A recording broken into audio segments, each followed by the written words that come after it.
Yo. What up?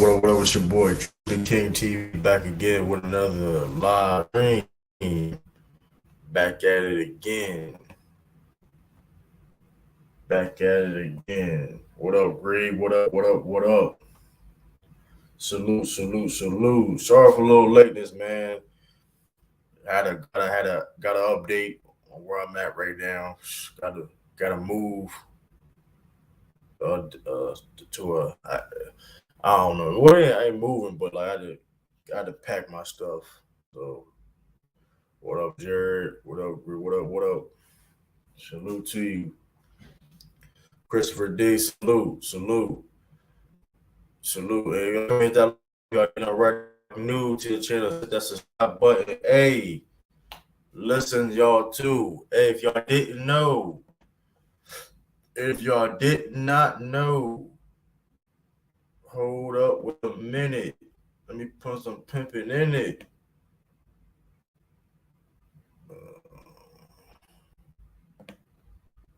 Hold up.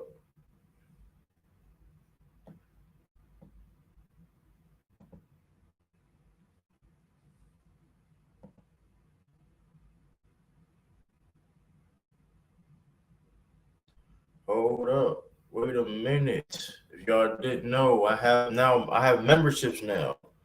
I'm in a hallway. No, I'm in a room. I'm in a room. It's not a hallway. I'm in a room. I don't know. Y'all see the door right here. It's not a hallway. It's a room. Like, hey, try not to listen, man. If y'all didn't know, your boy is now monetized. Yes. What up, Robinson? Your boy is now monetized. So I would like to please limit the cursing. If you really gonna do that, whatever, this is a tip jar. Put a tip jar to cash that right. Listen, man. Listen. Refrain from the curse. What up, Hitman? Hitman next in the building. Uh, let me see. Let me see if can I share this, Joe. I'm trying to do something. You know what I mean? I'm trying to. Um. Let me see.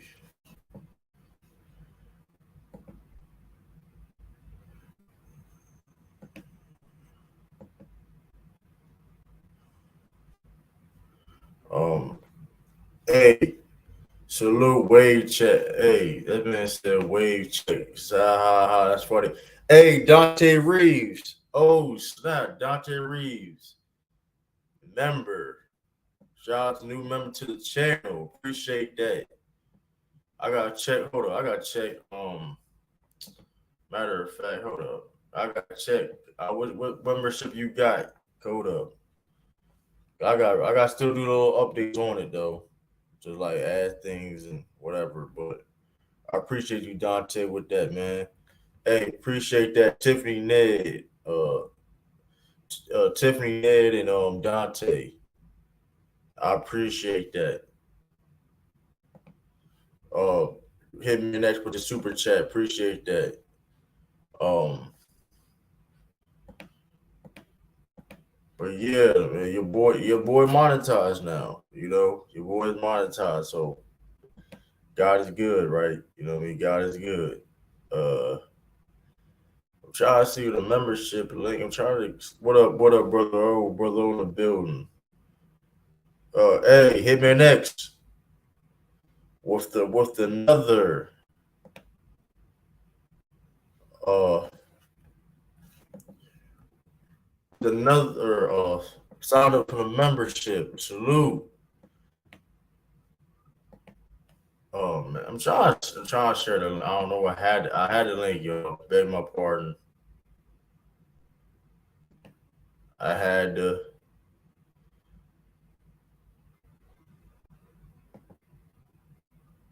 I had to.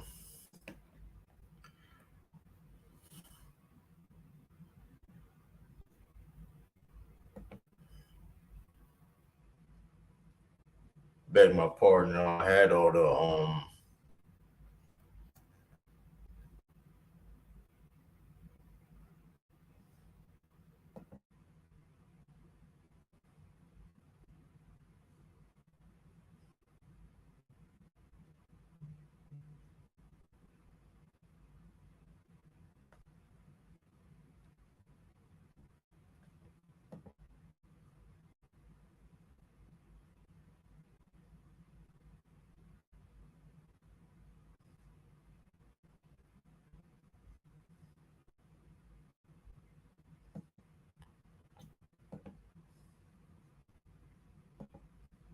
Hey, salute, agree with the membership. Salute, didn't know you had a membership. I just did it today. Salute to you. Salute to everybody, man. Salute to everybody. Appreciate that. Um, ADG, hey, salute to you.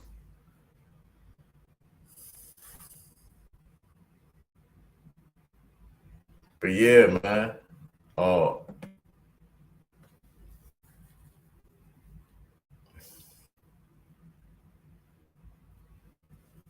salute. Appreciate all that, man. All that good stuff, man. Very thankful. Very thankful. You know what I mean? Can't compare Jokic, totally different players. Well, listen. Let's get into the video, man.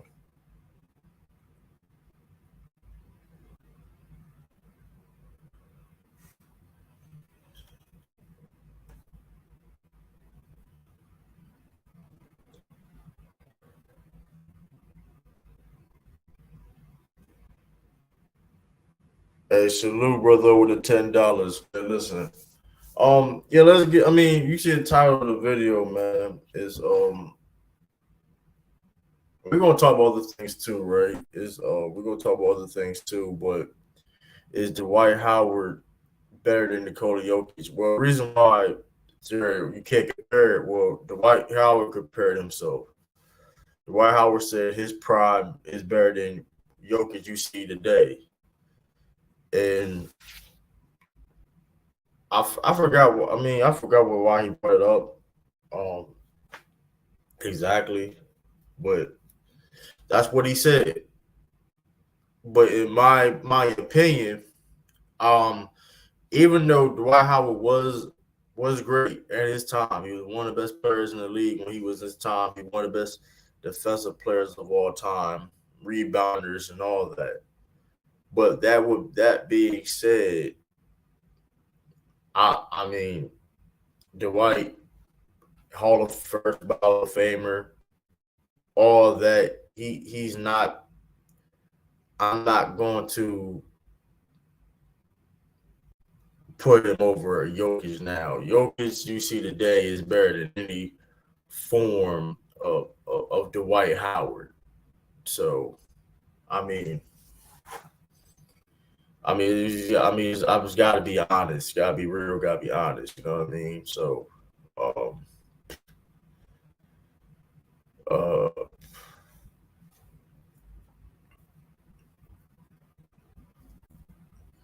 it's kind of ridiculous though. Get them likes up. You got sturdy in the building. But yeah. But what y'all think, man? Is Prime Dwight better than Nikola Jokic? Jared said if I had to pick, I'd take Dwight slightly. He beat the prime LeBron by himself, basically. No, the Orlando Magic in '09 beat the Cleveland Cavaliers that happened to have LeBron James on the team. And that team, that Orlando Magic team, was simply better than that Cavaliers team. Um, that I mean, that's like that's really like your honest opinion. Or you trying to be a contrary, or like what are you trying to do, Jerry? Like honestly, like seriously.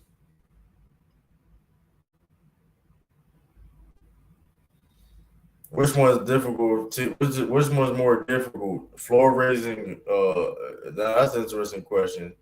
Which is more difficult? The floor raising team offensively or defensively? That is interesting. That is interesting. It all depends on your team, though. But that being said, if you want to go back to,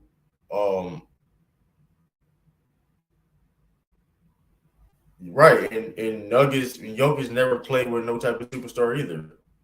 What do you mean? That Orlando Magic team had Hindu Turkoglu, Rashard Lewis, Jameer Nelson, Skip to Malou. Um, uh, I mean that team was pretty. JJ Redick come over, but that team was pretty good. They had shooters around Dwight Howard. Reason why they went to the finals. that had shooters around Dwight Howard because it was. I mean, Dwight Howard was holding it down defensively, and he just put shooters around him. But I don't know. I mean, that is trying to trick you though. That is trying to trick you though, because like I said, Dwight Howard defensively, I mean, he's one of the best defensive players of all time, especially in his era in this generation. What up, Sneed? When it's all said and done, it's very likely Joker will be one of the best ever. He will win MVP at least one more time, and the finals will be his invitational for the next decade. Invitational. I mean, I don't know about that now. I mean, the one thing is about that. I mean, it's gonna be hard seeing like dynasties and stuff like that. Dwight Howard doesn't have 100% skill with Joker. Invitational.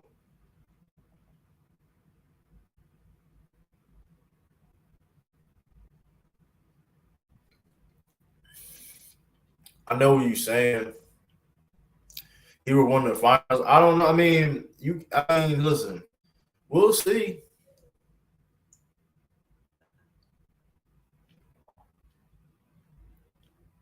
Yeah, but prime Jokic is crazy. Like the man Jokic, like let's not like Jokic let a playoff run in assists, rebounds, and points, bro. Like that. I mean, like whoever, like that's crazy, bro. You led a team in points, rebounds, and assists. Like that's wild. Like whoever done that before. He led a whole like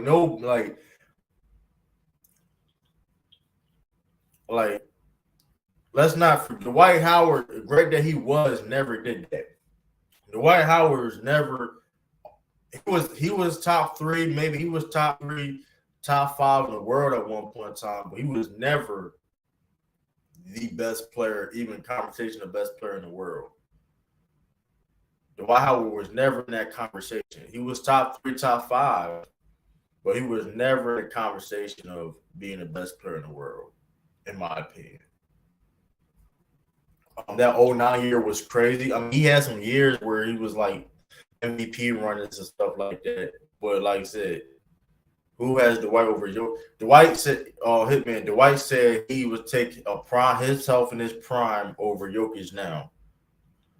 Which I don't, I mean, respectfully, Dwight, I mean, that's nah.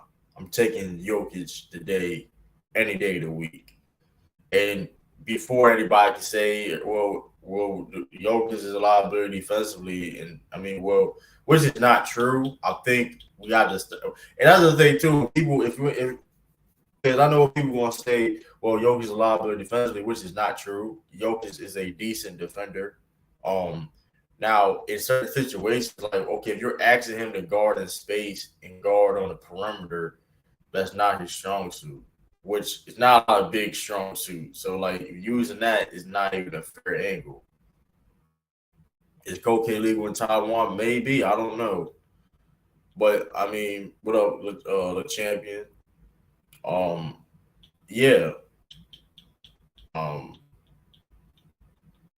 like I don't get it. You know what I mean? Like it just me really it's just Jokic, in my opinion, bro. And then for real, for that Atlanta Magic team, low key was better than like and if you really want to be honest, that supporting cast.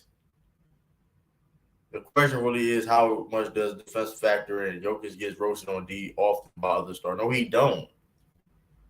Like, he doesn't. What type of question is that? He does not get cooked by other bigs. Like y'all. See that's why like y'all like.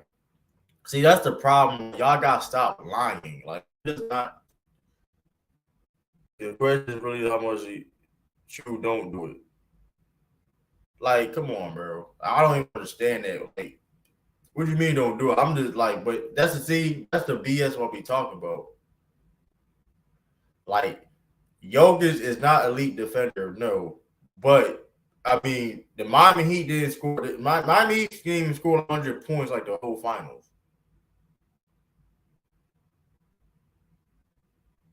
The Miami Heat didn't score like you said but you named Embiid one of the best players in the game, one of the best big men in the game. Lead in the scoring. So like, miss me with that ish, bro. And AD had 40, and Jokic was still getting, bro. But listen, he did his job defensively though. When you're playing deep, listen, the best defenders of all time get scored on. So that doesn't prove your point whatsoever. What does he do that hurt the defense of the Nuggets to a point where he's a liability? That's always been a false nomer of, oh, he's just a liability. Like, okay, but people say that it's like, oh, he's a liability. Like, you know what a liability offensively is? Like, where you can't be on the freaking court. Like, and then it's like, he just, listen, because if that was the case, if he was such a listen, Jared, if that was the case, Jared, why did Miami Heat struggle offensively? If that was the case, if you making it seem like the defense is so bad and this and that, then why did Miami Heat struggle offensively?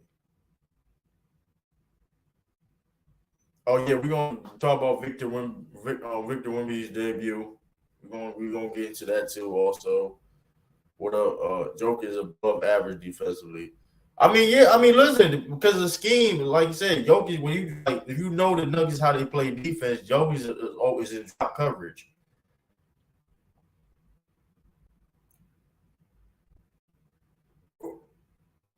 You just, man, Jerry, you're just talking, bro. You just chatting, bro. I'm gonna be honest with you, like, you're just chatting. Hold up, nah, Ralph. Speaking of that, Ralph, since you want to bring that up, Ralph, the video shown that she didn't get hit in the face. The security, if Britney Spears tried to grab, like touch him from behind, his back from behind, the security just slapped her arm away. So let's calm down. Let's not spread misinformation now.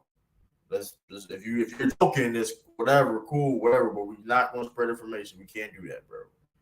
Not gonna spread information. It's on video that security just swiped her away when she tried to grab him. Simple as that. She did not get struck in the face and was poor something. She got slapped and all that. That is not true. It's on the video saying that security just did his job. Let's calm down for shit and all that shit, bro. That shit gets corny, bro. My fault. I'm cop cussing because that is just corny. For real, y'all trying to pay. Like, I don't like. Hope you're not serious with that. Hope you lied. I seen that she was smacked in his face, slow mo, taped his shoulder.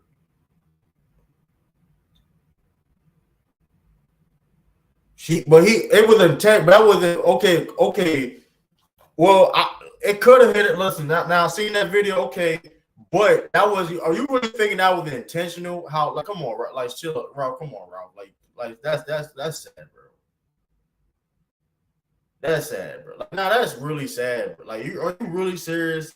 Like, it's nobody's problem, period, though. The security guard legit did his job. If she accidentally get hit or whatever the case may be, that wasn't that was not intentional. But let's calm down. Like, let's stop it, bro. Y'all always love to tear the black man down. Bam isn't offensive big like that. Those dudes you mentioned, he isn't who can expose Jokic. Bam can score though, but Bam is a score. Bam can score. Y'all make it seem like Bam can score. If somebody's such a liability, such much a liability, that bad of a liability, then why other guys like AD or AD at times struggle to score, or Bam or whatever? Like, come on now. AD did not have a good series. Like, why do we like you, bro? Jared, you're chatting, bro. You're chatting again. I don't know why you do this. Just have your listen. I'm just trying. Listen, the only reason I'm responding to you because like I don't want to get into your thick skull and like, bro, you can have a real dialogue, bro, not like try to troll or whatever, bro. It gets corny. Eventually, I don't want to because I don't want to a point where like I just completely ignore you or like I just have people stop talking about you. Bro, Wemby don't know Britney Spears, bro. He's like 20, he's 19 years old. Bro, he's 19 years old, bro. Like, no, everybody do not know who Britney Spears is, bro. He's 19. He's 19 from France, bro. Everybody don't know who Britney Spears is. Stop it, bro. Stop it. Let's calm down, bro. That's crazy. What up, Taj?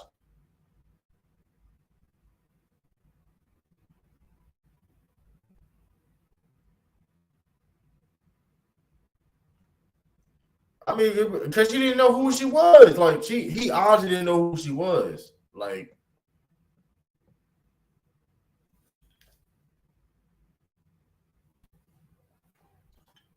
nobody said no. His defense has gotten better over years, though. Even with that being said, though, even in the past, people have people like you are like exaggerating how bad defense he is, even when in the past. It's like that's not even true. Like I've seen like defensive liability big, bro. Like if y'all see, that's the thing. Y'all don't watch me. Like you saying that take Jared. Like I don't want to get to a point where like I just ignore you, not tell people don't want things to respond to you, because like you just chatting at this point, bro. I'll put the link in the chat, bro.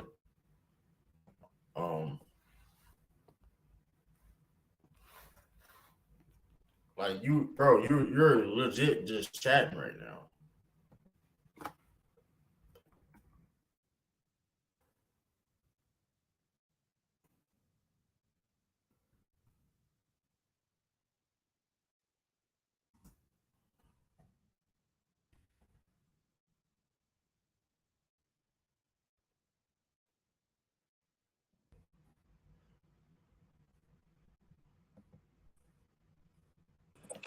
Hey, what up, lady, man? You got to please. It's out of pocket, man. What? I'm a warrior. Yeah, that's wild. Wild. Out of pocket. Jared, you just chat, of course, he bad, but he did get better. I mean, but here's the thing, though. Like, okay, one point in time, he may have been bad, but even at that time, you're over-exaggerating. He can not be. Listen, I've seen terrible defensive bigs, bro. Like I've seen guys that are liabilities. And then yes, if you and then don't mention the fact of the matter is, isn't he the worst defensive break though? That's interstitial, but Jokic can still get cooked at times, bro. He's nobody at bro. That's how, if you're not leading defensively, you're probably getting cooked at one point in time. I mean, True. What is Jared talking about now? Jared. What up, man? We got Midtown Breezy. What up? What's good with the True? What up? Hey, what up? You new to the chat? First on the panel? Who's first on the panel? Me? Yeah. You want me to rate who better or who you? No, it's matter of fact, yeah. Who you taking? A prime Dwight Howard or Jokic, Nikola Jokic? Man, right. That's some tough, man, and that's a tough answer for anybody to answer. I don't care if you rate both of them how you like them or whatever, because we seen Dwight Howard before we even seen a Joker or Jokic or whatever you want to call him. But you got to pick your poison how you want, what you want. You want offense the rest of the game? Because sometimes Jokic go up and down in the offense. He can't sustain an offense like Dirk. I'll pick Dirk over him on the offensive level, like of scoring wise, because when Jokic be a pure scorer, he lose a game. But when he do all three, he unstoppable. But I go with I fuck with my nigga. I go with Dwight, bro. You gotta have a lock defender at all times, and I trust Dwight to lock somebody up for a whole 48 minutes. So I don't think nobody's messing with Dwight Howard in his prime. That's interesting. Yo, Ralph, who you picking? A prime Dwight Howard or Nikola Jokic now? Tobias, I'm sorry. Salute, Sneed Tech, Lee, Midtown. What's my good brother with True. All my brothers up here, salute to y'all, man. Salute. Who you taking? I kind of agree with Midtown, man. A prime Dwight Howard, you can book him in for 20 and 15 or 20 and 10, 3 blocks. Can't shoot free throws for nothing. Not the greatest scorer, but when he do score, that opens up his dominance on rebounding and defense. Because now you gotta look at him on other ways on the court. But with Joker, he's not the greatest defender. Can't get you 1 block a game. But his being elite at passing and like Midtown just said, the scoring, when he score a lot of points, he barely wins. And that's a liability in itself. Like, so that means you gotta tame yourself on scoring and balance your scoring just for y'all to win and be more of a playmaker. That's not good.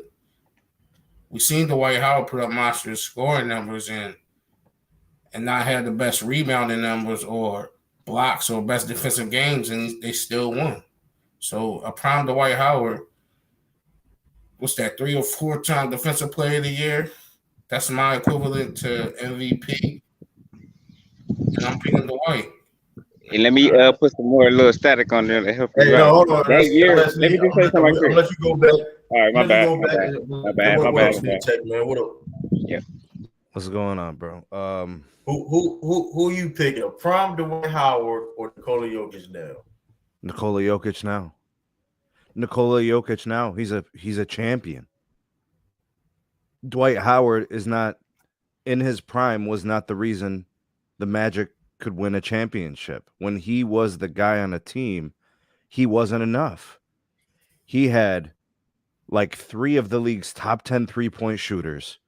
He had the league's like top 3 defense. I mean, he was part of it. He had an all-star point guard. He had some of the most prolific 3-point shooters of like that 3 to 4 year run, right? That was always running into the Cavs and all that. And then he got played by Pau Gasol and Andrew Bynum. You know, like excellent Hall of Fame career, sustained longevity, all defense. He did not have reliable scoring unless it was dunking, right? It was throwing up the oops, and he didn't really have post moves. His skill scoring was weak, and he tried to improve it, and I can respect all those things. Joker just has to have like 5 more years of this, and he's amongst the greats of all time. So if he wins, which he probably will, at least another MVP, and he'll probably win another finals or 2, because what's in his way right now? You know, all these guys that we've grown up watching are now starting to retire and get older. KD's getting older and he's not winning. Steph's getting older. The Warriors, it's like it's the Nuggets. It's their chance at a dynasty because they have Jamal Murray. They have Jokic. They're young. It's a young core. And he's already great. Like greatness. His ability to score and pass, impacting the entire offense. Dwight couldn't do that. You know, I know Dwight's a better defender, but even Dwight's all defensive prowess wasn't enough to win because his offense wasn't good enough. You know, when he had to score, he can't shoot. His shooting is poor and his free throws are poor. There's serious weakness in his offensive game. There is no serious weakness in Joker's defense. He's an average defender. He's a fine defender. He's not a bad defender. If he was a bad defender, he would have gotten played in the finals. He would have gotten played by the league's best centers. He didn't. He was very serviceable on defense. Not great, but he's fine. Anybody, you know what a bad defensive player looks like? When shitty offensive players score on them, right? When a guy's not really known to be a good scorer, can drop points on someone. That's a bad defender. Jokic ain't that. He's there. He's disruptive. He's big. He's fine defensively. He's never going to win all defense. right? He's never going to be an all defensive player, but he's winning league MVPs. And he's getting the outcomes that only the great ones get, like winning the finals MVP and winning the finals. Dwight doesn't have any of that.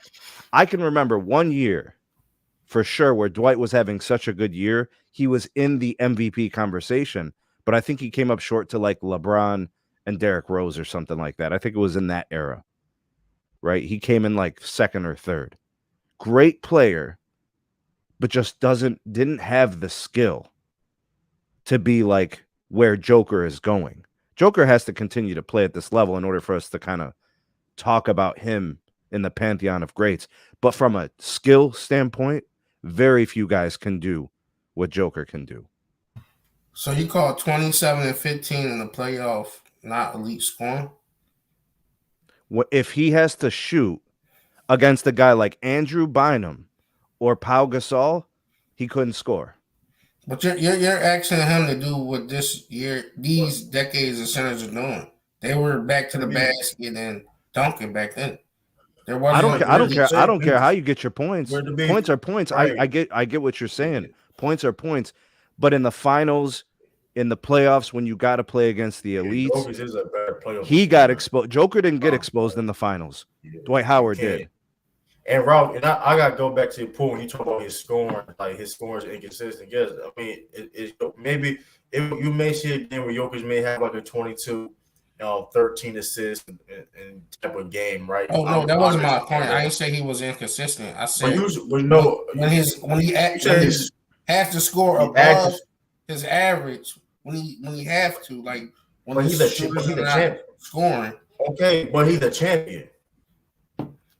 Okay, he's the best player. No, I get what you're saying though, but he's the best player on the team as a champion. How many players in the league that can say that? The MVP. So, I mean, it's not a lot of people that can sit there and say that you can. I get what you're saying, Ralph. That okay, his play make okay. The scheme of him is okay, right?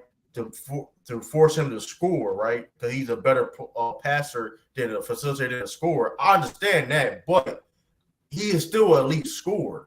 I mean, he led the playoffs.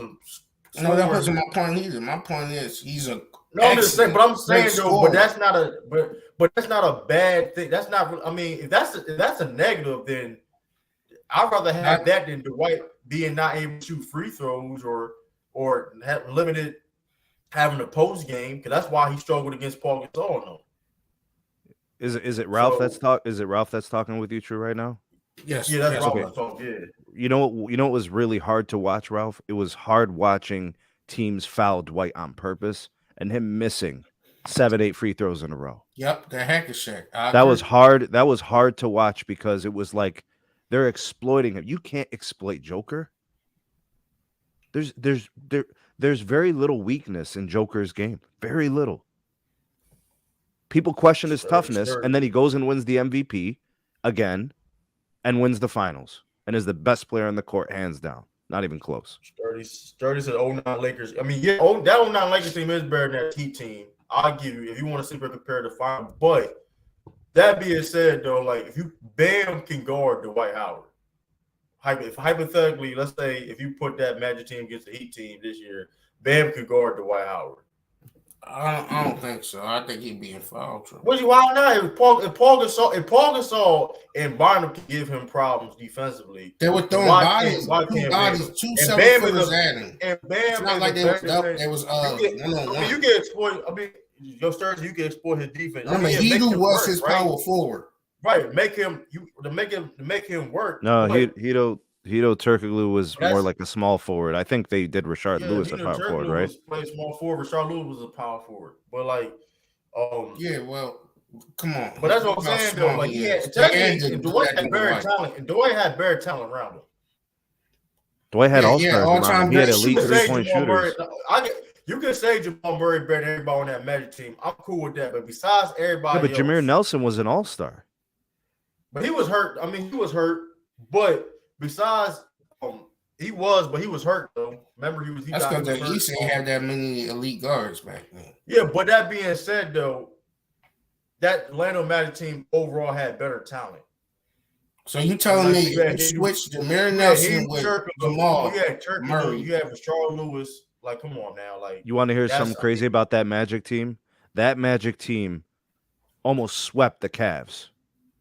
That's a fact. Right? It was literally a LeBron Hail Mary from like 28 feet that got him one win in Cleveland in game 2. Right? They basically swept the Cavs. They shot 70% from 3.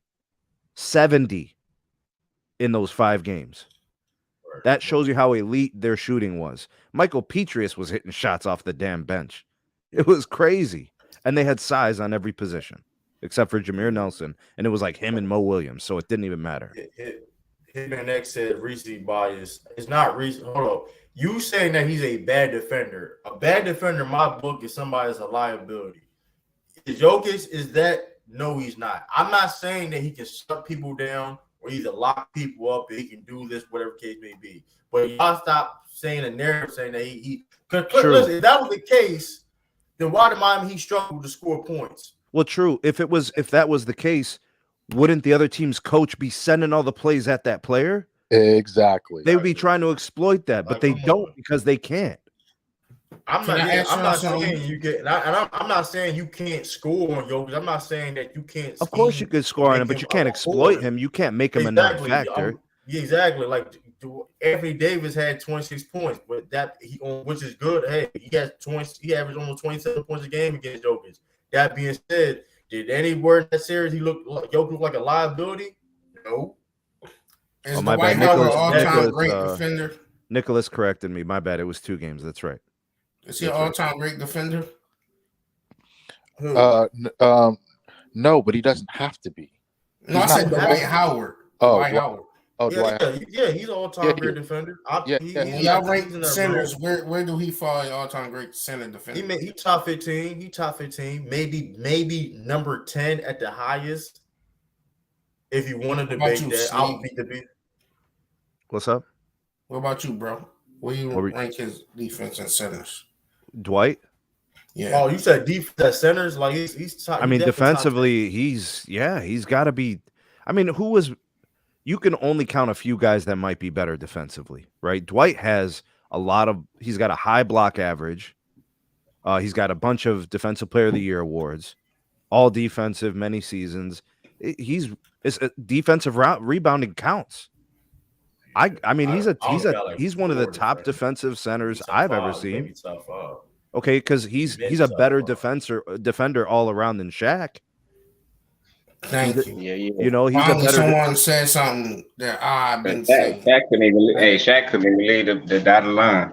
the thing about Shaq, like, and why I got Dwight as a better defender is Shaq, didn't sustain defense through games. He took plays off sometimes, especially the Laker years, right? And then as he got older, because he started putting on weight, he slowed down, which takes away from defensive intensity. Yeah, that's why Horace Grant had to guard the best center 9 times out of 10. Right. Shaq, as a young player, was incredible defensively, was very much like Dwight because he was faster. So we have an all-time great offensive player versus all-time great center. Sturdy said that Nuggets team was better than the 09 Magic team. I would say, they're better because they have Jokic on the team. I would say an all-time great offensive center versus an all-time great defensive center. Yeah. Really just depends on impact more than anything else. Who was more impactful for their team and who was more impactful winning. Now, granted, winning is a team sport. So sometimes I don't like to take a team accomplishment and put it in kind of, subject it to an individual. But you just got to look at impact, maybe just impact on their team being successful. Forget just winning, just their team being successful. So who was more impactful in terms of Nikola Jokic's offense and Dwight Howard's defense? That's what it really kind of boils down to. Forget just the individual player itself. We just got to kind of look at impact and how it helped catapult your team. That's what it really boils down to at the end of the day. So Lee, Joker, because of his play, they win the finals. Yeah, he was a large part. His play is a primary reason why. And Dwight couldn't do that. Man, that's a fair point. That's that. I'm not arguing for either or. I just want to hear everybody's. I don't want to shit on Dwight. I respect what Dwight did. You know what I'm saying? But I know what I see in Joker. Right. I try to take bias out of it, especially because usually when we rank, well, I don't want to say we, but when people rank, players or who's better offensively or who's better defensively, I'm not saying you guys are doing that, or rank your top 5 players. Sometimes it just boils down to your bias and who do you prefer more. I try to stay away from that and just try to be as objective as I can. And usually I go off of film and then the statistics, because usually the film supports the statistics, unless there's some things on film that can't be accounted for in terms of stats. Like, for instance, communication on defense. Usually the best communicators on defense, as a team, are usually the best defensive team. So I try to just take rankings per se and bias out of it and just try to look at everything else. So in your case with Nikola Jokic, I don't have a bias. It's just like you said, Sleet. I saw what I saw. Hit Nikola Jokic's impact offensively was not just offensively. He was very, decent on defense. He wasn't horrible. I think he's an okay defender. Now, is he ever going to be Hakeem Olajuwon? No. Everyone knows. How many Hakeems, bro? Exactly. How many Hakeems? We had one Hakeem. Exactly. You're not going to get many defensive players like Hakeem Olajuwon or Bill Russell. And I would even say, I'm not putting him, above these two, but even David Robinson defensively at one point for, he had his back problems. So I would never do that, or even Ben Wallace. But Nikola Jokic is not garbage defensively. So Joker has 2 50-win seasons, 2 conference finals in the championship. Dwight has, I believe, 4 50+ win seasons and 1 conference finals for their career. Okay, so go ahead and you kind of lay it out. Where do you think Joker ends up? How many of those does he have? When it's all said and done, he's going to play another 10, 12, 13 championships. Everything, like 50 game win seasons. How many more MVPs? How many more chips? Go on a Tim Duncan type run like a Spurs. I agree. I think his ceiling is Tim Duncan. And get 2 to 3 championships in that. That's a fair point in terms of his trajectory. But I would say that's gonna be hard to do. I'll say this: it's gonna be hard to do, and it's not his fault at all. It's really if Jamal Murray could step his game up even more, and Michael Porter Jr. and those guys. True, I can see that, right? It's true, just really. Oh, my fault. True, I was gonna say a step further. My fault. True, I'll take it a step further. It really depends on the front office. It depends on draft well and stuff like that. But all that comes in the it never starts with the player. It's a pecking order. It always starts up. Right, we've seen him play his behind off. I'm gonna let Sterling. Oh no, I agree. We've seen him play his behind off, and like he do the best he can, and they lose because didn't have enough talent. It wasn't good enough. Right, case may be. But they want to continue the success they're doing, like especially the new CBA rules and stuff like that. It's harder. If those guys on this team has to step up, you know what I mean? I agree. In terms of the team, like I said, Tim Duncan, like we compared him to Tim Duncan. Tim Duncan was all-time great. He in my top 5. But those teams around him was put together well. You know what I mean? But true. The ceiling, right? Like if everything works out perfect, I get that, right? That's what I'm saying, and that's what I said. But he's kind of already on that. They're kind of already on that. Conference finals. That's what I was saying. And his main player was hurt. That's what I was making the playoffs. Real quick. That's what I was saying a few moments ago. It just depends on if the organization still continues to be good, still continues to make the right decisions, still continues to develop players, make good draft picks. It really depends on the organization and how they move forward before the player. That's just me. No, and that makes 100% sense to me, and I 100% agree with that. except for the Tim Duncan part. Salute everybody. Salute everybody. Just let Joker play. Just let him play. I agree with that too. Like, I agree just with let you. him play because Tim Duncan, y'all tweet with that. I'm just gonna let that slide. He said, what do you mean? He already went to 2 conference finals, bro. They said it still could be a Tim Duncan. That's not. No, he's already. I just like to remind people. I don't want to do this, bro. Like, nah. Just nah. I'm just gonna dismiss that. Let's stick on the topic. So what's his ceiling? What's his ceiling? No, his ceiling is already, in my opinion. He's a top five offensive player. Pick a player. No. He is his own player.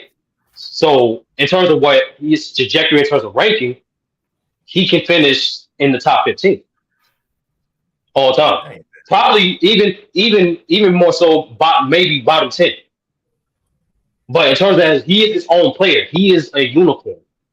He is, in my opinion, if he continues this, his style of play, his level of efficiency, he could be not only the greatest offensive player, but also the most efficient offensive player ever. I never seen a player control. I don't know, Ralph. I never seen a player control a game with that little possession of the ball. Yeah, we've seen multiple players that can score and play make, but I never seen a player be able to do that with that little amount of touches. Yeah, and then you take into account the elite rebounding as well, the improved defense. He is his own person. So I don't like that's mainstream media stuff. When you try to set an expectation, so you try to set an expectation on these players that he's only in his 5th year of his prime. I'm not doing that, bro. I'm not going to compare him to a top 5, top 7 guy all time. Now, one person I want to compare you to. I want to not my fault. I almost asked Sturdy, who you taking? Well, I don't know. I know probably who you taking, but I want to prime Dwight or Nikola Jokic now, and your reasons and stuff like that. So I just want to make things in context. Straight answer, I'm taking Joker. But let's put it in context. Dwight had about 8 to 9 years of elite prime, right? I think, in my opinion, he's one of the most he's starting to become one of the most underrated centers. People are starting to judge Dwight from his relationship off the court than what he did on the court. This man is arguably top 10 defensive player of all time. Like, come on, bro. Like, was the best at his position for multiple years. So I'm with Ralph in terms of, like, it's not a crazy gap because, in my opinion, Dwight is the top 15, maybe even top 12 center of all time. But Joker's already a top 10 center of all time. I like. I don't know if you rank him like that, because in my opinion, I like to be fair. I like to be fair. I like to be fair. I like to be fair to everybody. I like to let guys like Joker and Giannis let them play more, just to be fair and longevity. But if projecting wise, Joker is already top 10. Right. So I'm taking Joker because he's more impactful. He's getting the same impact from rebounding as Dwight, but that offensive capability impact the floor raise like that. That's what getting me over with Dwight. We never really seen before, and that's the other thing too. Like, and it's not that's in which people may see us like that's we're exaggerating when like I say that or other people say that, but I've never seen a player like a better like I mean even it's not even just the fact that he's just a big he's a player period, right, that do what he can do on a basketball court, like he's like a 2K player. You just did you know what I mean, you did 2K player right and you just put all the offense up. You know what I mean? No athleticism. You put athleticism down, right? You put athleticism down. You put all the offense up. Didn't Wilt do that though? That's what I was about to say. Wilt efficiency. I mean, it's a 13 a game. He's scoring 24.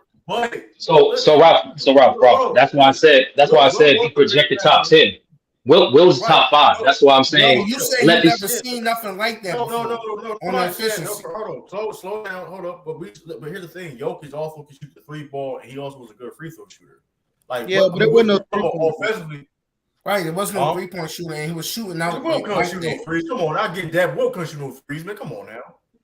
No, he was shooting. I give you that. Yeah, Will couldn't hit no free. I mean, but he wasn't a good free throw shooter either, though. So I'm saying, like, we're talking about. But you added on, True. I was talking about what Sturdy was saying. He was just saying he never seen that particular. I was like, that efficiency level. But at the same time, I mean, what?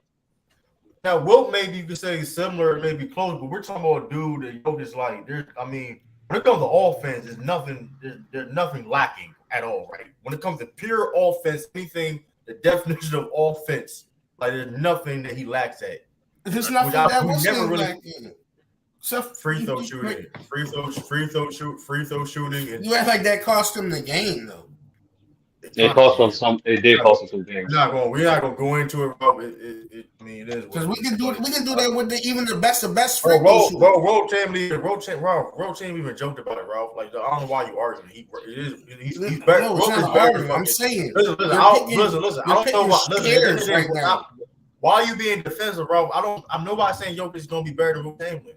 No. All right, let me clear this up and move on. So I just meant that literally, Lou. Like, I'm sorry. I wish I was alive when Will, but in that context, I was saying that specifically. I never witnessed no offensive player like that.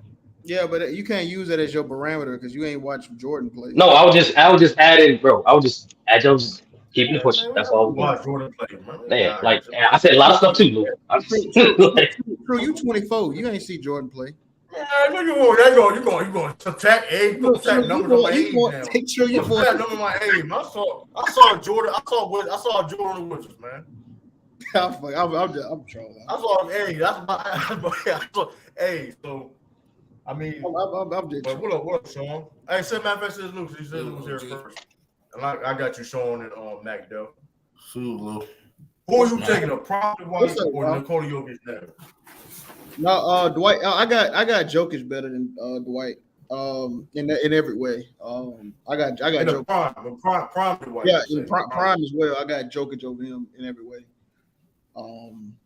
I mean, you know, they're gonna say the defense, but I mean, I don't know.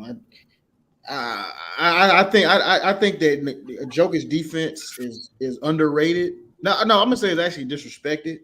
But I do see him play defense. He might not block your shot and send it to the the skybox or the first row and punch it and all that. But I mean, his defense is there. I mean, it's not like so. If he plays baseline average defense, his mega high octane offense puts him over the hump on Dwight Howard. Because Dwight Howard offense was, I mean, what he said he was working with Hakeem all them years, and we ain't see no. He did that same weak ass running hook, running in the paint hook.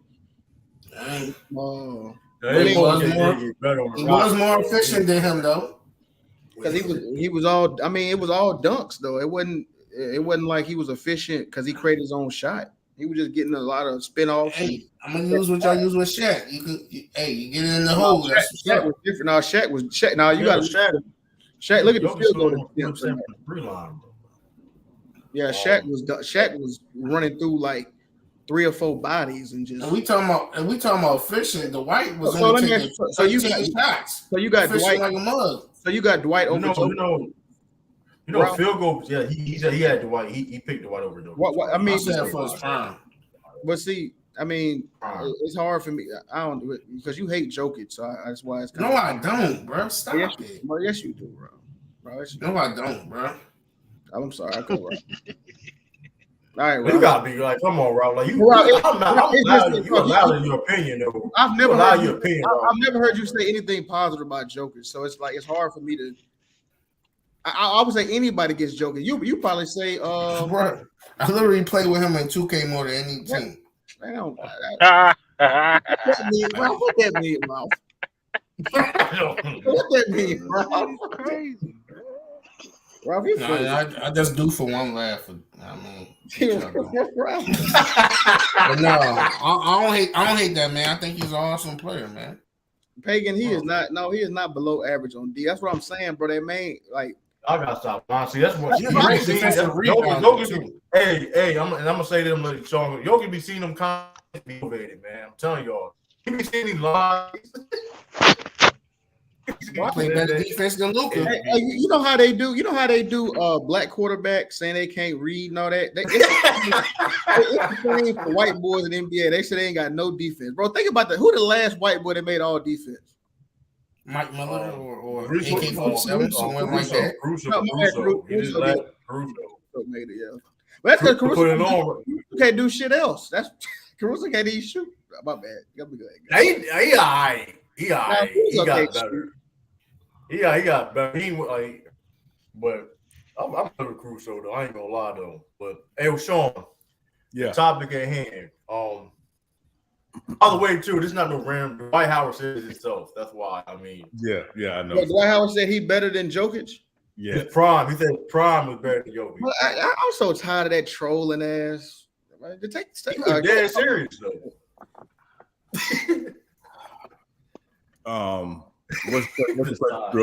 What's your question? I'm sorry. Is the prime Dwight better than Jokic now? No. You know my rule true. I don't rate guys all time where I had them ranked all time while they're in the middle of their career. Obviously, Joker's in the middle of his prime, but Joker's on really like a 4-year run. And when Dwight made the comments, I was kind of taken aback because I was living in Orlando at the time when he came there and when he played there, and I was never overly impressed with him. I knew he was a great athlete and he could out the gym and all that stuff. But my argument about him was, when is he going to develop an offensive game and not a pick and roll game? Because you could never dump the ball into him in the post. You can never, say, hey, here's the ball 15 feet from the basket, do something, create. He never could do that. What he did well when he was at his athletic peak, which was, he was a great screen setter. And obviously, he was a guy in the pick and roll. When he rolled to the basket, not too many guys were going up with him to catch, lobs.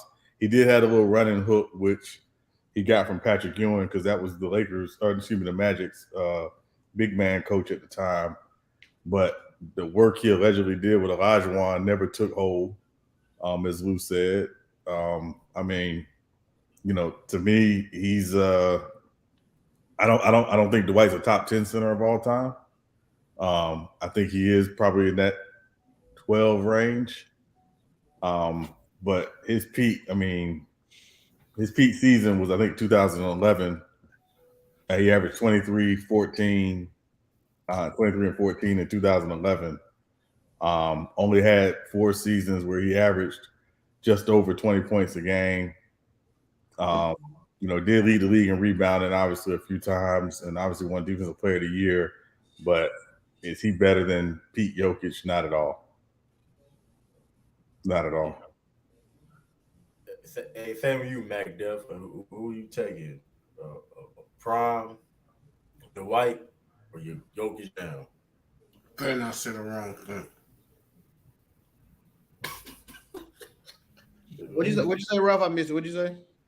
You better not sit around. You would threaten them. That's wild. After Mac Duff go, I just want to ask a question to everybody. Go ahead, Mac Duff. What you did? Yeah, he ain't saying no. You might say it now. He was giggling earlier. Yeah, like a little school girl. Yo. And I also want to say the ring didn't change my view of Joker. Like that's a team accomplishment, right? I think we had Terry before him. No, that's 180. Hey, Hitman, I need to watch that video. You said Kevin Durant is a. I'm sorry, I ain't trying to change the subject. My fault. No. Yeah, it was funny. Like it's good. Yeah, 15 minutes. it was 15 minutes. I was gonna watch it. I'm gonna watch it. Funny though. Yeah, you might watch it. Like, like Ralph might say something random. True might snap. That's gonna take like 20 minutes. You know what I'm saying? Like that's what you can watch it. You know what I'm saying? Yeah, but I'm gonna go watch it. But question to the panel, right? And Lou, honestly, like I'll probably go first, right? What's more difficult, to floor raise a team offensively or defensively? Offensively. I think it's offensively. And why? Why? Well, okay, that's it. Okay, because it's a lot of things in that. Okay, it's harder to floor raise offensively because all right, I'll give you an example. See, basketball is not like football, where like in football you can attract double teams, right? You know, like Aaron Donald can attract double teams that makes everybody else better.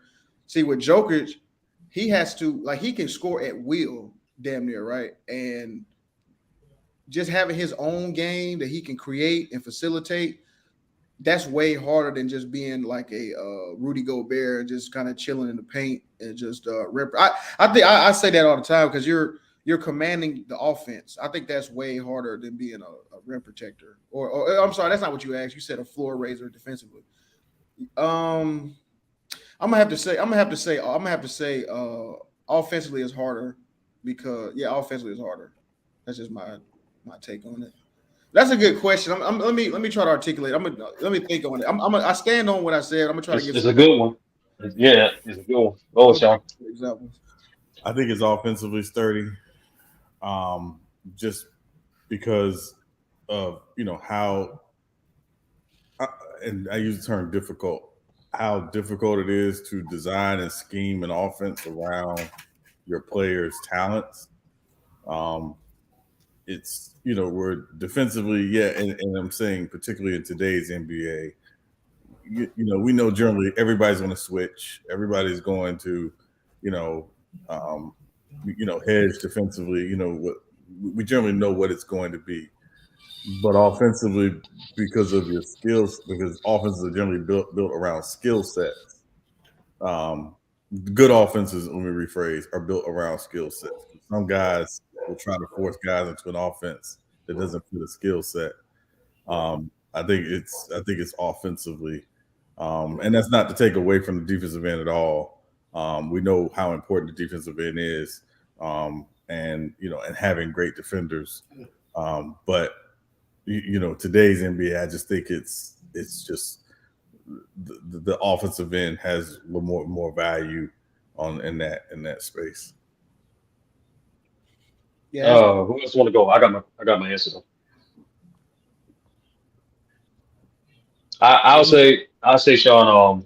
I think it's more difficult defensively because fundamentally you're the cleanup person, right? I think of all the guys that you can think that raised mediocre defensive players around them, or they only had one other above average defender around them, like Tim Duncan, KG on the Wolves, Bill Russell in the '60s, Hakeem with the Rockets. Like, but the reason those guys did impactfully, it was I think in my opinion it dictated possessions more because with a successful rebound possession, you not only get extra possessions, but also you get potential get transition points, and mathematically there's more defensive rebounds than offensive rebounds, right? And on the mere fact that I personally believe it's harder to find all-time elite defensive floor raisers than all-time offensive floor raisers, to be honest with you, because on offense, every single era, the rules benefit the offense. And so dictating that, like on offense, you typically one that can generate points. You can get guys open, right? But defensively, it's harder. Like you have to cover more ground. It's more or less in your control. So for you to be able to floor raise on that side of the ball, not only is more impactful, I think it's that difficult because there's less things you can control. On the offensive end, like if I don't trust this guy offensively, I can just create an opportunity for myself. Defensively, no matter what, if this guy doesn't rotate, I have to take up for him. Otherwise, that's a waste of possession. No, but I think that kind of what I was saying though, Sturdy. Like in this regard, I would say Jokic, by him being, I mean, listen, these are NBA professionals. If I'm commanding double teams and you can't hit open shots, bro, you know what I'm saying? I mean, but I see what you're saying. I don't know, man. I don't know. But even in that scenario, Lou, that still won't stop set player from getting 40 or 50. Me as a defender, if you get cooked on the perimeter, I have to do something about that. That's out of my control completely. There's nothing I can do to make you not get cooked on the perimeter.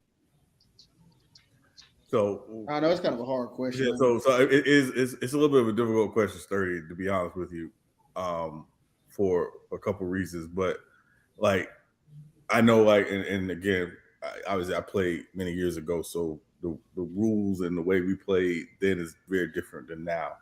But like traditionally defensively, for example, our job was to try to funnel the ball defensively to the opposing team's worst offensive player. Like that's what we were trying to do. We wanted, if you can't shoot, or you're not, or you're a guy who's afraid to shoot, and we know from scouting you that you're afraid to shoot, I want to get the ball in your hands defensively. So if I'm overloading ball side and trying to make them rotate the ball to you, that's what I want to do. It's a little different world today because again, now literally everybody just switches everything because again, 7-footers are getting the ball 30 feet from the basket, even if they're non-shooters. And if you got a guard switched out on them, you're not tripping because you know they're non-shooters. If Rudy Gobert gets the ball 30 feet from the basket on a dribble handoff, right? Just hypothetically, nobody's worrying about Rudy Gobert out there, right? And if a guard 6'2", who's a foot shorter than Rudy Gobert is guarding him, you're not worried. You're not tripping. So I just think it's a difficult question simply because of how the game is today. But historically, I agree with you that, yeah, it's harder to find the Elijah Wans. It's harder to find the Bill Russells. It's harder to find the Dennis Rodmans of the world and what those guys can do defensively, schematically, is a very different animal. So, yeah, but I just think I'm just talking about more today's game and more today's NBA. Sean, even today's NBA, where it's the all-time high in three-point shots and efficiency in regards to shooting and skill, right? It's still resolved around that paint. It's basketball. Even let's take it the greatest three-point team in our era right now, the Golden State Warriors. Contrary to popular belief, yes, they were an all-time great three-point shooting team, but that split action was built of concepts of creating space in the paint. That's also what makes them really deadly. The fact of the baseline cuts, the easy layups, is just fundamentally a layup in the dunk. An open layup will always be is the most efficient shot in the game. It will always be that. So because of that, if you dictate the paint, you dictate the game. Even with the three-point shooting, the Golden State Warriors are still one of the still underrated in that aspect, in my opinion. And so here's 30. So I agree with you on that, right? I think the Warriors are the outlier, though, right?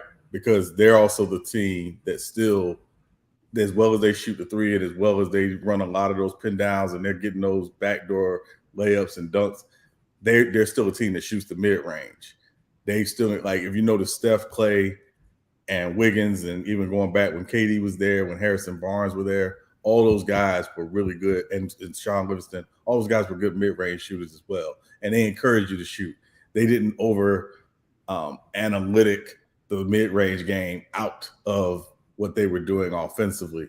So I think that added to their spacing and why they're able to do some of the things that you're talking about, because they're one of the few teams that did not take the mid-range game out of the offense. But Sean, even with the mid-range, right? Like even for the greatest shooting teams, your legs not gonna always be there. There's gonna be a stretch of the game, or even a game or so, where you're not gonna be hitting from mid-range or three. But like that's why in those moments you see the Warriors. That's where you see the underrated nature of Draymond. Every single time the Warriors not hitting their shot, what they do? They run pin down action. Steph get the ball, dribble hand off to Draymond. He puts pressure in the paint, and what happens? He either kick out to the weak side or get an easy lob for Looney or Zaza, something like that.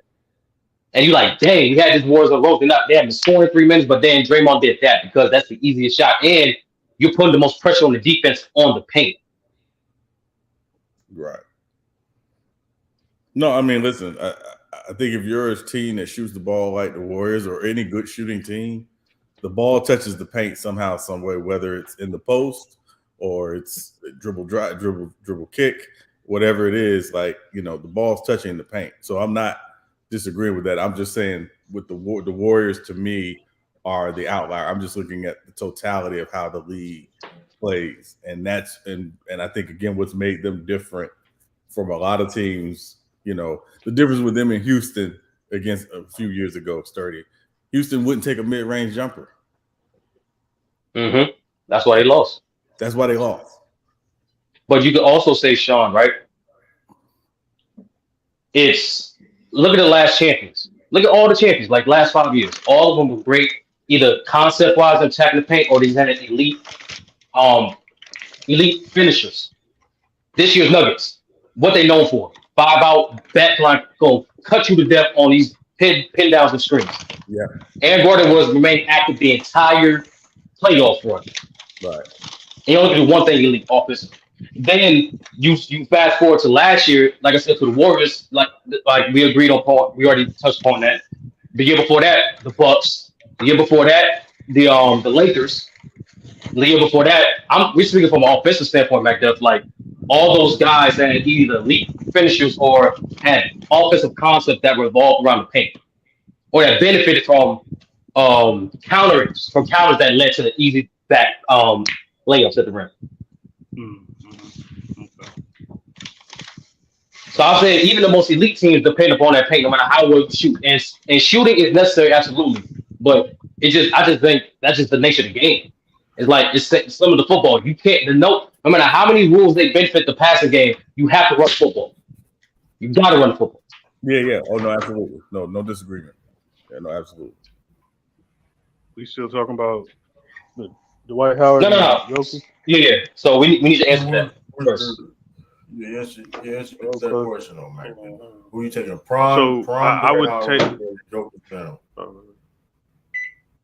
I would take, if I had to pick, I would take Jokic right now over prime Dwight Howard.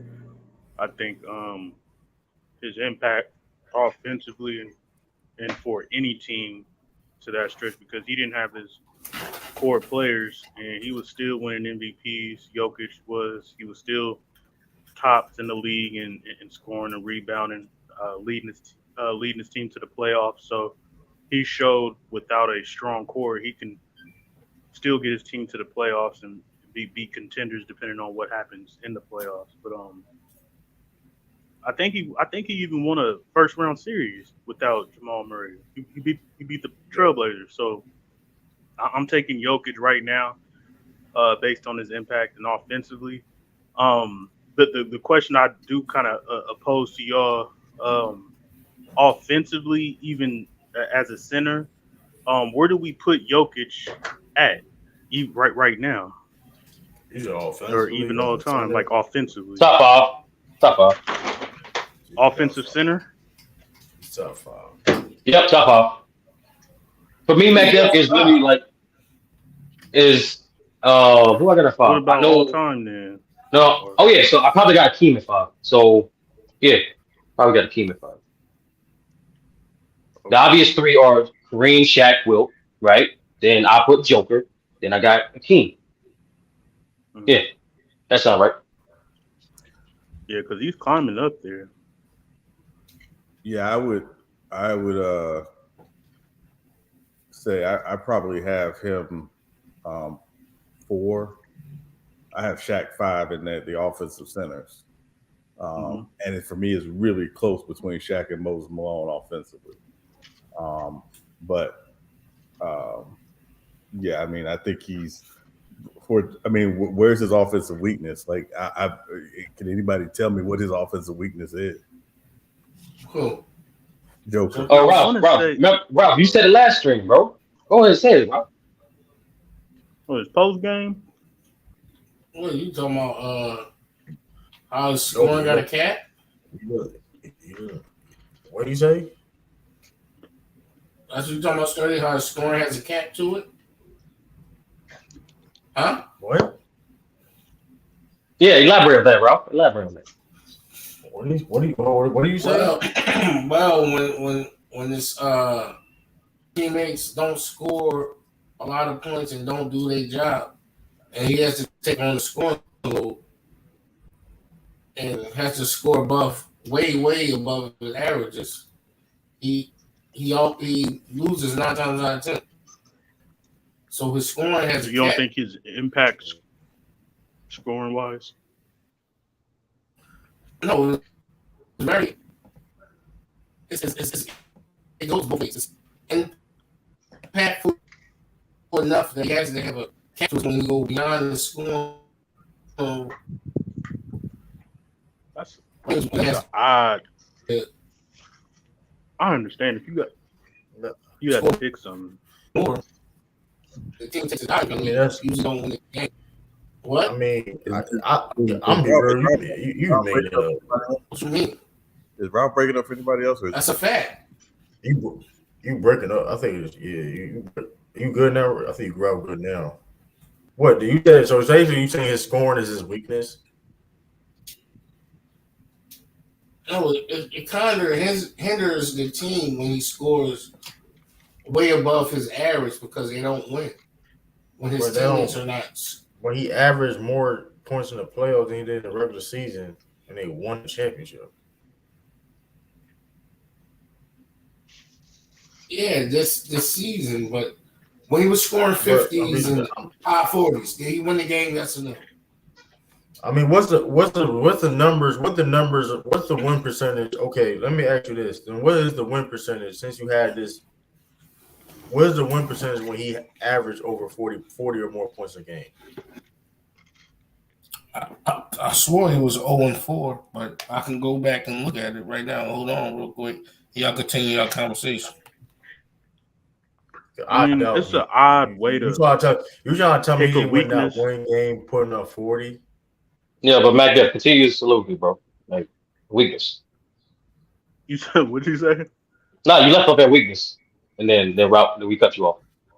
No, I'm saying that's an odd weakness to say that if you make Jokic a primary scorer and cut off his passing lanes and just have him be the scorer, that he can't carry a team. That's basically almost saying like if he doesn't have any help and he's not making the offense go, he can't outscore the other team. What game? I don't think that's a weakness. If you make Jokic a scorer and then have Jamal Murray passing and facilitating and scoring, the Nuggets are still going to be unbeatable. Like you're still going to have a tough time beating that squad. So it's an odd way to look at it. He has a positive regular season, but in the playoff, he's 0-3. Yeah, see, that's an odd way to look at it. It's I like it. It's cool. It's kind of nitpicking, but that's a reach. That's tough though. That's the thing is, Ralph. Even I don't look at it as a Wilt Chamberlain. Whether, you know what I'm saying, whether a team win or lose, Ralph, it doesn't negate the great scoring performance he put on. That same logic before Scottie Pippen, before '89. Let me just say specifically before '88, right? Before the Bulls beat the Cavaliers, Jordan lost majority of his playoff games despite his great historic scoring efficiency. Doesn't mean he didn't score average 40? No. He still averaged 40. Still a great performance. No matter what the team won or lost. We're just talking about individual scores, right? Yeah, they was just trying to say that Jordan couldn't lead the league in scoring and win, but he still did it. It's just he had more help than 87 and 88 and 89. And they got to stop taking that from Kareem, bro. Kareem literally did that. Like he literally led the league in scoring and won. But whatever. Yeah, I don't know. Orange Jokic and B averaging 80% from the free throw line. Yep. I don't know. I mean, I don't know. I think Dwight Howard, man, he wilding, man. He been wilding lately. I see him. He had that. I don't know why he put that video out with his son. I mean, I don't have a problem with him training him, but like that was cringy. Yeah, that shit was cringe. I'm like, bro, why you gotta put this shit on social media, bro? Like, yeah, that's wild. Crying. I don't care to see him crying. Like, I mean, it wouldn't. I don't have no problem him training him, right? I mean, don't pay no. Like, listen, you working out, man. Listen, you going. I mean, hey, listen, man. Yeah, but them moments you don't put for the public. Yeah, you don't put on social media though. Like, but I don't remember. I don't remember getting your answer. What's more difficult? Floor raising offensively or defensively? 30, come on, man. We don't know these questions, bro. Like these 30 type definitions. Like, come on, man. That critical thinking, Luke. My fault, man. It's more difficult. Lou. Did you just hear what Mac got said? What did he say? Go ahead, Mac. It's more difficult to floor raise defensively. Why is that, sir? It's definitely hard. It definitely is hard. Anybody can floor raise offensively. Iverson floor raised offensively. You can't say anybody. You start. I get what you're saying. What do you mean? I mean, most of the. Okay, so name me a star player, because I know who it is. Name me somebody other than. Are you saying there's more people you can say that can floor raise offensively than is defensively? Are you saying that? Considerably, yes. There's more players. You said at first you said like, man, anybody can do all that. I mean, I give you. I mean, any offensive player can floor raise their team to a playoffs offensively and carry them offensively, but there's very few players that are defensively minded that can floor raise their team. Like, I don't know. Other than Bill Russell, name me somebody else that's just defensively minded that floor raised their team and was like the best player. And also I think so Bill Russell's a good question, Mac Def, because Bill Russell could score. Like Bill Russell had a 30-40 rebound game in a game 7. So when people say, "Oh, Bill Russell couldn't score, Bill Russell couldn't shoot," he shot above league average during his heyday, obviously, but he was not necessarily looking to score. And if you needed him to score, he could score. As the 30-40 rebound game proves, and he had other games where he would, if he needed to score, he would score. But I think the only issue I had with Sturdy's question is, again, we're talking about a singular player. Most of your great defensive players also score, even if they didn't score in bunches or a lot. So Kevin Garnett was not going to go out and give you a 60-point game. That's not who Kevin Garnett was. But we knew what he was going to do defensively, and he could put in 30, 35 if he needed to, and 15 rebounds. Like, that's KG. So that's the only issue I have with Sturdy's question, because it was a little. I don't want to say. Sean, can you retort? Can I retort by saying there's a few more offensive players that, even though they're great offensive floor raises, they're not great defenders. We can name at least 15. Yeah, no, that's easy. I mean, we can start with. Is Sturdy lagging, or is it just me? No, am I lagging? It's just you. I think me. I'm finna load on again. Yeah, but my point was, though, being a great. I get what Sean was saying. It's like, it's because at the end of the day, it's rare to see. I don't know. I mean, to me, the only one other than Bill Russell that I can really think of that was debatably the best player on their team, and he was defensive minded and floor raised, was Ben Wallace. Because I think he floor raised them to be one of the greatest defensive teams, and even before 2004, like, they were in the Eastern Conference Finals, and he was winning Defensive Player of the Year awards. And Macbeth, are you saying defensive floor raising only in regards to being the best player? Because I can name a few more players that defensive floor raised and they wasn't the best player, and they still raised their team to all-time great defenses. That's what I was. There was a year when the Nuggets with Dikembe Mutombo won as the 8th seed in the first round. It was like 94. Yeah, it was a 5-game series back when they used to do that in the first round. But I can't really think of many, though. It's hard to do. Ben Wallace was like the 4th best player on the team. Hell no. Hey, I want to get my Sturdy. I know you asked that question. I want to get my take on that question in the topic of the video too. For Sturdy question first, bro. I honestly think, like you said, it depends on what can you do better offensively or defensively, which is harder. I think it just really depends on your personnel or who you have. Because I think you can easily work in an offensive system with the Nuggets than it is probably get a better defensive system. And then obviously with you do somebody like the Milwaukee Bucks, it might be easier to make the Milwaukee Bucks a better defensive team because you got the pieces who can do certain things like a Drew Holiday, a Giannis, a Brook Lopez. So I think to answer your question, because it's hard to just genuinely just generically. Yeah, I want an answer. I don't need no political answer. I don't need both sides. I need to pick a side, bro. It's a tough question, dog. It was. Man, if you still contemplating, that's cool. Stay on mute and contemplate. Don't just tell me like you still contemplating. No, I think the answer is depends on your personnel. It depends on who on your team. No, nigga, that's literally the answer to everything. How do you win? It depends on your personnel. How did you lose? Depending on your personnel. Like, come on, bro. If you got, Dwight Howard is better than Jokic, depending on who he got on his team. If you got a team, exactly. Say if your team was Rudy Gobert, Westbrook, Roberson, Sevalosha, and like Jeff Green. Sevalosha. There's a lot of people who can't shoot, but I guarantee you it's probably easier to make a better defensive scheme for them than it is offensive because everybody can't shoot. But then you switch and go a team with like Curry, Clay, Cal Korver, because I want to stack their team. Sabonis.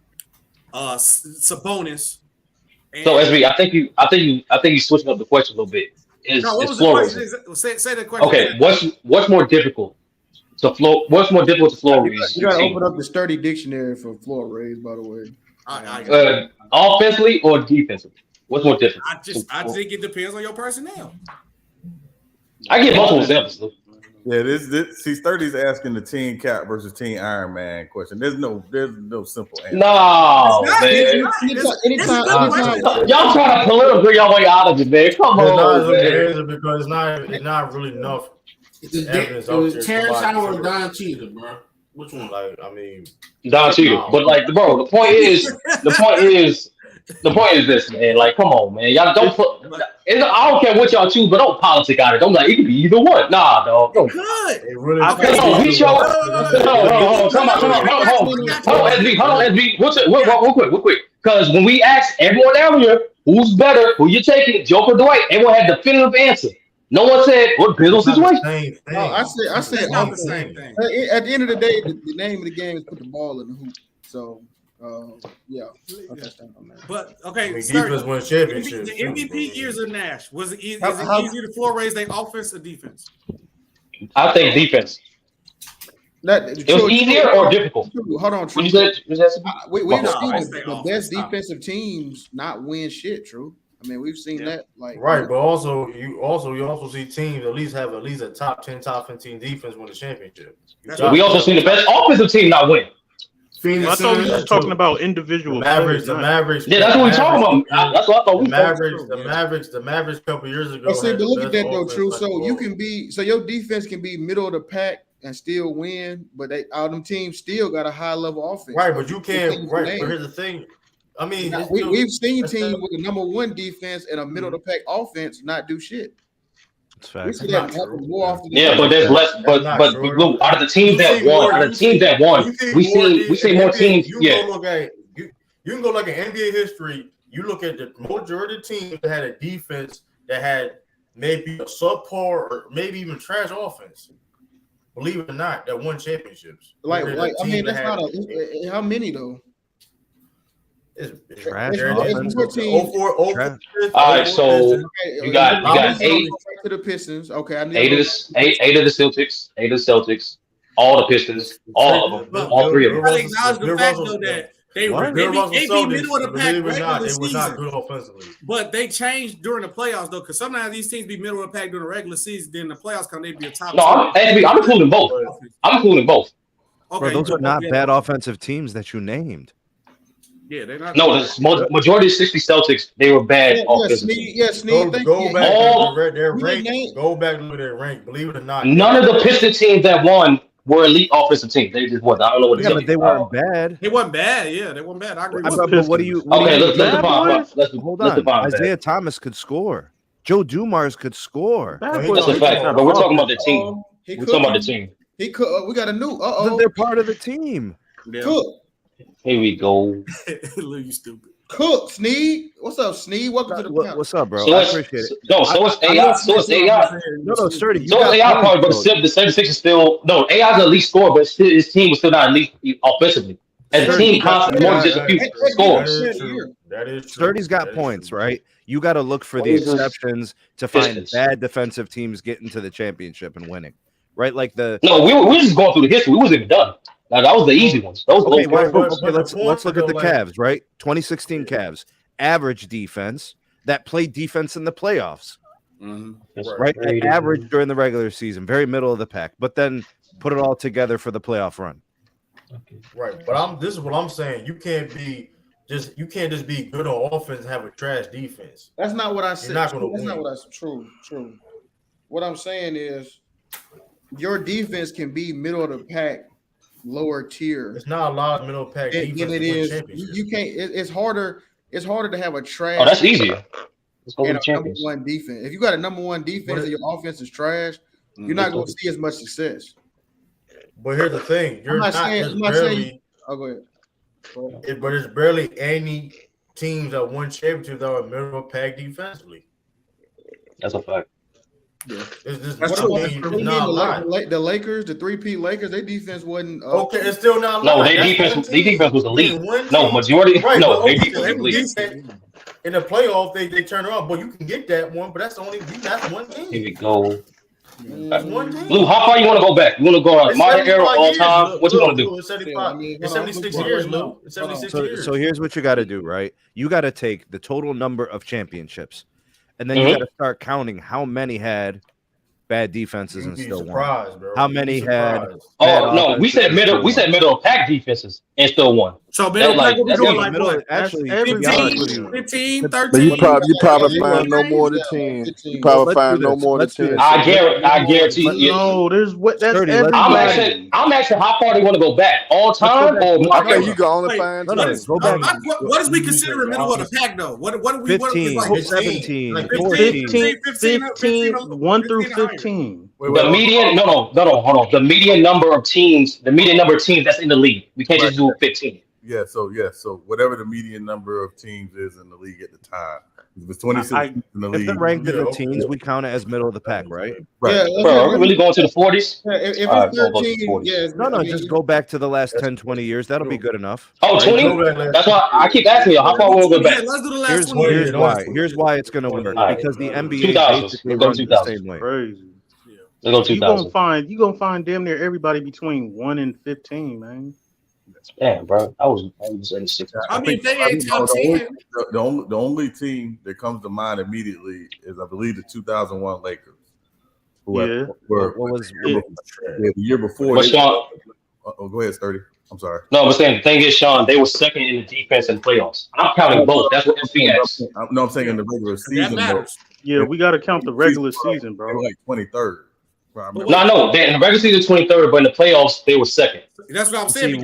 That's why the playoffs is shortened. A team. The playoffs, the games matter, and most importantly, you're trying in the playoffs. They literally said, and Mac, you know, as a Lakers fan and a Kobe fan, they literally said we did not take a regular season serious. Yeah, I get that, but so what you're doing now, comparing champions. I understand this 30 point that in the regular season, yes, on paper it looked like the 23rd, but when the playoffs started, they went from the 23rd, whatever seed, to the second best defense. That changes everything once the playoffs start because they the second best defensive team now.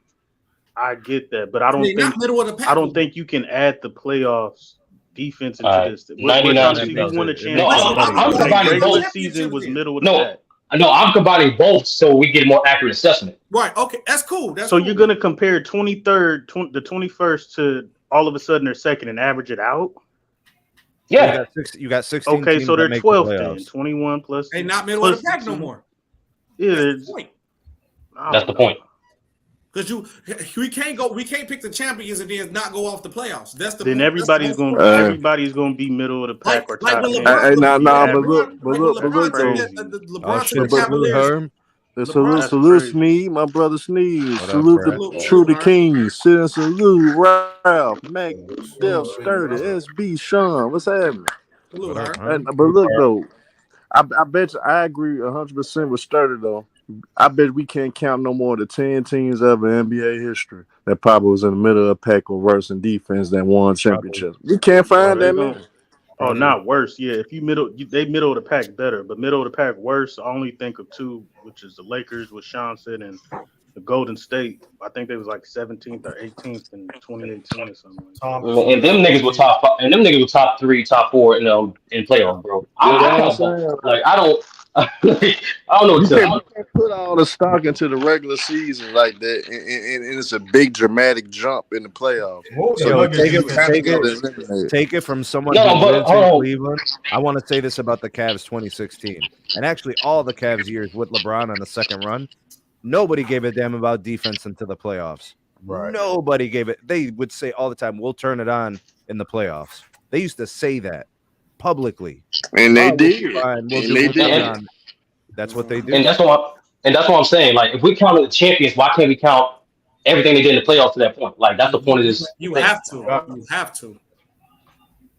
You 100% have to. I don't see everybody gonna be top. Everybody then they're gonna be top 10 or middle of the pack. Ain't nobody gonna. You gotta be though. You gotta be. Majority of the champions is like a top 10, top 5 defense that won the championship.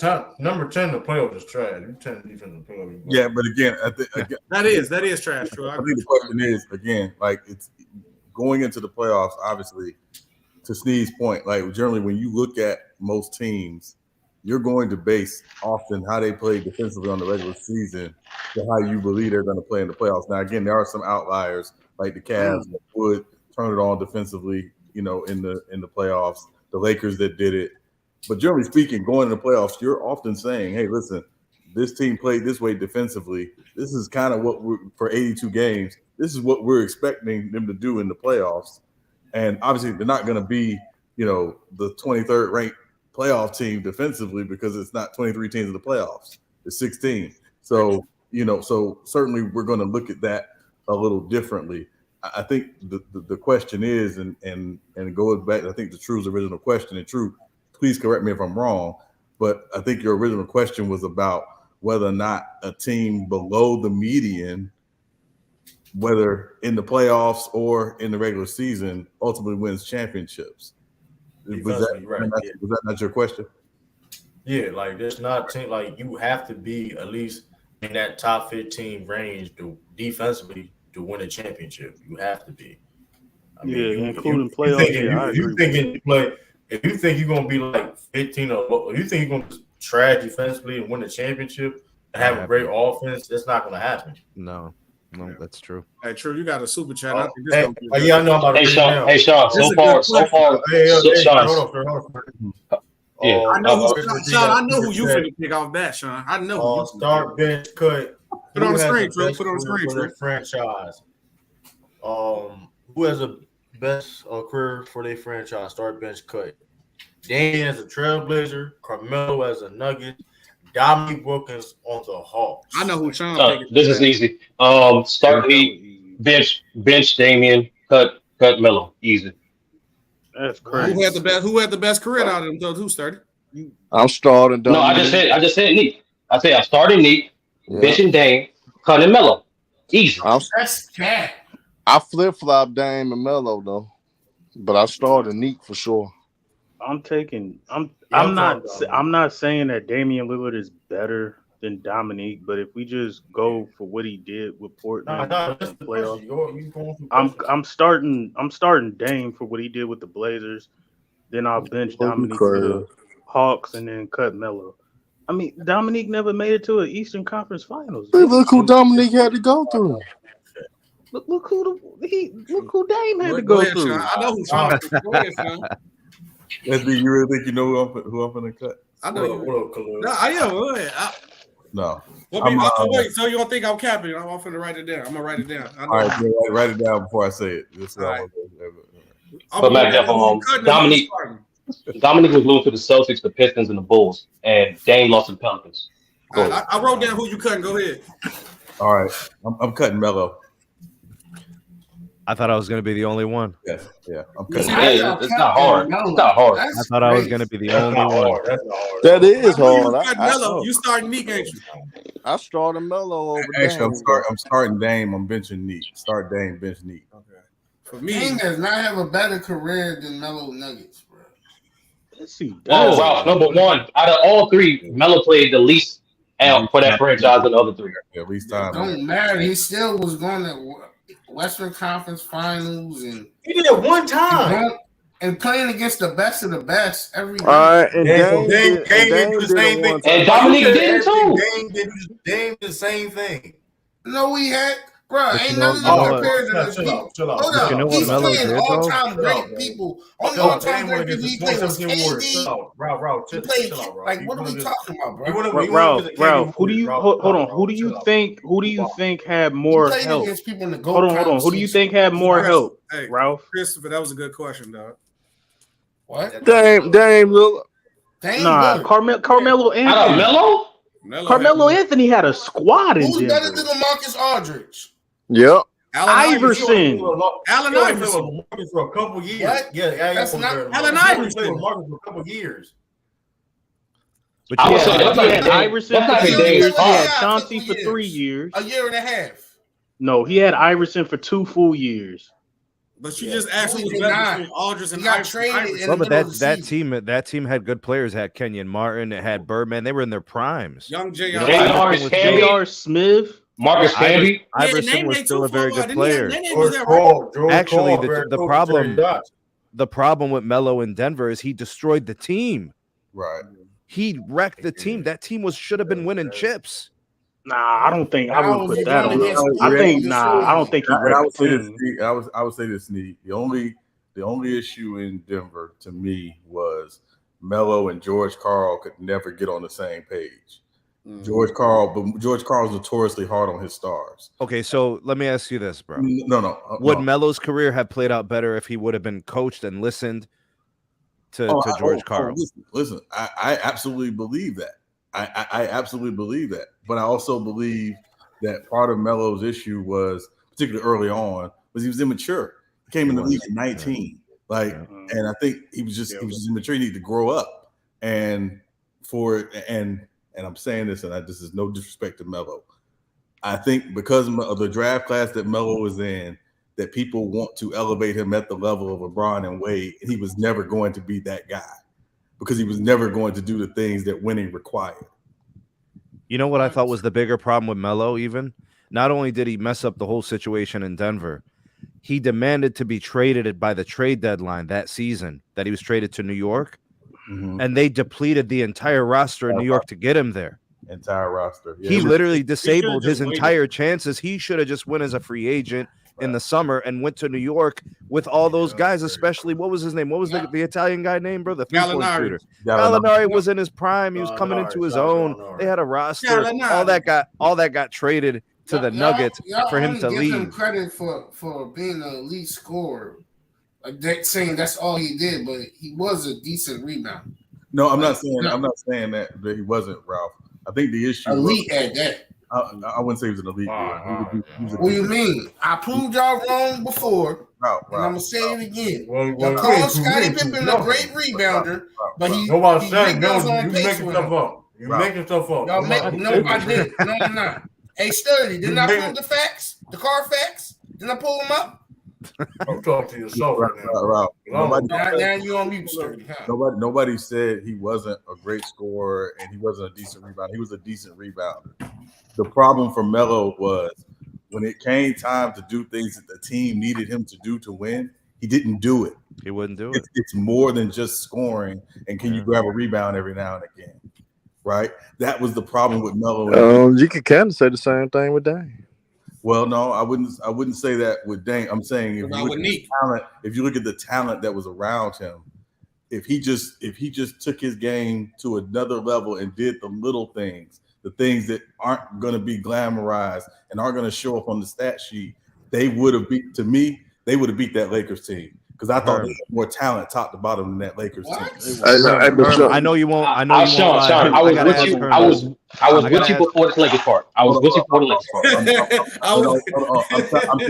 I'm saying from a talent standpoint. Hey, but Sean, they were better coached, and obviously they were a player. I'm saying from a talent standpoint, they just had more talent. But Sean, that team was better than Lamar. Hold on, Ralph. Hold on, Ralph. The 2018 Blazers team. Remind you now, they was up 20 points in each first half of that series, and they blew every 20-point lead and got swept. It wasn't because of Portland role players and because they were playing bad as a team. Yeah, 2018, 2019 season. But end of the day, Dame Lillard didn't show up. He shot poor from the field. He was jacking up dumbass shots against Golden State in those second halves of those games. So I mean, you can say the same thing about Dame that you're saying about Melo. But Herm, you're not putting Dame on the other team's best scorer. You're going to ask Melo. This is what George Karl did. He told Melo, commit defensively. I need you defensively. Make that commitment. I need you to defend the other team's best scorer. You're not going to ask Dame to do that. So in the finals when Denver went against the Lakers, Carmelo didn't try to take the challenge of guard to Kobe Bryant? A little bit. He did that. He did that 2 games. I mean, a little bit, but that's not Carmelo's game. Like you can't ask somebody to be out of the 5 games, they not. Yeah, that's a fact. And out of 5 games that series went to, Melo only had 1 good game. What I'm saying is the expectation is different. I'm not sending Dame to go defend the other team's best scorer. I am gonna send my small forward, my star. I do want to ask him to go and defend the other team's best player, especially when he's my best athlete. He did. But that's not. Hold on, real quick. Hold on, real quick. I just want to remind people the 3 players that we're comparing, defense should not be brought up. I don't know what we're doing. What we doing? I can't deny that. I can't deny that. You're right. That's like, come on, bro. Like these dudes are all-time great scorers, and we talking about their defense. What we doing? Come on, man. No, when you put it that way, No. Dominique Wilkins will start him because at the end of the day, like me and Sturdy. Dominique better score than Melo. No, how me and Sturdy agree. Dominique better score than Melo. No, but hold on, SB. But what me and Sturdy were basically trying to tell everybody though, the competition that he had to go through all-time great teams, and mind you, 50 wins. he came in the league. He came in the league in '82. So not only had to go through the Celtics and the Pistons and the Bulls, this nigga had to go through Philly early in his career when he first got to the league. Go through Tim Duncan and Kobe. What are we doing? And Dirk. And Nash. Melo. How many series? SB, I got you right here. Then how many series Carmelo Anthony went against Dirk? Went against the Tim Duncans, went against the Kobe Bean Bryants. How many series he went against them guys? I don't think the difficulty is different. I think they all had difficult trips. I mean, they're going up against the best in the league. Yeah, if we had to rank competition, it would be Dominique Wilkins. SB, we're talking about SB. Hold on. And Ralph, what we keep telling you, bro, once again, Melo was not on the Nuggets as long as those guys on the Hawks and the Trailblazers. He just wasn't. But SB, bro, we talking about the 80s East. We're talking about the 80s East, SB. But those two rivals. Back then, we talking about that.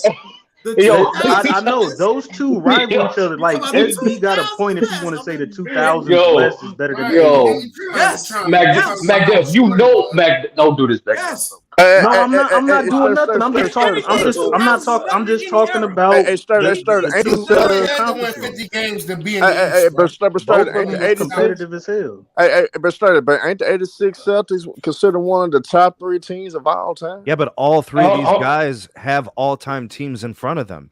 You guys are all right. Now Melo did. Lakers, Melo did. The Lakers were all. The Lakers. Melo had a dynasty in the Spurs. The Spurs talking about. So Kobe and Pau Gasol team is considered one of the top ones of all time. They won 2 out of 3 finals. Y'all let y'all. Hold on. So Herm, as a rookie, he has to go up against the Spurs. Okay, he has to go up against the Spurs. I mean, I'm not gonna mark his rookie year against him. I'm not gonna. But no, that's a rookie. But we talking about about competition in playoffs. If he would have won, Magic won as a rookie, we count that. So we can't.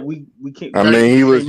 All I'm gonna say is this though: from the year 2000. Hold on, wait. This is how great the 2000 was and the West was that Melo had to deal with. From 2000 to 2010, eight of those years. All the MVPs was on the Western Conference. SB. All the MVPs was the Western Conference. That was what we had to deal with. SB. Every year. SB. Majority of the MVPs in the 80s went to the East. Yep. What's your point? And SB. Then on top of that, SB. No, whoa. Now hold on. Chips was in the West too. Kareem. Hold on. Let's do it. Kareem and Magic twice. You're right. Okay. So you're welcome. Hold on, wait a minute. Wait a minute. Don't forget Moses won in '82 in Houston. Yep. No, yeah, that's a fact. Oh, yeah. Say Houston. Yeah. So no, hold on. So still the East. It's still the East. Hey, no, but SB. But SB, remember SB. Out of all the teams Melo faced, even that 2003 Spurs, that 2004 Spurs. Now I'm not gonna lie, that 2004 Spurs great, but that Spurs team ain't nowhere near the bad boy Pistons. They ain't nowhere near the 86. They ain't nowhere near the 86. Had a dynasty. The Lakers were a dynasty. Yeah, we could go. We're gonna go off on the cast. So rather then you dealing with the late 80s. Then you dealing with the late 80s, early 90s. Come on, man. Y'all gotta get serious, man. Sean, what'd you say? Spurs and 5. Rather than try to focus on the competition, because I don't think we'll come to a consensus on that. Yeah, I think what you can look at, in all honesty, based on the question, is who all three of these guys played with those franchises. Dame had the less help. I think Dame did have the less help. I would think Dame had the less help. Dame didn't play Yusuf Nurkic. Another surefire. Like, we know Melo played with surefire Hall of Famers. We know Dominique played with Hall of Famers because he did play with Moses Malone, who was still 20-10 at that time. So, I think Dame had the least amount of help. Good question. Obviously, those one guy. Yo, Herm, you got to mute up. One guy stays with a franchise for a certain amount of time, but I want to go back to what Sneeze said earlier. To me, the guy who was most damaging to their franchise of those three was Melo by far. Only because of the trade. No, actually, it wasn't even that. I think it was before during the seasons when he was there and they were putting that team together. It was bad. I don't agree. I don't agree with that. But I mean, I was going to say that Melo's not even going to have his jersey retired with that franchise. Dominique got his, and Dame is going to have his jersey retired. He was getting suspended. He was getting arrested. Like, he was doing all kinds of. He was on the Stop Snitching video. Like, I know you must say stop snitching. But MacDuff, to your point though, you can't necessarily say that because before Jokic got there, Melo jersey was going to get retired. But how you know somebody just don't come to the Blazers, win 0, win MVP? But the fact, but this is. They ain't getting his jersey retired no more. Right. Jordan Poole just got Bradley Beal number. You don't know if his number would have got retired. His number 13. He don't got Bradley Beal number. His number 13. Wait, why isn't Dame gonna have his jersey retired in Portland? I mean, he might. But people are already lightweight calling Dame a better Blazer than Clyde Drexler. Like, that is the debate out there. It's only two dudes you can even argue. In my opinion, MacDuff, it's not a debate. I think Drexler had a better career as a Blazer than Dame. But yeah, I think so too. But it's a debate. People are actually debating. Like, I'll take Dame over. Man, Bill Walton, the best Blazer of all time. I'm not mad at that. Hold on, real quick. I don't agree. You can't get No, but here's the thing though. No, it's hands down. Dame's the top 3 Blazer all time. Agreed? Top 3. Yeah, hands down. Dominique was the top 3 Hawk all time. Agreed? Correct. Why isn't he number 1? No. Bob Pettit. But hold on. Listen. Yes. Listen. Oh, it's he's definitely top 3, bro. Stop this. I didn't know. Yeah. That's like, stop this, bro. Like, is Carmelo a top 3 Nugget of all time? Yes. Not necessarily. It's not guaranteed. SB. Think about it again. Alex English. Jokic, Alex English, Melo. Hold on. SB, hold on. SB, Sean, you gonna say it? I'm taking Melo. About David Thompson, SB. David Thompson. Mm-hmm. And you got Mutombo. It's getting nasty now. Melo's an all-time great Nick. Nah, Melo. I think Melo is. Look, Melo is second. Jokic is number 1. Melo is better than David Thompson and Alex English. No. He's not better than Alex English. He's crazy. That nigga is better. Yes, he is. Stop it. Y'all crazy. That's just biased as hell. Are we talking all time or as a nugget? Oh, as a nugget. As a nugget. Kiki Vandeweghe. As a nugget. as a Nugget, is Alex English a better scorer than Carmelo as a Nugget? Who was the leading scorer for the East? No, because he played a whole bunch of. Because he did you hear what he said? Get it. On the Nuggets, he led the league in scoring. Carmelo still gave you 27, 26. But did he lead the league? Oh, at MacDuff, this is your thing, bro. Did he lead the league in scoring on the Nuggets? That's not my thing. Because you could average 30 and not lead the league. I'm saying as a Nugget, I would still take Melo as a scorer, and he got further, and he made a Western Conference Finals. I think Alex English played more, but I was just. If I had to pick, I'm taking Melo over Alex English and David. Hold on, but MacDuff, you're not adding up because Dominique Wilkins can make an Eastern Conference Finals, but you still have him above Melo. You need Kutnik. Damn. Yeah, because he did more for because he did more. He did more for his. He did more for his franchise. Hold on. He did more for his franchise, and he had less help than Melo. And MacDuff, Melo top 3. Just to correct you. I'm mad he's top 3. He ain't over Alex English. No, he 3. He know Alex English. Like Melo. Hold on. Sean's just in the middle cooking. Go ahead. Yeah, Alex English got to the Western Conference Finals in 1985. Mm-hmm. Okay. Then you got a debate. Then you got a case. Yeah. I said I'm taking Melo. And again, he played more. He played longer for Denver. He accomplished more. Yeah, he played longer. He's the leading scorer for the decade of the 80s. I got you.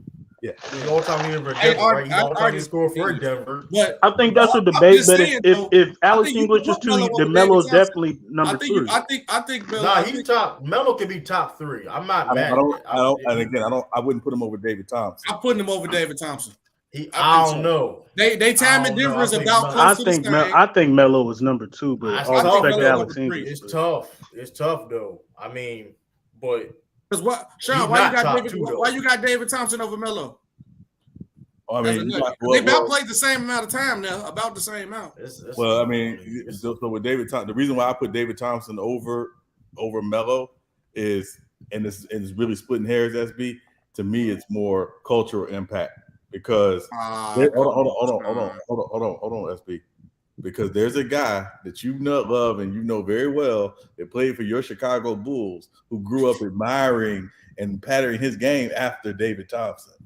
And his name is Michael Jordan. Nobody, but he ain't Mike. Damn, he pulled a Joker card. Oh, yeah, he did. I would still take Melo. I'll still take Melo though. I'm taking Melo. I don't know. I think Melo's just better than him. I think Melo is just on the Nuggets is just better than everybody except for Jokic. That's just my take. He's not better than Alex English. He's not better. He's not. You gotta let that go. You gotta let that go. He ain't better. He's not better than Alex. So on the Nuggets, Alex English is a better player. Flat out a better player. Nuggets history. He's the all-time leading scorer in Nuggets history. What are you talking about? He's a better. Okay. Yes. He did more. He did more for the Nuggets than Melo. Okay. Alex English played more years on Denver than Jokic. That's why. Who cares? Like that's part of it. That's part of it. That's why people saying Dame over. That's why. Like, it's the reason why people like. All right. I'm just saying. I think Alex English. I think Melo's. Who you got higher on the all-time Heat list? LeBron or Wade? I'm just saying though. Like Wade. Why? Because he was with the franchise. He did more. There you go, sir. Exactly. But yes, he was on the franchise and he did more. He won a championship. There you go, scoring title. He's a freaking Miami for life. Okay, so wait, hold on. I want to put a private link in the chat. This is Bleacher Report did an all-time Nuggets ranking. Now keep in mind it's a little old, so this is pre-Joker. So everybody's saying they got Joker top 3, right? Yes. Yeah, okay. Joker. Mine is Joker, Melo. True. Pull it up, please. And I want you to see who they have 1, 2, and 3. But keep in mind, this is from 2013. All right. They did the top 25. They did top 25, and they did honorable mentions. Hold on, I wonder what year this is. 2013. 2013. Yeah, this is pre-Joker. Pre-Joker. No thanks. Get out of here. Honorable mentions: Bill Ainsley, Brian Smith, Dale Ellis, Danny Shays, Dave Roberts, George McGinnis, Todd Lawson, Number 25, Kenyon Martin. Number 24, Wayne Cooper. Number 23, Gerald Smith. 22, Reggie Williams. Number 21, Calvin Nat. Damn. 20, Nick Van Exel. I forgot that. 19, LaFonso Ellis. That 70 burger one time. That boy was a problem. 18, Michael Adams. 17, Muhammad Abdul Rauf. Mahmoud. He was a cook. Antonio McDice. Yeah, I forgot about McDice. Sure, that's your favorite. Andre Miller. Can't forget about Andre. Chauncey Billups. T.R. Dunn. Mm-hmm. Nene. That's funny, isn't it? Ralph Simpson. Kiki Van? Man, this I can't. I never pronounce the name. No, I said it. Can pronounce it out, Joe. Kiki Vandewey. Vandewey. Yeah. There you go, sir. Yeah, I'm about to say. I was like Bobby Jones. Bobby Jones. Bobby Jones did play for a little bit. Hey, a lot of people didn't know that. Marcus Camby. One of the worst jump shots. Byron Beck. Kimby Mutombo, number 6. Told you with the Mutombo. Fat Lever, number 5. Fat Lever used to get busy too. Dan Issel. Ooh, Dan Issel, number 4. Okay. Number 3, Carmelo Anthony. Number 2, David Thompson. Number 1, of course, English. So that's perspective. I mean, this is the Bleacher Report opinion. But I mean, that was 2013. That was fresh. 2013. Yeah. And I ain't gonna hold you. He better than Dan Issel. It's like, let me stop. Yeah. Well, that's funny. All right, yo, we can move on from the disrespect. It's cool.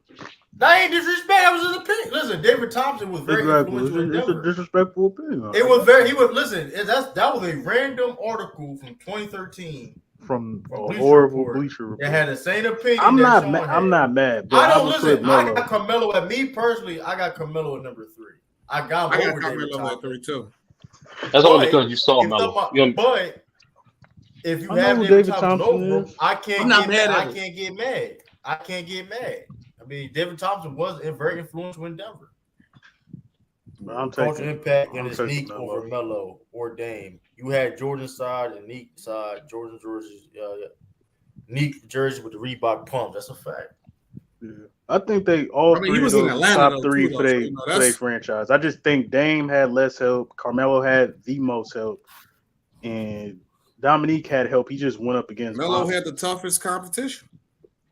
I mean, we're not going to agree with that. The 2000s Western Conference and the 80s East is the two best periods. Basketball. Dominic had no chance. It's the two best eras, bro. It's the 2 best conferences of all time. We're not going to come to Dominic had no chance in hell ever in his career. Dominic had no chance in hell winning championships, bro. We're not going to come to a consensus with that, man. Shoot, damn, the only thing I can say is the 80s East was more top heavy with better teams, but the West had more quantity better teams. That's the only thing I could say. What decade are you talking about? You talking about 2 different decades? You're talking about the 80s East, the 80s East versus the 2000s West. If you want to just go who was better, we're not going to come to a consensus. I mean, of course, there's more teams. I just say the 80s right? East had better all-time teams, top heavy. The Western Conference had more quantity. I agree with that. I agree with that. It was more team. I agree with Kevin Durant was an AC. You know what I'm saying? That's crazy. I agree with that. Yeah, the 80s. Who else? Y'all, they already mentioned in the chat. Thomas has a high IQ, as does Alex and Coach. Man, come on, bro. You talking about them little brothers trash? Come on, man. All right, I gotta start bench cut that has to do with Jokic and sort of the topic. Start bench cut. Better offensive player. Jokic, Kareem, and no, hold on. Forget that. Jokic, Larry Bird, Jerry West. Better offensive player. Start bench cut.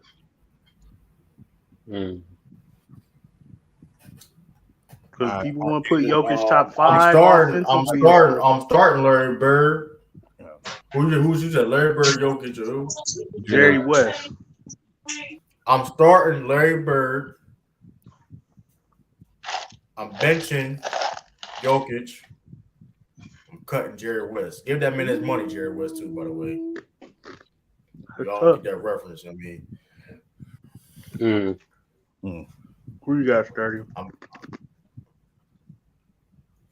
I already know how I'm cutting. I already know what I'm cutting, but I'm cutting West. But like, I'm honestly, it's close offensively between Bird and Joker. Getting Bird off the strength. Nah, we know why you took. We know why you picking Bird, but I'm starting. I'm gonna lean at this point. At this point, I'm gonna lean towards Joker. I'm starting Joker, benching Bird. What are you talking about? Oh, true. I meant to answer that question to the topic though. I'm gonna make it real quick because I don't want to throw off the subject. What we talking about? Dwight Howard ain't better than Jokic in this peak, but I'm gonna say this: I think peak Dwight Howard can guard Jokic though for sure. I think peak Dwight Howard give him problems though. I ain't mad. People forget how good Dwight. I think the reason why Dwight Howard gassing it, and I'm not mad at him because he have been getting disrespected a lot lately. And it's just I don't think the media never likes him though. So. Like the media don't like him.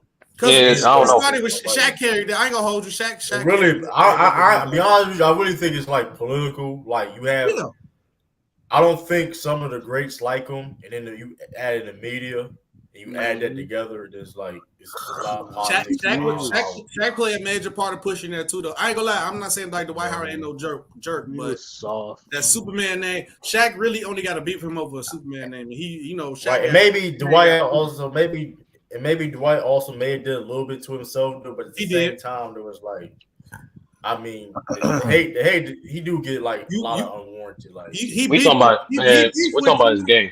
He beefed with two of the most beloved players in Shaq. People don't take that into consideration though, Sturdy. Unfortunately, he was soft and injuries took a toll on him. How he soft? Y'all gotta stop saying that man is soft when he was playing. Soft, bro. Y'all stop saying that. See, that's what I'm saying. He should have been dominating way more than what he did. Backed up. Did he not have a back injury when he went to the Lakers? I just said injuries played a part of it. But you said he's soft. He's still at Dwight Howard's peak. At Dwight Howard's peak. SB, forget he just played. He didn't win no MVP, and he led the league. Wasn't even like he led the league. He led the league in rebounding with a bad back. And McDuff, he finished top 5 in MVP 5 times, top 3 times. Only lost it to Kobe and LeBron.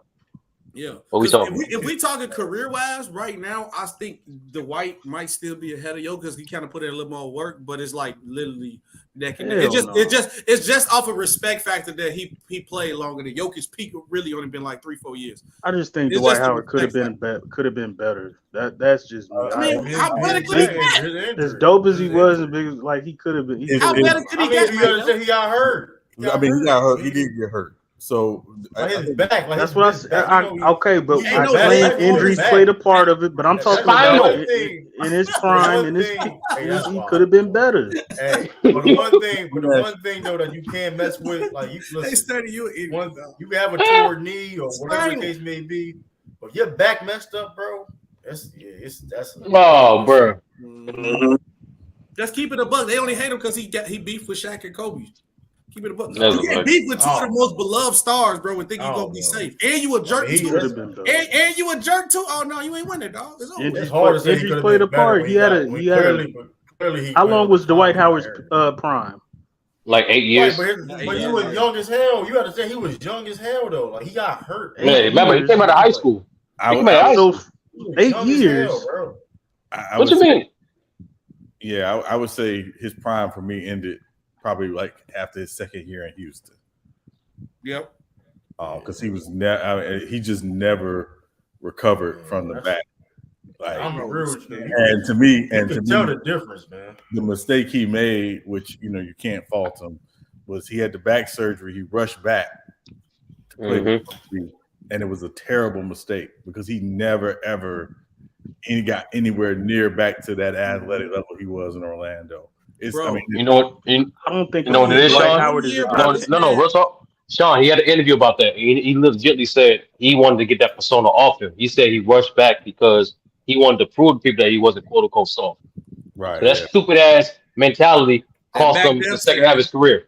I don't think a peak this man shot peak Dwight Howard at his very best is a top 10 for center. the field 1 year. God, 30, I don't think so either. I agree with you. 3 blocks. 8. Oh yeah, I take that back. He a better rebounder. He could have been better. Like that's what I'm. What better could he done, McDuff? That's what I hate when y'all say that. Like, I think he could. I think he was in the conversation for the center position from the time he was playing at the center position, especially in the East. I thought he could have dominated that position. At his peak, he got hurt at 26. McDuff got hurt at 26. Bro, I already mentioned that his injuries. At 26, McDuff, do you understand this? At Dwight Howard's peak, he wasn't even in the Walton conversation. got hurt before that. Hold on, listen, McDuff. Man, I don't want to hear that. McDuff, at his peak, he was Bill in the Walton. conversation not for the best center in the league. He was in the conversation for the best player in the league. Dwight Howard ain't never been in no stop it. He was in a yes, he was. Yes, no, he wasn't. Oh, okay. Hold on. Time out.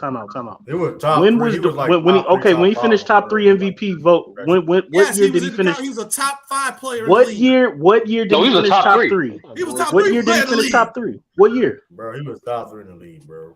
Like what 2011, 2010, around that area. Bro, he was top 3, bro. Come on, bro. Like you, I got you, man. Like, think about it. Think about players. He was in the conversation with Bron, Kobe. I think Duncan was a little bit falling off from that point in time. Dwight Howard ain't never been better than Dwayne Wade a day in his life. Yes, he was. No, he was not. Oh, Mac, just ask the Heat fan. Just ask the best Heat fan you know in your life. He's on the panel right now. We talking about injuries, and I'm forget that Dwight Howard is not better than no Dwayne Wade. He's on. Oh, Mac, just ask him right there. He's right there on the panel, bro. So you I know what I saw. Dwayne, ask him. He won't do it. I ain't gotta ask him. He could disagree. He can disagree because he can disagree. Because he can disagree. If he wants to, it's not gonna change my opinion. He's an objective Heat fan. That's why you don't want to answer it. Like, come on. Dwight Howard ain't got no. Come on, bro. Y'all really think Dwight Howard is better than Dwayne Wade? Dwight Howard was second MVP in 2011, bro. Was D Wade better than Dwight Howard in 2011, McDowell? I'm taking Dwayne Wade. I'm taking Dwayne Wade. I'm taking Kevin Durant. I'm taking Kobe. I'm taking LeBron. I'm done. And hold on. So this is what to me he wasn't better. To me, even if he finished second in MVP voting, to me he was never better than Dwayne Wade. He was never better than Chris Paul, and he was never better than once Kevin Durant got his scoring title. It was a wrap. Sean, please stop. We need a good balance right now. The man led the team to a final. So that okay. You know what's funny? Before Sean go, you know what's funny, McDuff? Sean, in terms of talking about Dwight Howard, literally said his best individual season was 2011. But go ahead, Sean. Yeah. The only season I would say Dwight Howard had better than Dwayne Wade and in their primes and their peaks was 2011. But I think a lot of it was, remember, obviously Dwayne was adjusting the plan with Chris and with Bron. So, but prior to that, but I don't think Dwight Howard ever had a season better than Wade's 08-09 season. Like Dwayne Wade was off the chain in 2008, 2009. Like it was ridiculous what he was doing. Right, but yeah. But even from 09 to 2011 though.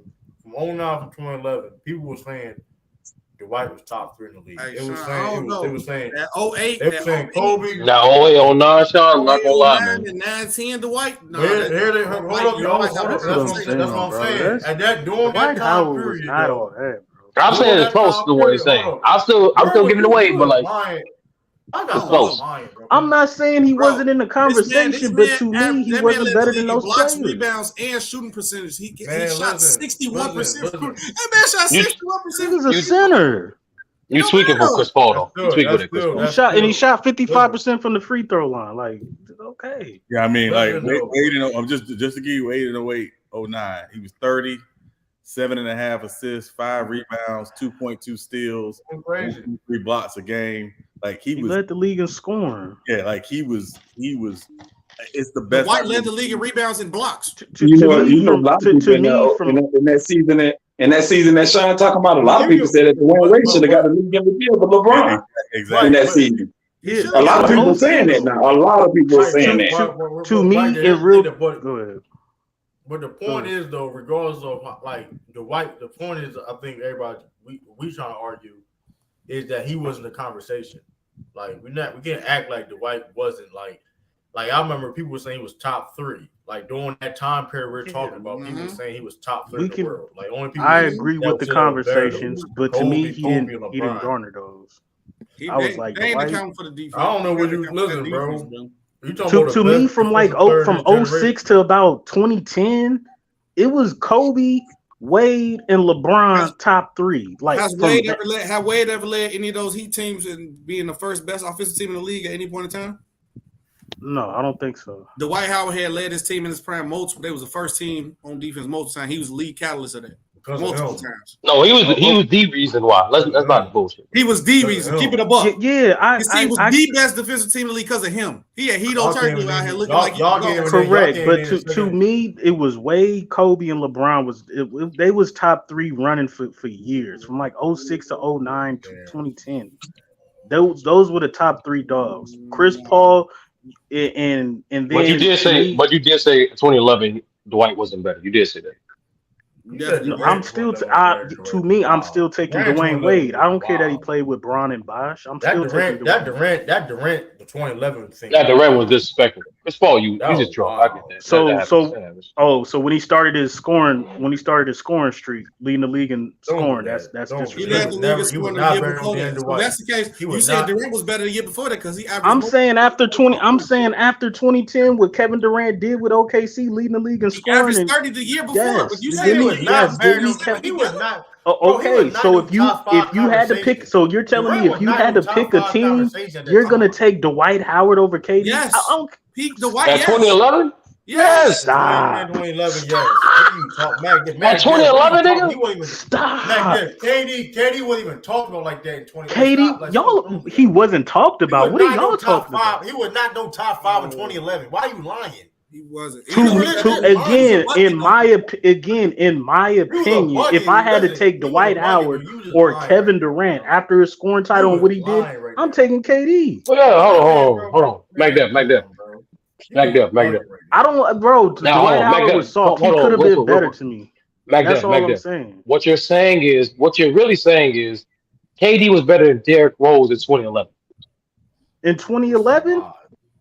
No, I'll take because I'm biased. Okay, nigga. I'll take Derrick Rose. Nigga, what you mean biased? I'll take 2011 Derrick Rose over a whole bunch of people. I'll take 2011 Derrick Rose over Chris Paul. I'll take 2011 I'm taking 2011 Derrick Rose over Dwayne Wade. That year for that 1 year, yes. Derrick Rose was in that conversation. Nigga said I'm biased. You're not taking. So hold on, you're taking Dwight Howard. His answer ain't valid. No, are you taking Dwight Howard over 2011 Derrick Rose? No, the whole thing is debunking. You saying KD was top 5, nigga. He was not top 5 2011. No, I did not. You just said it, nigga. If you say you better than Dwight in 2011, what are you saying then? Like, what are you saying? I'm saying to me, I've taken KD over Dwight Howard in 2011. I didn't say nothing about top 5. I said Dwight Howard has always been in those conversations. Dwight made first team in 2011. So Dwight Howard has always been in those conversations. To me, he didn't garner those conversations. From 08 to 2012. But you saying 2011 Durant was better, but you're not saying he's top 5. That don't make no sense. Oh, if I had to name, hold on. What I said was Dwight Howard has always been in those conversations. I understand that. To me, in my opinion, he didn't garner those. Why? Because I always felt Kobe, LeBron, and D Wade was top 3, and then after that, you can go okay. Derrick Rose MVP season. After 2010, I thought KD was that guy. Like KD was him. Chris Paul has always been top 5 to me in those conversations all the time. So to me, I don't think Dwight Howard. Yes, he was in those conversations, but to me, I didn't consider him better than those players. The disrespect. That's just me. The disrespect, man. Dwight Howard was. And you a teammates. Hold on, Mike Duff. And you're a teammates guy. You know for a fact, majority of niggas you said play with better teammates than Dwight. And Dwight still was carrying the marks. Nigga, you forget who Chris Paul was playing with, nigga? He played with David West. Who did anybody that Dwight played with that was better than David West and Tyson Chandler? Oh my lord! Don't do that. Are we gonna? Hold on. Keep using this Jameer Nelson replacement shit, bro.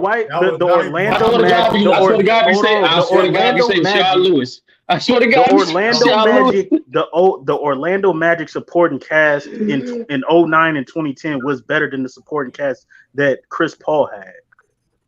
No, I said you're a teammates guy. I noticed you're not bringing up teammates when you're talking about these players. Dwight Howard had better teammates in Orlando than Chris Paul in New Orleans. I don't think Dwight played with nobody better than David West. Y'all naming one player. Or who's on the Orlando Magic that's that same level of Tyson? So if you want to name David West and Tyson Chandler, but don't want to name the rest of the squad, when you don't want to name them. Hold on. You don't want to name them. You got Rashard Lewis. You got Turkoglu. You got JJ Redick. You got Michael Petrie. You had the backup. You had the backup. You had the backup center. I forget his name. Bro, okay, I'm naming 5 to 6 players. You guys named 2 players. Mike Duff, what year you want again? You want 09? Jameer Nelson was an all-star. Mike Duff, what year do you want? 09 and 2010. Okay, sir. His time in Orlando. Chris Paul played with that year David West, Peja Stojakovic, Ime Okafor, Derek Collison, Marcus Thornton. Bro, what we doing? Marcus Thornton. Hey, the key. Hold on. So Turkoglu at that point, I think Peja Stojakovic overall for his career. You got Marcus Thornton? No, I know Marcus Thornton. No, I don't know who Marcus Thornton is. I think he's a good role player, bro. No. You forgot I think Peja why are we talking about Thornton? Was he better than Rashard Lewis? No. So, like I'm saying, Peja Stojakovic overall, I think for his career was better than Turkoglu. 09 and 010, he was not better than Turkoglu. He was not better than Turkoglu. No. Yeah, over 30. But hey, to Mac Duff's point, remember, Stojakovic had the back problems like when he was in New Orleans, so he wasn't the same guy. He still hit shots every now and again, but he was not the same guy. All time. Sean. I know what y'all talking about, but no, not. But this specifically we're talking about. He played 62 games. Darren Collison wasn't better than Jameer Nelson. Yeah, I mean it's an interesting argument. I know you skipped Amir Okafor, but whatever. What year the Hornets you talking about, McDuff? You talking about 09 and 02? I'm talking about Dwight Howard's best teams. You talking about the team that didn't make the playoffs? That's not even his best team. 09, 010. It wasn't even his best team. I'm talking Dwight Howard. First of all, we're saying I think Chris Paul is better than Dwight Howard. I think Chris Paul is better than Dwight Howard. You started naming teammates who Chris Paul and Dwight Howard had. I'm saying Dwight Howard at his best teams, 09 and 010. That's supporting cast. That's not his best team. That's okay, hold on. So what was Dwight Howard's best team? 08, 09. That's what I said. No, what is nigga, you said 09, 010. You said 09, 010. Hold on. See, when y'all say 08, hold on. When y'all say 08, let me speak. When y'all say 08, 09, that's one season for y'all.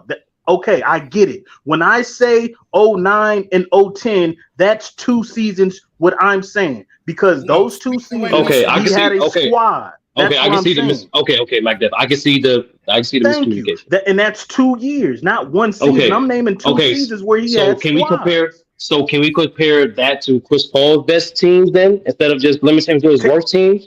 Take Chris Paul's whole career from the time he got drafted for the Hornets. You could go from the time he was a rookie to 2011. You 16. What are you talking about? David West gave you 20 and 8. Then Tyson Chandler gave you 11 and 11. I know Peja was still fire. Peja was fire. Shoot at a high clip. Peja was fire. What are we talking about? Ain't nobody. Okay, Peja was. Hold on, Peja. Let me talk now. And then you had guys like James Posey on the team and Rasul Butler. What are we talking about? Rasul Butler. Okay, so defensive guys. So again, when we talk about teammates, right, in the supporting cast that they had, were the New Orleans Hornets with Pager, were they a better 3-point shooting team than the Dwight Howard's Magic? I'm checking it right now, man. It ain't no need to check, bro. When you got Jameer Nelson, JJ Redick, and Rashard Lewis, the Magic was not a top 5 3-point shooting team the years you're talking about, sir. That's what I'm trying to tell you. Bro. So I'm trying to compare. Y'all look tripping. You know, I noticed back there. Move on. Hey, Chris Paul is better than Dwight. Now we move on. I don't care what y'all say. Chris Paul is not better at it. Yes, he was. Chris Paul from yes, he is. Sean, Chris Paul from 08 to 22. Yes, he is. Yeah. Sean, who was better? Chris Paul or Dwight Howard? Between the time period that Mike Depp is referring to. From 08 to 2012. Who's better? Chris Paul or Dwight freaking Howard? 2012. God. See, both of them were MVP candidates during that time. They was. I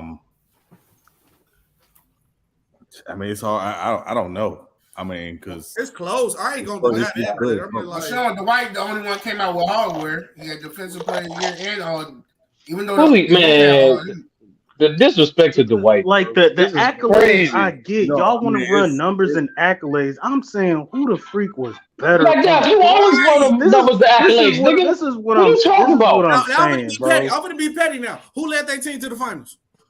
Dwight Howard did. Dwight Howard did. He beat a hurt Celtics. He beat a hurt Celtics squad, and he beat a whole. And he beat. Who did he beat online? Okay, hold on, LeBron. The Cavs were what? He beat LeBron. No. What were they? As a team. What were the Cavs? They was first in the East.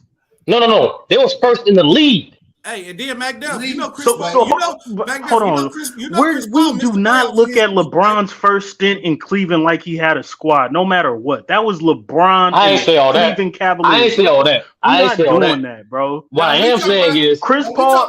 The West wasn't the West. The East wasn't even comparable to the West back then. We can move on from competition. You had a better argument with teammates, and Dwight Howard had better teammates. You know, Chris Paul at his peak missed the playoffs too, right?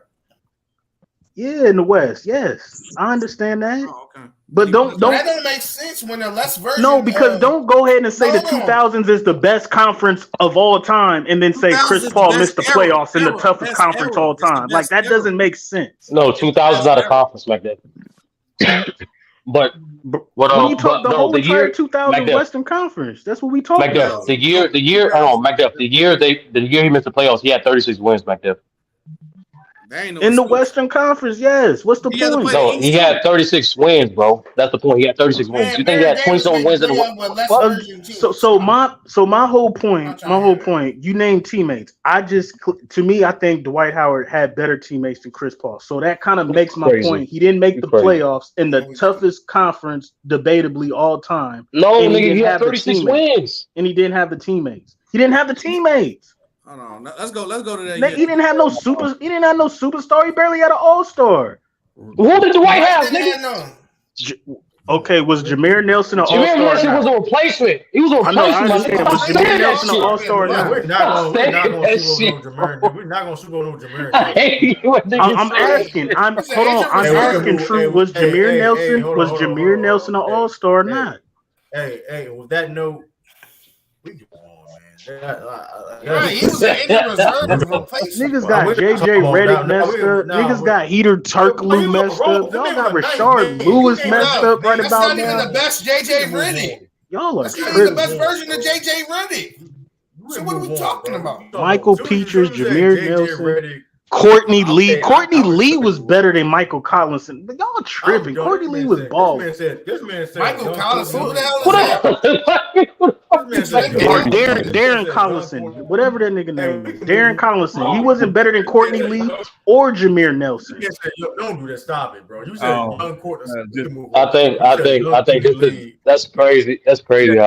That's crazy. Real quick, are y'all watching? Man talking like Courtney Lee like he was in Memphis or something like that. Come on, bro. You stop it, bro. Are y'all watching the summer league game? No, I'm not watching I'm this. trying No. to, man. I'm trying to right now. Okay. I'm getting ready for You trial. can still put the play-by-play up too. But while you load it up, Well, I'm trying to right now.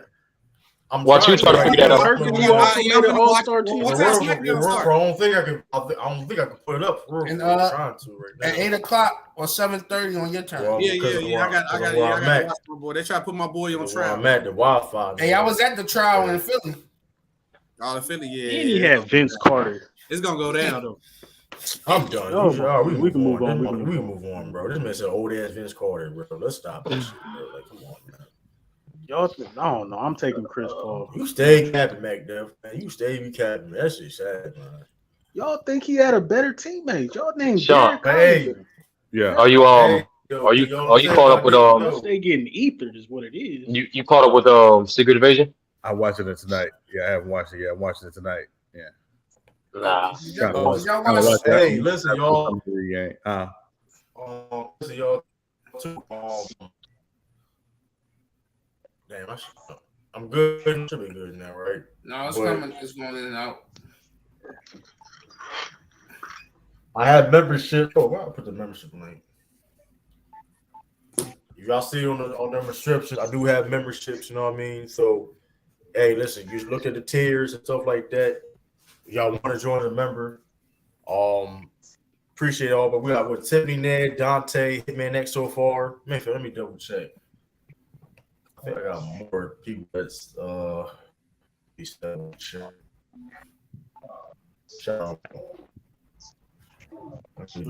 think Jokic was better offensively than Jerry West, bro? Yeah. Sorry.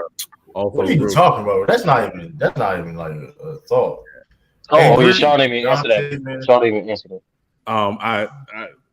Well, first of all, I'm starting the dude that said it was disrespectful to let white guys guard him. So I'm starting Larry Bird. I'm going to do that's more athletic than all three of them. Yeah, and then I'm benching Joe cut Jerry West. Bird was all three of them. We got 4 spots left for the fantasy football league, y'all. So we got 4 spots. 4 spots. Hey, listen, you put the link in the private. I put it in private chat. Hey, listen, I'm about to post it now. Listen, the title is going to the Mac God. So. Oh yeah, now I got Discord too. I got Discord too now. I got Discord now too. So. Yeah, put the link for the Discord. It's crazy. Discord. That's go. Let me see. To me, I'm starting. I'm slow now, huh? I'm benching West and I'm cutting Joker offensively. I don't understand. First of all, Jerry West can't pass. No, Jerry West hands down can't pass better than none of them guys. Bird. A guy who was averaging 9 assists can't pass. He can't. I watched. He don't pass Barry Jokic or Bird.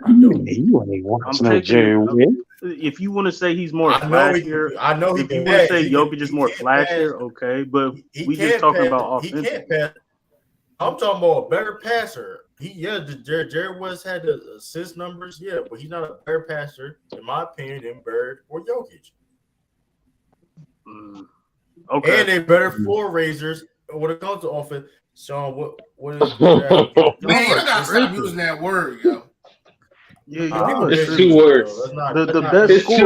The best scorer is Jerry West out of the 3. And he's averaging the most assists. That don't make sense. Hellraiser. The draft date is Sunday, August 20th at 8 p.m. Eastern Standard. August 28th. Right. Well, listen, that's a long time ago. That's long. Yeah, that's good. Sunday, August 20th at 8 p.m. Start bench. Y'all got a whole month to think about it, man. Hold on, we got another super chat, y'all. We got another super chat. Start bench cut.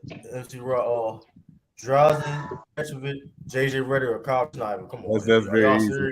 That's very easy. I'm starting Drazen. As a shooter? How you had it right there, just not exact order. You had it. So what it is. As a shooter? Yeah. Are we talking about players? No, they said a player. He didn't say anything. He said start. Okay, yeah, cut. players. Cool. in that same exact order, right there. Now you can debate Corver over JJ, but I take JJ. What are you talking about? Come on, bro. That was terrible. I'll take JJ. All right, bro. You bugging, bro. I'll take my Dookie. Are you serious? Are you serious? You dead serious? You think you take Kyle Kuzma? If we talking about players, he got it in the correct order.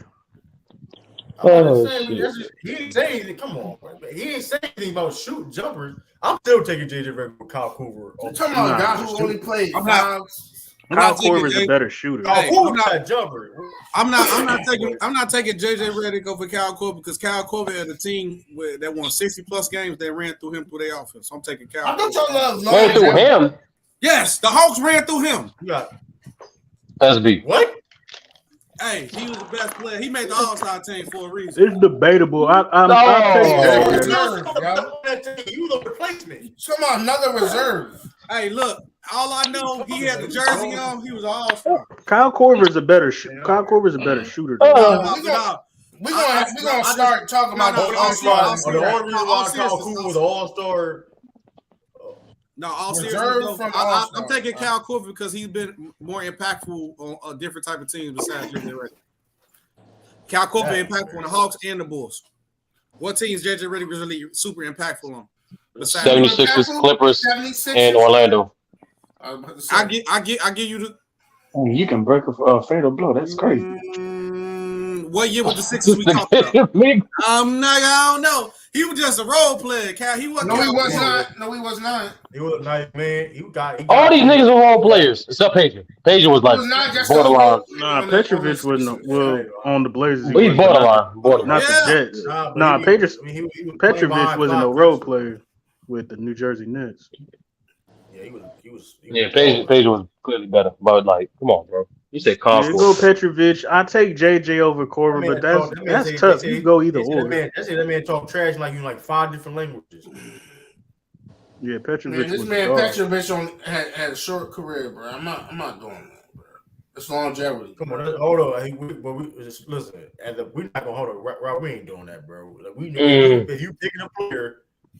You're picking a player, like who you taking? Like, if you want to take Kyle Korver over Petrovic because of longevity, I mean, okay. I ain't doing that. How you know I say Kyle Korver? Hey, Kyle Korver can play 100 years. Who said I said Kyle Korver? Oh, you can take JJ then as the best player out of those three. Cool. Because JJ in the record books. Is Petrovic in the record books?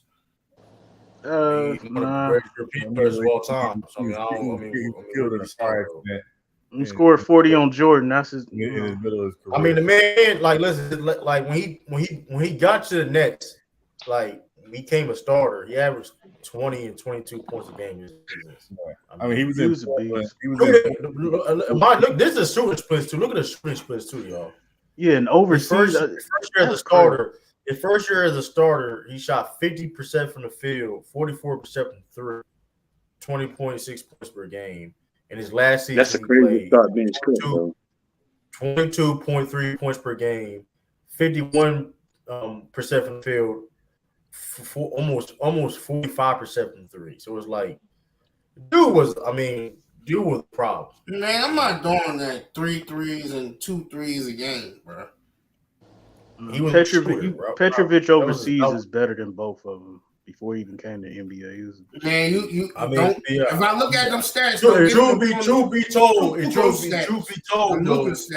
be told, I mean, I may gotta do a what if series too, because truth be told, Jeff Petrovic would have been one of the best.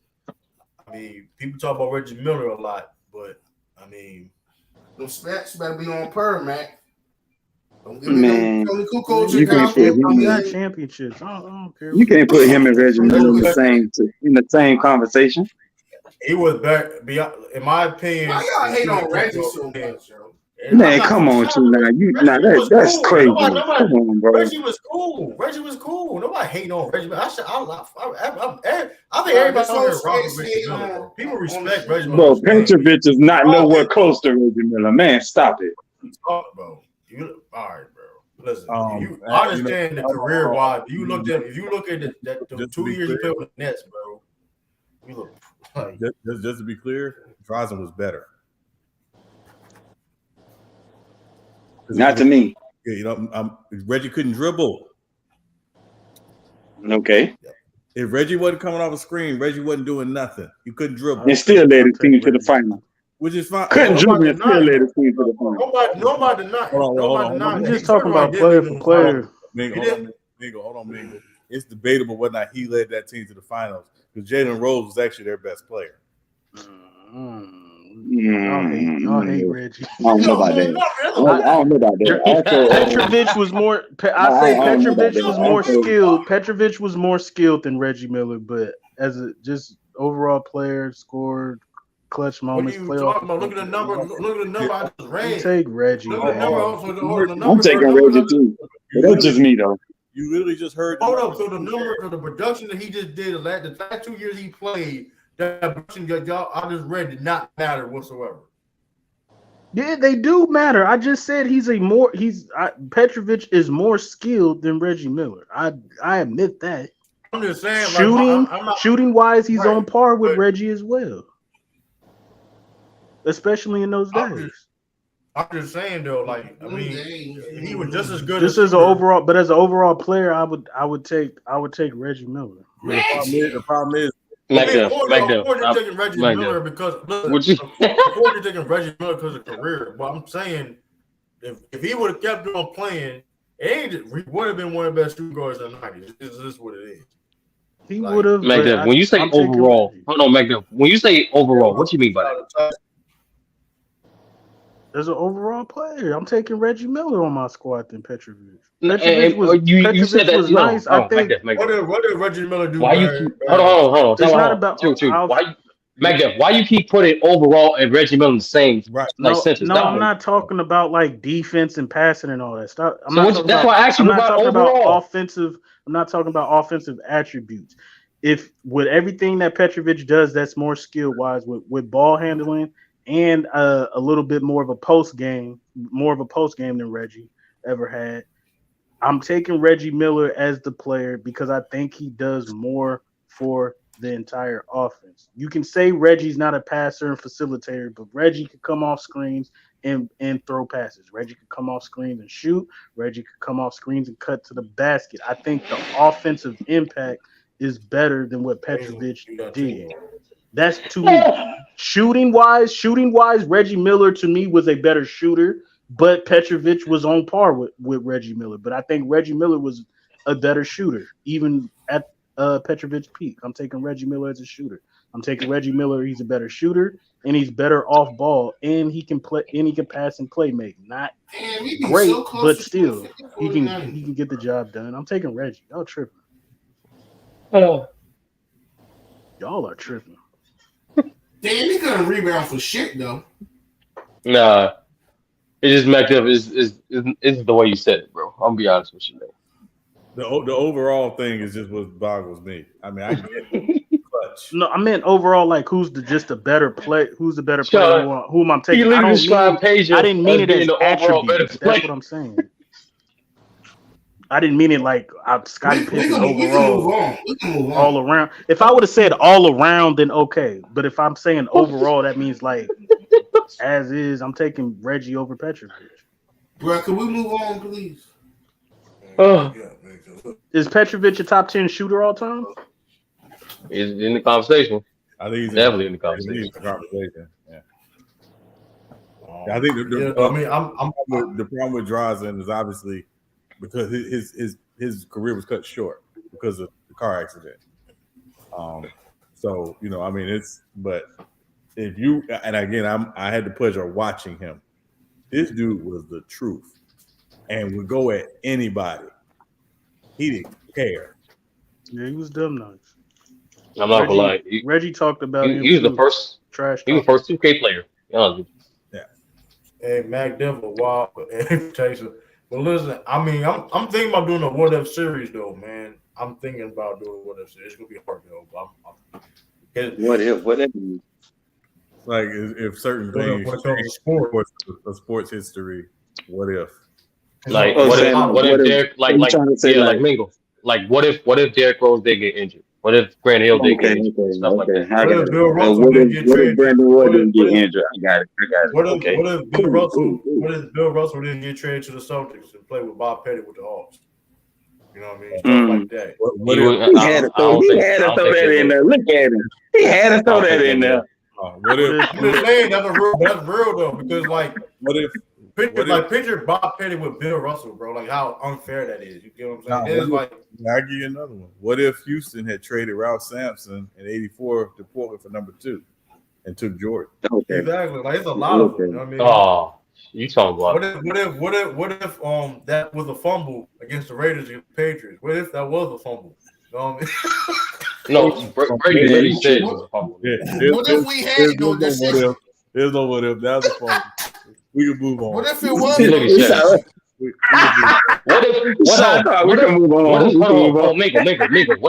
What if the Patriots actually got the job done? What if the Patriots actually had a perfect season?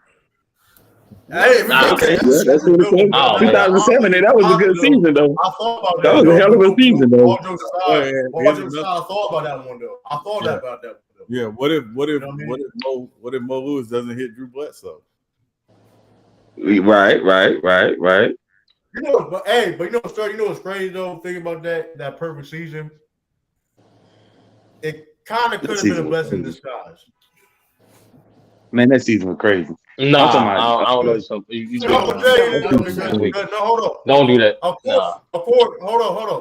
I don't think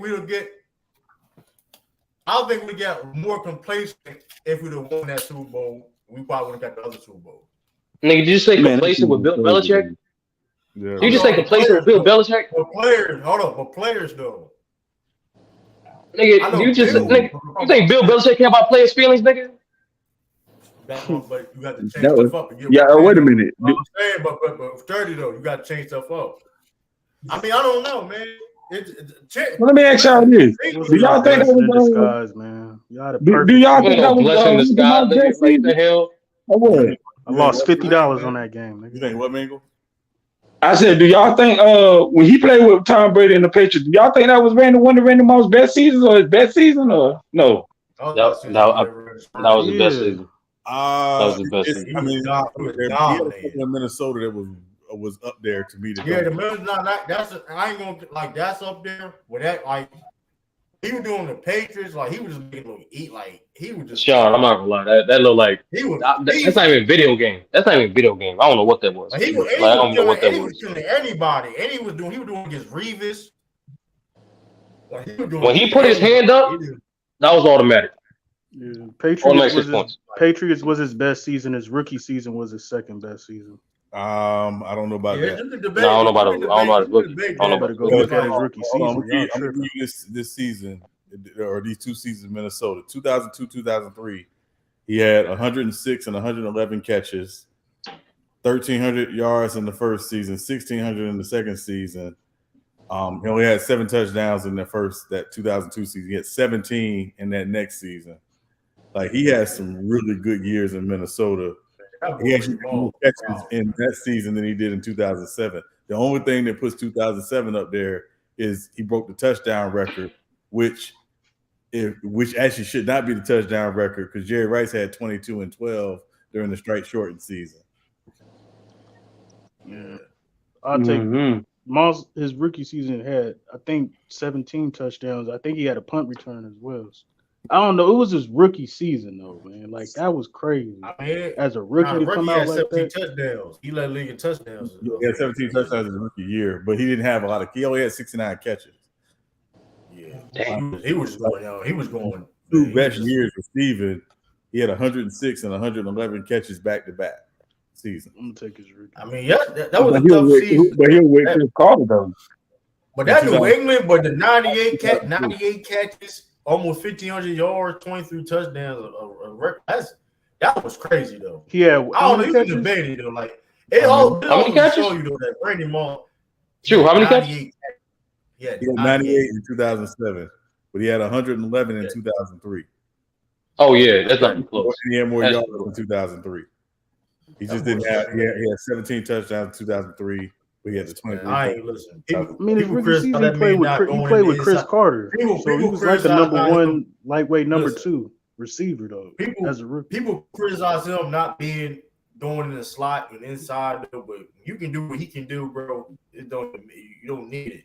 I mean, yeah, Randy Moss is. Yeah, man, that's why he's third, bro. He's second all time. That's why he's third, man. Man, You got some people got him T.O. third. He's second all time, bro. I knew Some Jerry people got Rice. him third. I knew Jerry Rice was cold because he was old when I started watching football. He was still doing work.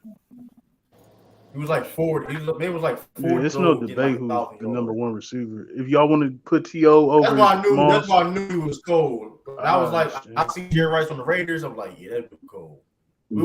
Jerry Rice, definitely the best receiver of all time. he was nice. Easily. How old is he? I got Randy Moss, and then I got Randy Moss and T.O. But I don't know. I ain't gonna lie. That third spot, this kid can be debated. Man, this reserved for Terrell Owens. Man, that BS. He should have been first team. Terrell Owens. I'm gonna say been the first. Yeah, the Hall of Famer too. If he had top 10 conversation, or is he top 10? I'm gonna name a Who? Antonio Brown. I got me first. I got top 10. He's not top 10. I don't have the top 10. I got him top 10. No, he's not top 10. Is he in the conversation? Is he leading the conversation? So here's the thing.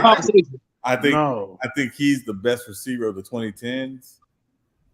I think he's the best receiver of the 2010s. No Julio or Calvin Johnson, but I think Antonio Brown's the best receiver of the 2010s. That's it. I ain't gonna lie though. He just as good as he just as good, or not that behind Calvin Johnson and Julio Jones. Yeah, and to be clear, I have Larry Fitzgerald over T.O. That's tough. That's tough. You got Julio Jones over No, I have Larry Fitzgerald. Fitzgerald over. No, I was 30. I was almost 30. So that's the reason I think Antonio Brown, because when it comes through like there's a well-rounded receiver, it comes through the route running, the what he can do with the ball in his hands, just the catching ability. I mean, he can play in the slot, he can play in the outside. I mean, I don't think a lot of people more versed than Antonio Brown as a receiver when it comes to that. Would you pick Antonio Brown or Chris Carter? Chris Carter, nigga, you crazy. Chris Carter. You gotta go Chris Carter. Okay, because Chris Carter is around that 8, 9. I ain't gonna lie though. Hey, but Antonio Brown is in the same. He's in the same realm as a Calvin Johnson, Julio Jones. Would you take Calvin? Wow. Would you take? No, would you take Antonio Brown or Steve Smith Sr.? I'm taking Antonio Brown. Ooh, wow. Yeah. Listen, I'm telling Antonio Brown was more consistent than Steve Smith. This dude, route running was it's. I always tell people I watched Calvin Ridley. The first time I watched Calvin Ridley, and I was like, this dude is Antonio Brown Jr. with his route running. And you just watch his ability to get out of routes and breaks and get open, and you can't do anything with him. Antonio Brown was when he at his peak and his mind was in the game. To me, there's nobody better. He showed it though. I'm not mad at that. I'm just saying people that's close. And he showed it when he was not Trevor Lawrence. Well, not Trevor Lawrence got that money. Hey, listen. When he played that one game for the Patriots, people forget he got on team like for 3 days before the game. Yeah, versus Miami. I know. And he caught a touchdown. Yeah. Hey, he's debatable top 10, but I wouldn't put him there. Hey, Sean and McDuff. Can Travis Kelce catch Gronk? Yes. Catch Gronk how? In terms of all-time tight ends. Yes. So I don't have Gronk the best tight end ever. I had Tony Gonzalez as the best tight end ever. That's easy. That's easy. Yeah. I think Kelce is well on his way though. And I think if he's not there, he's close.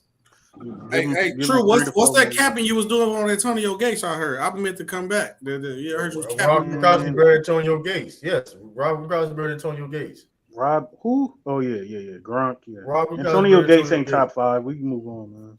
Antonio Gates ain't top 5. Antonio Gates is top 5. Yes, he's top 5. I'm gonna be real. He's on the top 5. We're gonna come right back to that. Hold on, I'm gonna name. We're gonna come right back to that. Sean, you got Larry Fitzgerald over at Marvin Harrison. Hold on, I'm gonna name these tight ends. These guys have to be in your top 5, in my opinion. Well, I mean, of course, it's anybody's. I'm not putting Antonio Gates in top 5. It's disrespectful. You got, of course, you got Tony Gonzalez, correct. Gates, Gronkowski, Shannon Sharp. Thank you. And Winslow. Ozzie Newsome. Yeah, Ozzie Newsome. If they're not here, did you say Mike Ditka? Did you say Mike Ditka through? Did you say Ditka? Mike Ditka? Yeah, did you say Ditka? He top 10. No, he didn't. He top 10. I got Travis Kelce over Antonio Gates and Shannon Sharp. All-time great. Listen, he revolutionized the position though. He automatically top 10, regardless. I don't care. He ain't top 5 though. Yeah. Antonio Gates ain't the best. He ain't even the best tight end in I'm talking about San Diego Chargers history. I'm talking about Mike Ditka, Mac. Y'all got Antonio Gates over Kellen Winslow? No, I don't. He's not top. Antonio Gates is not top 5. I didn't say that in order too. That list I said was not in order too. But he's top 10. Gonzalez, I mean, Gates top 5. And you go Gonzalez and Gronk. Them is 1 or 2. However you want to put it. I put Gronk 1 and Gonzalez 2. But I'm not debating which one. Bro, you put one. You can put whoever you want 1 and 2. I ain't gonna lie. Like after that, I would go. I would go Ozzie, and then I'll go Shannon Sharp, and then I'll go Kelce. I would love to say Gronk be the best tight end of all time. I would love to say it, but like going back, I was watching Gonzalez stuff. Matter of fact, too, when we had that conversation, and like, then looking at the numbers and stuff like that, he was doing. He was like he been on All Pro like eight times, some crazy ish. I mean, he's number 1, and it's number. And I would just say this: I think obviously this is where we got to be very careful about letting the numbers dictate everything. Thank you. Because this guys is going to surpass guys on the numbers list easily because of the evolution of the game and the fact that the passing game is so wide open now. But here's the thing, though, Sean. But about the numbers, though. What makes his numbers so great? In fact, even guys in this era, that's easier to, those numbers not even reached it yet. You know what I mean? Yeah. Like Gonzalez was like picture Gonzalez getting the same amount of touches as Travis Kelce. Yeah. Right. I wouldn't debate that. The reason I got Gronk as the best tight end is not only because of the numbers and what he did, but there's nobody in the top 5 that's a better blocking tight end than him. Like Ozzie was close, but Shannon Sharp ain't no blocking tight end. Tony Gonzalez, he ain't a better blocking tight end. To me, Gronk was the best blocking tight end. Get out here, man. I'm taking Gronk. I'll say this. Hey, I'll say this about Aaron Hernandez though. If he didn't do all the BS, whatever this may be, I think he could have been a top 10 tight end of all time. Yeah, and he ain't better than Frank Clark. And the reason why I have Gonzalez, I said I didn't say he was. Y'all got Antonio Gates over Dwight Clark. Over who? Oh yeah, Dallas Clark. No. I'm not talking about the nigga. Not Dallas Clark. Hey, Dallas Clark. Don't sleep on Dallas Clark from the Niners. I ain't know I saying nothing in that conversation there. Don't sleep on Dallas Clark though. I'm just saying. That's crazy. Dallas Clark was really good, but it's some guys like John Mackey and Charlie Sanders, like that's on the all-time tight end list that a lot of people don't talk about enough. That were they top 10. We name it top 10. Can I be honest? And I trust me, Antonio Gates was that guy. Are you taking Antonio Gates or Jason Witten? Antonio Gates, nigga. Hey, all right, you doing? Jason Witten was cold, but you gotta go with Gates, bro. Come on. Yeah. Okay. If Jason Witten was a little bit better, if Jason Witten was a little bit better offensively, then you may have a conversation. Bro, hold on. Jason Witten got like 900, 1,000 catches. What are you talking about? When y'all say, hold on, when y'all say Kevin Winslow, which one y'all talking about? The father or the son? The father. Oh, the dad. That's easy. No, the dad. Oh, y'all talking about the daddy? Okay. Jason Witten is up there. I don't even like the Cowboys. No, he's a Jason top 10. Witten is up He's a top 10 tight end. I'm not denying. I mean, he's cold, but he's not Antonio Gates though. Y'all tripping. Jason Witten is up. He's not there. Antonio Gates though. I don't think he's better than Gates though. That's the thing. I think he's That's really tough. That's tough. I don't know. I can't honestly choose between the two. I just think they like the I same respect level. Mike Dell for criteria because he loves, but he thinks about the blocking. I know what Mike Dell was thinking. He thinks about the blocking. Where y'all put Marvin Harrison at? Hey, as a wide receiver. Is Marvin Harrison ain't top 5? He may be like. I have Marvin Harrison in my top 5. You can't tell. Mute mingle. Yeah, I have him in my top 5 McDuff, but I know a lot of people that don't. But I have him in my top 5. Yeah. Oh, so you got Fitzgerald 3? I got Fitzgerald 3. Oh, okay. Yeah. I got Fitzgerald. I think 5. I ain't gonna lie, I really. But they both in my top 5 though. Yeah, but Tyson, for me, I have TO4, and the difference is the hands. Okay, I'm not mad at that. I'm not mad. Tyson says Vernon Davis not even top 10 tight end of all time. Let's not. Man, stop it. I'm a 49er fan. He ain't even the best tight end in our franchise history. Everybody true. I know he went to your high school. What you're not gonna do is disrespect this man. He went to your high school. I know you was your classmate, but we gotta keep it. That man was just fast. Vernon Davis, but you ain't doing no disrespecting him. Man, I disrespect him just like Singletary did. I'm not gonna let you lie. I need winners. All right. He is a winner. He won a Super Bowl. Winners. He won a Super Bowl. Ain't do it. He is a winner. Ain't gonna do it. I'd rather play with 10 guys. I never said the man was top 10. I never said that. I would never say that. I just said he ain't top 15. I just saw he was top 15. I never said he was a Hall of Famer. Bro, SmackDown right now. Hold on. I got Travis Kelce up there. Travis Kelce keep it moving. He gonna be. Man, all I know is that Rob Gronkowski played less games than Kelce and got more touchdowns. Leave that man. There was another topic on coaches, and I'm sorry, but there should be no comparison from Andy Reid to Bill Belichick. Like there should be no comparison. What do you mean no comparison? What's standpoint? Andy Reid. I may agree with you though. But what standpoint though? They were saying as far as can Andy Reid overcome Bill Belichick as the greatest head coach of all time, and I'm like, no, there's no hope. Like, but Kelsey can definitely catch up. I'll say this though: there's people that you can put over Bill Belichick though, but I'm not putting Andy Reid over. Yeah, and to be real, I don't have Belichick as the greatest coach of all time. I think he's one of them, but I don't think he's the greatest coach of all time. Is Andy Reid? To me, Andy Reid is not even top 5 all time.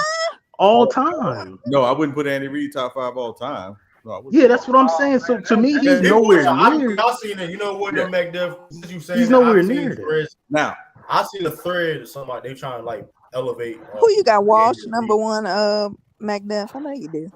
No, I got Bill Belichick number 1. I got Walsh number 2.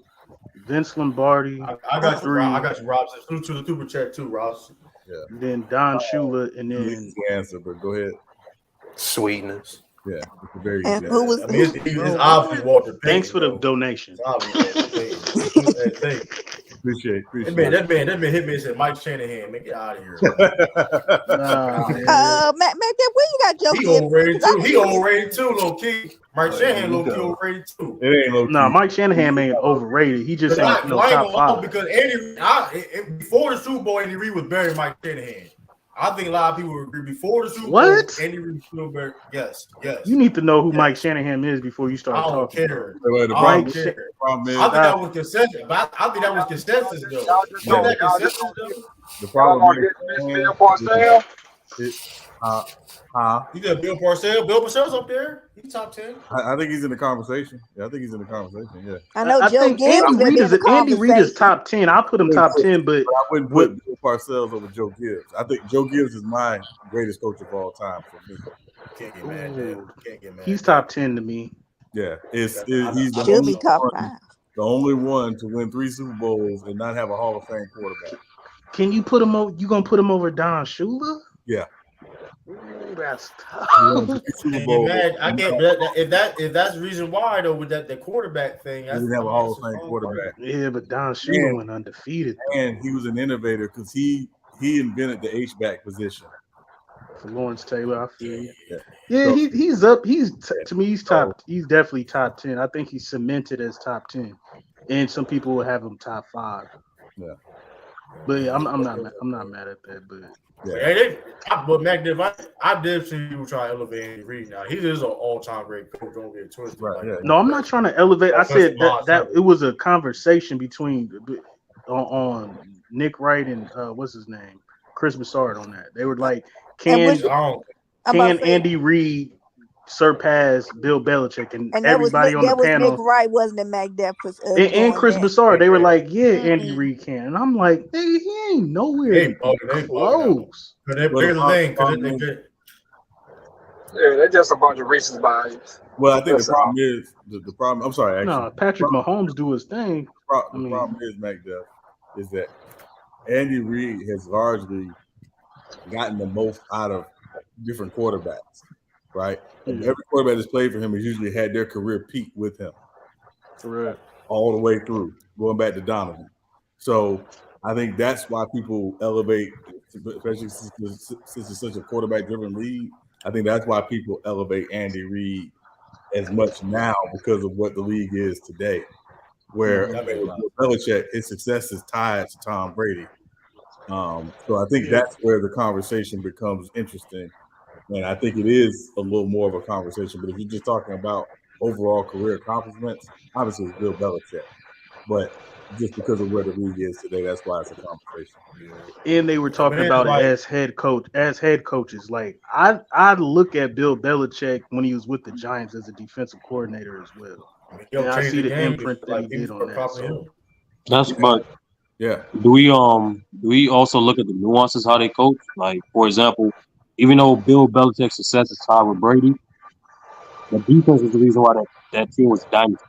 The same thing for Andy Reid. The same thing for Andy Reid. Right. Same thing for Andy Reid. Right. Even though the quarterbacks had the best season with him, those were completely different style quarterbacks. Yeah. Right. Andy Reid's top 10. If you want to go back further with Andy Reid turned Brett Favre into a 3-time MVP. That's a fact. But then going back to Bill, was it Andy Reid? Going back to Bill. Yeah. Okay, you're gonna call him his quarterback coach. I got you. Yeah, he was the quarterback coach. Oh, you got a true. Yeah, I get that. But that's what I'm saying with Mike Shanahan. Mike Shanahan is cold though. So that's a debate to me. Well, if you want to take Andy Reid over Mike Shanahan, I wouldn't. That's cool. Well, first of all, refer to him as his real name is Mike Shanaclan. Because he's throw Bill Parcells in there too. Yeah, Bill Parcells is debatable top 5. No, I'm saying he a nigga hater. That's what he is. Yeah. Oh, I got no respect. I got no respect for Bill Parcells. Period. What did he? I didn't hear anything. What did he do? I don't care. I just don't. I mean, you look when they walk like a duck and quack like a duck. It's a goddamn duck. Brother O gonna find anything. I just look. I just mannerism, the way he spoke, especially the way he treated T.O. and that whole thing. I ain't like it. I ain't like it at all. I mean, okay. I get that. It's borderline. I'm not mad. You think black people treat you like that too, though? So I mean, I don't know, man. I get what you're saying. Yeah. You know who in modern era that I put get top what you're 10? saying. I'm not gonna argue it. I'm not telling you. Yeah, I definitely won't debate that. I wouldn't put it past nobody. But I do agree with Sean. Real quick before you go, McDowell. I think that Andy Reid, that's more of a conversation that you want to give it credit to. Like, especially if he going to run with Patrick Mahomes that Bill went on with, Bill Belichick went on with Tom. You're gonna have to look at that differently. I mean, still young, but if Patrick Mahomes go get him 3, 4, 5 more championships, and to Sean's point, in his success with other quarterbacks, you're gonna look at that differently. Like, oh, he actually won with other quarterbacks, went to a Super Bowl with another one, 4 championship games. Like, he made the other white boy good for like 2 seasons. All right, look, you gonna look at him way different. Bill Belichick as a head coach record without Brady, he's under 500. Of course. I mean, but at the same time, okay, but it's funny how people use that against Bill Belichick with Tom Brady. But then, okay, Andy got Patrick Mahomes now. He wasn't winning Super Bowls without Patrick Mahomes. So you know what I'm saying? It's the same exact thing. That was not a good response. No, but he had great success with other quarterbacks. Now, he didn't win quote-unquote Super Bowl, but he went to a Super Bowl, and he went to 4 championships straight in a row with Donovan McNabb. Right, but here's the thing, too, though. And he turned Kansas City around. Right, but here's the thing, too, though. That Patriots team was not the same Patriots teams all them Super Bowls, though. Like, you got to understand that winning like that, like, here's the thing. Also, Bill also was a GM too, so you have to understand you have to sign talent, you have to define talent, develop talent.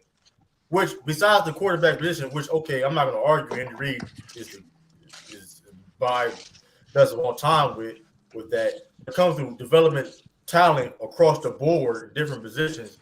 Bill is clearly better than Andy Reid. I agree. I would agree. Andy Reid's a quarterback. It's not even debatable.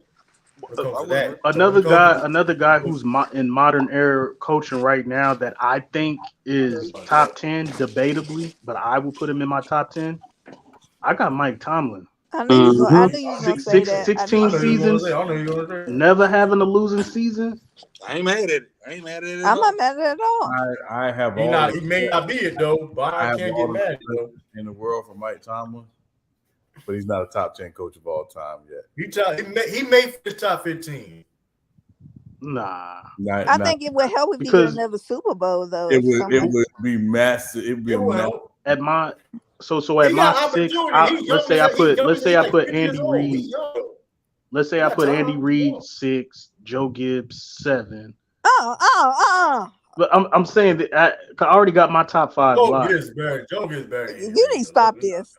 I got my top 5 locked. I'm sorry. So I'm just trying to name 10 real quick. So what I say? Joe Gibbs 7, Andy Reid 6, Joe Gibbs 7. Who we going after that? Who we going after that?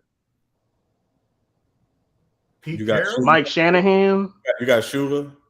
Shula's in my top 5. So my top 5 is my top 5. Oh, Bill Parcells. Yeah, I could put Bill Parcells. Where do you got Pete Carroll at? Pete Carroll ain't in my top 10. Okay, I was just asking. No, my fault for saying it like that. He Seattle. You know what I'm saying? Pete Carroll better than Mike Tomlin. That sounded like some hateration in your blood. Yeah, it is. That's not some hate. Pete Carroll. It's a lot. I ain't gonna hold you. You said Pete Carroll. He ain't in my top 10. Hell no, he ain't better than Mike Tomlin. No. I mean, and I know it's not NFL though. He won a collegiate champion. College football championship. Look at the champion capping as usual. Oh no, he might be mad. He might be better than Mike though. I can't lie. Pete Carroll was like different type of Pete over Mike Tomlin. I'm not saying it's definitive. I'm saying Pete Carroll made Russell Wilson look all right. Because Russell Wilson might. I think it's guys from yesteryear we don't talk about enough, like John Madden as a head coach. That's facts, man. We playing top 10. That's 9. That's 9. Yeah, Mike Tomlin might not be there. Man got to go in there. Yeah. All right. So Madden is definitely. So my top 10 is I got Bill Belichick 1, Bill Walsh 2, Vince Lombardi 3, Chuck Noll 4, Don Shula 5. For y'all don't know who Chuck Noll is, he coached the. We know. Come on. I'll take. Some people ain't know who he is though. That's watching. I'll take a stripe on the back for that. My fault. We ain't got time to explain that. They don't know by now. A little touche, niggas, touche. All right. Number 6, Mr. Joe Gibbs. Number 7, Andy Reid. 8, Bill Parcells. 9, John Madden. Number 10, who we going? Mike Tomlin or Mike Shanahan or Pete Carroll? That man not better than Tony Dungy, bro. We're not doing that. Oh, we forgot about Tony. You know who we forgetting? And I hate the Cowboys. I hate the Cowboys. You got to go Tom Landry. That's what I'm saying. Like you, I'm about to say you get on Tom Landry. I'm about to say You got to go with the white hat. All right, I'm kicking Bill Parcells out, putting in Tom Landry. Yeah. Nah, that brother. Dang, that's a tough list. For 16 undefeated seasons and you can't crack the top 10, that's crazy. But I feel you. He need to get another Super Bowl. Hold on. Mike Thomas. That is true. I agree. But the one person though you can't like. Mike Tom not top 10. Like everybody else you said that I want to put him in there. Paul but Brown, he's not. Paul Brown. Dang, that's what I'm saying. Paul Brown. Paul Brown. It's a hard list. Y'all were forgetting, you know. Yeah. Dang, Paul Brown. I didn't even know this. Yeah, Pete Carroll definitely ain't in there. That's all I'm a floss on. You glad to not put Mike Tom. You better hope this man Pete Carroll better Mike Thomas. No, he not, man. Pete Carroll's not better than no Mike Thomas. That man made Russell Wilson look good and help. I remember when Pete Carroll was getting his ass whooped. I don't know. He helped. He had to go back to the dojo, man. Pete Carroll had to go back to the dojo. True, he had to go back to college, man. Get his chops right before he came back and mixed with the NFL. Everybody's journey the same. I feel you on that. Yeah, that's a toss up. I'm gonna take Tomlin though, man. Well, hold on. He might not even really be the best black coach ever, because you're forgetting Tony. No, I wouldn't. I said Tony Dungy. No, I'm saying McDuff. Yeah, I'm taking Tomlin over Tony Dungy. I don't know what. You wilding. Tony Dungy no influence. Come on, bro. You wilding. That's a to me. That's I'll take. It's debatable. You about to say you about to? Oh, really? I'm taking Tomlin. If y'all want to take Tony, I'm not going to argue over two black head coaches. If you got Dungy, okay, cool. I'm gonna take Tomlin. Listen, I know he's young, but we forgetting his name. Who? Sean McVay. Say no.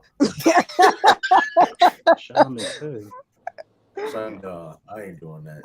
I was gonna ask a question though, like who in the new or young the coaches that have a chance of getting that top 10 one day? Kyle Shanahan. He about to get fired, McDuff. What are you talking about? That nigga about to go on the Super Bowl dynasty. The top of my head is really let me see. Of the young guys? Like, well, I don't say young, but the next crop of guys that I'm gonna say Nick Sirianni. Oh, that ain't bad. I ain't mad at that. Because I think they're on the run. I think they can run the NFC for the next few years. Oh, you right. Who's the coach that coached the Eagles, but now with Jacksonville? Doug Peterson. That's Doug Peterson. I'm gonna go with Doug Peterson. Drew, shut your channel down. That was just joking. Yeah, especially if he get one in Jacksonville, he gonna. Sean McVay is one of the young coaches though. Sean McVay is one of he could be. I got Doug Peterson. Yeah. I think Jacksonville's gonna be a I want to say something to all my brothers in their early 30s, late 20s. Get your game up because Kiki Palmer might be single soon. So get your game up. I'm gonna be that's brother. Since you brought that up, when I said Kiki Palmer was like that almost some months ago, a couple people disagree with me. Now she the talk of the town. I wasn't one of them. No. Okay, well, look, she out there now, and she flossing that thing. Look at that, boy. I tell you. She had a baby. She had a baby, brother. Oh, that's the only reason. She wasn't flossing before that. Hey, 60% of the women can say that, okay? That's part of life. But okay? I'll say, since Bruce brought it up, I'm gonna say both of them took an L. Her and her boyfriend for putting his business out there. Because you already know who you met, you already know who you got with, and y'all in a situation where everybody know your business. True. I don't know if he knew that she was like that. Okay. Bro, man, you have a She baby was with not somebody. out there like that. You have Okay. Tiffany, understand that, Tiffany. But you have if you want willing to have a baby with somebody, then I would assume you would know, right? So both of them take an L because that's. I mean, that's true. I mean, he know it better than we do, but I ain't never thought of Kiki in that light. She always carried herself. I mean, but at the same time, Yeah, thank you, brother. listen, like man. I've never seen her like that ever in my life. But to 2 points, we don't know her though. We don't know. At the same time, Like, at the same True might be time, right though, though, because she might. Both of them take an L. Both of them take an L for that because listen now. Okay, did he have a right to feel some type of way? Yeah, of course. Well, yeah, but at the same time, you should know who you dealing with. You want to have a baby with somebody, you should know who you dealing with. You know what I mean? Who was that tweeted that story about? Why you gonna say you know who he dealing with? He been dealing with her for years, and then all of a sudden she just do this out the blue. Like it's a lot of stuff that hold up, it's a lot of stuff that girl was going through. Like she was ashamed of her body. Like she couldn't have kids. Like she had a lot of stuff going on, and then after having that kid, like she felt more confident in her body. Like she started getting like a shape because she never had no booty like that or whatever. So like this is new. Like she was never like this. And so and then he just made one little comment, like she the one who put it out there. And he just said something or whatever, like the world spinning and trying to make it seem like he beta or he this and that or whatever. Like what she did was foul. Yeah, it's true. But at the same time, you allowed her to go out there dressed like that. So what are we talking about? He ain't gonna stop her from going out there if she want to go out there like that. I'm just saying, but you get what I'm saying, then, right? But I get the point. Both of them take an L. Like I get what you said. Listen, both of them wrong. I'm not defending nobody in the situation. Both of them wrong. Because then the day, that could have been held in That's what you get what I'm saying. Who said something first? You get what I'm saying? You get what I'm saying? Like I don't know. All I know, brother, that all he said was it was the dress, and I didn't know it was like that even until I actually saw Man, it. It was the dress. Hold on, it was the dress and it was the Usher thing. Look, I don't care. Look, my woman, I don't give a damn if goddamn Michael Jackson walk in there. If she faint and hug it up on that man, we done. I don't give a look. Oh, for Michael Jackson, brother. I'm just thinking, Michael Jackson made people faint. You know what I'm saying? Usher ain't make nobody faint. You know what I'm saying? Well, listen, I love Michael, but I ain't fainting over him. I mean, at the end of the day, at the end of the night, when the show was over, Usher went home, took his antibiotics. He wasn't thinking about Kiki. I know, right? Hold on. Did y'all see that? I don't know if one of y'all tweeted it or not, but I see it on my timeline when they compared it to that Usher on Boondocks. Yeah, literally. Yeah. I didn't know that was a real story with one of the writers. It was. Yeah, Carl Jones. That happened to him like for real. Yeah. And he said, man, he's like, I wouldn't let that shit happen to me though. Yeah, and for real, and for real, MJ is right. Like, dude, you're not married to her. Y'all have a baby together. Y'all in a relationship, but you're not married to her. And you get what I'm saying? Listen, man. Brother, you see what B said? I call Cap on that. I call Cap on that because I don't know what. B's will never get more women than me. I ain't worried about none of these. Would you say Action? Would you say Action Jackson? Look how they jumped on Chance the Rapper. He ain't married.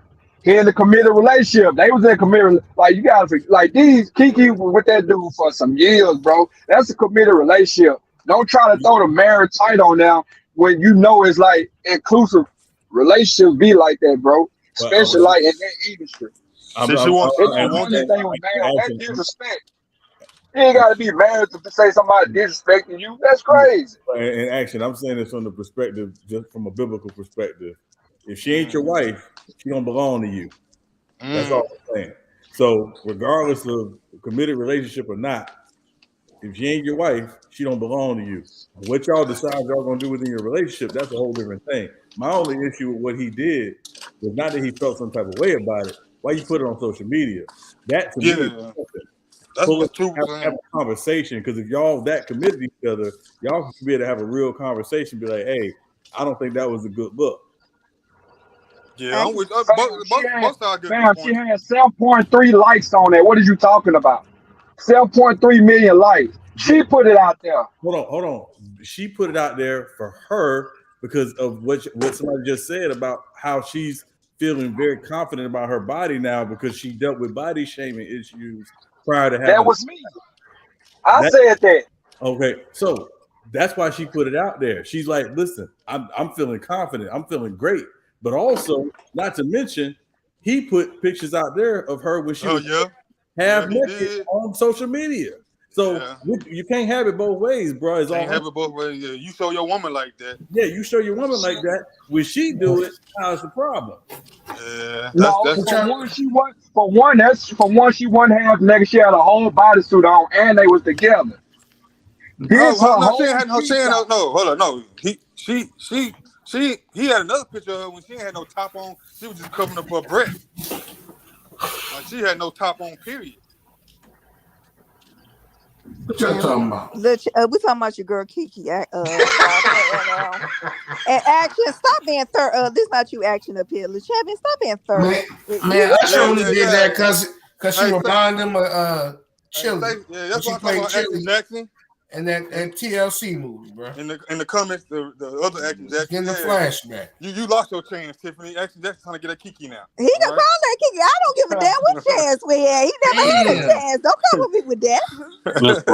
That's funny, bro. He'll go call that Coco Jones and all of them. He damn sure ain't gonna get one of them. He ain't got no shot with Coco. Okay. The Fester. Hey man. Yo, chill out. And who said he need to stay with her just because of her status? Was that Ralph? I would say this though about other situation. Sean make a good point. You know, they ain't married, but she ain't gonna get married with that kind of behavior either. So you want to stay single? He's acting like a chump, bro. Let's keep it 100. He's acting What? like a chump. What are you talking? He acting like a chump. What do you mean by that?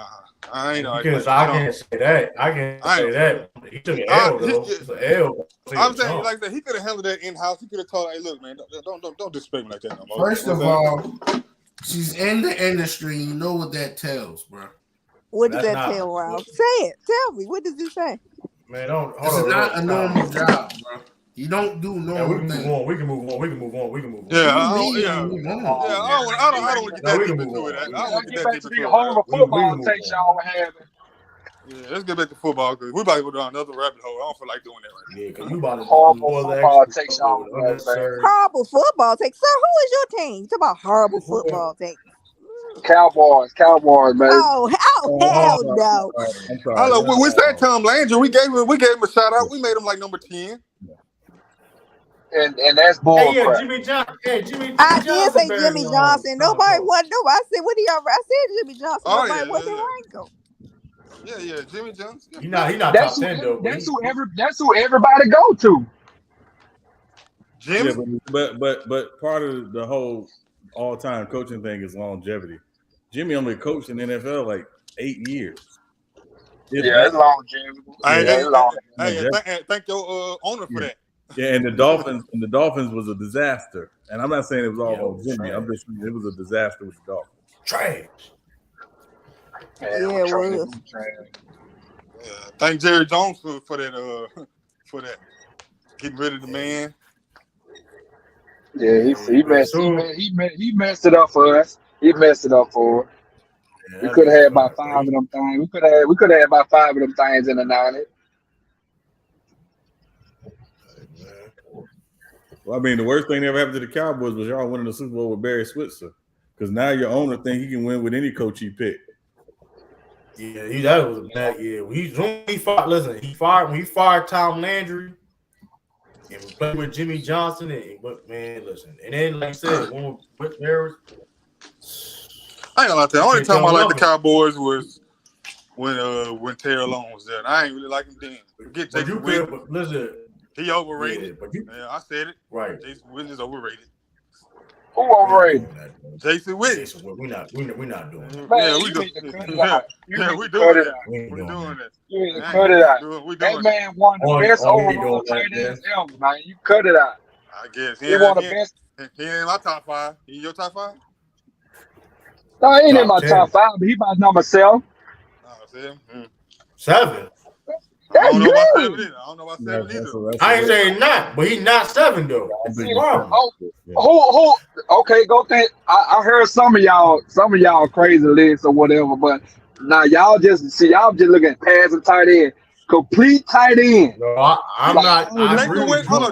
Jason Witten couldn't block. I mean, what you talking about? That's who we ran around the most. That's who the side we ran to the most. What are you talking about? I hate Jason Witten. I ain't gonna lie to you. And actually, if we're talking complete tight ends, we got to go further back in the day because all those guys had to block. Right. Yeah, Mike. But they couldn't catch though. But they could catch. They just could catch. Hey, Mike Dickens could catch. Mike Dickens could catch. Mike Dicker. Mike Dicker, Kevin Winslow, John Mack. him. Charlie Sanders. Like, a lot of these guys could catch. It's just it wasn't a passing league, so their numbers aren't going to look like Kelsey's numbers today, or Brooks' numbers, or Tony Gonzalez. It was just a different league. I'm just messing with you, Action Jackson. I just got a personal against Jason Witten. I just don't like him personally. Yeah, and I feel you. And I hope he never gets champion again to talk football because he was the worst on Monday Night Football. Yeah, he was terrible. And legit, because I believe he helped get Dez out of that, and I ain't like that at all. That's what I'm saying, and he got T.O. out of there. One of the reasons. I ain't like that at all. Yeah, Dez my guy. Yeah, him and Romo, little love affair was a little sickening to me, but and didn't win nothing. Yeah, hey, let me ask y'all a question. Is Romo underrated? No. He's properly rated. He's properly rated. He's properly rated. He's properly rated. I don't think so. I'll say this though. I'm not gonna blame on him why they lacking success though. I do think people put too much of blame on him when it's really just the overall Cowboys issue. You know what I mean? But you know what? He would be looked at way differently though if that kick didn't happen the way it happened. That botch. Like if Romo, let me ask y'all this: is Eli better? Oh, that's debatable. Is Eli better? Is Eli better? He is in the playoffs. I'm about to say playoffs. He is in the playoffs though. Yeah, I'll say that. He is in the playoffs though. That's what I'm saying, dog. Yeah. I mean, that's what I'm saying. That's what I'm saying. Like this is. I mean, Romo wasn't. I don't think Romo was trash. It's just like he was the Cowboys. It's that thing of an action. This ain't no disrespect. When you the quarterback of the Cowboys, you get pumped up higher a lot often than you really are. Because Troy Aikman was never that dude. What? Troy Aikman. You better go look at that completion, Rick. That completion. Oh, Troy Aikman has one season. Mr. Accurate. Troy Aikman has one season where he threw 20 touchdowns. One. Okay, now we're going to go back to what somebody said just a few seconds ago about passing lead. He wasn't. It was right heavy. Hold on. Compared to his colleagues, though, compared to his peers, though. His peers, he wasn't that dude. He was never better than Steve Young. He wasn't better than Brett Favre. He wasn't better than Elway. Wasn't better than Moon. Wasn't better than who else am I forgetting? Drew Bledsoe. I said I'm glad y'all saying that. I'm gonna go back to the Eli and Romo thing. Who better in the playoffs? Yeah, better team. I mean, listen, he handed the ball off great. I give him that. Look at that. He had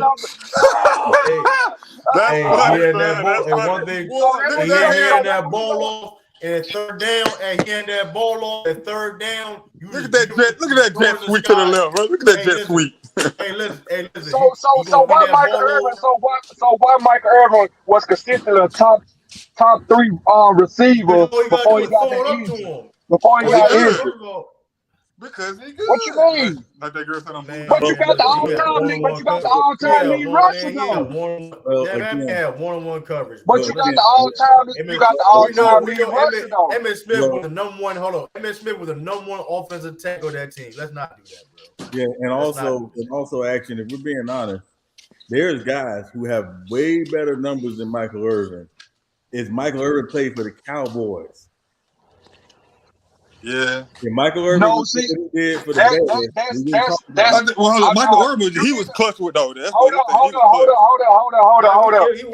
You go look at his numbers and Jerry Rice's numbers side by side before he got injured. No. Hold on. His numbers and Jerry Rice's So numbers. you talking about longevity?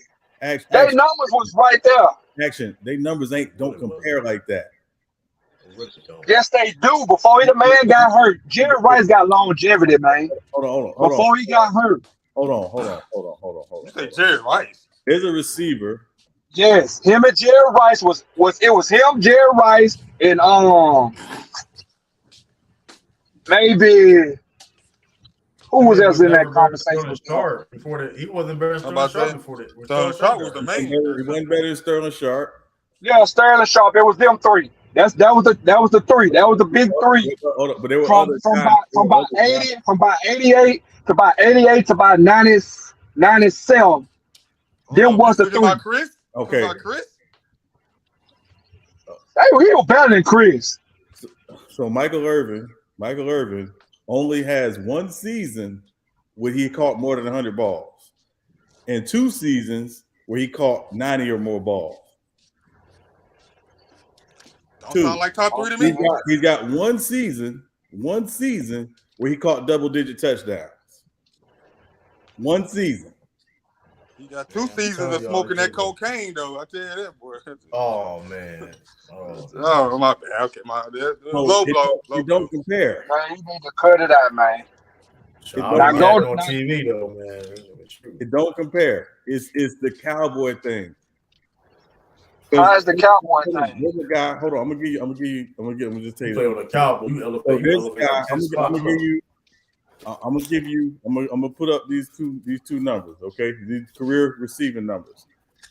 Player A, his career receiving numbers are 750 catches, 11,904 yards, and 65 touchdowns. Player B has 862 catches, 12,287 yards, and 67 touchdowns. You want to guess who player A is? What? Player A is Michael Irvin. You want to guess who player B is? Who is B? Jimmy Smith. So you Jimmy Smith was not better. Hold on. And Jimmy Smith was not better than Mike Irvin. His numbers say he was better. And he didn't even play his first 2 years. He was the only one getting the ball in Jacksonville. That's why. They had Keenan McCardell. What are you talking about? He was the only one getting the ball. They had Keenan McCardell.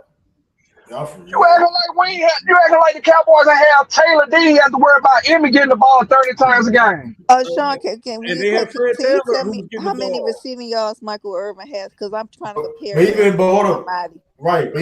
even with that point though, right? Acting, you had Jared Rice playing with teams with that franchise with a bunch of people on the offense, running backs, Roger Craig and them. So he still got put up excellent numbers. So that don't mean nothing. And then, like I said, then he had a long career than Irvin. That's why I was saying that if you go by season, and you comparing their numbers up until he got hurt, like their numbers are comparable. Man, that's why he was always became elite till like his fourth year in the league or something like that, bro. Huh? And to be Irvin became elite. Yeah, Michael Irvin. Let me go look at it. Oh, and Michael Irvin came in the league at 8 and 9. That's what I'm saying. He became elite like his fourth year in the league when he had the year before they won the Super Bowl. They won the Super Bowl. He was elite before they won. I'm double checking. Let me look at. Oh, bro, I'm looking at it now. We can go by year. In '88, he came in '88, 10 games, 654 yards, 5 touchdowns, not bad. 14 games, six games. Second year, 89, 378 yards, 2 touchdowns. Third year, 1990, 413 yards, 5 touchdowns. His breakout year, 91, arguably his best season in his career. He led the league in in receiving yards that year. Matter of fact, 1,523 yards and 8 touchdowns. So, I mean, I don't know. Like I said, before that, he was not elite regarded as an elite wide receiver. Man, this number thing is tricky. That number thing is tricky, man. That man, he was the de facto leader of the team. Yeah, no, I'm not denying that. Yeah, I'm not denying this when Mark Irvin did on the Cowboys. No, not denying that at all. It's just again this whole he was absolute top 3 and that's the numbers don't back that up. He was a playmaker. He's a Hall of Famer. Listen, he definitely a Hall of Famer. He's a playmaker. He's a Hall of Famer. But this guy's not in the Hall of Fame. Yeah, now Troy Aikman, he not Hall of Fame. I'm sorry, that was like crazy. He not Hall of Fame. And Troy Aikman should have been first ballot. That's cap, man. He should not have been first ballot. The only reason why Troy Aikman is literally the Terry Bradshaw of his generation. That's not true. He was way more accurate than quarterbacks in his class. What is y'all talking about? I give him that. His accuracy was on point. He's still ranked high right now in accuracy. If you only throw the ball 10 times a game, you better be more accurate in the history of the game. That man was a game. That man was a game manager. He was not no game manager, man. You not nobody gonna ever come convince me that Troy Aikman was really like that. Like, go back watching the film. Like, yeah, he had some moments, whatever case may be. I ain't gotta go back and watch. I watched him play live. I ain't gotta go back and watch. Nobody saying he's a bum. I say he's a bum. He's not a bum. Clearly, he's not a bum. He led the league finish one time. Yeah. He was not that dude. Yeah, clearly he's not a bum, but he's not that guy. People try to make it seem like he is. Like, Troy Aikman is not no elite, never was elite quarterback at all. So why he was beating all the people that y'all were naming? What you mean beating people? He had better teams. Come on, you get me. Come on, the Cowboys had a great. Hey, what are you talking about? True. Hey, what's going on? True. What's going on, Sean? What's up, Lee? So why Jim Kelly couldn't beat him? So I've been listening to y'all a little bit. I heard what you guys said about Michael Irvin. Okay. At his peak in the 90s, what was it? We'll say mid-90s. Obviously, he wasn't a better wide receiver than Jerry Rice. We get that out the way. That's number one. Number two, I don't know. Before he got hurt, I don't know if he was better than Sterling Sharp. That's number two. He wasn't. And then number three, Chris Carter. Thank you. Chris Carter was not better than no Michael Irvin, bro. I'm not taking no Chris Carter over no Michael Irvin. That's not true. That's not true. That's not true. I'm not taking no Chris Carter over no Michael Irvin. No. I understand you a Cowboy fan, but Michael Irvin is not Chris Carter. It ain't got nothing to do with me being a Cowboy fan because I'll take Larry Fitzgerald over Michael Irvin. But Michael Irvin was better than Chris Carter, bro. No, he was not. What film were you watching? No, he was not. What? Bro, Chris Carter, he was just great at catching sideline catches. I was watching that film, and then they was looking for him. And then in his prime, they looked for his replacement. That's what they did in his prime. Shout out to Lee. They weren't looking for Michael Irvin. They weren't looking for Michael Irvin replacement because they could have drafted Randy Moss, but they passed on him because they had that man. From 93 to that was a mistake. Yeah, that was a mistake. The man got hurt. The man broke his leg. I don't know why you said that. You said it like it was a flex or something. That was a mistake. Yeah, that was a mistake. You take that, man. They took Greg Ellis. Right. How well he do for you? Is Randy over Michael Irvin to you? Yes. Then it was a mistake. A major mistake. It wasn't no. I'm talking about compared to the two players, bro. It wasn't no mistake because if Michael Irvin don't get hurt, bro, he was still in his prime. They didn't need him. They didn't need Randy Moss at the time. They needed Randy Moss. Who was your second guy? I said they didn't need him. Ain't nobody knew he was gonna be like that until after he played. I'm talking about the time of drafting. But actually, he was like that. Ain't nobody finna sit there and say you was just looking for Michael Irvin replacement during that time. Before he got hurt. Randy Moss was like that in college. The only reason why he kept slipping was because the off the field issues. What are you talking about? Everybody kept questioning why he didn't make it at Florida State and why he didn't make it at Florida State. That's the only reason why he fell in the draft. He literally was killing it in March. Everybody was like, "This dude, nobody can stop this guy at Marshall." You knew he was getting the ball, and Chad Pennington's throwing him the ball, and nobody could stop him. It was literally off the field stuff. I understand that, but that's what I'm saying. Like it's a bunch of information. It's a bunch of information that y'all know now. Got but Chad when Pennington drafted. That's crazy. When that draft was happening, was nobody thinking to replace Michael Irvin during that time, bro? Forget replace. Why? According to you? It's not according to me. It was according to damn near everybody because a lot of people passed up on it. Who's everybody? Where's the sources? Why you keep I ain't saying everybody. I said a lie. Why you That's keep a lie. replace though? What you mean? He got drafted by the Minnesota to replace Chris Carter. They didn't draft him to replace him. They drafted him because he was the best player on their board. I'm about to say I don't think they was. They didn't need him. Remember, they had Jake Reed too. They didn't need Randy Moss. Who? Jake Reed. Who was that? Oh, I'm sorry. You don't watch the Cowboys. Never mind. No. See, I was saying that because you making it seem like Cowboys should have drafted him like he was better. The guy you named, like he was better than Taylor. Like he was better than who? Taylor. Our other receiver. Randy Moss was Minnesota number two. Minnesota number two. He was better than Taylor. Oh, Sean, now that you're at it, are we now? Man, that's how you don't like the Cowboys, man. Do you think you don't watch football? You just watch the Cowboys. Yeah, I don't like the Cowboys. I'm telling you. Sean, I got a question for you, Sean. Yeah. Would you take Michael Irvin at his absolute peak over Jimmy Smith? No. Thank you. That's because you don't like the Cowboys. No, it ain't got nothing to do with the That Cowboys. wasn't him who said that. Yeah, action. Our receiver.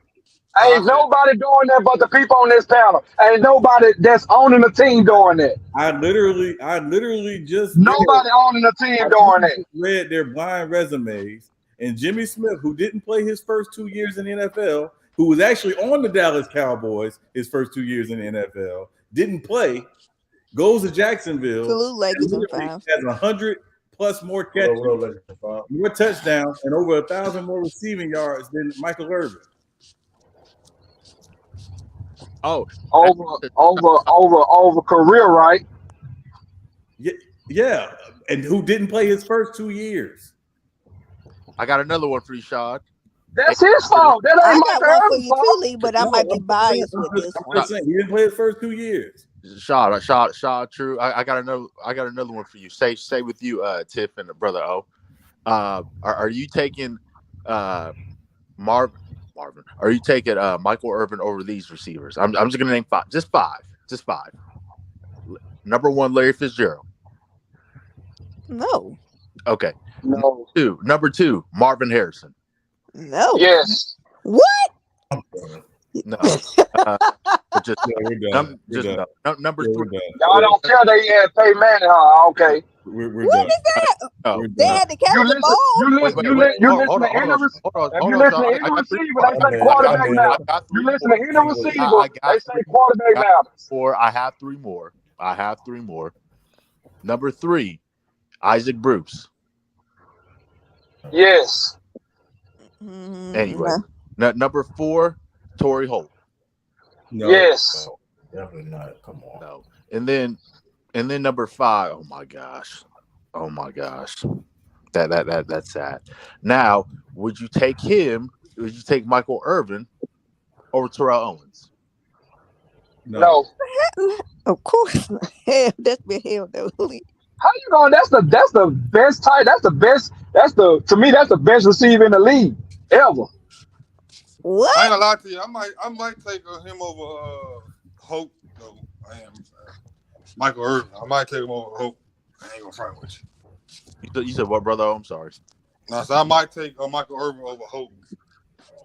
T.O. my GOAT receiver. Over Jerry Rice. Yeah, because Jerry Rice came out public and said he used sticker. And then try to put it on everybody else, and everybody else to fuck everything he said. Allegedly. Everybody else came back and said no, they didn't on live TV. No, everybody. Chris Carter said he never used it. They trying to save face, man. Come on, man. Yeah, everybody. Man, see, like y'all can't do that, man. Now we got now I'm supposed to believe what you saying. Talking about what somebody saying, or what somebody.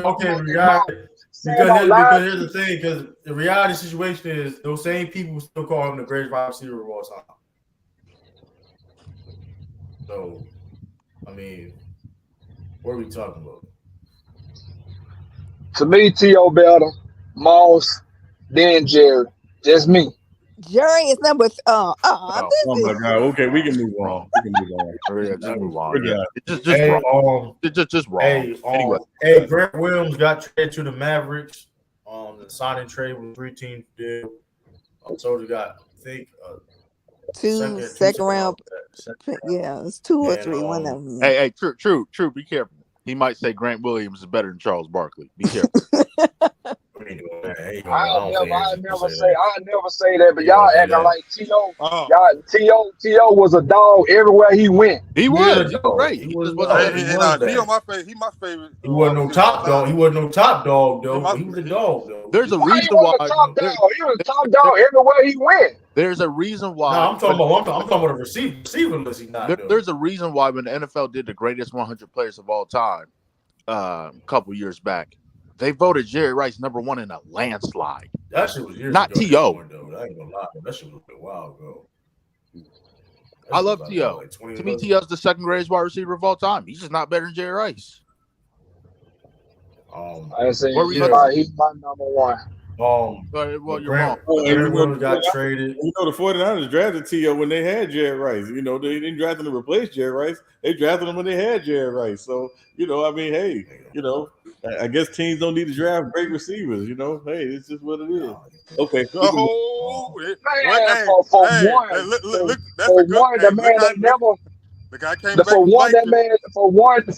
man barely played in high school. He went to a small school. That's why he got drafted where he got drafted. Didn't Jerry Rice go to Mississippi Valley State? Thank you. It was different back then. It was a lot of players. It was a lot of players getting drafted from small school back in the day. Not in the era of T.O. So don't do that. Wait, hold on. Didn't Steve in there go to Alcorn? I'm about to say didn't Steve in there go to Alcorn? Sure did in the 90s. Sure did. Shout out to them HBUs, baby. Hugh Douglas went to HBCU in that same era, T.O. Right. Didn't Michael Strahan go to Texas A&I? Sure did. Same era. I thought he went to TSU. No, he went to Texas A&I. Michael Strahan? Yeah. Oh, okay. I thought he went to Texas. I thought he went to Texas Southern. Are you sure you didn't go to Texas Southern at all? Okay. Shut it up. Like that's not George. What? That ain't George. Yeah. That. But that being said, too. I'm sorry. Yes, he went to Texas Southern. I'm sorry, TSU. My apologies. TSU. I'm about to say, I know. Yes. Well, and HBCU, by the way. Yeah, HBCU. Hey, my automata. Let's go. Yeah. Let's go Tigers.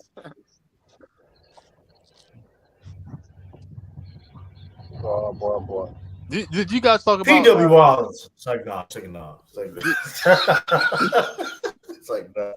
A few minutes away from seeing Wemby, y'all. A few minutes away from seeing Wemby. Yeah. I wish I would try to play, but it's fine. Hey, Sean. Yeah. That bodyguard owes Britney Spears an apology. No. That wasn't an intentional hit in the face, though. That was clearly like, that was nothing though. Like, it ain't getting like, she knew better though, man. But she, you know what I mean? She ain't mentally there. And she lied about the whole thing too. It's like, what's wrong with you? She ain't mentally. Like, you too funny. To be fair though, she ain't really mentally there though, so it is what it is. I don't know. Is that an excuse? Because she mentally ain't there. I mean, I'm no, bro, no BS though. Like I remember, like her parents had like control over like basically like treated her like a child for years to like an adult. I mean, I don't know what she's been through. I mean, shaving her. I mean, there ain't no excuse. I mean, she did do like a Karen situation, right? Then I'm saying you gonna lie. That's what I'm talking about. But I guess she feels some type of way. I mean, she feel like she's Britney Spears. I mean, I don't know. Like she look, man, she's socially. I mean, but she's socially awkward. I mean, she's socially. Man, I mean, forget that. It's just karma, truth. I think she left Justin Timberlake. She been going down. Let's just call it what it is, okay? You know, left Justin for that Kevin Federline. And are you capping for that little flake Justin Timberlake? I know you're not capping, brother.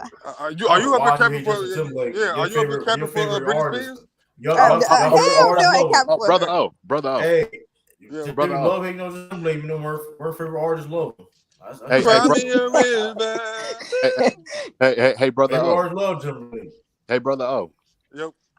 Yo, your Texans got a good one in my buddy CJ Stroud. I'm telling you. Yeah, I'm gonna wait till I go start supporting them again. Well, that's fair. That's absolutely fair. Lee, we play them. That's our first game of the season. It is against Houston.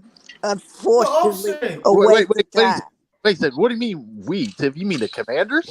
No, me as a Ravens fan. That's the first game of the season. Don't disrespect me, please. Tiff, if you support the Washington Bullets, it's okay to support this Commanders. Okay? It's okay. My bad. But yeah. So Grant Williams got traded to the Mavericks. Signing trade. So the guy was a 3-team trade, by the way. Mavericks were traded Reggie Bullock to the Spurs, and the Mavericks and Tobias Harris got traded for Jason Tatum straight up. Hell no. I'll stop being a fan of that. But yeah, I mean, I think Boston got something in their sleeve. People didn't like to move, to trade. I mean, but at the same time, but look, what you mean they didn't like the trade? And I don't get it twisted though. Like I do like Grant Williams. I did think they was going to at least match that offer, but clearly the Celtics got someone to their sleeve. Plus, I mean, hypothetically, did I think it would be like $40 million on the tax? They would basically play $40 million more, basically because of the over the luxury tax, whatever. But that being said, though, I mean, I think both sides won in a sense because let's be honest with you, Grant Williams' playing time would have went definitely down.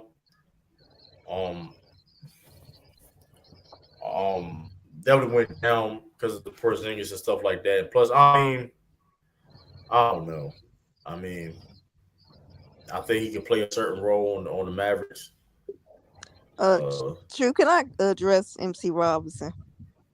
Yeah. He's a culture vulture. Has been no talent. Crazy. He stinks. Yeah, no talent at that point. That's. Wait. Who? He wonder why I hate Justin Fake. Because that's what he is. He's not better than John B. or Michael McDonald. So get him out my face. Wait. Who, Tiff?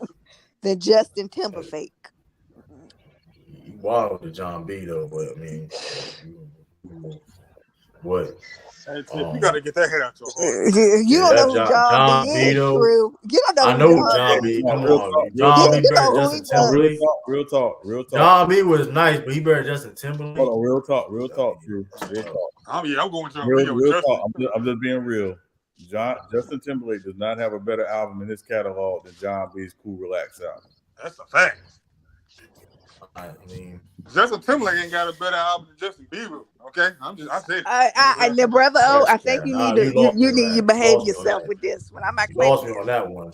Hold on, man. I ain't gonna lie. That Purpose album is crazy. Hold on, MJ. You don't want to have this battle. You don't want to have that Cool Relax album is a start to finish album. I promise you. There's not a single Justin Timberlake album touching Cool Relax. That is jamming. I ain't gonna lie to you though, Sean. Though that's probably his only good album though, because I would say it's his only great album. He's got good albums, but it's his only great album. True, you better go back and listen to John B. I know you was a little kid back then. You was baby. I know who John B is though. Yeah, I doubt if you did. Tiff. Jim got some bangers though. Tiff, I'd rather listen to D4L. That's about listening to John B, man. My laugh at Taffy. My laugh at Taffy. My laugh at Taffy. But yeah, though, I mean, going back to the brother. That era is disgusting. The 6X white tees and Jabos. That was a good. That was a good era, boy. I tell you, them tall tees from Foot Locker, boy. Oh boy! Oh my gosh! White force. My gosh. I don't know, man. I think the Celtics got something under their sleeve, and no, they're not getting. I don't think they're getting Dame. I think it's just me personally. I think it's a smoke screen. I don't. It just Dame wants to go to Miami, and that's the reports I'm saying and things going on. I mean, he going to Miami. It is what it is. I mean, I hope he get there. That being said, though, right? The Celtics are trying to get somebody. And, wow, they don't need nobody else. They good. Just wait. What you mean? We can always get better. You got better. I mean, we lost Grant Williams. Yeah, but you brought in 2 players. We lost 2 rotational players. We lost 2 top 8. True. Who are the Celtics trying to get now? True. Carl-Anthony Towns. Y'all don't need. Now here's the thing. That's the thing. It's not going to be. It's not going to be a pro superstar player. And I think. Yeah, well, you can't afford another superstar player, but But that's what I'm saying. It don't have to be a superstar, but a good quality player. Don't be surprised. I think addition by subtraction, which I did with Marcus Smart. And we got TPE out of that too. We got $6 million out of TPE out of that Grant Williams. So, and mind you, Soldier got a lot of second round. Soldier got a lot of picks. So, I mean, don't be surprised if I'm just a theory. Just a theory. I'm just saying on Twitter. I'm assuming the deals that can make it happen. Don't be surprised if you see a Sadiq Bey trade. Do not be surprised to see a Sadiq Bey, Jason Tate. Because I wouldn't mind Sadiq Bey. I seen the time like, we have to ask. I mean, Sadiq Bey. I mean, he able to play defense. He can shoot the ball, score, shoot. I mean, I think that's an upgrade for Grant Williams. Hey, personally. Will KCP? Will Kristaps be playing the 5, or will that be Robert Williams and he goes to the 4?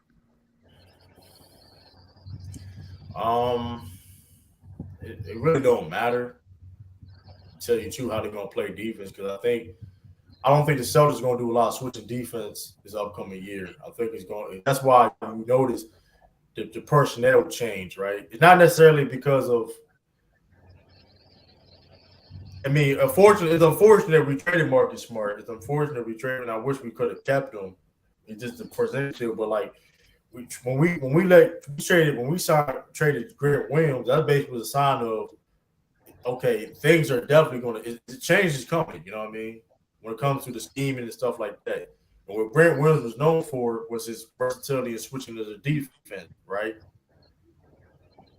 I don't think you're not really going to see that much that next year. You're going to see a little bit of it, of course, because it's the NBA now. But you're going to see a lot more drop coverage, which we played a lot of drop coverage last year. You're going to see more drop coverage next year. For a guy like Porzingis, right? And then have Rob Williams around. So, yeah. I mean, look forward to that. True. You're right. I just missed Jeff Teague on the Celtics. You said yeah, okay. We getting. No, you said Sadiq Bey more worse defenders. He's capable of playing defense. I didn't say he's great, but he's capable of playing defense. I mean, listen. See, yeah, young boy OG just running for Anunoby, itself. See, yeah, young boy just. OG. Oh, we give y'all picks for him. Shoot, we give y'all picks for him. I don't know if the Celtics get OG. To be honest with you, Morgan Brogdon and 3 first-round draft picks. I mean, take it or leave it. I mean, then if that's the case, true, Derek White would be the starting point guard. Who's going to be the backup? Peyton Pritchard. Cool with that. I'm saying this. I'm curious what JD Davis is going to do in the summer league. I like him a lot. I wonder if he can take that next step. He looked like he probably going to dominate. To be honest with you, we got the one dude that was on the Raptors, Delano. Let's see how I don't know. I think Peyton Pritchard, but I think Peyton Pritchard can be a backup point guard. Like people make it seem like how many backup point guards that can be starters in the NBA. You know what I mean? Yeah. I think he could do that. That's I think he fair. could do that job. I mean that's fair, but what do you call it? The player that the Celtics drafted, he ain't no Taco Fall though. Oh man. And young boy, you is not getting Jaylen Brown. With this discussion is about the look. I can't wait for this Jaylen Brown will get signed. And by the way, about to get that max. No, by the way, Jabari Smith just hit a game winner. Wow. Yeah, I just saw it. Yeah. Well, they got all the people in the summer league this year. They ain't playing no game. They trying to develop. Okay, so they trying to develop. Celtics won't win until they get a pure point guard. Well, who was the last point guard that the championship won with a point guard? So you're right about. I guess you're right about that, Jared. Even though the last team of the championship that won the point guard was 2008, but who do I know? I don't know, man. Oh man. Boston White can play. If we're gonna forget about Bron, in 2000, right? Bron and Rondo, they were point guard. That's what I'm saying. Rondo. But I'm talking about. He said starting point guard. Right? Well, he didn't say starting. My fault. He said Boston missed their chance to win this year. They done it. Y'all still had 5 years. Y'all still had 3 years ago. Y'all still had 3 years ago. Anyway. Y'all should have 3 years ago. They missed their chance. You act like these some old dudes. You act like these some old dudes that's about to give it up. Listen. So as of right now, right, as how the East is looking right now, who's beating the Celtics? How does it look right now? Milwaukee coming back healthy. Milwaukee come back healthy. They got questions. That's really it. That's why I said they not better. They did not make no moves to make. They didn't make no moves to simply say they can be better than the Celtics. They don't need to. They got the best player in the East. You mean they don't need to? What do you mean they didn't need to? They lost. They got the best player. They got the best player. Right, the best player always win. It comes down to the best player. Bro, they best player. They three of the best player. Two of their best players. Two of the top 4 best players in their mid-30s. Like, what are we talking about? What you mean? They don't add. Right. They still not better than Milwaukee, man. If Milwaukee, look, y'all should have beat Miami because you would have had a better. Because to me, I think you was more athletic. Milwaukee should have beat Miami too. Miami. Like we not finna do that, man. You know the man was hurt. I know it's in the game. I know it's in the game. People get hurt. Blah blah blah blah blah. Bro, they were still favored, bro. They were still favored to beat Miami, bro. Let's not do that, bro. And they did win a game without Giannis. Y'all keep saying that.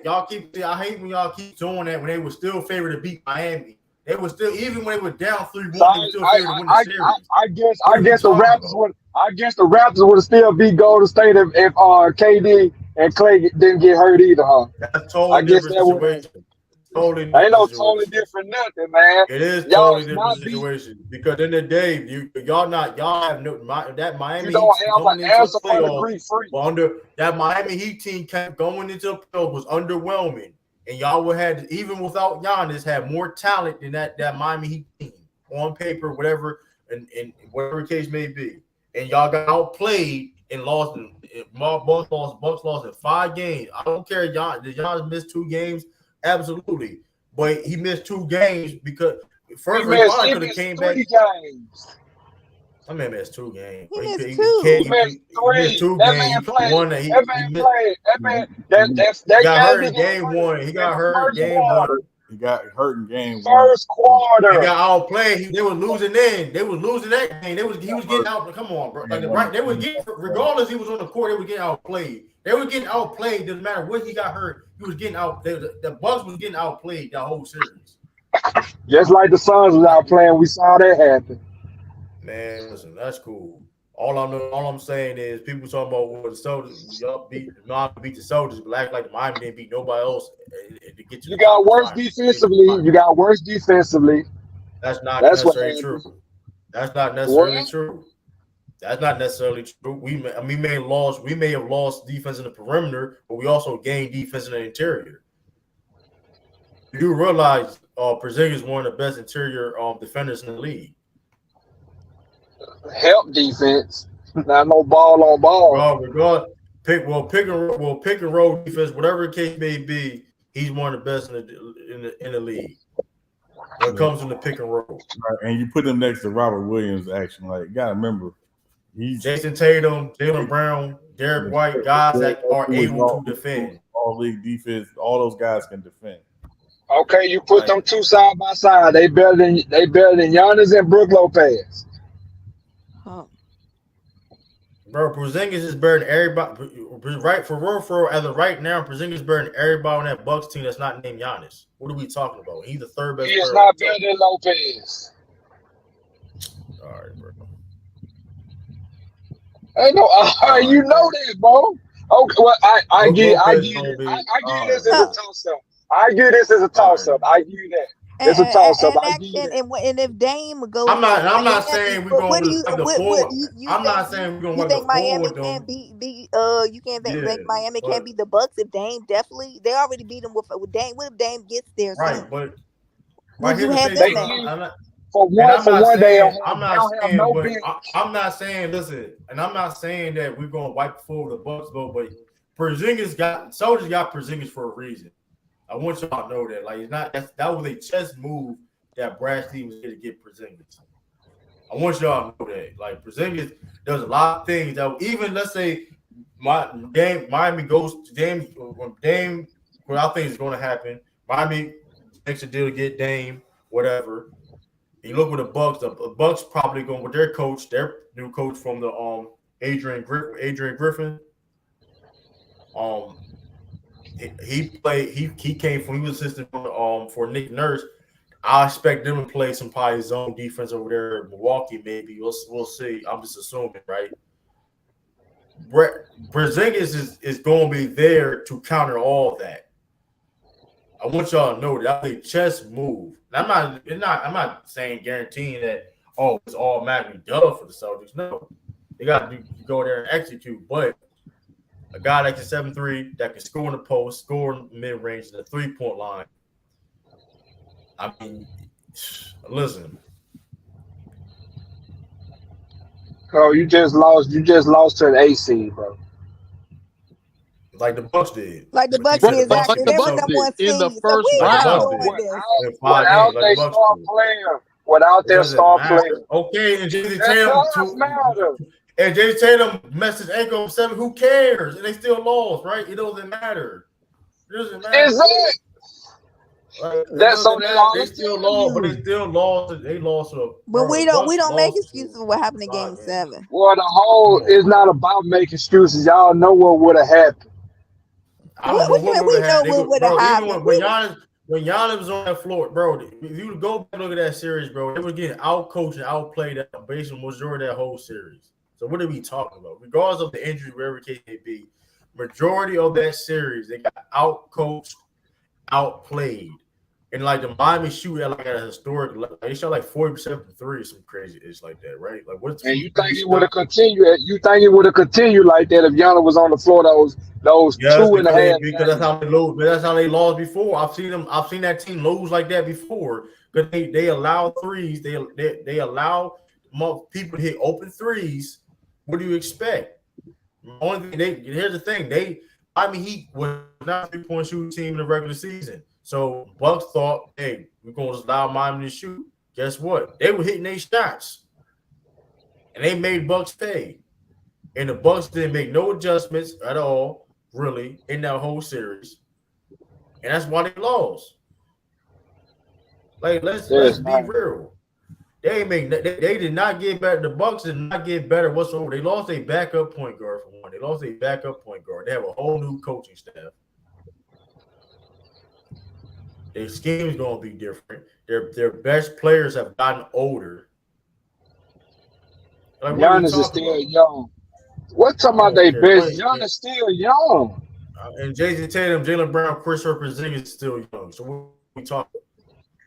They still in their 20s. I didn't bring up age. You did. I wasn't talking about age. No, that's my point. I know I brought up age. I'm just saying though, Drew Holiday, you know what Drew Holiday and Brook Lopez is gonna be next year. They're not getting any better. Chris Middleton, he like I said, he looked the still of himself. That man was coming off an injury. Chris Middleton was coming off an injury. He's gonna be fully healthy. We're gonna see it. We'll see. They got to see us. And Barrett and Bucks Barrett hope if Miami don't get Dame, because they're gonna be number 3, third in the East. So they gotta worry about Miami again.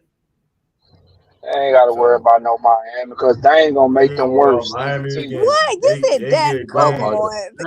Regardless case, they better than y'all. They better than y'all. I know they better than y'all. Shot.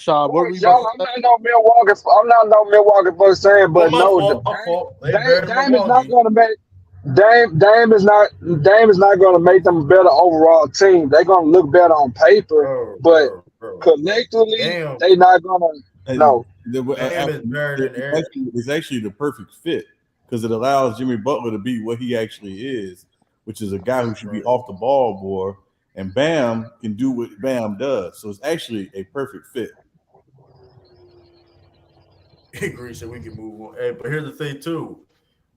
Here's the thing. Coaching wise, I mean, I don't think Adrian Griffin going to be a better coach than Joe Mazzulla off the gate. I don't think so. I think Joe Mazzulla, with the experience he had last year, is going to help, and he's going to get better. Y'all not going to be. You don't have better. I'm gonna say y'all. My fault. The Milwaukee Bucks don't have better coaching than the Heat at all. That's been proven. And y'all better hope Philly didn't do nothing. We ain't even count Philly in this conversation right now. Well, I'm just saying they better hope they don't do nothing. I don't know what they do. It really, I'm being real with you. It's really a 2-man. I mean, Bucks is gonna be there. They're gonna be there to compete. But like I said, I mean, they had to overpay. The fact that they had to pay they had to pay Brook Lopez $24 million for a reason. Just saying.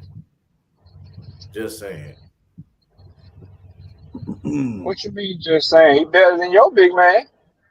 No, he's not. What's big man you talking about? Both of them. Porzingis? That's Cal. And Wade. That's Cal. Hey, listen.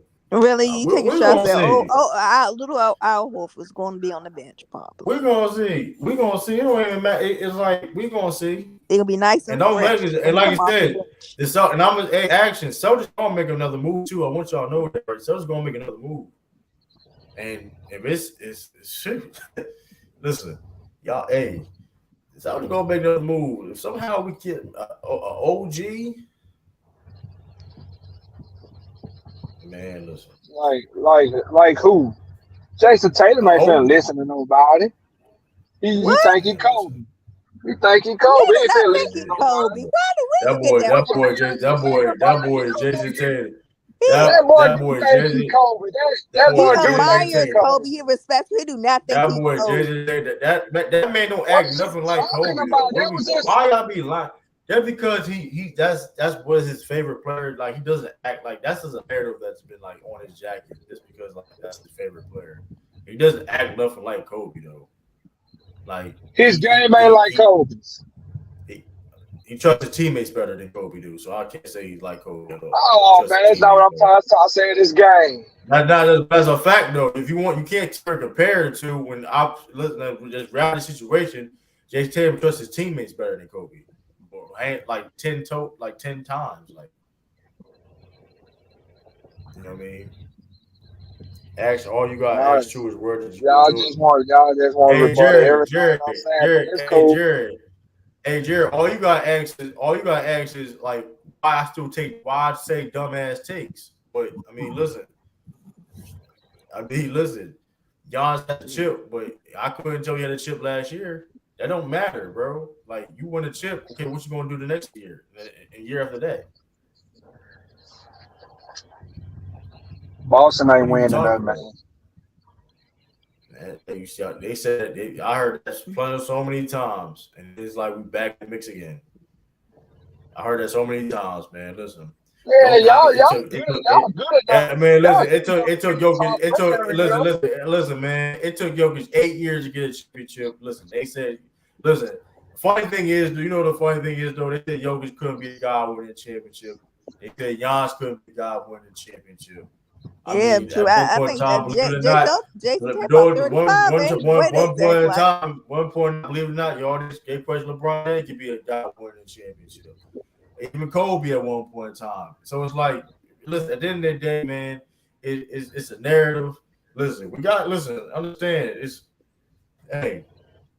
but when you got guys that have the opportunity to do what they can do, it is what it is. And the Celtics only gonna get better. So all I'm saying is, listen, they're Celtics favored for a reason.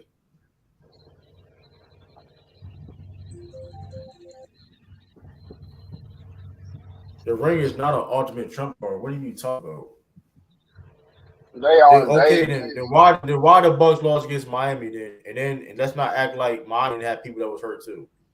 If y'all, that's what I'm saying. You can't use that. That's the other thing too. You can't use the injury game with Miami when they was hurt too. You finna sit there and try to compare Tyler Hero to Giannis?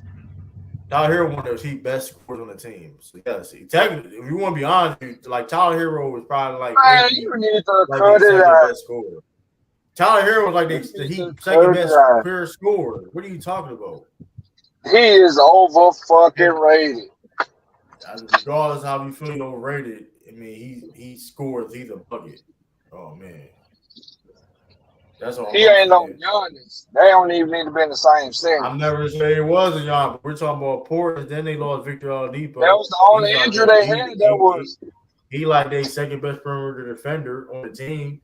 What are you talking about? Like they lost people too that was hurt. I'm not saying it's an equal equivalent to Giannis, but let's not act like they didn't have people hurt either. Like, what are you talking about? They had how many shot creators? How many shot creators they had? Like, come on, bro. I know you're giving them all this praise because they bust y'all up. I get it. I get it. Okay, they busted. We came back. They busted. Yeah, they busted up game 7. But we ain't crying about it. We're not like crying about it. Yeah, like it happened. I ain't saying you crying about it. I'm just saying. But you said we giving praise. But Tyler Hero is important on that team. You act like he's not. You act like he's a bum who just comes off the bench. I ain't say he was a bum. I just say he don't need to be in the same city. You called him overrated. I heard. Nobody said he's over Giannis on the same level as Giannis. He's a 20+ per game scorer. That's I'm saying we saying that's important for their team. And Victor Oladipo is the second best perimeter defender on that team. So when them two guys got hurt, what are we talking about? I mean, what are we talking about? You're not acting like those are important guys on the team. Like, I got you. George Brook already hyped with Wemby. I mean, I bet. Let me see. What's that? Stupid. How Wemby looking out there so far? You look all right. I'm shocked. I'm about to go home and see if I can catch him. Wait, nah, brother. Oh, he missed 3 shots. That nigga's a bum.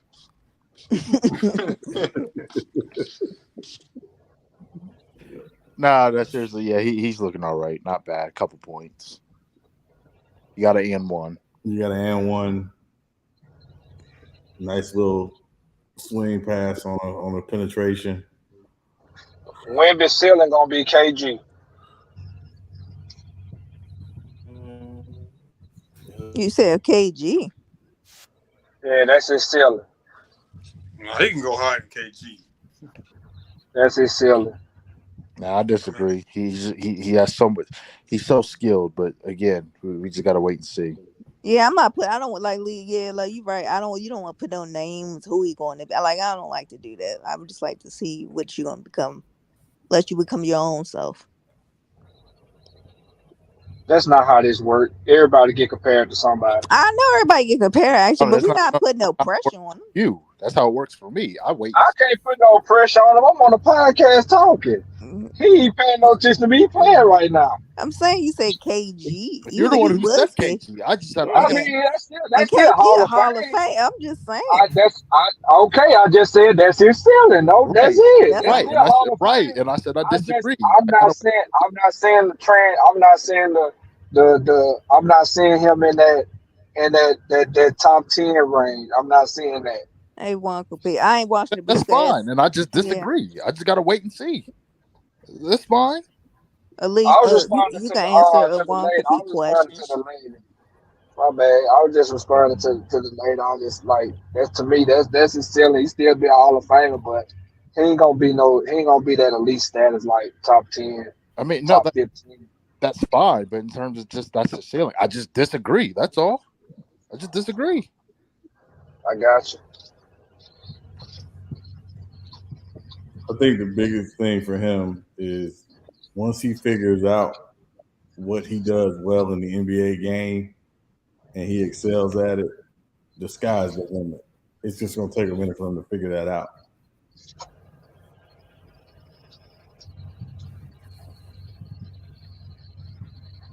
We're going to find out soon.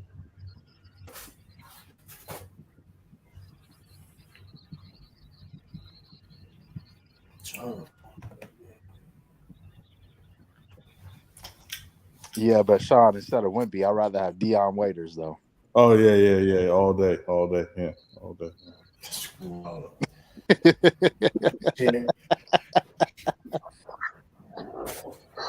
Champ cheese.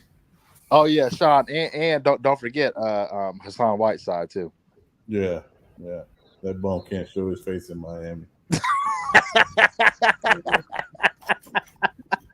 Come on, Sean, don't do it like that. No, he's not allowed. He's not even coming to the arena. He's such a disappointment. I thought he was gonna do something. He's such a disappointment. Sean, how come he's not allowed in Miami?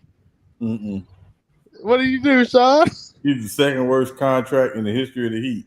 What's the worst? Oh, Fat Thor. Oh my god! Oh gosh! That's funny. You call this. I've never heard you call somebody a bum, Sean. Who was Fat Thor? Kyle Lowry. Oh, That's wild. Sean, that's the first time I've ever heard you call somebody a bum. Yeah, no. It was. Yeah, I tell you where he lost me. In 2018, we played Philadelphia in the first round, and Bam was a rookie and was going at Embiid, and Whiteside was crying and cowering. I'm like, you get paid $25 million a year for this? Get this bum out of here.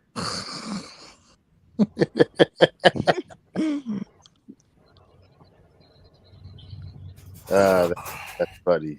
2018. Hey, true. Remember the days of my high school buddy Jared Sullinger?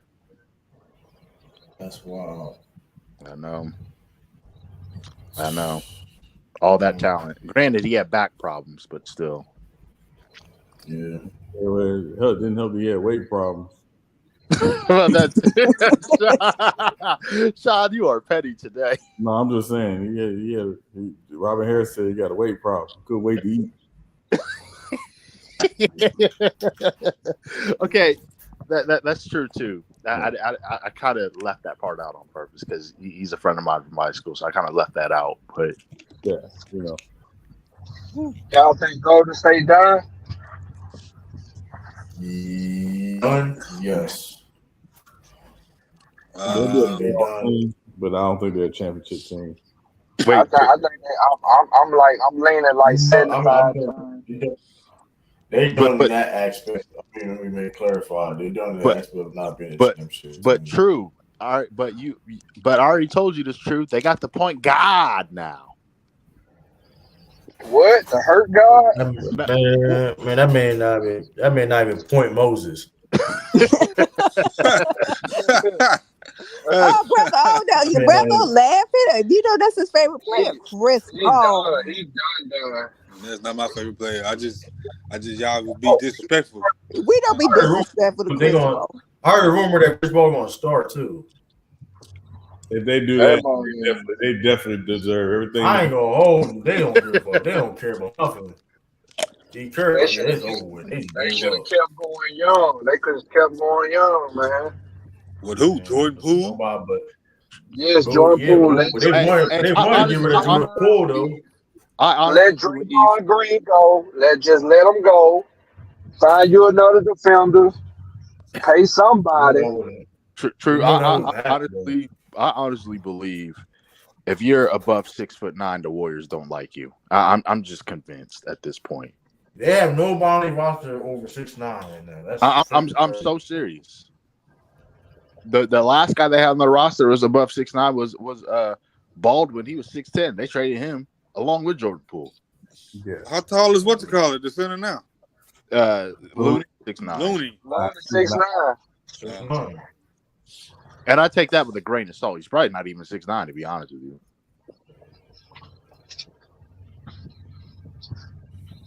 Yeah, like they messed that team up. Well, what they need more criticism is they don't develop players. That's at all. Who don't develop players? Golden State. Yes, they do. No, they don't. They ain't developed it. Besides Draymond, them, they ain't developed nobody in years, bro. Let's be honest, bro. Literally, Steph played. Draymond played the way he plays now in college. If you saw him in Michigan State, that's why they called him Dre Magic. No goddamn Dre Magic. I ain't never heard that. That's what they called him in college. They did call him that. I didn't believe myself, but they did call him that. That's funny as hell, man. Hell no. It's only because he did call him that. Michigan State. That's the only reason why they went to the same school. That's probably the only reason why. But like he would push the ball, he would get you in your offense. He'd make passes. Like that's what they called him. I get all that, but they should have went on. As soon as he punched that dude, they should have got rid of him. I believe they would have been. Yeah, Jared Thomas. Right, but wait, hold on, y'all. Go ahead. Jared Thomas. I have not flamed you in 2 weeks. Please know you are not beyond getting flamed in the chat tonight.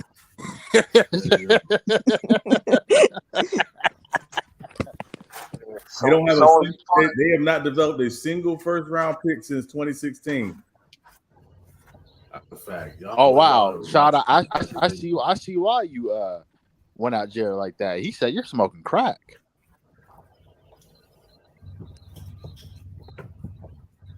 Yeah, please know you're not beyond it tonight.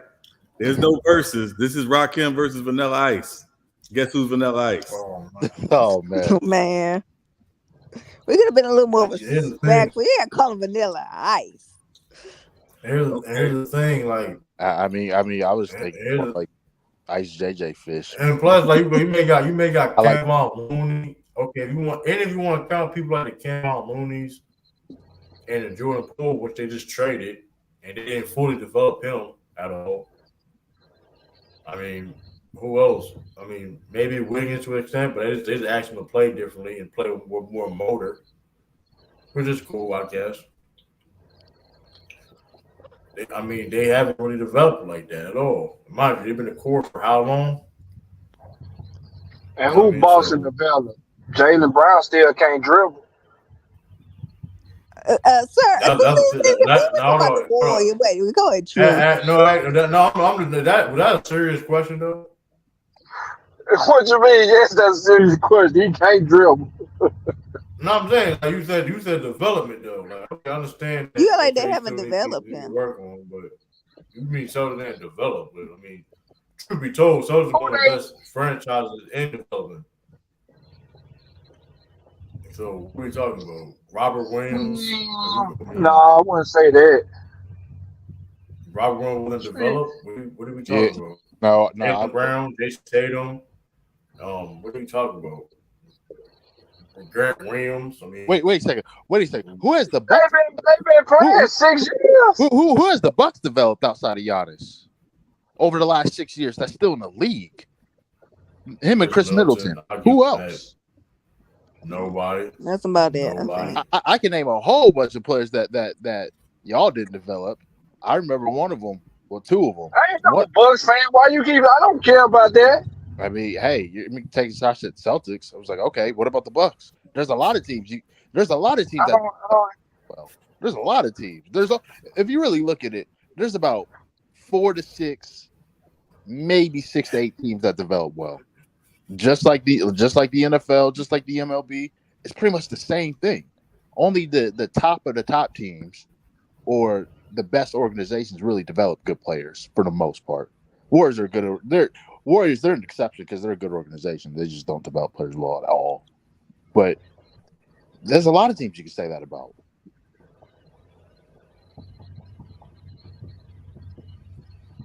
But who is winning more? Y'all doing all that developing? Y'all just like Philadelphia process. What? Philadelphia. How many players are still part of that process that was drafted? Joel Embiid, and that's it. Exactly. So what are we talking about? And what are you talking about? And you said who? I understand the shortcoming. I understand. Listen, I understand. I blame that on the coach. I blame that on the coach and the organization. And then I mean, at the end of the day, Doc Rivers trash coaching. And then you said, I mean, and then hold on, Drew, I got you. Then you said who's winning? The Nuggets, and they are very good at player development. No, they won. They not win. They won. Ain't no ing. They just win. They won. No, they're a winning organization. Golden State was winning. No, they're not winning now. I'm talking about the team who won. They just won last year. Doesn't matter. Doesn't change the fact that they won. That's what I'm talking about. That's who I'm talking about. Who won? That's who I'm talking about. Who won? I'm talking about who won. Which is I was talking about Boston. I'm clearly talking about the Nuggets. I'm clearly talking about the Nuggets. I know you want to bounce around. When Boston won? What are you talking about? Like I said, I was talking about the Boston the whole time. You bounce around. I'm talking about the Nuggets. Clearly, I don't have a dog in a fight. What does that have to do with what I said? I talked about who develops well, and the team that won the NBA championship are one of the best teams in the league in developing. Y'all making this. I'm saying that because all this developing y'all claim Boston doing, it ain't leading up to nothing. I literally just. Do you understand English? I literally just said the best 4 to 6 teams in the league usually are good at developing. One of those teams just happened to be the Denver Nuggets, and they won. That's what I'm talking about. You know what? My gosh. The Denver Nuggets. I hate people with these reasons by. Well, why they ain't developed no Carmelo Anthony? Why they ain't developed them then? Oh my gosh. First of all, they one of the best organizations. Like, stop the count, bro. There's not one no best organization doing nothing. Yes, it is. They just won. How are you a bad organization but win? When does that happen? For one, they got one. They got arguably they got a top 3 player. They got a top 3 point guard. They got one of the biggest, most explosive athletic teams in the league. That's why they won. What are you talking about? I don't know about Ain't no that top damn 3 point development. guard now. You stressing it with that top 3 point guard. Porter, why they all they had to do is what you mean? They all they had to do is just help change the mindset of Porter Jr., make him play some defense because he's so freaking long. They went and got Aaron Gordon, a top So good scout, good drafting. That's not a part of an organization. That's not what good organizations don't do. Bro, he was a lottery. Good organizations do those things. Everybody would have picked him if it weren't for that injury. He would have went number 1. What are you talking about? Who would have went number 1? That's why they was able to get him. Who would have went number 1? Porter, Michael Porter Jr. If he wouldn't have had that injury in college, he would have went number 1. Man, if it was the 5th, I would be rich. Talking about it still doesn't matter. It still has to do with scouting and development. So why didn't the other teams pick him? Why didn't other teams pick him? Why didn't other teams pick him then? Why didn't other teams pick him? Why didn't other teams pick him? Why didn't other teams pick him? Why didn't other teams pick him then? The Knicks had a chance to pick him. The Bulls had a chance to pick him. That's not the Denver Nuggets. That's not the Denver Nuggets' fault that all those other teams didn't pick him. They knew the same thing. They had the same information that they did, and they didn't pick him, and they didn't develop him. So that's not the Denver Nuggets' fault. Right, but the point is, and you still wilding on that top 3 point guard though. Murray's not a top 3. Right, what are you talking about? Yeah, and then the point is though, regardless of him posing number 1 pick, he still got developed though. Like Marvin Porter Jr. still got developed. He got developed what? How did they develop nobody? He's doing the same thing on offense, pulling up that jumper. He was better at defense. That's the only thing that was different about this game was defense. He still was jacking up threes. He had a game here and there where he was hitting. His offense didn't change none. Like, stop the cap, bro. He played better defense. They talked him into playing defense. Like, nothing about his offense is different, bro. Like, stop it. He still can't dribble like that. He ain't got no post game. And he big as shit. Who out post game? Porter. But the point is though, I don't. He's 6'10" with no post game. Make it make sense.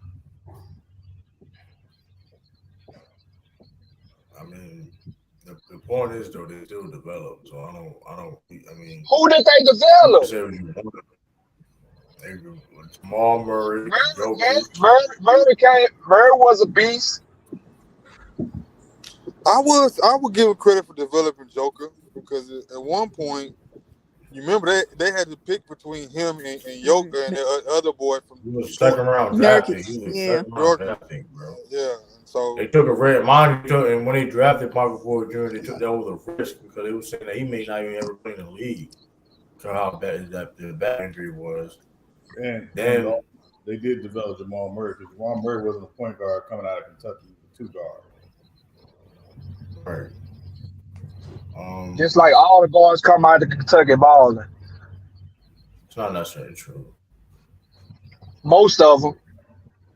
Yeah, but they're not. They don't come playing different positions either, though. Like there was 2 guards or whatever. A guard is a guard. Ain't like they go to a 3. I mean, guard is guard. Mike Simpson. That don't make any sense. Mike Simpson. He got drafted to the Nuggets. So how he didn't get developed? What I'm saying is, bro, quit acting like Nuggets is just this top organization, bro. They was not no top organization. They were literally in the Western Conference Finals when they were healthy. Jamal Murray, their second best player, gets hurt. They don't get back to the conference finals. That's what I was saying. I said because of the talent that they had on the team. But that's part of it, right? Is you don't win with trash. Right. Actually, I just gotta ask you, who's your NBA team? I'm just curious. I don't have no team. I'm a LeBron fan. Okay.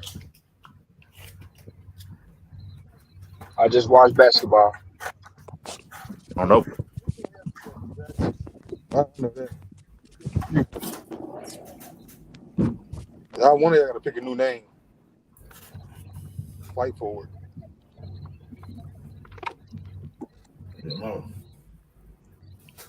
Is it?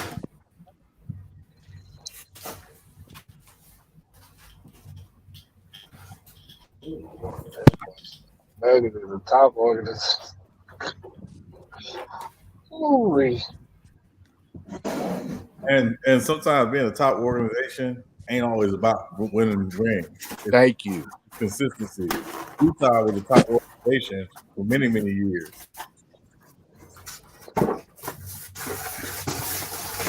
Who got all that going in the background? They top organization. They top organization. Why they develop nobody there? They got rid of everybody. Who are you talking about? Are we still talking about Denver? He said Utah. I said Utah was a top organization for years. That is true. They've been known as a better ran organization since the 90s. They just haven't won, but right. But in terms of consistency, like they are consistently one of the top organizations. You ain't lying. It's Utah. I don't see how they doing it. But they draft well. Yeah. Right. It was the players. But that's obvious. That's every team. That's every team. They drafting the players and they picking good ones. I think you pointing the obvious. I think the sky is blue. Action. Don't get it. So what I'm saying is they not y'all. What y'all saying the consistent? Like okay, they made it to the finals in the 90s and they was in some West Coast finals. Okay, in 90s. Since then, they ain't been consistently doing nothing. Getting smacked in the first round. They ain't make it to no West Conference finals since then. Actually, so I don't know what y'all talking about. Sean clearly said were. Not now. He said were. What I'm talking about now, like I'm not trying to talk about no 90s and all that. No. Like y'all trying to go way back. Y'all trying to go way back in the day to try to make y'all argument. He said that to make a point. We would know because I was talking about developing players right now. And when I was talking about Boston, that ain't gonna do crap. Ain't developing nothing.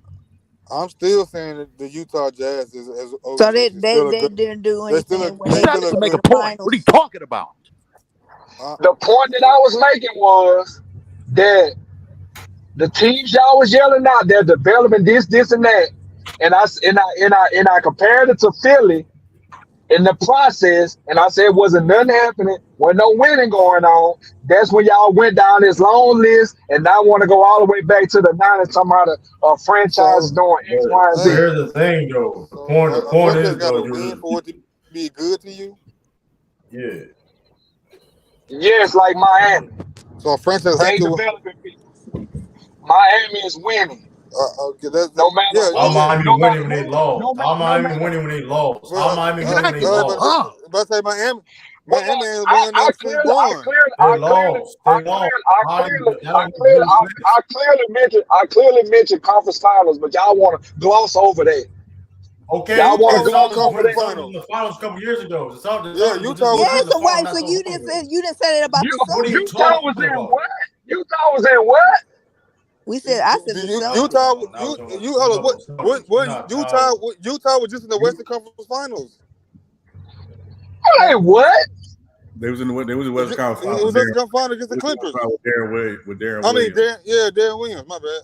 Darren Williams. Yeah. That was. If you want to say, not just, cool, but you just said. But now you just talking. Now you just talking because like you just said, well, Miami went to the finals, and Celtics not so long ago went to the finals. So like, what did we talk? They didn't. I mean, both teams didn't win. So what are we talking about? Well, Miami developed, but Celtics don't develop. So I don't understand that. I mean, what I'm saying is. Y'all don't get what I'm saying. Derek White playing his best ball in his career on the Celtics. Y'all gonna say Orlando next. That's what y'all gonna say next. I get it because they went to I mean, No, look, because you said Orlando has Miami. been You said outside of Shaq Miami. and Dwight. Orlando has not been good. Utah, for example, they have had stretches when they've been good. Now, obviously, they were the elite in the '90s with Carl and Stockton, but you move into the 2000s, they were still a competitive Western Conference team with Darren Williams now, Carlos Boozer and that whole squad. And you fast forward up a little bit more when they got I don't know what I mean. Mike said we don't know what he talked about. He just said that Miami can develop the best talent. point guard at the time. Williams was the best point guard in the league. Okay, hold on, Mike said that's not we don't know what he talked about. He just said Miami develops when they just get lost. And if Saudi was just in the finals a couple years ago. So what is he saying? You tell me. You don't have to be in the finals or win a championship to be a good ran organization. Develop talent. Of course, there's other things there to win, but developing don't mean you're on a win. Which is the point of that. The fact of the matter is that you still develop talent. That was the thing. It ain't about Donovan Mitchell from Utah. Exactly. Like, what are we talking about? They ain't go nowhere. Again, but you and don't. The whole team was gone. When I mentioned Philly, y'all talking about the whole person down. Yes or no? Is Donovan Mitchell? Philly don't even have. They only got one draft pick that is from the process that was Roland B. What are you talking about? Like that don't even make any sense. Again, is Donovan Mitchell a good player? I wasn't finished making my point. They gave up on every draft pick they had besides Joel Embiid. What are you talking about? They gave up on every person they had. How that's developed? Like, what are you talking about? I blame that on the coach. I blame that on the coach. Whatever the case may be, it's the franchise. Because at the end of the day, it was not the franchise. Doc Rivers was not there. Doc Rivers was not there when Michael Carter Williams If you go by decade, like how y'all trying to go way back in the day, Philly been consistently winning. If you go through the decades. So Celtics hasn't. Wait, you didn't watch the Sixers in the 90s, did you? Thank you. So the Celtics not winning, but you just said the Celtics not winning, but the Sixers are. Like, come on, bro. Like, what are we talking about? Like, what are we talking about? The man said the Sixers are winning. The man said the Sixers are winning, but the Celtics are not. Like, what are we talking about? Like, come on, man. But this notion that Denver is such a great organization, this is the first championship they've ever won. What the hell are y'all talking about? So you telling me the Nuggets are better organization? So you telling me the Nuggets are better organization than the Sixers? They're a better run organization than the Sixers, yes. Maybe now. Right now, yes. But overall, I'll say this in the past since the 90s, the 90s and now to 90s to now, yes, they have. Hold on, to the 90s to now, yes, they have been. Easily the last 15 years. I was about to say, especially like 20. They won a champ, bro. Six ain't made out of the second round in like how long? Like, come on now. Think about what the Denver Nuggets had, the talent they had drafted out of that when Carmelo Anthony was coming up. Now they didn't win, but it wasn't because of talent though. I tell you that. It might have been coaching, developing players. some other stuff, but they picked great players. When he's talking about the Heat developing players, I said, when he's talking about the Heat developing players, he's talking about those guys. Rivers a good coach. Gabe Vincent, all them guys. They know Gabe Vincent and Matt Strus on Boston. Boston got lottery picks. That's good. That's not developing players. That's what he's talking about. Players that you wouldn't think that would be that good. Wait a second. Grant Williams was not lottery pick. Grant Williams was not lottery pick. Grant Williams was not lottery pick. Man, Grant Williams ain't shit. So if that's the case, Why he's the only team. Al Grant was not shit. Al Grant was not shit. Al Grant was not shit though. So Mike, Miami, he's the only team developing players. Then no, he didn't say Miami. He didn't say Miami was the only one, but he said. Who else is doing that then? Well, who else is doing that? Name them. Don't tell me others. Name them. Yeah, name them. This man, Grant Williams was not a lottery last time. That's the most recent one I can think of. Okay, yes, that's what I'm saying. That's what I'm talking about. Hold on. But you talking about Denver? Name me, besides the Joker, name me one player they developed. Recently. No. Again, Murray. This is the first time they won the goddamn championship in their whole existence. Bruce Brown got paid. Bruce Brown got paid off of his being with the Nuggets. Bruce Brown was good before he went to Denver. It doesn't matter. I would say J.R. Smith. That's developing, dumbass. I would say J.R. Smith. That's developing, dumbass. That's not developing. Developing is when you start developing and you turn give me into the definition. he was already something when he got there. Give me the definition of development. You're not gonna over. I'm telling you right now. Give me the definition. When Bruce Brown went to Denver. Hold on. Give me a definition of development. Give me a definition of development. Then we want to play this game. Who on the Nuggets team more developed than Maxey? Like what are we talking about? Yelling for no reason, not saying anything. Who on the Denver Nuggets team more developed than Maxey? What does that mean, more developed? Because what if Max is just a better player? Now he's just a better player.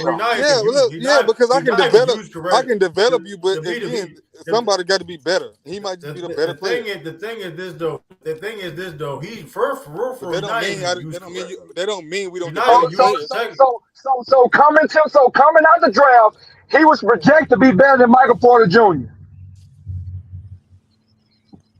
Michael Porter Jr. had questions because Max and Michael Porter Jr. Who was projected to be the better player?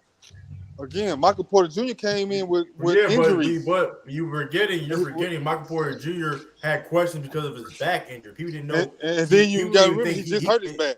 He hurt his back a couple of years ago again. Was he hurt this year?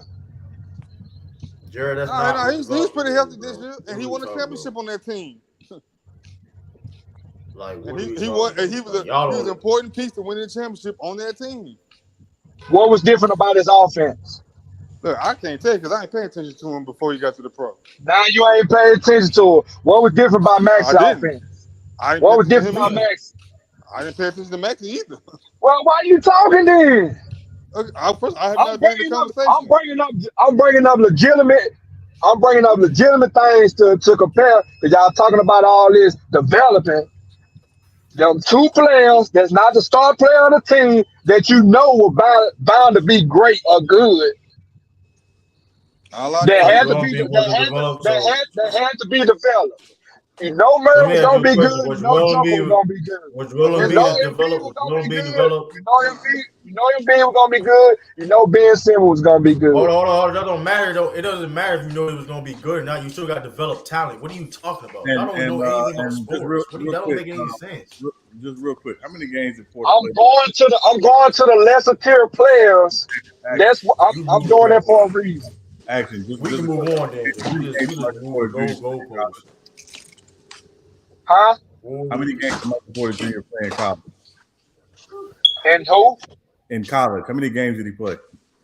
He ain't play that much. I don't know the exact number. Why are you talking then? Exactly. Come on, bro. What the hell that got to do with him being developed by the team? Y'all talking about this great organization. That's what you told me because I couldn't give you like his play style in college. And you don't even know nothing about him in college either. Apparently, he only played. No, he asked me about how many games. I don't know the fucking game. What they got to do with this game? But you didn't know he didn't play. And so, but here's the thing. That's the point. This is the point about development. He only played 3 games in college. He didn't know that. He didn't know that at all. I said that. Okay. No. What are you making? Hold on. Hold on, son, real quick though. Yeah. You didn't know he didn't play 3 games because you knew that you wouldn't be making the argument that you're making. You in your That's mind, not true. So tell me how you know how you played in college with 3 games. I ain't say the amount of games. I sit there and said I don't know how many games he played, but I know he didn't play that many. Okay, but tell me how he played then. Tell me how did he play. Now tell me his play style. Tell me his play style. What did he do in college for those 3 games? No, man, Jesus, give me the analysis. Hey, Kyrie played 1 game. Kyrie played the left. He played more than game. He played He played in the tournament too. He played hold on, y'all. Brother O, please continue.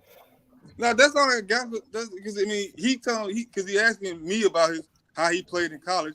And like at least I was honest. I ain't said nothing about how he played in no college. I didn't even bring college up. He brought college up.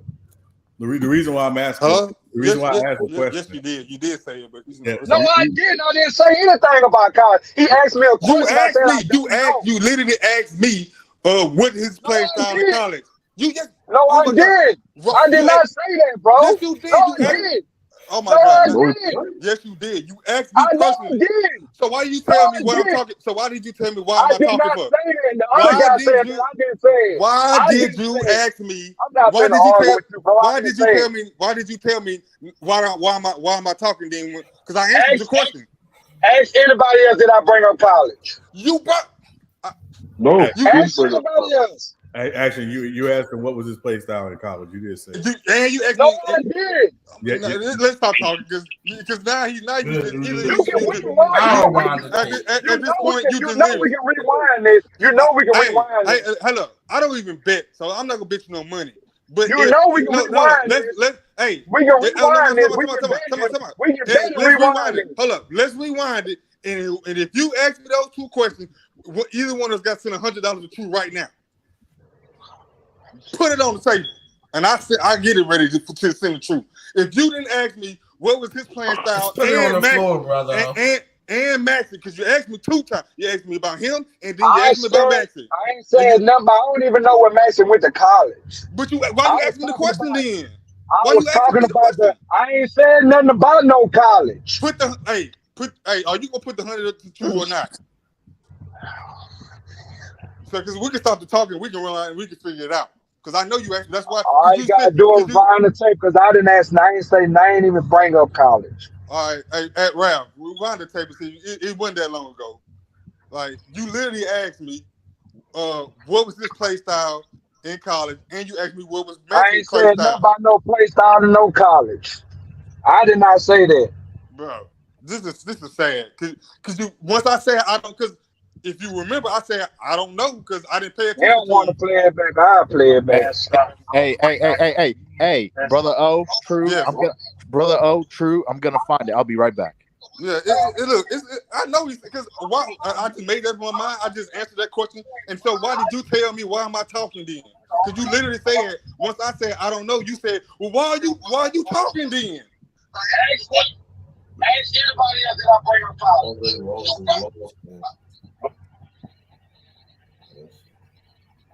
Was he hurt this year? What was different about next? Well, why are you talking then? I'm bringing up legitimate things to compare. Y'all talking about all this development. There are 2 players that's not the star player on the team that you know bound to be great or good. Hello, you passed it already. There has to be the talent. And no man don't be good.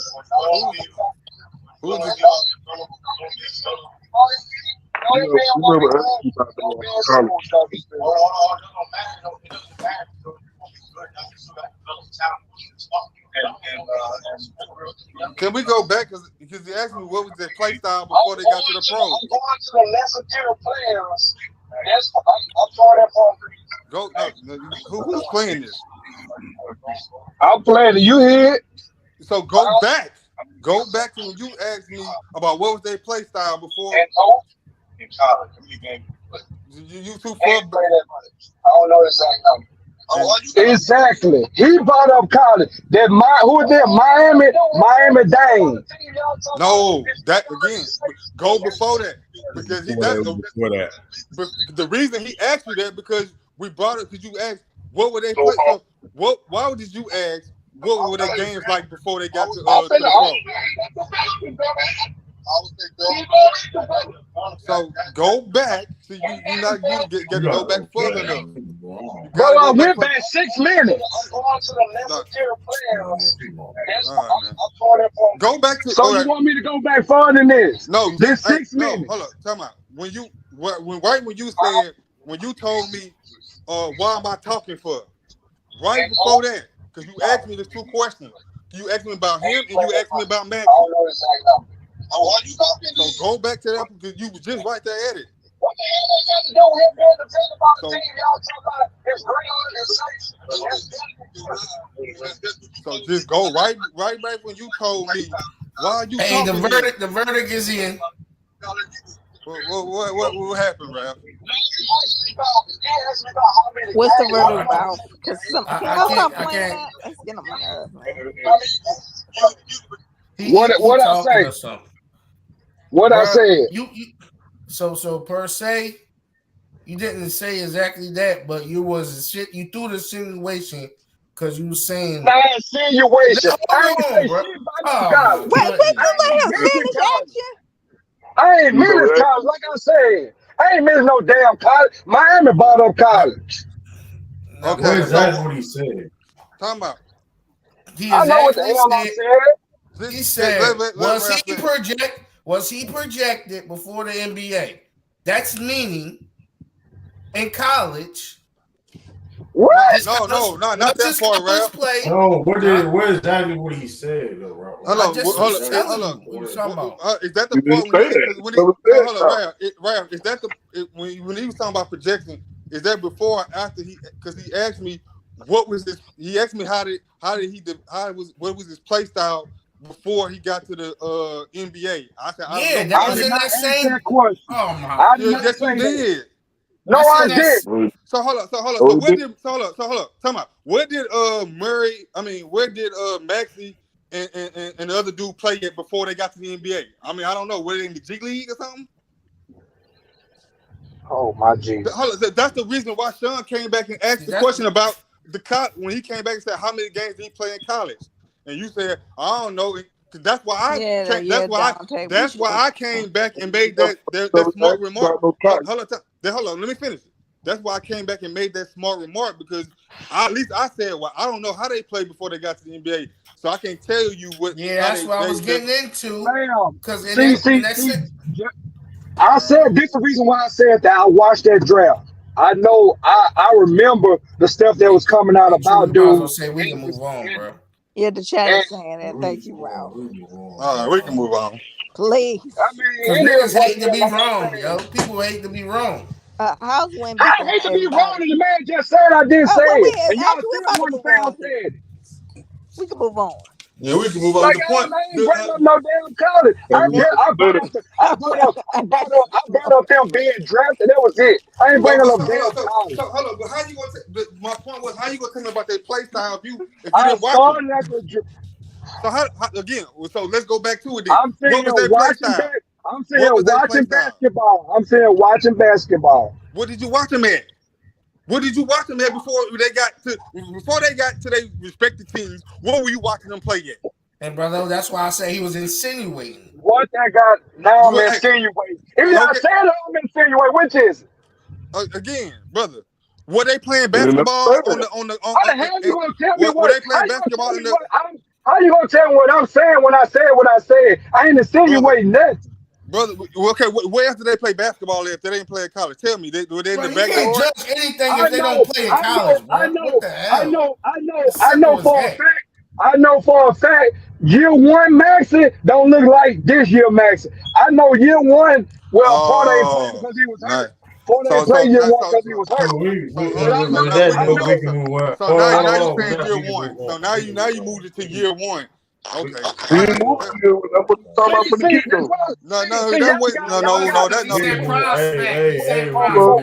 For one, you got selective hearing. I said for one, I don't know where he played basketball at, and I said Michael Porter Jr. I know he didn't play that many games. I don't know how many because that's the question he asked me. I said when they got, now I'm saying. I know the difference between. So why did you discredit me? I see the difference because, like I said, I'm saying it now. I see the difference between Maxey game now, then and now, and I see the difference, and I don't see no difference in Michael Porter Jr. game. So it's exactly the same. So again, why did you discredit me then? If that's the case, because I watched him since year 1, 2 then. If that's the case, but you told me, why am I talking? Hey, I found it. Action Jackson, you idiot. I did find it. You said out of Michael Porter Jr. and Tyrese Maxey out of college, who was projected to be a better player. Out of college, not in college. Oh no, now we playing semantics. Now we playing semantics now. We playing semantics. You talking about coming into the draft? Yeah, no, that's semantics. Hold on, can I please say one thing? I'm saying, I don't be knowing most of these players that come out of college.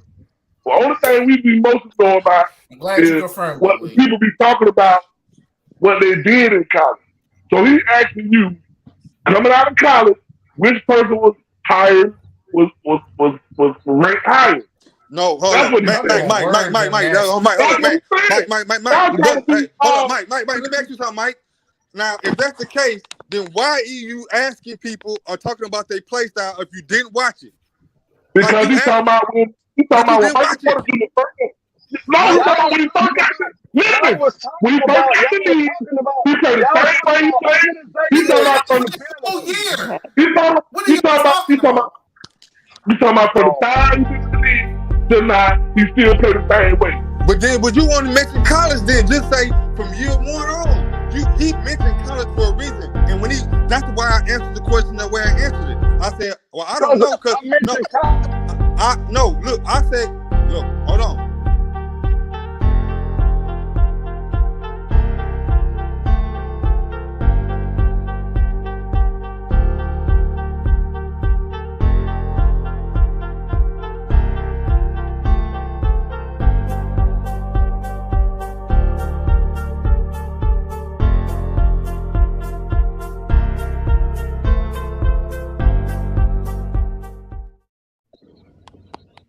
We can move on.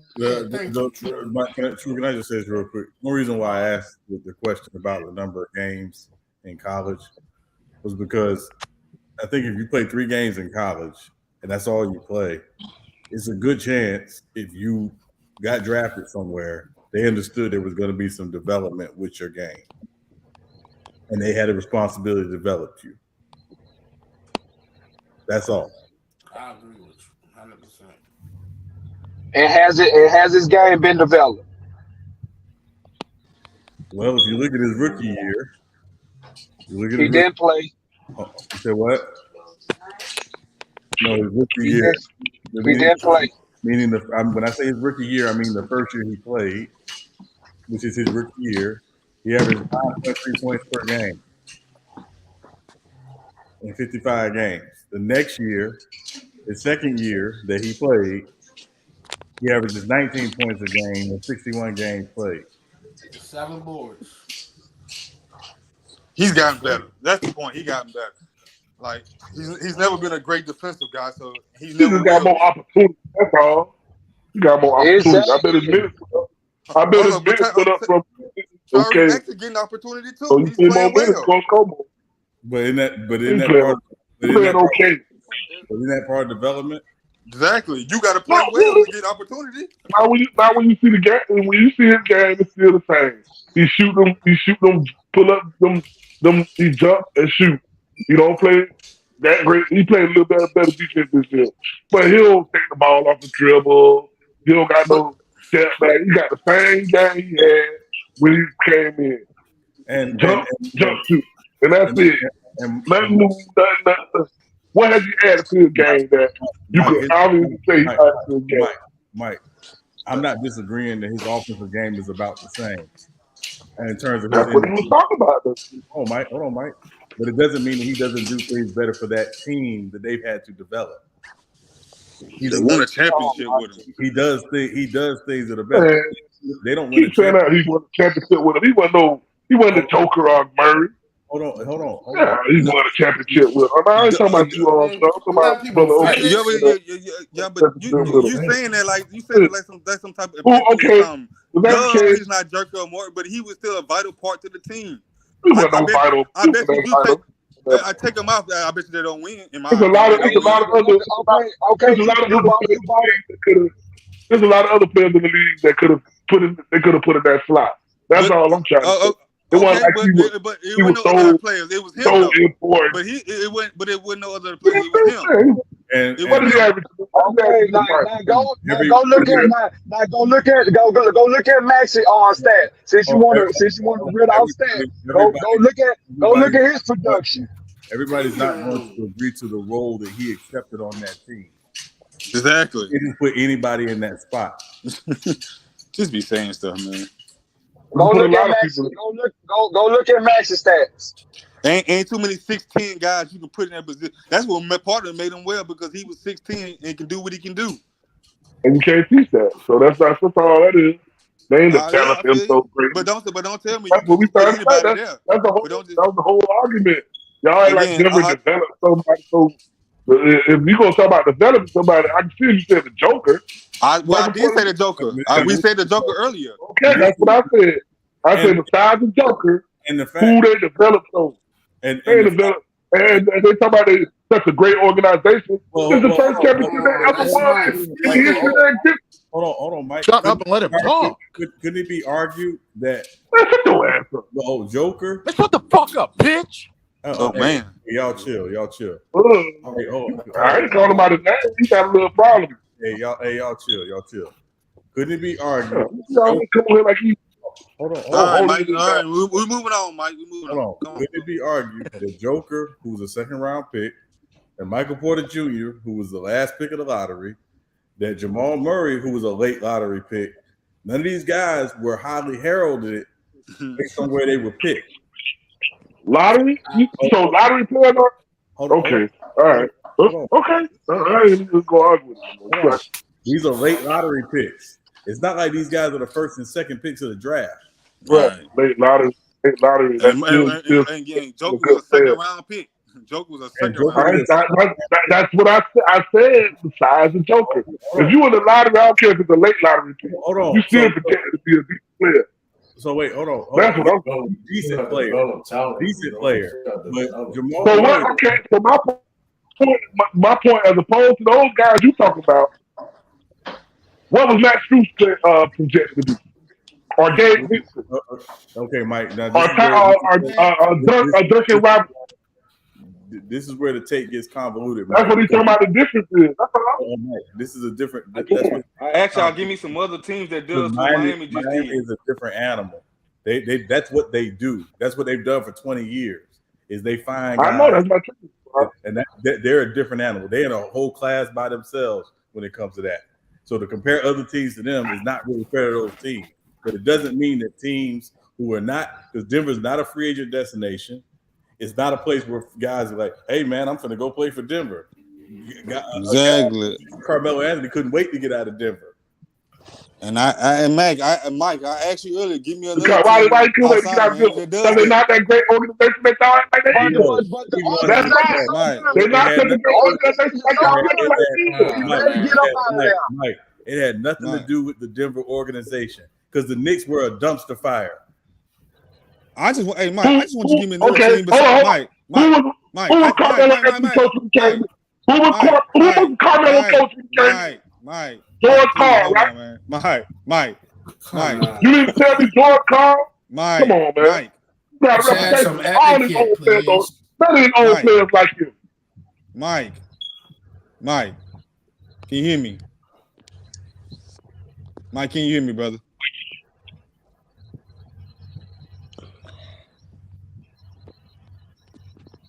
So no, you can't hear me? Yeah, I can hear you. Yeah. I just want to ask this question because it's just coming down.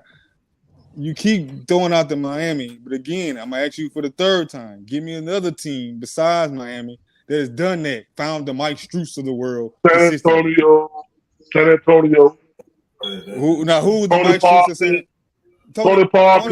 They were not highly drafted. They were foreign players. They weren't highly. So Tony Parker was undrafted now. What are you talking about? That's what I'm saying. I didn't say he was undrafted. He was he a lottery pick? San Antonio on the same tier as Miami. No, they're not. Was Ginobili? Hold on. Was Ginobili? Hold on. Now, what I'm saying, was Ginobili a lottery pick? It's a difference. You know, it's a difference between if you pick in the lottery as opposed to late in the first round or in the second round. You're not as projected as highly as somebody who picked in the lottery. Tony Parker number, not Mike Strus and Gabe Vincent now. Those guys were undrafted. They even better. They're Hall of Famers. That's my point. But they took people who was not highly touted and developed into Hall of Famers. You asked me another team, I told you. But that's not because those guys were drafted. These guys, man, what the hell y'all niggas capping about, man? What y'all niggas capping about? No matter if you drafted or not drafted, it's where you drafted and what you projected to be. He's talking about Jamal Murray was in the top 10. Michael Porter Jr. was in the top. In the top 10, 14 area. So they were projected to be at least decent players. But Mike, the difference between San Antonio and Miami and why you can't compare the two is what San Antonio did was draft overseas guys that people weren't looking at. Miami looks at guys who are not getting drafted and saying, "Hey, we think this guy can come in. We can work with them. And we'll give them some time. They can develop in our system, and if they do well, they can be very good players for us." That's the difference. But that's not what the argument is. The argument is about where they come from. It don't matter where they come from. If they're not projected higher, they're not projected higher. The argument is about. It don't matter where you come from. The argument is about when they get them. You're talking about San Antonio, who's drafted international players late in the first round and late in the second round or mid-second round with Ginobili, but also they had the number one pick in the draft on their team. Denver does not have that. What you mean? They had two lottery picks. And Tony Parker they had name recognition. Ginobili and them had name recognition overseas. Like we knew who they were. No, we didn't. That's a lie. We did not know who no damn Tony Parker was. Okay, so we need to have social media. Hold That's a lie. That's a bone-faced lie. Okay, maybe me and you. Hold up. Time out. Me and you didn't know, but the NBA and people that's in the scouts, they knew who the talent of these players. Obviously, they didn't because they didn't pick them. No. What the? Oh, you serious? We can move on. You understand that certain we can move on because at the end of the day, it's stupid. Because at the end of the day, like what does it matter where somebody gets picked at? Like the whole argument was I was trying to tell us that Denver is this great organization and they develop players. My whole point is this is the first time in the history of the Denver Nuggets they won the championship. And they got lucky. They got lucky, man. Joker turned out to be a great player and half the league. But Mike, missed out on just like they did with Mike, that is insane to call it luck. That's not luck. That is luck. No, how is it? Hold on. Okay, not that's 40 when I say luck, I ain't talking about they didn't do their due diligence and realize he was going to be that he had a chance to be a great player. I'm talking about the fact that nobody else ain't do their due diligence and do the same thing. This is insane. 40-something teams had a chance to draft Joker, so it wasn't like that's my point. That's my point. They lucked up and nobody wasn't smart as them. No, they didn't look up because again they had the pick between him and Jokic. They had the pick between him and the other center. And like the Jokic. And they had to identify which one they was going with. They identified. I just said that don't mean they didn't do their due diligence. But I just said that. So you can't. I'm talking about the luck part comes in when the other, like you say, 32 teams didn't do their due diligence and get them before they got them. And they was able to get away. Let me ask you a question. I guess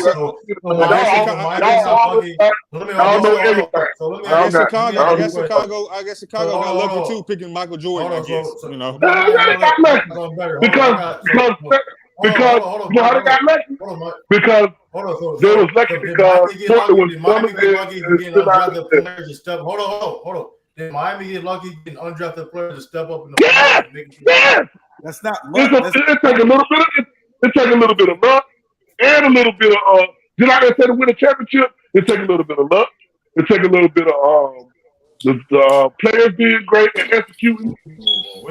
All of that gets combined into one. Yeah, you gotta have some luck too. You know what it Yes. We can move on. It takes good fortune. It takes an organization that's committed to development. But yeah, you gotta have a little luck to get a player like Joker. Yes, which is why that's true.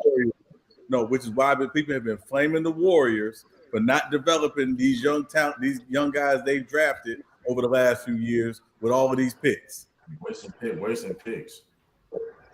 They literally have wasted lottery picks. Kwame Browns of the world and whatnot.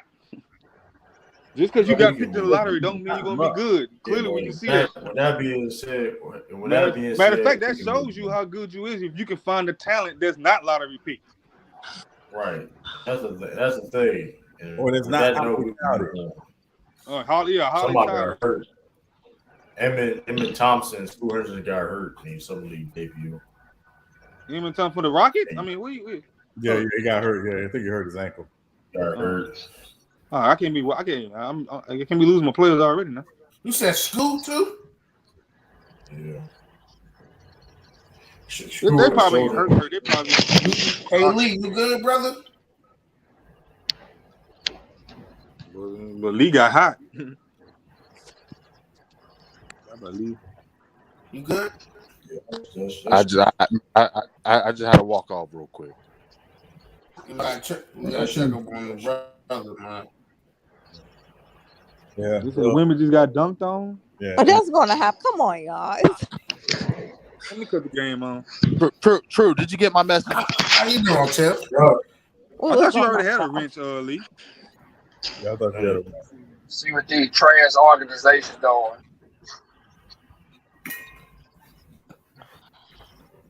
That shit was stupid as hell. I don't get. Hey, fam, you don't know how to talk to nobody without being disrespectful.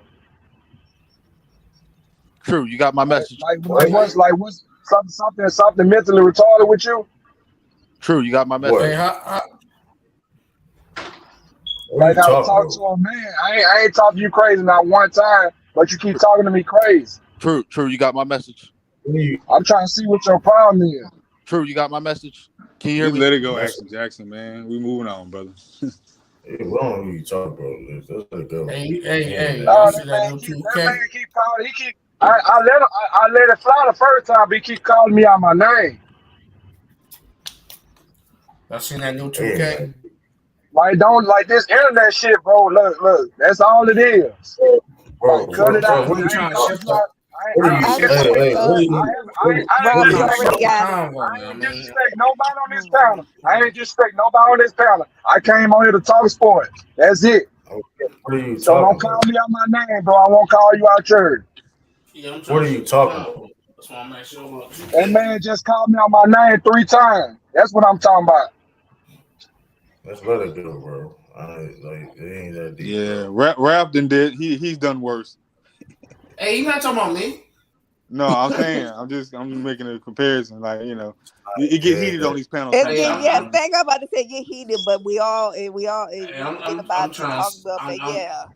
I'm in the new range now, man. I ain't even paying no mind. I can't, man. That shit keep. That's why I'm asking y'all about 2K. I'm trying to shift the convo. That shit's probably trash. What is it? Third? Is Wimby gonna get back on the court today, or are you done? No, I think he'll come back in the 4th or late in 3rd. How much you got? How much you got? Hold on.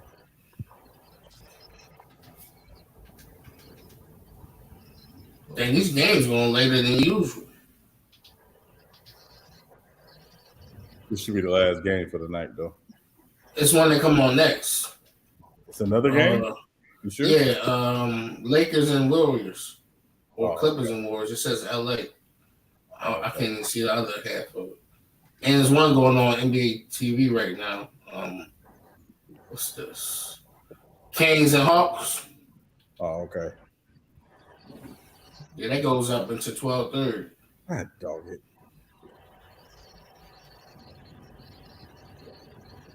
What? If it is trash.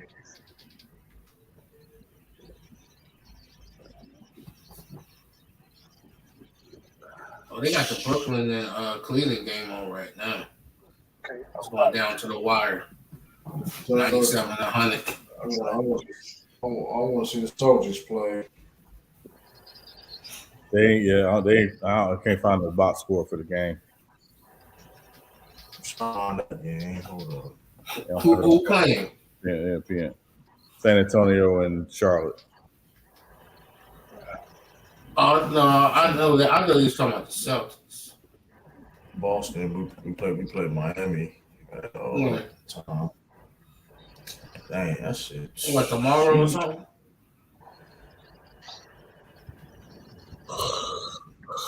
No, we play today. I think it's tomorrow. Yeah, we play today. Sheesh. Oh yeah, you on another time zone. They play Saturday. I'm tripping. It is Saturday. I'm tripping. I'm on a while.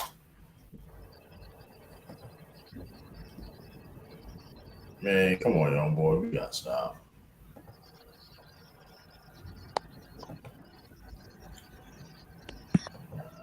Is they gonna let Chris what's his name, Basie or whatever his name, play this season? True. Yo. So I got the wrench now. The wrench? What do you mean a wrench? You talking on the chat? No, for chat and the panel.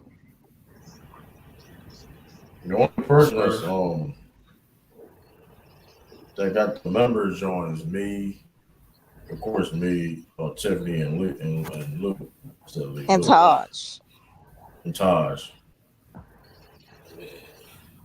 Can I be added? You want to keep people on? What box score are you looking for, Sean? The box score for this game. To answer your question, true. Answer your question, true. Yes. Oh. I don't know, man. Oh, brother wants a link, true. I think he fell out. Right? Oh, yeah. But you have to, you have it many times. I mean, you have to have that patience,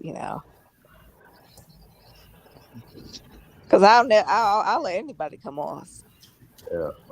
In other news, I was watching Get Up this morning, and they were talking some NFL. A lot of them people like what the Atlanta Falcons did. A lot of people picking the Atlanta Falcons to win the NFC South. Oh, young boy, I know you like that, young boy. I saw that, man. I think I saw something like that. Somebody picked it up. Who is their quarterback again? Desmond Ritter. Not Tiff, I heard what you said about patience, but that whoever that dude's name is who left the chat, like he called me out my name first, so then I cussed him out like, who the fuck are you talking to, bitch? I got the box score, Sean. You got it. Okay. What's Wimby got? He's 1 for 7 with 5 points. Oh, they're gonna flame him, and it's just he's a +6. And Champagne got 14, 7 rebounds, and 4 assists. That's the twin. We got one of the twins played for Miller is 3 for 10. For Celtics. With 11 points, 3 personal fouls, and 8 rebounds, and 2 steals. Hey, y'all trick ass nigga. On that do say all night tonight, nigga. Man, get the house, man. On that do say all night tonight. Dame going to the Celtics, man. You know what, Herb? This is what you do. You pick out here, Herb. You don't ball her. Get out here, Herb. Yeah. Man, get out, you're not gonna overtalk this guy. I thought you was security. Can't be drinking on the job. Drinking on the job. What kind of mess is that? We don't drink on the job. He probably off. Herb, take that chain back to Ritter Center, brother. That was a good one, Rob. Her wilding, man. Her was bring jewelry out here. Come on, huh? She always saying you bring jewelry is crazy. But I don't know. Man, talking about. And he played only 18 minutes. But the reason why also the that Jaylen Brown it was taking so long because of like it's not has nothing to do with the money. It's with the guest negotiation with the options, player options and stuff like that. So. And they made well. How long is this gonna take? I'm doing true, and I'm doing for the press conference, so I can be like, I told you so. Oh, it'll probably get done in the next week or so. Too. Okay, I'm just waiting for the press conference. I mean, the biggest contract of all. I mean, technically, as right now, far as right now, yeah. And then for him, he wants to, more than likely, keep his options open because he can sign another max deal potentially if he does a player option. This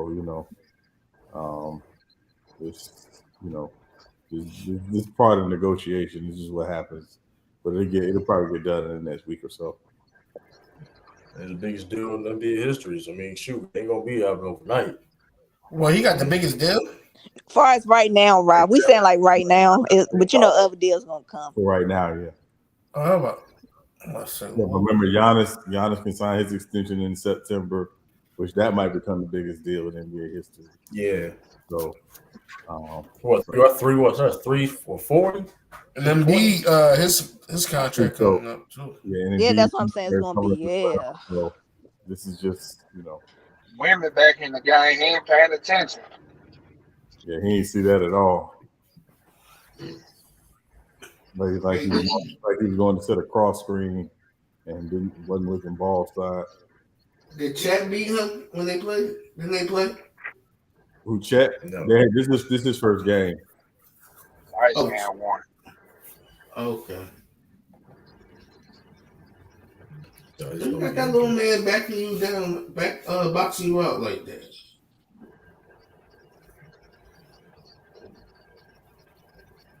I seen Brad Miller to guard him well though. One play I saw him guard him well. Yeah, got first to turn the ball over and try. Hey, them Spurs got some tall guys around him. The one thing about Wemby though, he defensively though, he's gonna have impact. That's the one thing I can say about his game. He's gonna take advantage of that lane. We must protect Queen Britt. He do got to put some weight on it. Now his handle is kind of like his wild, like how tight his handle is that tall. He can dribble low like that is crazy. That is kind of wild though. Like I'm like, yeah, you don't see that. We've seen like 7-footers stuff like that handle the ball, but not like it tight like that. Yeah. Dang, he got chopped in the neck. Like, man, 7'5" dribbling the ball low like that. Man, I'm like, what the hell? If he get his ankles cracked, that's gonna be crazy. You about to get crossed. Yeah, that's what I'm saying. Bull's about to crack his ankle. Then he chopped in. Oh man. Well, he got the NBA flopping down good already. I can see. Hey, y'all saw that new flopping rule? Implementing the new flopping rule to see if it works in the summer league. That's disgusting how they use LeBron as the thumbnail, though. Who? You seen that, Sean? I saw it, yeah. Who you talking about, Ralph? The whole NBA. When they be talking about on all the segments. Yeah, the flopping. Well, hey, listen, LeBron do be flopping though. Let's. No, I understand, but come on, bro. That's what KD be talking about. Like, y'all be trying to incinerate everything this man do. Like he the pioneer of good and bad.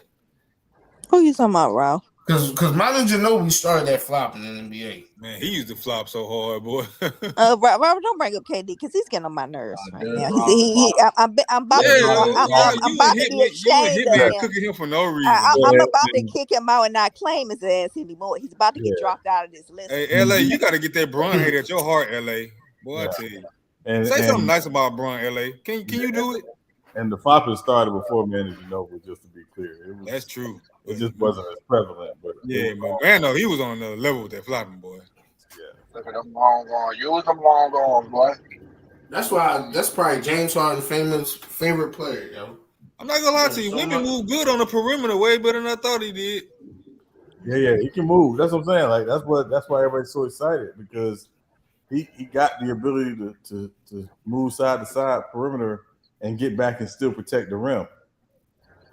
Why they not looking for him offensively? As soon as you bring up Hitman, brother, Yeah, body, exactly, Hitman. Body, Hall of Fame proper, exactly. Hey, Sean, you see how Kareem supporting him now? How Kareem supporting the players now? KD earlier. Who got that mic? Who is this? But Kareem's always. Dion, this is what we doing, Dion. Exactly, Dion. What is this? It's not Dion. Well, It's Neon. That's Ben Simmons. It's Neon. Ben Simmons. It's Neon. It's Neon. Red blue pill. Follow the White Rabbit. What's up, Dion? Everybody went turn the cameras on today. I don't know what's going on up in here. Oh man. That's funny. No, Yes, so LA, he you was a kind of hater. salty Yes, at you are. that the pack when LeBron passed him up. He was kind of salty. Who? No, not at all. He's an older man. He's 75 years old and out late. I remember not salty. He wasn't salty at all. He's always said when LeBron passed him, he was going to be there and support him. He wasn't salty. Yeah, right. He wasn't salty at the way he facial was expressions. Well, he old. He old, Rob. He could have had, He old. Hating on LeBron. For the last 10 years, he be hating on LeBron. You said what? I'm gonna keep my stuff aside for Kareem. I'm gonna let y'all just do y'all thing. Yeah, brother. He did not be hating on him. But But who got the keep him up receipts on slow. Kareem? He got receipts. But he don't hate on LeBron though. Yeah, he hate. No, he don't. Y'all can understand he is old. I don't mean to say he an old man, but he older. I'm trying to be respectful here. What age got to do? Young boy, just remember something. I am the one. Hold on, Ralph. Did you just sing what age got to do with it? Did you just mix up R. Kelly and what? Exactly, Ralph. That was That was King Turner. It's what love got to do with it, Ralph. All right, that's love, my boy. Yeah, you throwing age ain't nothing but a number in there with R. Kelly. Oh no, I don't play that McDonald's Playhouse music. I'm sorry. Hey. Been better off saying, what's them 3 boys from Miami? Instead of Happy People, it was Happy Meals. Don't forget it. Ralph. We ain't gonna do this, Ralph. Yeah, we're not gonna do this to the man. Come on, man. I got R. Kelly jokes for days, man. Ralph is stuck in the Matrix. That's his problem. Did you just watch the Matrix today or something, Dion? Hey, do y'all watch Swagger? Swagger, Apple TV? No. Nah, bro. I watched the Blackening though. That's It's, super funny. You can watch that.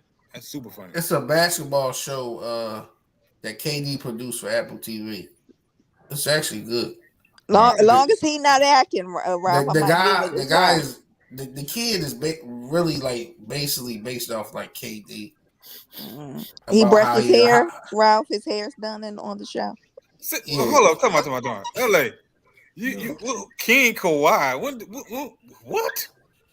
And they got king. When did Kawhi become king? They got O'Shea Jackson, Ice Cube's son playing the coach. Oh, you did tell me about that deal. Okay. It's good. It's on season 2. Yeah. I'm gonna ask a really dumb question. Has anybody watched Kevin Hart's? Who? Kevin Hart. He got a new special. On Netflix? No, I haven't watched it yet. I seen the clip of No, talking about LeBron James bald head. Yeah, it's on Peacock. Oh, it's on Peacock. Oh, I do got Peacock, but I'm not watching that, man. Yeah, I'm not watching I that. didn't even know that. Oh man, y'all hating on Kevin Hart? Nah, you're just tired of Kevin Hart. Yeah, I mean, I like Kevin Hart, but I like Kevin. Hey, I'm gonna keep it 100. I'm from the city, bro. He been telling the same jokes for 20 plus years. Bro. That's all I gotta say. Thank you. That's all I gotta say. Thank you. Oh man. That one special I went to back in like 2015. He just switched it up in the modern terms, right, Sean? Yeah, It's literally. saying the same jokes since these Look at that. Haley Young and comedy clubs out here, bro. Yeah. That boy ain't even have the jump to block that shot.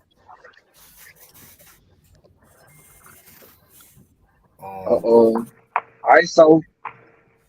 Dang. I'm giving Oh it yeah, so too.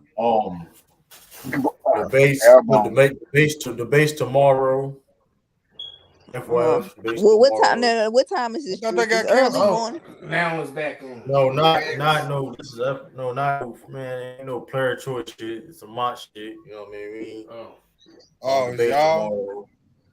Yeah. I got called out. I forgot exactly what time.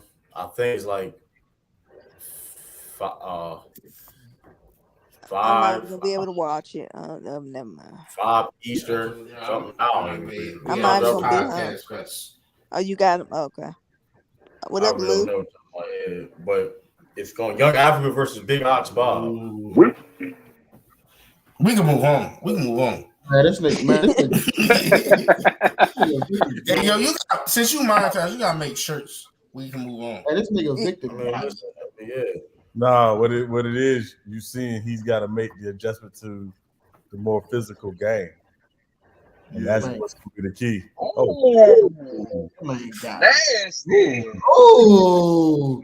Hey, 30. Hey, number 30 dunk for that boy. 30, I see. Yeah. That dude's champagne. You gonna get the You see me rolling eyes at him too. He been hooping all game. Okay, all right, 30. All right. Hold up, who's number 30? I don't know. I don't know what it is. Man with the phone. Yeah, he's there. Call him generic. Call him MP. MP. Yeah, 30 points the other night. Yeah, look like Derek White, little brother. Yeah, he do. Yeah, he do. Yeah, He got game like the Rose. Yeah, he do. Hey, that's a top 10. Yeah, 30 the other night. I forgot who they are. You got that long name on the back. We don't know who he is. You getting that training camp invite? I see. Man, I ain't got no name. I think they pronounce it champagne. Oh, no, that's champagne? No, that can't be champagne. Hey, I'm late. Why Herm in the back? They don't pronounce it. Man, He's still in the back. On stream. Yeah, Lou, you should have been here. So, hey, Ralph said that fake chain from Rent Center he wore. Wait, what Ralph say? That fake chain he had on. He got from. They said Herman got that chain from T-Moon. No, because I can see the back there. I see it. He said he got a Fashion Nova chain. Y'all crazy. Yeah. But what else was I say? Yeah, the debates are tomorrow. Right, come on, Wimby. You can't be doing that, Wimby. Come on, man. All right, this week we're wrong. Hey, Dante, what you know? I mean, Dion, what you know about T-Moon? Yeah. I mean, Ralph, I can't help but to see it. It's on my every YouTube ad. Hey, yo, they got some good stuff though. Yeah, so I'm both to be debating one dude named Casual about Jokic versus Giannis. Casual. Who is that? That's what I'm about to say. Who is that? I guess he tried to call me out yesterday. I was like, I can't believe you agreed to this nobody. True. You better step your game up, sir. Okay? I've been preparing though. I mean, open challenges to bums and crap. Exactly. I mean, listen, he about to be an example. He about to be an example because thank you, Chris. Handle LA for me. He light work. Yeah, I've been studying. I've been looking at my old game tapes and like see what I've been doing wrong and what I've been like, what's been missing. Game tape is wild. And what did this do? He just somebody in the chat. Take my time. Take. It really just take my time.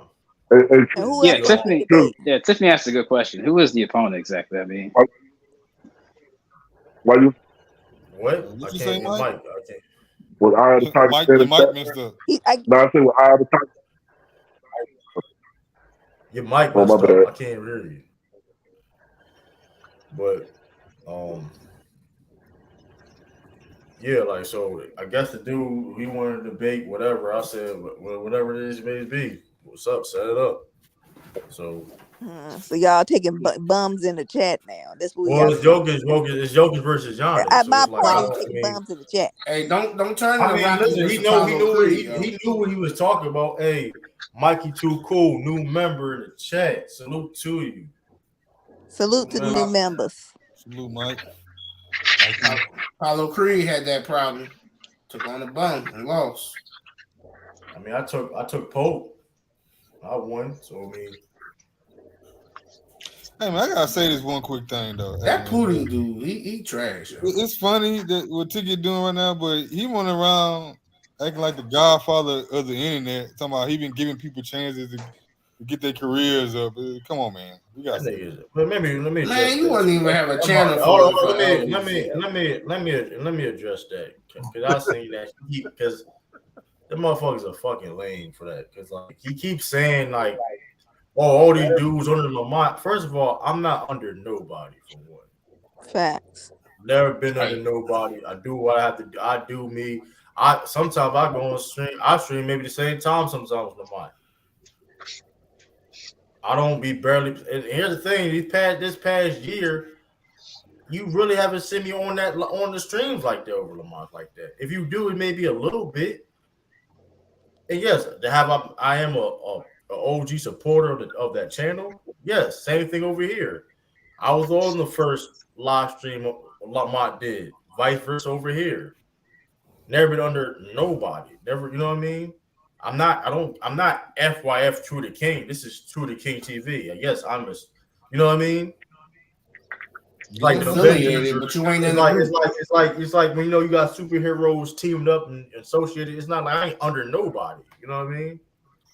Yeah. I heard the other day talking to Young Africa.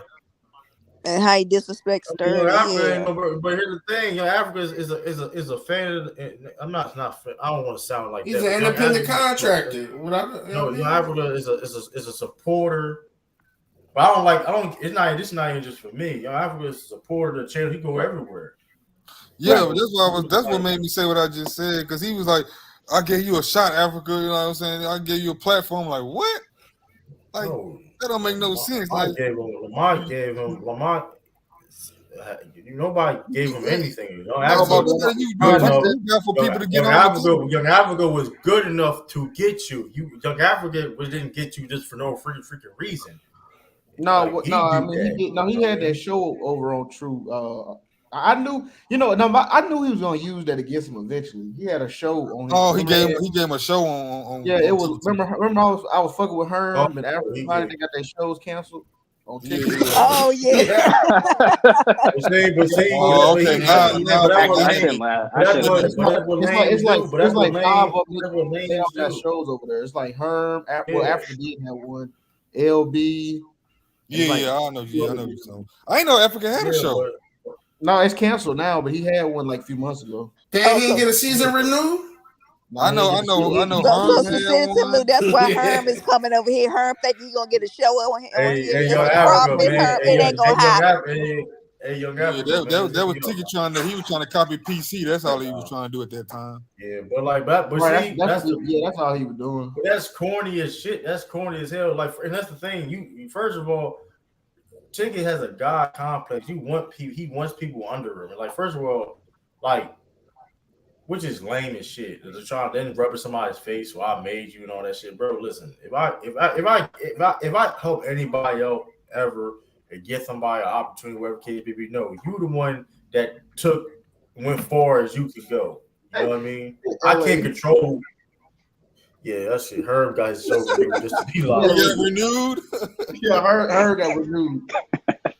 That's wild. That's wild. He got renewed? But, yeah, Herb told me he had a show renewed or whatever, but Africa shit got canceled. But I think that could be a Braun supporter. That's politics. That's another reason too. Yeah, that's another reason too. Yeah, but see, my thing is though, I knew he was gonna do that, like to them niggas eventually, because that's how he did Show and Mookie but see, the funny thing is though, there's a lot of niggas he tried to put on that didn't blow though. You see what I'm saying? We ain't gonna say no names. We ain't gonna say no names. We ain't gonna say no names. Shout out to LB. We ain't gonna say no names. You know what I mean? But also, I don't want to go to jail, man. It's about. But it's like James too though. James ain't never his. Hey, Weapons ain't drop an album yet. Who ain't dropped the album? He had a Ticket TV sweatshop. That's all. Oh, that's and the my other whole one. thing LA. is Yeah, T Price. That's the other one. LA. Yeah, T T Price. Price. Like, and my whole thing is this though. But he wants them in that predicament though. He got mad at Showtime and Mookie and them because they started growing. Right. And He got Showtime even actually with got good channel Lamont, sets, Lou. even with Lamont though. Even with Lamont, when Lamont's channel started growing, he started hating. And he got mad like people like me that was going over there. It was you and anti. Remember he was hating on RB There the was a lot of people too. Ralph, that shit. Ralph, him and Carcino fat ass, bro. They was hating on. Well, Carcino ain't really ain't fat, but anyway. He looks fat in the face. He do look fat. It's funny. He really not fat, but he do look fat. But no, that nigga. They was hating on RB to break through so hard, bro. It was that shit was. My man changed switched his whole channel up. He only talks sports no more, bro. Right. He talking about business and fitness. Yeah, something happened where it's like he made it like a bad deal or something like that. It was one of them network deals or something. But remember when I remember when that nigga Mookie had what's that nigga name? Clipper Darrell. And that nigga T was trying to troll that nigga in the chat, and he timed Ticket's ass out, and Ticket just started crying. Yeah. Like, and my whole thing is like, Ron, why you put me in the backstage, Ron? Right, and my whole thing is like, it's like, bro, it's like that man got God complex, like, bro. You don't, bro. He's like, you want somebody to be under you. You want to feel like he one of them friends you had that want like he cool. That like he's better than everybody else. Like he's in better situation than everybody else. He's that type of person. You know what I mean? Bro, I knew that nigga was crazy when he was in the DR and Walmart going crazy as fuck because somebody couldn't. I guess they cut in line or something, or they bumped him. I don't know what happened. This nigga about to fight everybody at Walmart while this nigga was live. I'm like, bro, this nigga's insane, dog. Hey, remember you was helping that African kid out or DR kid out, and you tried to pump him? Yeah, bro. Yeah, when he nasty as hell. Yeah, he was. Yeah, that shit was foul. He was recording the little kid, all that shit like that. Like he had the camera on him. And all, hey, nigga, don't let me take them shoes back. Yeah. He was doing all that. Hey, that's so weird. That's a foul nigga. But if I do something, I don't want to talk about it, bro. Don't thank me, don't nothing, bro. I'm just doing it for kindness. That's like every time if I do it, like, what I say? I say, don't thank me. You ain't got to thank me. But Rob, it's like if you start a channel, Rob, I'm whatever case may be, and I'll shout you out, whatever case may be, and you became better. And then I blow up and shit. I'm gonna start hating like that shit. Come on, bro. Like that sounds. No, you don't even got it in you. I know that. None of y'all. That's just lame. But you see how corny it is, though. And which for no reason. Because it's like we all content creators. Why we can't all win together? Because there's not enough super chats to go around, true. So, that's a lie. That's you gotta control it. You gotta control the market. Yeah, that's a lie. You're being facetious. You're being facetious. Yeah, I mean, some people. Why I had to say that though? People make me believe that. But some people really believe it though. Yeah. Some people believe that, so I had to. You know what I mean? So yeah, like I know you're being funny, Dion, but some people really do believe what you said, like dead ass. Like if they see it, they really act like he DJ Academics. I'm not competing with nobody but myself. I'm letting that known for anybody. I'm only competing with nobody but myself. That guy think he DJ Academics. He started all this YouTube stuff. Here's the thing, but that's the other thing too, though. Like, bro, we understand that you was on panels, you were doing the StreamYard, and have people like we understand you were doing this stuff before a lot of the people, bro. Like, I understand that, but like you don't. But if you look at all the motherfuckers you say that you quote unquote made, we are completely different. You know what I mean? I don't run my channel how such as Mookie run this channel, vice versa how Showtime run this channel, vice versa how Lamont, whatever. You know what I mean? It is what it is, but like we give you credit don't mean we gotta kiss your ass. You know what I mean? That last video Lamont did had me cracking up though. I ain't gonna lie to you. Yeah, that was funny. That nigga really said Dame one of the worst point guards of the NBA, bro. Like how can that nigga be taken serious? Like that nigga just can't be taken serious. Hold up, wait a minute. Let me put some pimping in it. Hold up, That been whole entertainment. But but like that's all he. That's not all entertainment. entertainment. That's delusion. But people are clearly entertained by this because look, his channel's growing. You know what I mean? Yeah, So, it's entertaining, but it's like a clown type shit though. It's like yeah, Krusty the Clown, yo. Like I'll give you an example. Like if I'm talking to somebody, I'm giving an example, right? Like if I'm talking to somebody, I'll use like I wouldn't use Ticket as like my source information, right? I'll use that as like a joke. Like man, these niggas. I'll if I'm talking to somebody like my homeboys, like I'll be like, man, this hating that these niggas online, you hate niggas be talking about like I don't know what's they said Dame the worst point guard in the league. You know what I'm saying? I'll use him as like a avatar for clown niggas on the internet that talk basketball. You see what I'm saying? I don't use him right as like a reliable source of information to share with people. I would get your jokes off on them. What do you say, Rob? I said use them to get your jokes off. Like, right, exactly. Yeah, don't listen to guys like this. Right, because when I see the nigga thumbnails and titles, I know it's bullshit. I gotta go through like anytime I see his video, I gotta go through like 4 sources to verify. The shit be so crazy. Like you ain't got to go through mug, yo. He be taking real sources and acting like he discovered the information though. He'll go to right sport, some type of anywhere he go, Yahoo, it don't matter, and he be like breaking news. I'm like, what? My sources. Hey, brother O, you asked a question earlier in the Twitter chat about Duncan and why Duncan's not more in the GOAT conversation. Oh, Action Jackson did. Oh, okay. Yeah. I just said maybe he should refer to you to give a more astute question. Answer. Yeah, that was a 4. He probably don't think that because he already said LeBron was. So, but I said he got a case though based on what Action Jackson put in there. I said he should have a case, but again, I said refer to Sean can give you a better answer than I could because I couldn't really tell him why he not in the GOAT conversation. So, what's your thoughts on it? I think 2 reasons. Number one, his style of play wasn't exciting to most people, especially to the casuals. So that's the first thing. The second thing is if you put him in the GOAT conversation, that somehow disparages Kobe in the GOAT conversation, so they're not going to do it. For those that had Kobe in the GOAT conversation. And third, and most importantly, is if you think about how people talk about the game now, they don't want to put big men in the GOAT conversation because they that big, they're supposed to do that. So a lot of people will say my top 3 is Jordan, LeBron, and Kobe. All wings, all guys who weren't big men. So, Duncan's not going to be in that conversation. A lot of people got Kareem.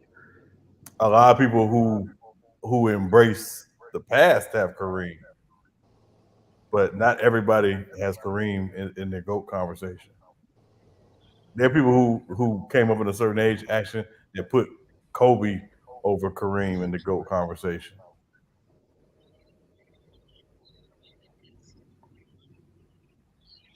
I hear more Kareem in the GOAT conversation over Kobe. Yeah, but look at the age of who you're talking to when you hear it. Hey, Sean, do you also think it's because he's in San Antonio, you don't get that many games to watch unless you have a satellite back then, cable provider? I don't even think it's that. I just think it's just his game wasn't built on flash and bombast. The Spurs as a team were considered boring to watch, and he was the main reason why he didn't talk. He was never one talking about how great he was and telling people how great he was. He just was a dude who. Yet everybody widely considers him the greatest power forward ever, and it's a debate about who's second. So why he's not in the conversation I think it's just because it's more passe to talk about wings than it is big men in that conversation. So if he would have got 6-0, you think he would definitely be in the conversation, or we be having the same talk? No, I think we'd be having the same talk because Kareem got 6, and yet it's still. No, I mean the 6-0, like how Jordan is. No, I don't think that would have changed anything. I don't think it would have changed anything. Because again, Bill Russell has Bill Russell's 11-1 in the finals. Yes. So, and there are people who don't put him in the GOAT conversation. But they hold that 6-0 better than that 11-1. But the problem is that's a narrative over everything. Because again, to me, when you say 6-0, talk about the other 9 years the Bulls didn't make the final, or Jordan didn't make the final. Because ESPN will put on a Jordan game with no question, but you gotta go to NBA TV to watch a Bill Russell or Will.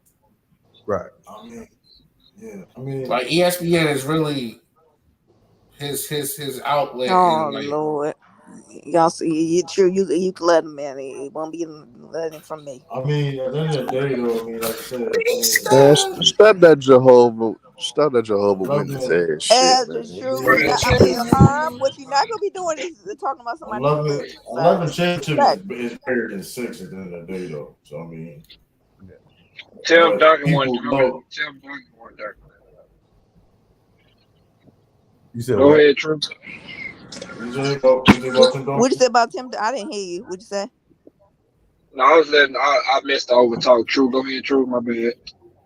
Yeah, but going back to what Ralph was saying, like, but that narrative 6-0, 11 championships is greater than 6. So it's like when people love to have winning as their criteria, but they dismiss Bill Russell, which doesn't make any sense, right? How can winning be part of your criteria and dismiss the greatest winner of all time? I think they fantasize more about the being undefeated than anything. The allure of being undefeated. I mean, listen, hey, Michael Jordan was speechless when Jordan said to Bill Russell, it's a story I'm about to say. Jordan told Bill Russell, I'm going to get one of those, I'm going to get your record. And Bill Russell said, which one? And had Michael Jordan speechless. So, I mean, which hindsight, fast forward, he didn't. I mean, three in a row is cool, but it's not 8 in a row. So, I mean, I don't know. It's a narrative. 11 championships with the added context needed makes it less impressive. How winning 11 championships having the most dominant run in American team sports history? What's the 11 championships? Just 11 championships with added context needed makes it less impressive. How does 11 championships less impressive? Which run in any major sports had a better run than that? How that's not impressive? Don't worry, Joe. I'll time out, Jerry. I agree with you. That's why I think Tim Duncan not in the conversation because he wasn't as dominant. He's not perceived as dominant as those guys that are mentioned as much. Like you have 3-peats, you have back-to-backs. Like you see that with like the top 5 guys that they mention all the time, like the Magics, the LeBron, the Jordans, the Kobe, Kareem. Like they was dominant in those and they perspective errors, and then like they was winning back-to-back, and like they just perceived more dominance than Tim Duncan did. To me, that's why he's not in the GOAT conversation. Other than that, like if he maybe would have had a back-to-back in there somewhere, like maybe, but he just ain't seen dominant enough. The funny thing is, though, that's why he's number 5th on my list behind those 4 guys because they was just more dominant than Tim Duncan. They let edge them out. Tim Duncan is number 5 on my list all time, by the way.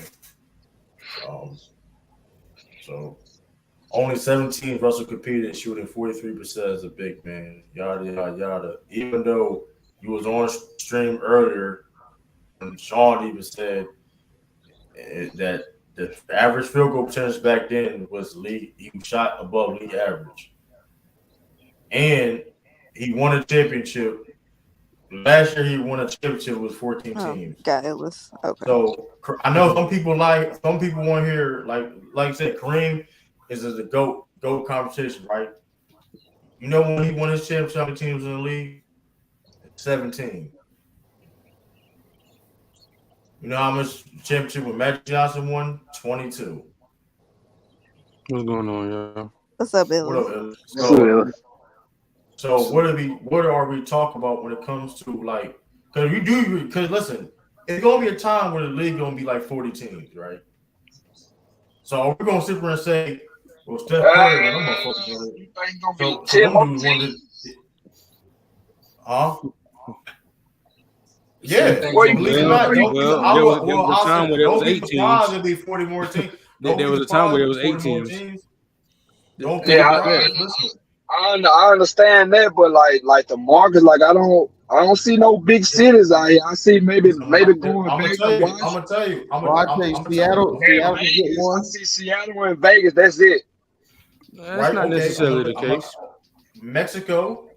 Yeah, Mexico. They talking about they like the 5th largest market. What? You talking about? You talking about the country? You talking about the country? Mexico City. Mexico City. I mean, you get what I'm saying. Any city. I mean, whoever gets the highest bidder, right? I mean, I think that's a Mexico. It's Albuquerque. Like I ain't. Mexico City. I ain't saying no Albuquerque, man. I'm getting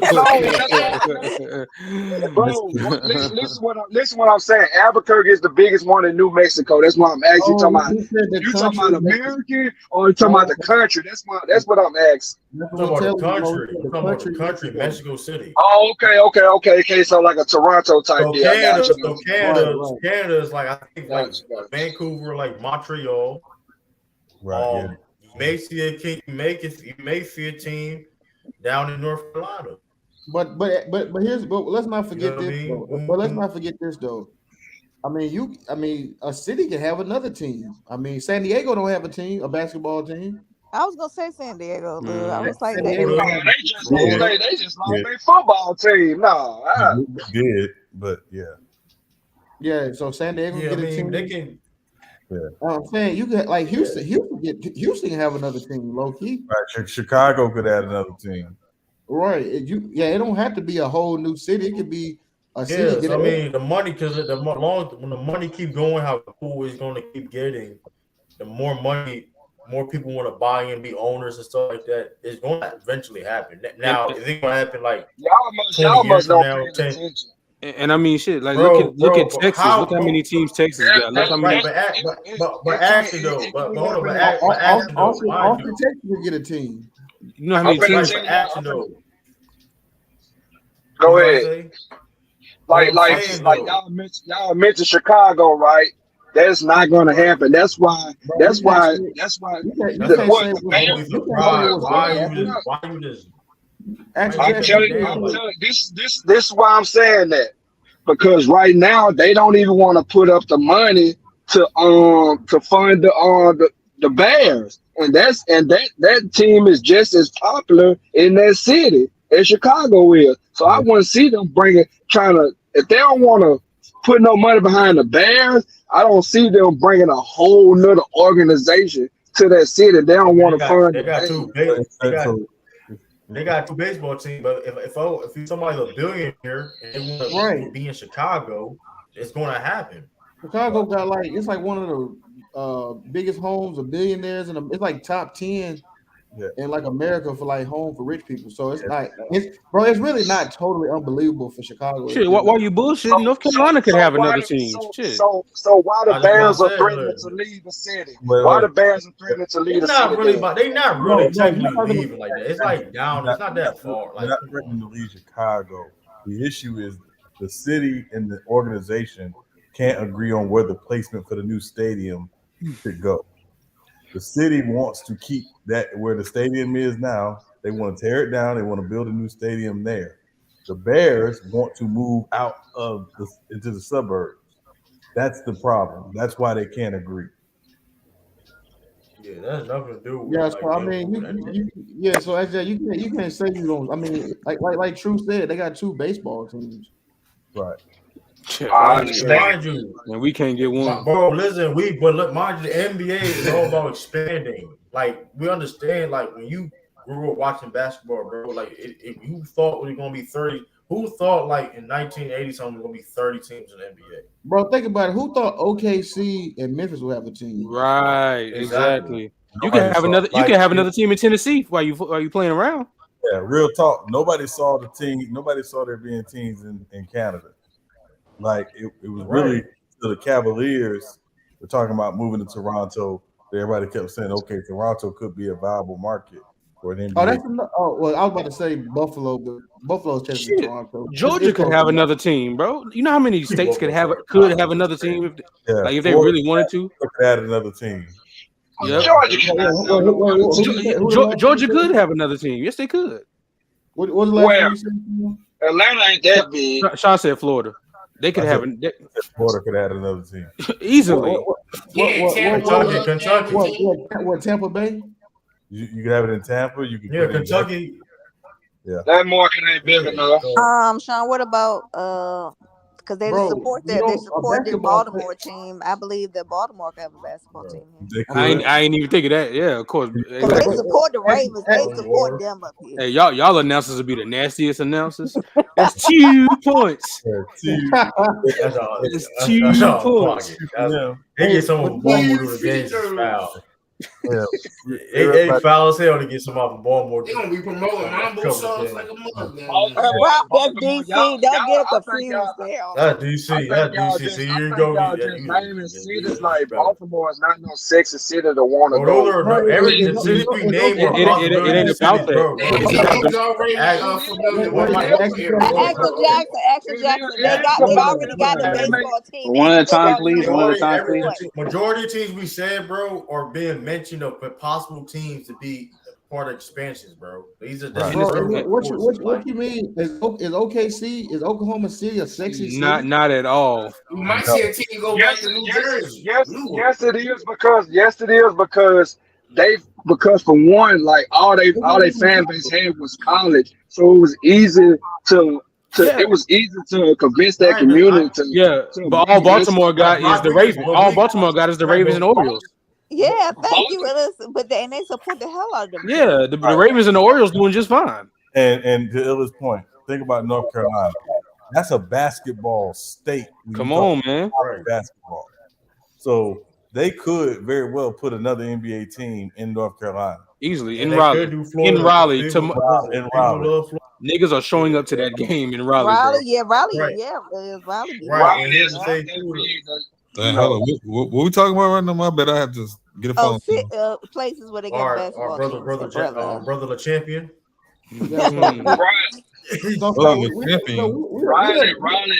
Raleigh is not big enough for no franchise. Yes, they are. Bro, yes, they are, bro. You're kind of talking, bro. Actually, you can't say that when, again, you see a team thriving in Oklahoma City. A franchise thriving. Do you know the population compared to Oklahoma City and Raleigh? But the population, don't matter. The state, it's the whole state gonna travel. The population. The whole state gonna do something, and they got Charlotte. What are you talking about? That's not a good argument, Ralph. Hold on. You know how far Charlotte and Raleigh are, bro. Hold on. Yeah, I know how far. That's what I'm saying. He said the whole state. That's what I'm arguing. I ain't talking about. No, ignore that. How many people you think Memphis got? Right. What population? Memphis is like, it's like 3 something. No, it's not. Well, 3 something. What you mean 3 something? 300,000? I mean, what you mean? You guys saying the 3 million? It's no 1,000. I'm talking about 300,000. No, it ain't. SB, what you talking about, SB? We already got basketball in North Carolina. Memphis should have more than 300,000 people. How many people in Memphis?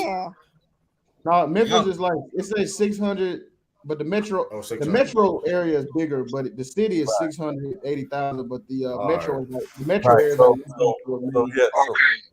to Lou's point, when you're looking at an area to put a team, you're not just looking at that city, you're looking at the MSA, the metropolitan statistical area around that city. That's what factors in. Because I give you an example. I went to a baseball game last night. I live in Tampa. The Rays don't play in Tampa. They play in St. Petersburg. It's a 50-minute drive from my house to a Rays game. And people, it's not the greatest, but people do go to the game. And most people who go to the game don't live in St. Petersburg. They live in Tampa. Exactly. So you got to look at that. I understand that. It's just like the Dallas Cowboys is in Arlington. Right. So what they're going to look at is the MSA. Right? That's what they're going to look at. That's why I said the state. Y'all compare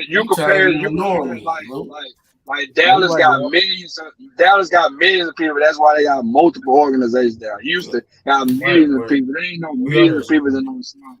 No, but brother, you missed the point. Oklahoma City's metro, like he said, MSA is 1.4 million, but the city is 680,000, right? Just like Memphis, that's the same number as Memphis. If you have an MSA of 1 million, he said Riley. I was talking about Riley. I compared Oklahoma City and Riley. He said Riley. Why Riley? Well, here's the thing. Hold on. Here's the thing about Raleigh though, because although it may only is right under 500,000, it's 400 or something. The surrounding areas are, bro. I'm telling you, bro. The Durham, that's what I was going to say. I looked at Raleigh MSA is 1.4 million too. You know what I'm saying, bro? And hold on, real quick, Ralph. Think about what's right there in Durham. What's right there in Durham that everybody shows up to? Durham, nice. Every single game. Duke and Carolina. Now I know that's college, but there's a demand for it. That Duke blue and that Carolina blue, them shirts is packed. Them houses is packed out. Them Dookies at an NBA game for real. That's what I'm saying. Even hold up, even like let's say Baltimore gets a team, the surrounding areas. That's a home run if you ask me. That's a home run. Here's the thing: I'm being from Delaware. Baltimore be the new Atlanta for basketball. Because let's say even me being from Delaware though, that's not that. If I want to see, I mean, y'all must ain't been to Baltimore. They see the trash. They support their sports though. Hold on. But they support their teams though. They support. They support their sport. Don't do that. I wouldn't build like in Delaware. It's a lot like true, though. Hey, what's the suburbs? What's the suburbs up there? There's a lot of people from New Jersey. The suburbs, but that's what I'm saying, though. What's the suburb area? Put it there, and they'll show up. But here's the thing: PG County. Listen, like you got like Maryland's not like Maryland's not super big like that. So it's like so you can have areas of like around, like you can go to a game. It's like 30 minutes away. You know what I mean? As long as the E-way right there, you got people. If you in a DMV area, or like I said, I'm from Delaware. Maybe if it's a game in Baltimore, oh snap! Real quick, True. Look, agreed. That is a fact. Hey, imagine this. Imagine the best player in the country plays for Carolina or Duke, and then that team drafts him. My nigga, they showing up in droves to come see him. Like, they don't have to travel for real. That's crazy. Think about because he's staying home. Think about those cities. The Canadian teams. Just for a moment. So those fans. Hold on, Sean ain't finished, bro. Hold on, Sean talking. Just think about this. No, you good, bro. Now, just think about those cities that already have 2 or 3 professional sports teams that don't have an NBA team, like Pittsburgh, like Tampa. Like these cities can hold down an NBA team depending on what the closest NBA team is to them, right? I don't think they'll put an NBA team in Tampa. And I'm saying that only because the Magic play 80 miles away. But I saw when the Raptors were here for the COVID year. I forgot about that. In that stadium to go see the Raptors. Yeah, I forgot about that. So, I don't think Pittsburgh will work because you got Philly and New York, both New York teams right there. Yeah, but you got you could make it work. 3 professional sports teams in Pittsburgh already. The only one you don't have is the NBA. Right. Yeah, I can see Pittsburgh. It's so far. It's on the other side of the state. It's not a. We got the Citizen Twins. You got 2 citizens losing. No, I was getting on my phone. I was moving my phone. Oh, okay. So it's I thought you were a young boy at first. I ain't gonna lie to you. I thought you were y'all doing it. NBA Lou boy. Hey, yo, boy, you need top tier trolling, boy. But I mean, that's one. But that my point is the original point is though, like the whole narrative about like the championships and how many teams in the league is like you gotta keep the same energy then, like because like when like I said, Magic Johnson won, it was 22 teams in the league.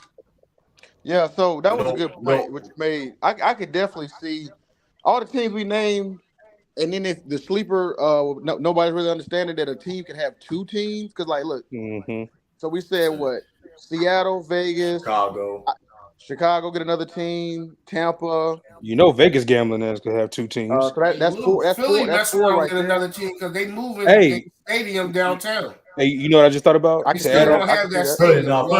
Philly not doing two teams though. Philly ain't doing two teams. I'm saying they mess around King though. I can see I ain't gonna nigga, Beyonce right motherfucker gonna get shot. Hey, watch this though. I just thought about another point to the Carolina thing. Look at the difference between the football and the basketball. The football says Carolina Panthers. You know what that means? People from South Carolina can be embraced as well. Charlotte is literally Charlotte. You get what I'm saying? Like, imagine if the second Carolina team names themselves the Carolina such and such.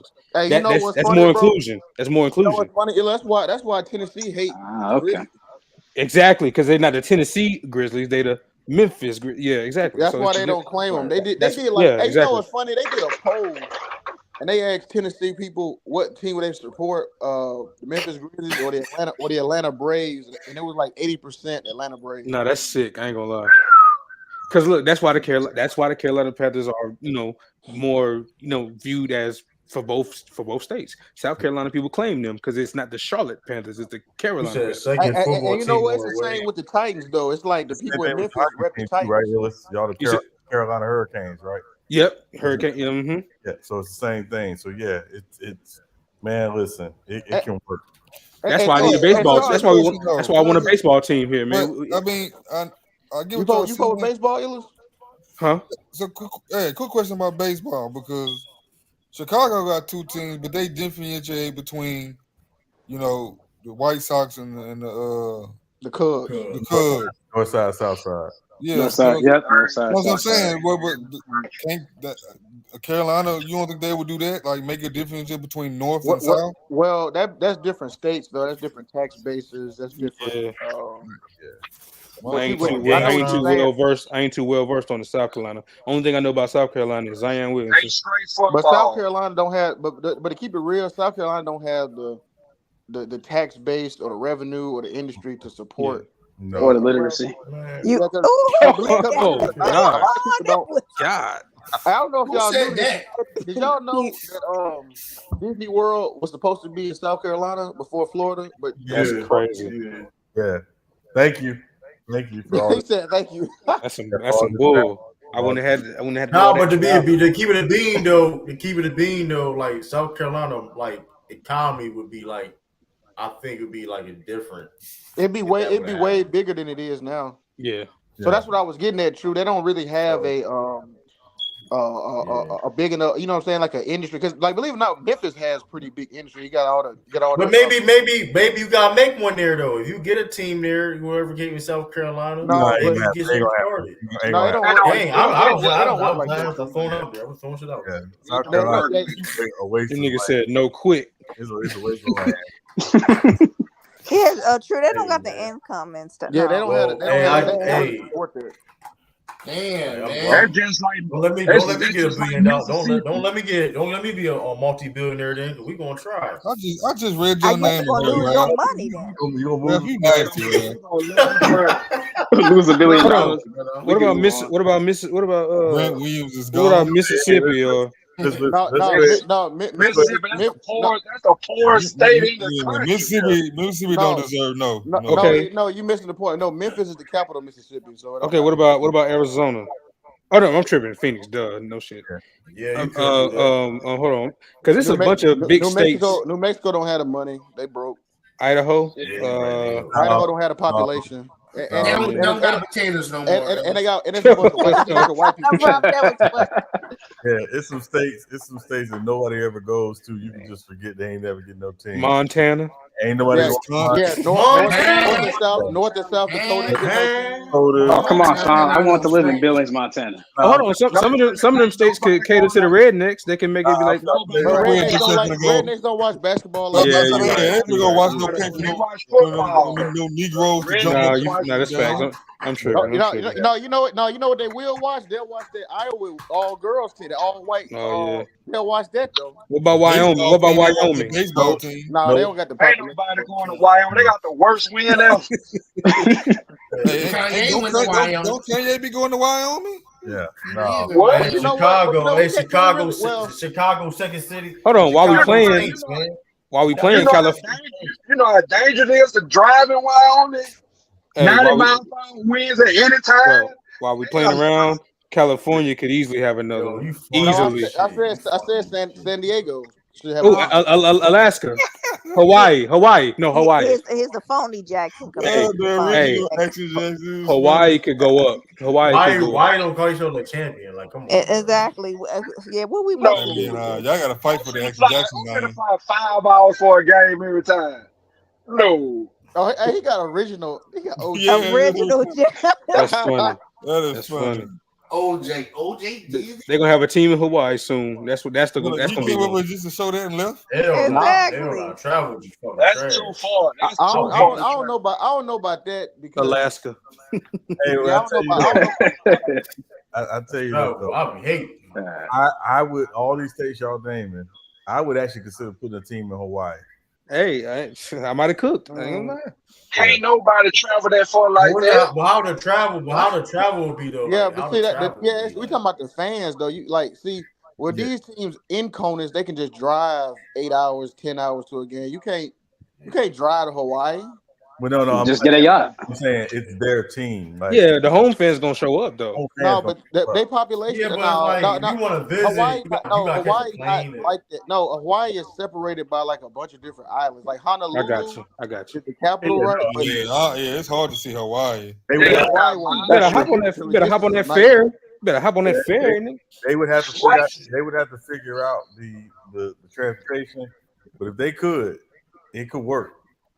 How? It's 5 hour flight. Hold on. They're not worrying about us going over there. A 5 hour flight from Conus. I'm talking them. Those islands. It could work. No, if y'all ever watch University of Hawaii football games, them games be packed. Hey, they do be packed. They be lit. So basically, what we can say is we locking in. If I had to say 3 of them, we're locking in Seattle, Vegas, and New Mexico, right? Those is locks. New Mexico. No, I'm not locking in on New Mexico. Mexico City. Oh, Mexico City. My bad. Mexico City. My fault. Some team in Canada. Like those 3 are locks. I think. I would pick Vancouver over them. Yeah. I would probably go to Montreal before I go. Hey, I got a sleeper. I got a sleeper. Puerto Rico. That's too poor. And no, thank you, Lou. I'm about to say they ain't got money over there. Yeah, they ain't got no money. They support though. They support. More support. Yeah, more support. It'd be moral support. BBO checks they get over there. Yeah, they still poor. And you see how the women be dying, Ralph. I love Puerto Rico too. It's a good. They got good people. Got that population locked down. So yeah, you know. I like. I don't know, man. Just a thought, though, man. Man, Texas got enough, man. Nah, man. Yeah, Texas got enough. You don't need no. But I can see. Man, put one back in New Jersey. No, what about? I just thought about it. What about Kansas City? They would be interesting, but they've already. They'd be interesting. Well, they kind of. If you count St. Louis, they kind of had one, so I can see. They've already had one. St. Louis. St. Louis fell off. St. Louis fell off though. Vegas and Seattle gonna go up though. I can't wait for those 2. I ain't gonna lie. You could do Kansas City, especially if they tap into the old design with Seattle. Yeah. What you about to say, Sean? No, I said Vegas and Seattle definitely on deck. Yeah, I can't wait for those 2. I said, the Hawaii one, that's just a logistical nightmare. That's more headache than worth. You might well just give Chicago another team. It's Chicago Drew. but they've talked about Right. honestly, the logistical nightmare is for people traveling back and forth. The Chicago on the spin. island game. But if Now- you figure that piece out, Now I'm gonna tell you this though, Sean. When you look at Mexico City, that's a sleeper because that's the sleeper. Yeah. It's Mexico is the 5th largest market for the NBA. Yeah. Where Mexico City is located is kind of more south, and it's like the center of Mexico. So more so the people who do they can go to the games. When the How close are Cardinals they to and the cartel? 49ers. That's what I was gonna say. That's exactly what I was gonna say. When the Cardinals and when the 49ers played, they played at the Aztec Stadium. Yeah, that's like the biggest football arena in North America. It's like 80,000. It holds 80,000 people. They gonna support Mexico. The Mexicans gonna support. I mean, They support. You could literally have support next they door. they like entertainment, man. In Mexico City, you could literally have just like it was back in the day when the Spurs played in the Alamo Dome. You could get 50,000 people in there easily. And by the way, to the cartel jokes, the cartel leaders live in Chicago. They don't live in Mexico. So. They really do. No, they do. It's a good thing I live in the That burbs. being said, That nigga said. But that being supporting said, though, like that's crazy. But that being said, like people missing in Mexico for real though. But yeah, though, like the Mexico, like they support everything. Like they support professional wrestling. Like they go out, they do everything, like soccer, boxing. Yeah, bro, they come out, bro. They already got a G League team. Man, listen, like that house gonna be packed. They come out support. Hey, so they support Yu-Gi-Oh tournament. They go out for no like. Hey, you true. You ain't lying about that. They had a Dragon Ball Z showing or something in Mexico. They went crazy. I don't even know that. I'm throwing things that out joke there. in poor taste? Me either. I didn't know that. No, I'm dead ass, bro. And then they had. Well, I'm not surprised. This past year they had a Miami Heat and San Antonio game in Mexico City. Yep. That bitch was packed. I thought I was gonna be able to sneak in. They love basketball. That ticket was sold out in October, bro.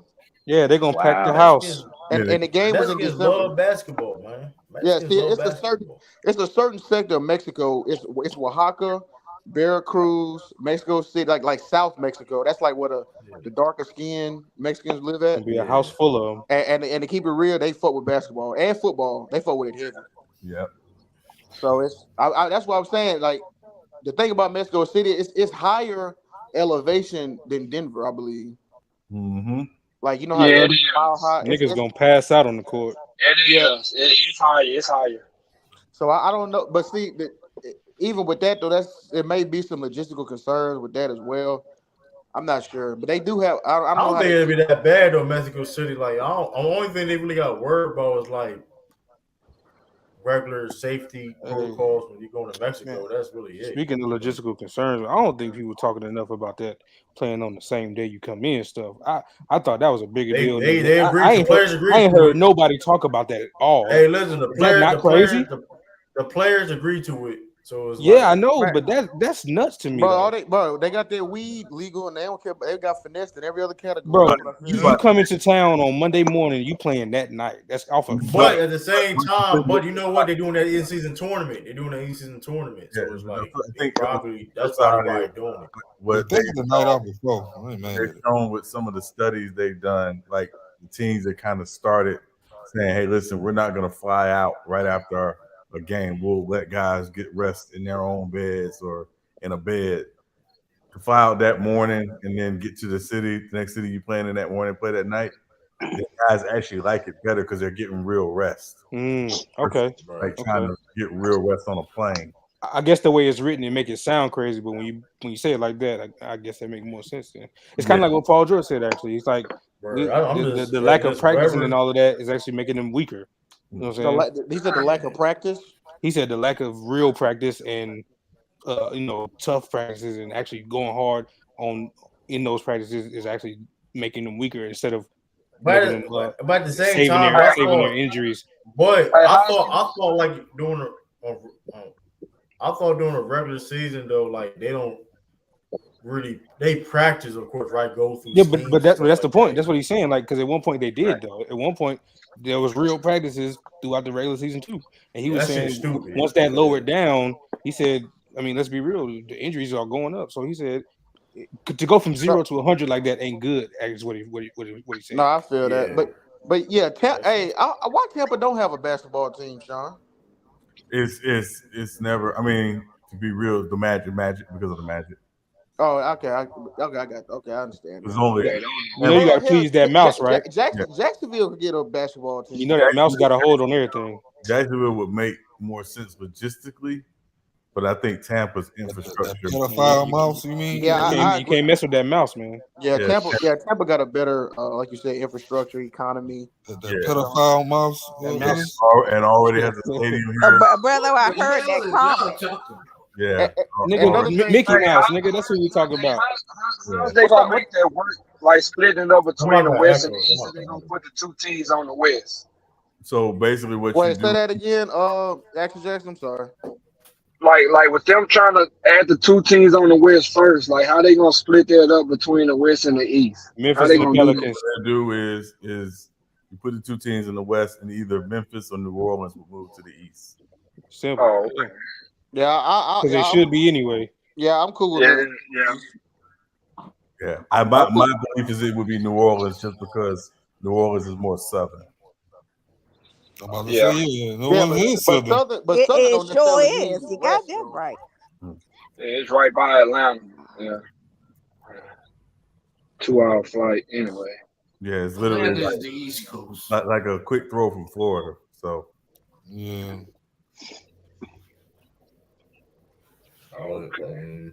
Yeah, so I mean, and another thing too, a basketball team is not the maintenance required to have a team is not as expensive as like a football team. yeah, exactly. But the stadiums will be less people. You see what I'm saying? It's less upkeep. You don't have to like do nothing with the grass and all that stuff. You know what I mean? It's like it's lower maintenance. So that's why you see like DC got a basketball team. Well, they got a football team too. I'm tripping. And a baseball team. They pack them floors up in boxes and let people perform there. They rent out them stadiums. You know what I'm saying? So, that's why make Jerry Jones what he did with his stadium so brilliant. But when I was in DC, I saw the Capitol Arena. I mean, it's not as big as say a football stadium. You know what I'm saying?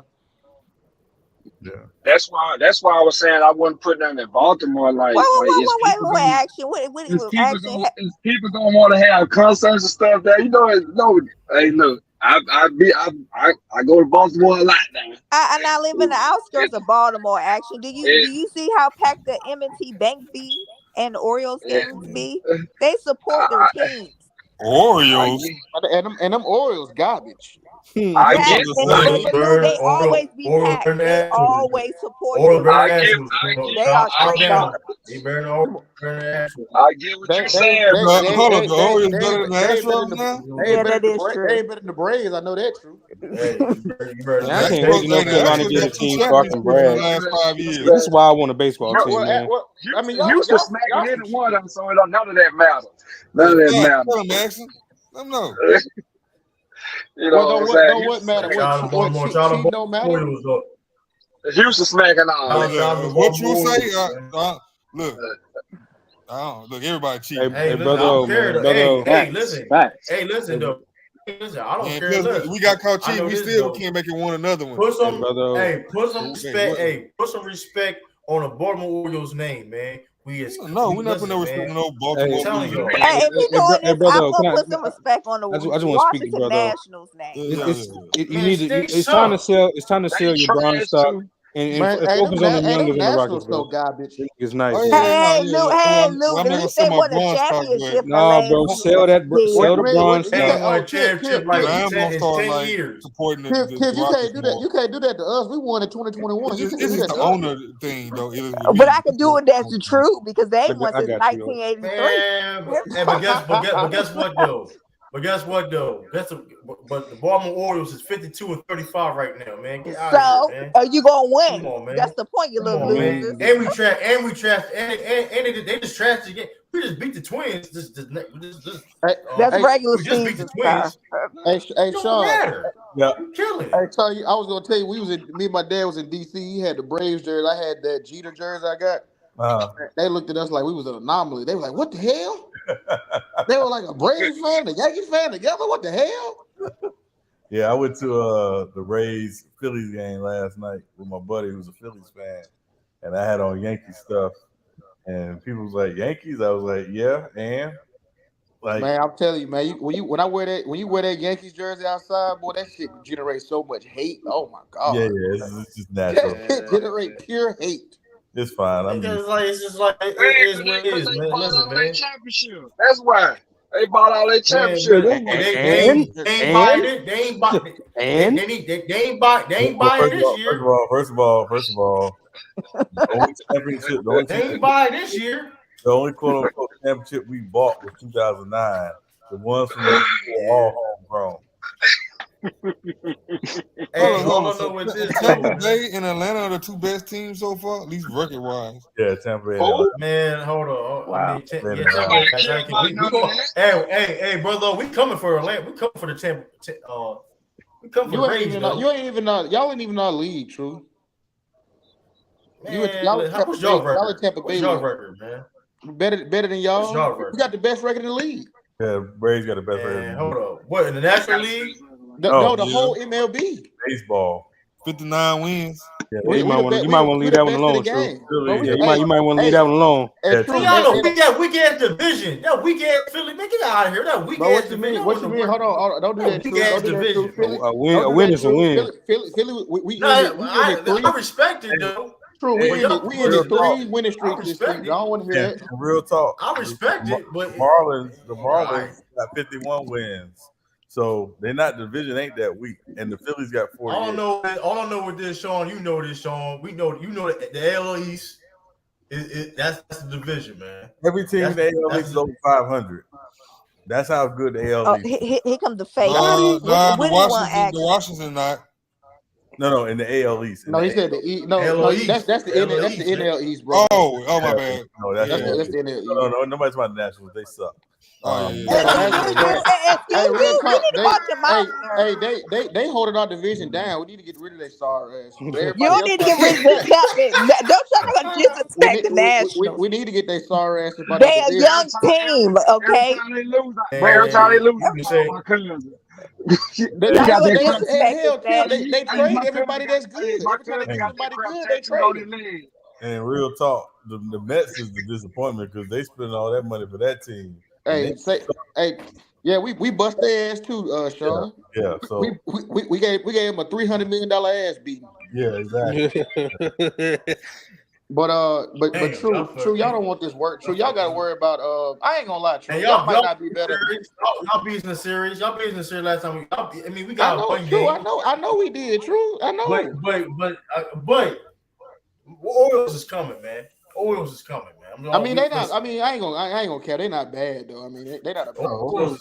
They don't have your name trash. Your mascot don't even match the name. It's just terrible. Yeah, that duck shit is kind of weird. Talk about your team like this. He's an Oriole. You talking about the black face? What the hell is an Oriole? Oh, it's a bird. Yes, it's a bird. I mean, a duck, a bird, same thing. It's not a duck. It's a bird. Nigga, that shit a duck. That's a bird. Just like a duck. Hey, I thought it was too. That shit a duck. What the fuck is a brave? I'm brave. What you mean? It's a you know what it is. Don't worry. Y'all don't fall for it. You know the breed. I'm brave.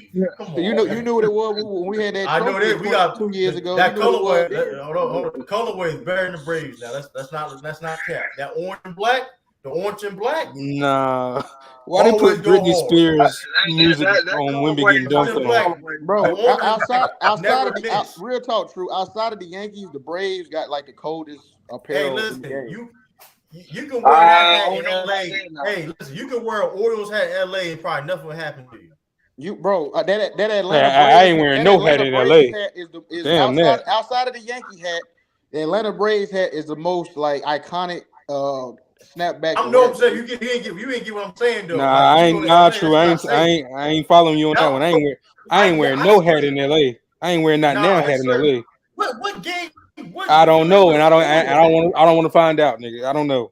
Hey, listen, hey, every hat means something to them niggas. I don't know. Hey, listen, for real though. The I think that Chicago snapback not fire too though. We know the Astros. It's top five. It's up there. Top five. Well, hold on, Ludo. The Boston B might be up there with y'all's though. The Boston B. I'll give you that. That's top five. That's top five. It's up there. Hold on. But yours is up there though. That A is up there. Where's the Yankee fitted at then? Oh, the Yankee. That's number one. Okay, no, I ain't here. My bad. Okay, I'm about to say. I said the Yankees. I guess. Hey, the NC fitted would be up there too if we had a team, but we don't. True, we know the Astros are garbage. Because you know that. Hey, hold on, that NC logo look crazy. Hold up now, lady. Hey, Tiff, there you go, Tiff. What you say about the Astros? Yeah, ain't nobody wearing no Washington National fitted nowhere. We know that. We stomping on the Nationals. We gonna do it disrespect my game. Y'all team wear red and white, man. Y'all generic, man. Y'all wear red and white. That's generic, man. I don't remember. Well, hold on. We got smartphones, so let me see what's the most popular. Look here. That orange look nice out there, boy. That orange look nice. You can't tell me the orange and black is not cold. Like, you cannot deny that the orange and black is not cold. It's nice. I like the Baltimore. But there ain't nobody watching no Washington National. You just a hater. Oh, hold on. Because that Sox, the Sox hat and that LA hat. Hey, them niggas. Hey, hold on. I forgot about that LA hat. Pittsburgh. No, hold on. Pittsburgh Pirates is better than the LA behind New York Yankees. Pittsburgh, the Oakland A's, the Reed Dollars hat. But hey, true. Shut the stream down. Shut the stream. The Oakland A's. Hey, Cincinnati Reds. The Cincinnati Reds hat. Cincinnati Reds. True. I know you ain't put the Oakland A's in this conversation. Y'all want me to hold on? Y'all want me to give y'all the complex list? I know they don't matter, but they got a list. No. What's they call them? It's a top 10 list. Is it like for the fitted hat? Yeah, it's for the fitted. All right, y'all. I'm curious. Niggas LA top 2. I ain't gonna make it long. I ain't gonna read the list. I ain't gonna make it long winded. Yeah, I ain't gonna make it long winded. I'm gonna go through it. New York Mets at 10. St. Louis Cardinals at 9, Pittsburgh Pirates at 8, Philadelphia Phillies at 7, Atlanta Braves at 6, Cincinnati Reds at 5, Oakland A's at 4, Chicago White Sox at 3, LA Dodgers at 2, and of course Yankees at 1. Now I'm trying to see if they their opinion. They ain't have Boston on there, did they? You're right, it wasn't on there. Damn. And the National wasn't on there. They know damn well that Atlanta is like definitely top 3. I'm trying to see if this is about opinion or if it's like sales. Bro, Ralph, you didn't see that Atlanta A had more times than you had. I see the Pittsburgh Pirates has more than Atlanta. You live in Pennsylvania, that's why. But shouldn't I see? Oh, never mind. That was their opinion. This was an opinion-based thing. It was top. It said, with that in mind, we decided to rank our picks of the top 10 best. No, go by sales. Let me do that. That's what I thought I was looking at. I got you. Talk amongst yourselves. Talk amongst yourselves. That's just a Chicago nigga right now. Yeah.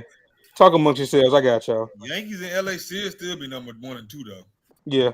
No, but real talk though, we got the best in the game. Acuna is getting MVP this year. We sweeping the NL, and whoever y'all got on that side, nigga, I mean, it's cooked. Don't wear that. That Phillies P is up there. Okay, let me see if this one is. Okay, so this is sales. Let me see. Is this what year is this? What you say, brother? Don't hate on my Spanish brother. Speaking Spanish now? Wait, who's speaking Spanish? He copied and pasted. See? What did he say? Oh, he said, young boy, así es como sabes que te cocinar. Well, how to cook? Oh, yes, how you know how to cook? Hey, young boy, that's Portuguese. That second one you put on there. Hey, MC Robinson, bro. Hey, man, let's put some money on it. Hey, Ellis, I found one for you. So CBS Sports. What we at? April 19th, 2023. Just type MLB hat sales 2023. I got you. Yeah. Well, Houston gonna be up there. You know what I'm saying? We just won that thing. They wish they would be. Y'all hate y'all cheating ass niggas got some grind. Y'all probably. Oh, now I forgot about the Houston. Yeah, that's a popular one too. Yeah. No, it is. No, I ain't even gonna say But hold on, that's Hoover Crip though. So stay out of LA with that. That's Hoover Crip. Hey, I'm gonna keep it real. The Astros is up there. I ain't gonna hate. I ain't gonna care. That's Hoover Crip right there. Be I careful. think the Astros are more iconic for their jersey than they hat. Nah, I don't know. Yeah, that's true. That multicolored jersey. Yeah. Oh yeah, our jersey cold. You see the list, Ellis? Yeah, I'm here now. We're talking about do the sales. That's what I was looking for the first time. I don't know why they did me like that. Yeah, they gave some opinionated. How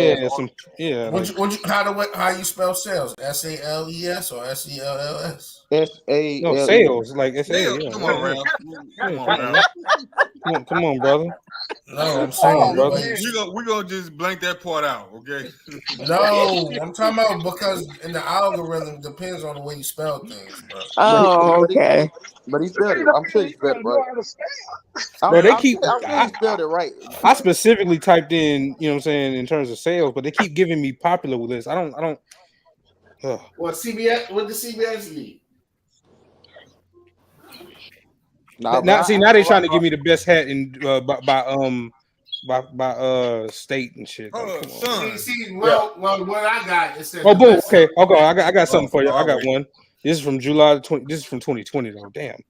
All right, that's fine. All right. The top MLB headwear as of 2020 was 10 Cardinals, 9 Pirates, 8 Giants, 7 Cubs, 6 White Sox, 5 Braves, 4 Astros, 3 Red Sox, 2 Dodgers, 1 Yankees. So pretty much similar.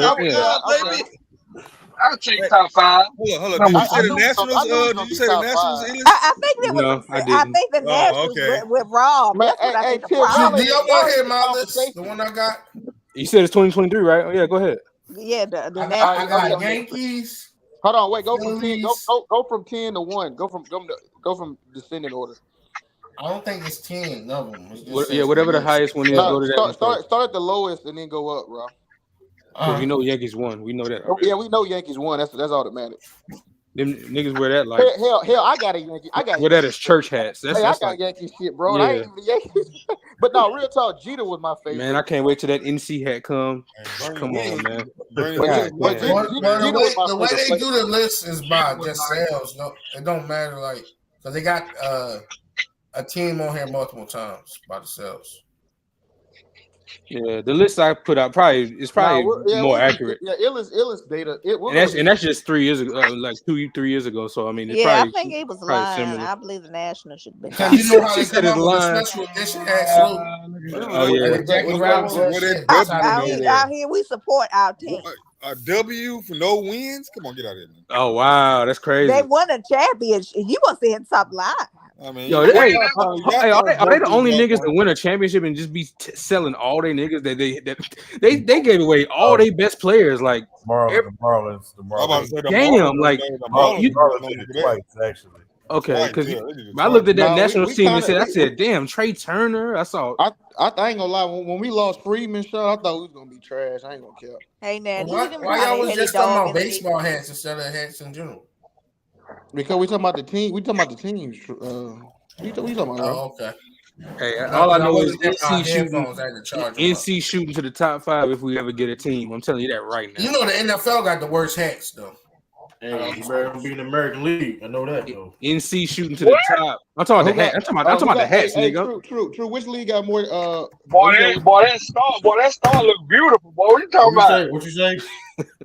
That star look beautiful. If you want to be honest, hockey got the best hats. Yeah, in the 90s.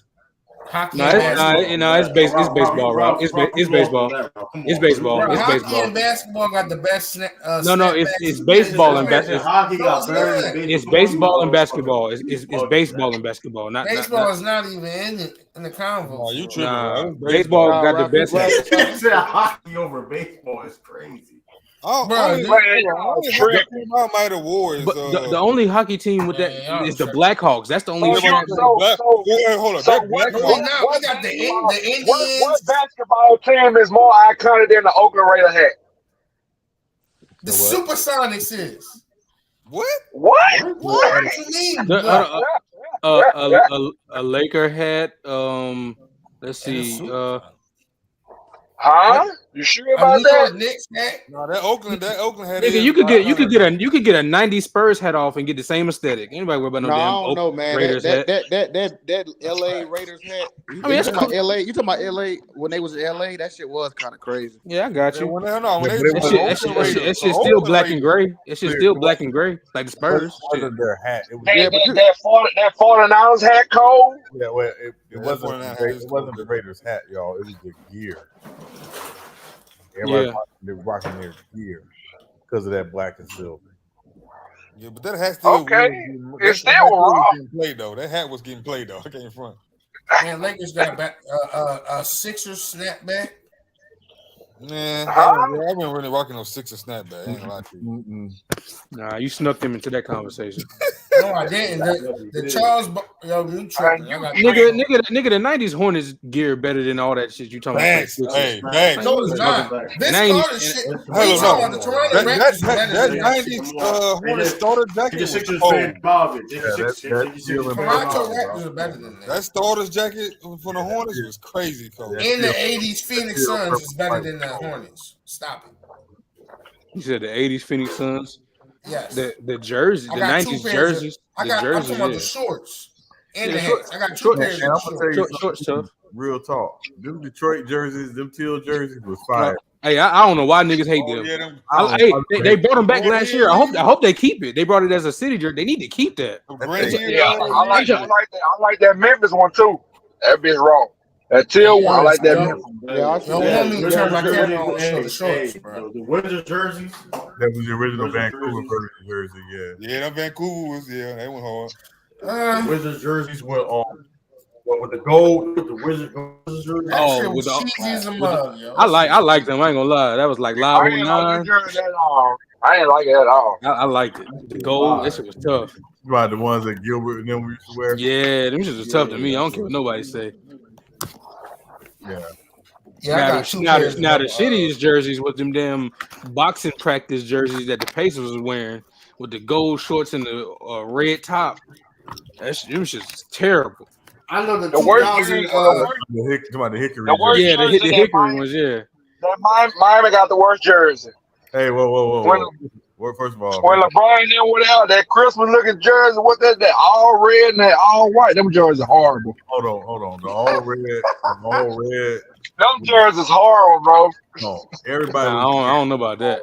All colored jerseys on Christmas Day. Man, if you gonna look at that Miami Vice jerseys go hard. Yeah, that's my only critique. Ugly boy. That's my only critique of Miami. They should just commit to the Miami Vice colorways because that's what you think of when you think of Miami. Like, you know what I'm saying? What they call the Heat though. It is from Miami. What Baltimore good at? True, like what? Like what's y'all what's y'all system? What's y'all like? How y'all? Don't they got Buddy with the big dude? What's the bro name? Not Muncie. They're Baltimore. They got Lamar Jackson. No, I'm talking about the baseball team. I'm talking about the baseball. I'm talking about the Orioles. They got a star. They got a star, don't they? They got Buddy, nigga with the beard. Damn, why is his name escaping me right now? The beard. You talking about Anthony Santander? No, the black dude. Damn. I know bro name. Exactly. You can't even. That's yeah, you can't say the truth. His last name start with an M or the first name. Please, they got black players on it. Tell them true. You don't know your own team. You talking about Cedric? Here you go, Cedric Mullins. You talking about yeah. Brother, you say got black players on it. Cedric Mullins, yeah. That's a shame, yo. They know their team more than you. Ain't he like an all-star? You know what I'm saying? I mean, he decent. I mean, he ain't. But no, I'm saying like you know how every team got like see the Braves. What we do best, we hit that motherfucker. We hit that bitch out the park. That's what we do. It's okay, true. Y'all gonna get Shohei. Y'all gonna get Shohei. I'm asking 13 games.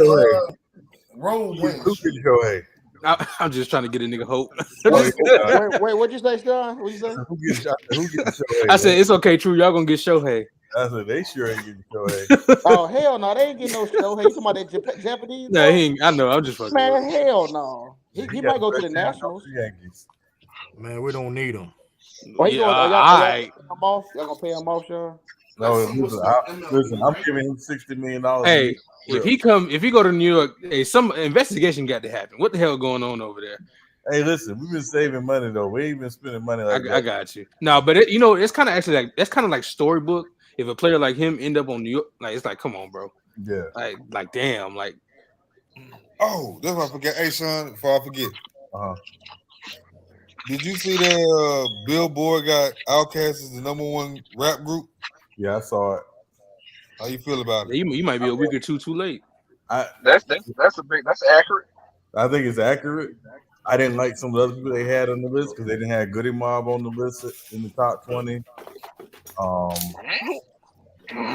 Yeah, they had Ghetto Boys too low. They had Tribe too low to me.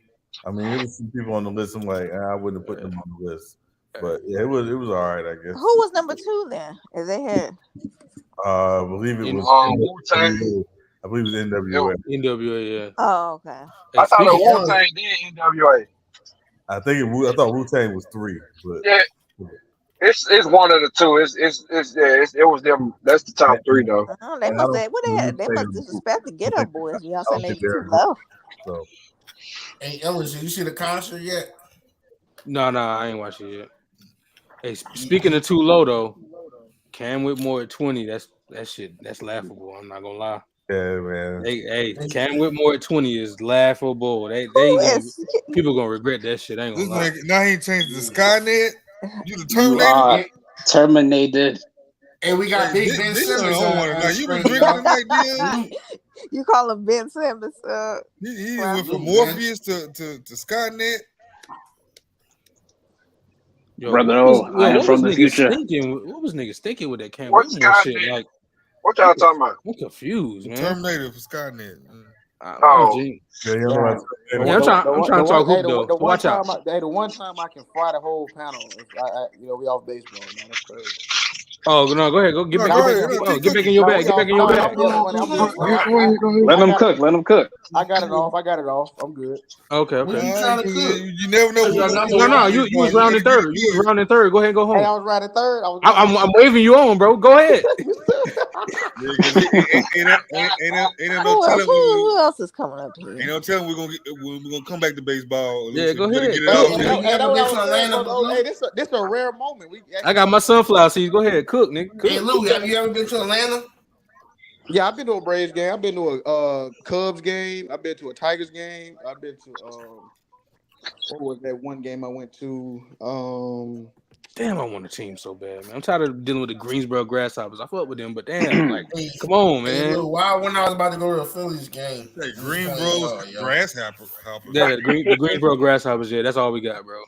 It used to be the Bats. Now it's the Greensboro Grasshoppers. No, I mainly just watch baseball with my dad. That's the only time I really get to when I'm with my pops. That's the only time we really be watching baseball. That's when I used to. That shit's so peaceful, ain't it, yo? I don't watch it too much now. Yeah, in real life, yeah.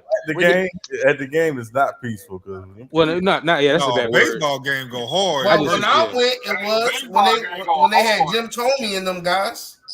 I guess if you're national fans, it ain't hard. Yeah, it was. What did you say? What you say? He said for them national Pat fans. Burrows. Excuse me, we had a lot of fun when we went to the game. You better watch your mouth, sir. The national game is not fun. You gonna stop taking shots at us. Hey, you can probably get a national ticket for $7. Yeah. Oh wow. Y'all gonna stop this. Hey, that's with inflation. Oh damn! I missed the money, Bates. Oh, I wanted to see him play. Damn, they said he was ass. He had 16.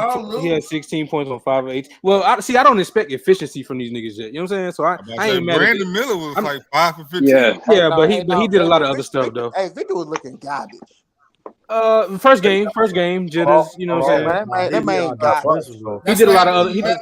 He did a lot of other stuff though. Production wise, he was garbage, but I like some of that. I like what I seen though. Yeah, he did a lot of other stuff. Y'all giving that y'all playing. No, it's first game. It's first game. Yeah, Y'all 5 playing blocks. Too nice with it. Hold on. First game, new style of play. It's not the type of style of play he used to. He used to that the way they play, much slower pace. What y'all say? He been playing pro since what? Hold on. See, you act like two things. All right, okay. So all right, hold on. Let me lean forward. All right, let me lean forward. That's what y'all say about Luka. I didn't. Hold on. Hold on. Get on there, Ralph. The international. It's the second best. This nigga not even the best league. I didn't say. Hold on. Okay, get out of here. You gonna give me a chance to respond? You gonna give me a chance to respond? I didn't say. I'm not talking about now, Ellis. I'm talking about the prior. Well, here's the thing, though. Step foot in the league. I still feel the same way. I mean, it's one game, my nigga, and he still showed everything else but the efficiency from scoring. Be fair though. I ain't seen no step back, none of that hard. Oh, that's cool. Hold on. I ain't seen none of that. I mean, he did it. He just missed. Like, what you talking about? He had like 3 air balls. Hey, trust me. I ain't mad because he Jokic gonna eat him like food. He also had a couple and ones. Yeah. He had a 4-point play. Man, he's 7-4. I ain't impressed. Yeah. Okay, 7-4 ain't got nothing to do with a 4-point play. Hold up, but Luke, you ain't like me personally. I wasn't looking for scoring. I was looking at his mechanics, his movement on the perimeter. Some of the things that they say he had to drop 30 tonight for me to. Nah, that's crazy. Come on, bro. 30 for me. I'm letting up on 30. He had to drop 45 tonight. No, real quick. Real quick, Sean. Before you go, Sean, hold on, real quick, because I'm related to Brandon. Brandon's first game was good scoring wise, but he did everything else in terms of like he fouled a bunch and he turned the ball over a lot. But it was his first game. Brandon ever called the best hold on. I'm just saying. Overall pick. I don't have high hopes for him. No, but what I'm saying is this very first game, Wemby did all of the regular stuff well, but the efficiency and the shot making wasn't there yet. But I'm expecting him to go on to the next game and in the next game and get more comfortable. And he's never played with these dudes that's on the court except for in practice. So it's a lot of stuff you got to factor in. You know what I'm saying? It don't matter who he was with. He should have dominated them. It don't matter. Them niggas saved the ball, got out the way, and he dominated. Right, you 8 foot tall, yo. You supposed to be dominant. Yeah, he should be. If I'm out there, goddamn, he need to be. To be honest, that was my issue with the. It's a bunch of BS that went on with the Charlotte Summer League team. It's actually nuts. I didn't even realize it was that bad. But them niggas sent him out there with no point guard or nothing. But anyway, this nigga, hey, Brandon, a better nigga than me. Because if I was a second pick, I'd be telling niggas, give me the ball. I don't. Well, to be fair, that second pick, in the history of the NBA, really ain't hitting on shit. But still, if I'm the second pick, it might be the worst pick in the NBA draft. I feel you, but if I'm the second pick, give me the damn ball. Them niggas ain't even looking his way, bro. Like this nigga has been open like several times throughout these few games. In the last like 20 years, the best picks, number 2 has been Kevin Durant and John Morant. Yeah. Well, lucky for us, we're gonna get PG. Second pick. Go. Yeah, let's do it right. Go ahead, and look it up, Ralph. Because it ain't the greatest. It ain't the greatest. Yeah, that second overall pick, low key garbage. Hey, that's why. I'm looking at myself right now. Brandon, I see good flashes of what he could be. I'm not going. You know what I'm saying? It's summer league. Let me make that clear. It's summer league. So I've been had that stance no matter what. You know what I'm saying? I ain't changed no tone or nothing. It's summer league, but I see things that I like. But I'm not going. Y'all think about it. Lonzo Ball was a second pick.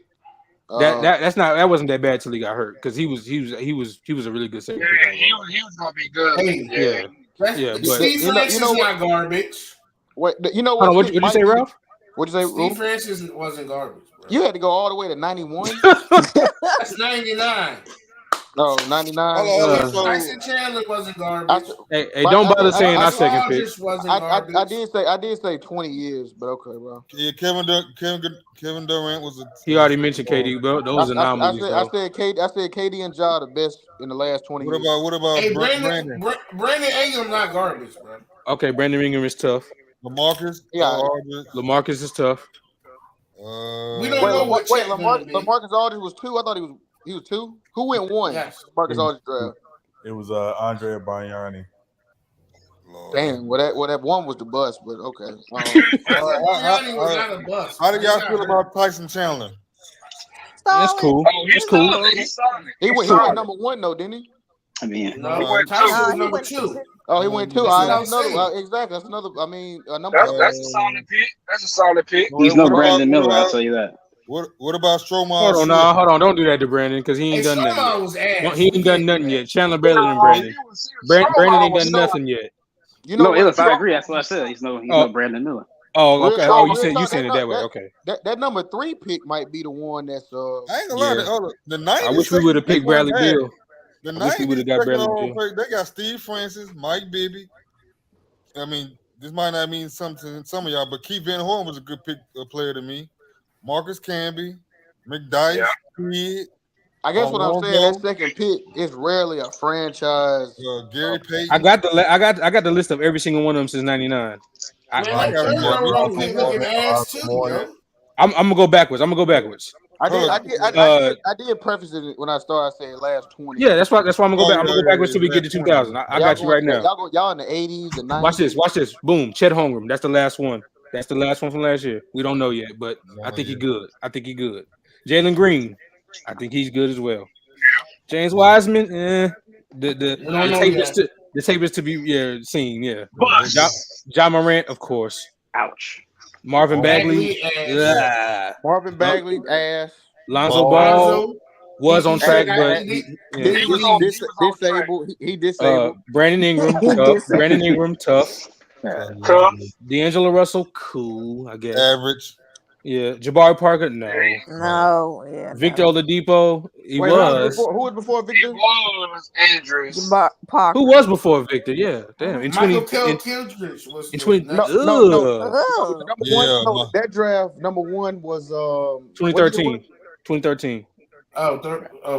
It was after AD was 2012. Number 2013 was Bennett.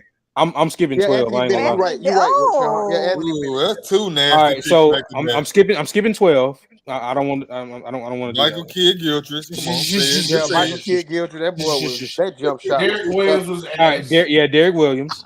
Derek Williams. Evan Turner was ass. Evan Turner. No. We're not doing that. But that nigga was ass for the Sixers, bro. I don't want to hear that. See, but that's what you do every time. What they were on the Sixers, that's all you hold them to. He became a very solid point forward in the league, bro. Stop. I ain't saying he's second pick for the Portland Trailblazers. Oh my god! Right, he was pretty decent over there. All right, we moving on. No, him and Dane had a nice little thing going. All right, Hasheem Thabeet, trash. Absolute garbage. Michael Beasley at second pick, bad, but overall decent. I mean, yeah, but see, he didn't turn out well. You see what I'm saying? Second pick. Because LeBron got him traded, yo. I don't want to hear that. We can move on. I got a few more left. Right. Okay, KD, of course. Yeah, KD turned out LaMarcus, good. Even though KD a slithering snake ass nigga, but he turned out good. LaMarcus, good. Okay, great. Okay. Marvin Williams, nah. Yeah, but not. But second pick, no. No, he played for a long time. Yeah, he was a journeyman, but that ain't. But still, I mean, if you get the second pick, yeah, that's what I'm saying. The second pick. It rarely turns out to be a franchise. The Hawks kept drafting good people ahead of him. He didn't get his foot in. Hold on, but the number 1 all pick don't be always turning out great either, though. We know. I give you that. No, but yeah, I give you that. These last ones is these last ones is Wait, okay. Tyson Chandler was pretty cool. No, except for Tyson, yeah. Except for Tyson. These other ones. He wasn't no franchise player though. No, I mean, no, but I'm just saying. You got Darko, Jay Williams, Tyson, and Tramal Swift. That is nasty. And then Tramal Swift. He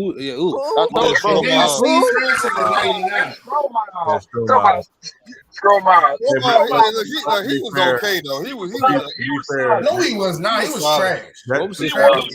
He was solid. Just to be fair, that 2000 NBA draft was like the worst draft in history. Yeah. What was his parents cooking with that first name? I'm curious. I know Jordan. I know Jordan was third pick. Hold up now. He from my hometown now. Hey now. I know Jordan was a third pick. Who was 2 and 1? Sam, who was 2 and 1? Rep your city accent, Jackson. Don't tell him what. Okay, Olajuwon was 1 and Sam. Olajuwon was 1. Bowie was 2. Jordan was 3. All right, These third overall picks might be cooking. I ain't gonna lie. That's what I was about to say earlier. I was saying, if you really look at what you got, Illis? I feel some of the Boston. I can go down the treasure trove again if y'all want me to. Let's I can. go. You will be interrupted, but yes. No, that's what I was saying. The third overall pick might be the best pick to have. Yeah, I see a lot of busts in these Jones, bro. But it's more hits though. I think it's more hits. Go ahead. I know Tatum was third. Especially us. We should have drafted Bradley Beal. All right. Anyway. All right. Finesse of Tatum. All right. So Scoop. The tape is to remain seen on Scoop. So we don't know yet, but I think he's gonna be good. Jabari Smith, good. Evan Mobley, good. LaMelo Ball, good. RJ Barrett, decent. Luka Doncic, generational. Yeah. Jason Tatum, generational. Jaylen Brown, really good. Yeah. Jaleel Okafor, no. Jaleel, no. Yeah, Jaleel, no. Joel Embiid, MVP. Why you say generation when it comes to that nigga? He's not generational. He's really he's Yes, he is. elite. He's elite. He's elite. He's elite. He's elite. Generation. All right. MVP. Okay. Otto Porter Jr. really good role player, but no. Bradley Beal, really, really good. Yeah. In his canner. Yeah. Lord. Derek Favors, solid role player. No, he's not. James Harden, all-time great. James Harden, all-time great. Number 3. Wow. James Harden went 3. Yeah, we picked and a strip club legend. We That's a fact. Hey, we cooking with grease so far. I ain't gonna lie. OJ Mayo, no, but Al Horford, really good. No, OJ Mayo was nice though. He was. Darren Williams, really good. Ben Gordon, good for. No, you skipped Adam Morrison. Bro. You think I didn't do that on purpose? You think I didn't do that on purpose? Carmelo Anthony, all-time great. Great, wow. So you skipped Ben Gordon too? No, I didn't. I said good. I said good for a little while. You was just so ready to call me out on the Morrison, you didn't hear me. Yeah, that Adam Morrison was bad though. That nigga didn't even shower after the games. That shit nasty. Carmelo Anthony, all-time great. Mike Dunleavy, cool. Pau Gasol, all-time great. Darius Miles. So either way, the threes hit more than the twos so far. Hey, Ellis, you know Baron Davis was next, right? But that was 99 though. He was saying since 2000. That's all. Okay, that's what I was getting at. That's what I was saying. We and even if you go back even deeper though, I mean the third overall pick. Go into the 90s. Just name the third pick from the 90s. Yeah, go into the 90s because the twos was kind of hitting a little bit. Hey, you know that three hit more. Sorry, in the 90s. Well, hold on. Well, do 2 and 3 for the 90s. Do 2 and 3 for the 90s. I'm not saying 3 ain't better, but you know. I just want to know now that y'all said it. Well, go ahead. Let's go with the threes. Damn, the 5th pick is ass. Oh, damn. Hold on. That's what I was getting at. I don't even want to tell y'all what the 5th pick had. Probably nobody, Ralph. That nigga ass. And the draft can move on from 6. All right, so with the twos, I'm going to start at 99 and go down. All right, so for the 2 is Steve Francis. No, do 3 also, please. Okay, I'm gonna do that. I'll do that after this. I got you. 3 was Baron Davis. Oh, okay, gotcha. Oh, you're gonna do back and forth? Okay, cool. All yeah, do it back. Hold on, talk about. Let's do it. Hold on. So who else? Steve Francis or Baron Davis? Which one? I mean, I'm gonna take Baron Davis, of course. I don't know. Oh, that's tough. Hey, brother. Oh, you might not want to ask me. I'm a little biased. So. I'm going Mr. Shirt Up. I'm going Mr. Shirt Up. Yeah, I'm gonna go Baron. Yeah, I'm gonna go Baron. I'm gonna go BD. I'm gonna give Baron a slight edge. I'm gonna go BD. Okay. All right. Go 98. All right. So 98 is Mike Bibby. Number 3 was Rafe LaFrance. I think we all know. Mike Bibby. There's no question. Okay, they cook with grease on that one. 97 is Keith Van Horn. 3 was Chauncey Billups. Okay, all right, 3. All right, so it's 2-1. All right, 3-2. 9-6. We got Marcus Camby, and then you got Sharif Abdul-Rahim. Which I give Sharif was good. I'm going with Sharif on this one. I'm going with Sharif too. All right, so I'm going Marcus Camby. He had a longer career than Sharif. I agree. All right, so it's that was political, bro. It's 3-1. Yeah, third pick Rob, way. that was political. That's the only Sharif was an all-star though, just to be clear. Sharif was a better player. Sharif was cold. Sharif was cold. He was just a Hey, better look. player. He was a better player. I don't even know the third pick for this one, but I think it's gonna win easily already. The 95 is Antonio McDyess. McDyess was all right. McDyess is really good, and McDyess did make All NBA once. Yeah, Antonio McDyess. He's from No, Mississippi. I ain't saying he bad. I just feel like he got somebody better. I just feel like who is 3, Sean? 3 was Jerry Stackhouse. Yeah. Oh Yeah, I'm going Stackhouse. Man, I'm okay, I got this one though. Nah, I'm sorry. I got this one. All right, so the third You better win this one, Illis. Hey, 94. I got this one. Hey, I got this one walking away unless I'm tripping. Jason Kidd, I got that one. Don't even name the other. I got that. Hold on, who the third? Hold on. I know. It's Grant Hill. Ooh, shit, it could have been. It could have been Grant. It could have been Grant. It would have been Grant. I'm still picking Grant. Oh, come on, bro. We're gonna have to vote on that one. Nah, it's Jason Kidd, bro. Come on. We got to vote. You're going off potential. You're going off potential. I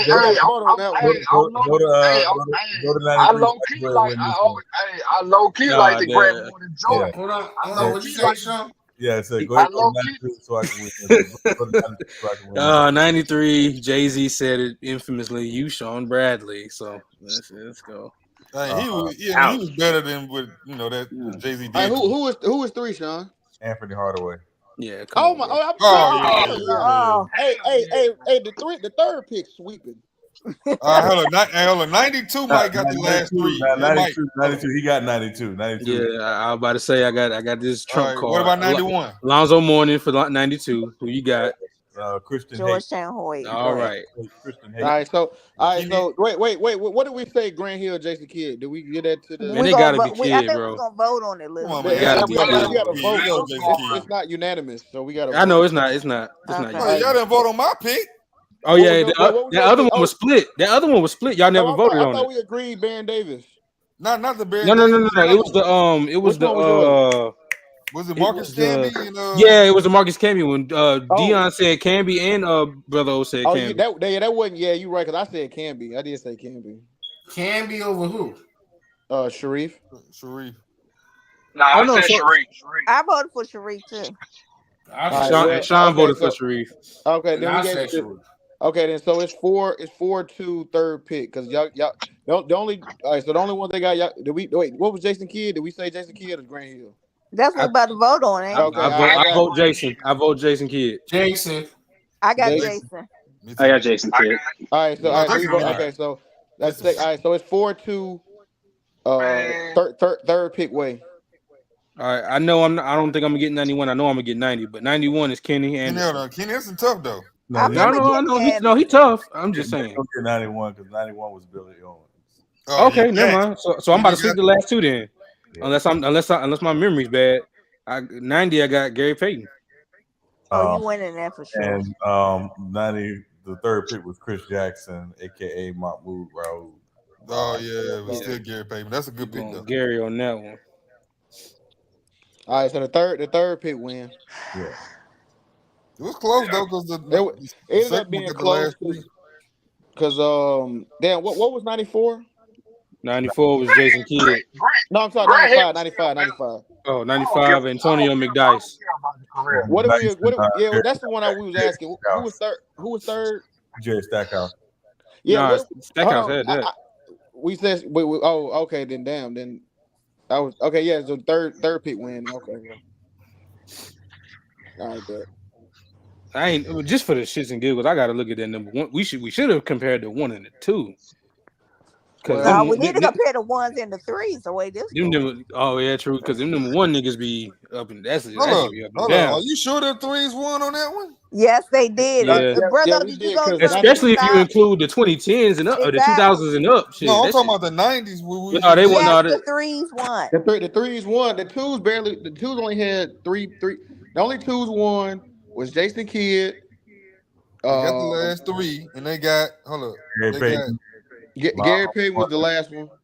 Yeah, so I'm saying, hold on. Out of the last 1, 2, 3, 4, 5, the 2 took 4 out of 5. No, they didn't. No, they didn't. Yes, they did. We took Jason Kidd Alonzo, Kenny Anderson, and Gary Payton. Right. Wait, y'all snuck Kenny Anderson in. Who was third? Who was third in that one? Yeah. Kenny Anderson. It was Chris Jackson. Chris Jackson. Yeah, Okay. And Sean Penny, where was he at? Because we all had him. That was 93. He was third. Penny was third. Yeah. Penny was third on 93. But brother, you act like it was a couple of the three. No, I said out of the last five, the two took four of them, which is what happened. Some of these number one picks are looking a little shaky in the light. It's a lot of good, but it's a whole lot of good, but still though. I think it was 5-5 in the 90s. 3-1. Because 96, when we got the 96, it was 3-1. Then we got the 95, it was 3-2. Y'all said Stackhouse over Antonio McDyess. All right, then we got the 94. Y'all said Kid, all right, 3-3. And then 93, y'all said Penny was 4. So it's 4, 4-3, three-way. And then 92. 91 and 90. Christian Leitner, Alonzo Moore, and all right, 4-4. Yeah, so Two's won that one. Yeah, I'm about to say. And then Kenny Anderson. Barely. Oh, now you saying barely. A win is a win, I guess. So. Yeah, no, don't say no barely. I guess because it was the 90s. That's the only reason. No, I guess I got confused because I had counted Antonio McDyess as a Hey, you know what, bro? I'm tripping. Hey, nah, the number one pick got a good rate. I ain't gonna lie. So at least in the last 20 years. No, the number one pick is still the best pick to have. I was. Yeah, it got a good rating. I'm tripping. It got some duds. It got some duds in it though. Ellis, we're gonna exclude them. It got some. Well, we ain't never got a chance to get the number one, so I couldn't really say nothing about us. I said I'm talking about the Hornets. Well, no, I'm talking about the Hornets. Oh, you talking about you guys? We always either got number two or don't get me wrong. Alonzo was great, but I'm saying like if we'd had a chance to get AD or fuck, bro, never mind. Yeah, that 98 one fucked it up. That damn Mike Bibby when that shit fucked it up. Speaking of 98, who the hell is Michael Oliver Condi? Yeah, he was center from Pacific. I have never heard that name in my life. I don't think. Candy. Yeah, he went to the Clippers. Yeah. And he wasn't very good with the Clippers, but he went to Minnesota with KG in 2004. He's actually pretty good for them. This probably got to be the most generic nigga I've ever seen. He was a serviceable big name. Joe Smith. Yeah. Hey, watch that nigga named Joe Smith. Okay. No, he was ass for the second. That didn't even got number one pick written all over it. He was not ass. He was okay. He was a good role player. That's number 13 overall pick name right there, Joe Smith. Yeah. I'm not gonna let y'all disrespect the legend of University of Maryland. It's too late, Tiffany. Sorry, too late. Go through that number one list and see who was overrated. Joe Smith was overrated. I don't know, man. That overrated. That's good. Yeah, go through that number one. Y'all was kind of. Hold on, man.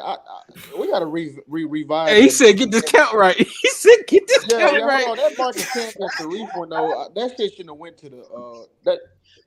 No, we voted for it. Yeah, we voted. Well, you know what's funny though? Marcus Camby was a 2 though, so it really worked with the 2. I guess it still don't matter, but Marcus Camby. Did y'all say Sharif? How y'all say Sharif? He only had one All-Star. This man. I didn't pick Sharif. No, I'm saying Camby never made All-Star team. No, but he was Defensive Player of the Year. He was 4-time All Defense. It's the reason why people argue that's the best draft ever. I would say that Sharif was cold though. Yeah, Sharif was real cold. That's a fact. Man, Marcus Camby was a dog. Yeah, Sharif was nice. He was we voted on it, man. We voted on it. You lost. Move on. No, well. I mean, actually, the 2s won regardless. It don't matter if. That's what I'm saying. The 2s won. That's why I said the 2s won. Who beat Keith Van Horn out of '97? Who was that? Chauncey Billups.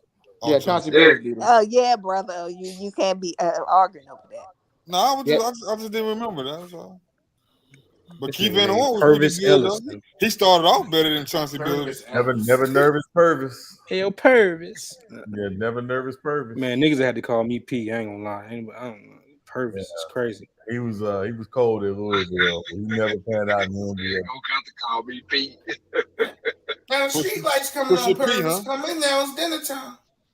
You know, I'm looking at this. I'm looking at his number one picks, and it's like they go they 3-peat and then they go terrible. It's like it's crazy. You will see like 3 fire names in a row, then you see some bullshit. Like you see Yao Braun Howard. That's fire. That's a fire run.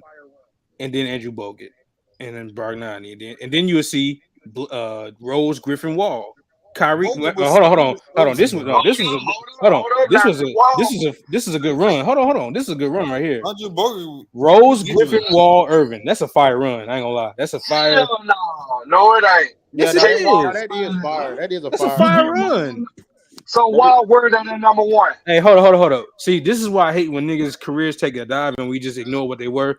John Wall was a 20-11 guy in his prime as a point guard. He was one of those few dudes. He was one of the few dudes that he was one of the few dudes. That's the same argument. Hold on, Jackson. But I think he had a longer time as being in his bag than Grant. That's just off the top of my dome. I may be lying, but I feel like. No, you right. Grant was because the thing with John Wall is he was one of the dudes in the wave of the big scoring point guards, but he didn't fully abandon the point guard aspect of the position like some of the others. He was giving you the 20 something, but he was also giving you 10 or 11 dimes a game.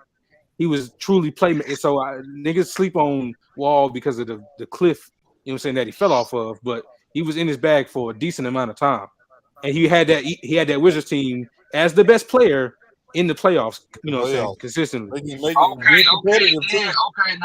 Now look at this. Grant Hill, 7-time All-Star, all first team, 4-time second team, co-rookie of the year, all rookie first team.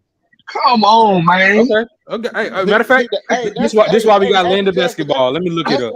That's the one that tripped me up. That Grant Hill and that's the one I said that's the one Grant Hill and Jason Kidd. That's the one. Grant Hill was a dog. Okay, and look, I'm completely okay with being wrong about this. I just want to see what it looked like. And I like Grant Hill. And what happened in his career. I can make a very strong argument that Grant Hill was the best small forward of the 90s. You can for real though. That he was my top dog. Yeah, that's it. Against Pippen? Really? No, he said make a strong argument. His overall game. His overall game was nasty. And the fact that he did average more points, rebounds, and assists. Y'all want me to go through the Lander basketball comparison? Either here or there. Did he dunk on Alonzo Mourning? Didn't Joe dunk on Alonzo? How many years he was on? He was at the top of his game. I got you. I'm gonna go through I'm just gonna do the pure Lander basketball career comparison. I'm just gonna do it that way just to see what it, because you know what I'm saying. All right, NBA championship 0, of course, neither one of them. NBA seasons, Grant Hill 18, John Wall 11. Playoffs played, Grant Hill 8, John Wall 4. All-Star games 7-5, Grant Hill way. All NBA first team 1-0, Grant Hill way. All NBA teams, period, 5-1, Grant Hill. All defensive teams, 1-0, John Wall way. Rookie of the year, 1-0, Grant Hill way. Points per game, 18-16, John Wall way. Rebounds, Grant Hill, 6-4. Assists, 9-4, John Wall. Steals per game, I don't really care about the 1.6 to 1.2. Point average was 16. Yeah, because total points 17,000 to 12,000 Grant Hill way. Total rebounds 6,000 to 2,000 Grant Hill way. Total assists 5,000 to 4,000 John Wall. Total steals both got 1,000, and then total games 1,000 to 600 Grant Hill way. Grant Hill he played more seasons. Yeah, I'm about to say, yeah, brother, he did play more. Field goal percentage up to 18. He might. You know what I'm saying? Yeah. Field goal percentage 48 to 43 Grant Hill, 3-point 31 to 32 John Wall, both mid. Yeah. Free throw percentage 76-77 John Wall way, and then here go to the best stuff where they do your best outings or whatever. So best seasons for Grant Hill was 25.8 in 2000. John Wall was 23 in 2017. Rebounds was 9.8 for Grant. God damn. And then 5 for John Wall. Most assists per game was 2017 John Wall 10.7. Grant Hill 7. That's still good, especially for a forward. Yeah, and steals per game, John Wall 2. Grant Hill 1.8, and blocks. Okay, 1 to 1.9. John Wall way. Here go the playoff stats. Now here's where I guess the Grant Hill stuff, kind of factored in how his age or whatever. So the points per game in the playoffs is 22 to 13 John Wall way. 6 to 4 rebounds Grant Hill way. Almost 10 assists per game to Grant Hill's 3. And then so hey, real talk. Hold on, I just did it. Hold on, I just counted it twice. I just did it twice. I counted it twice.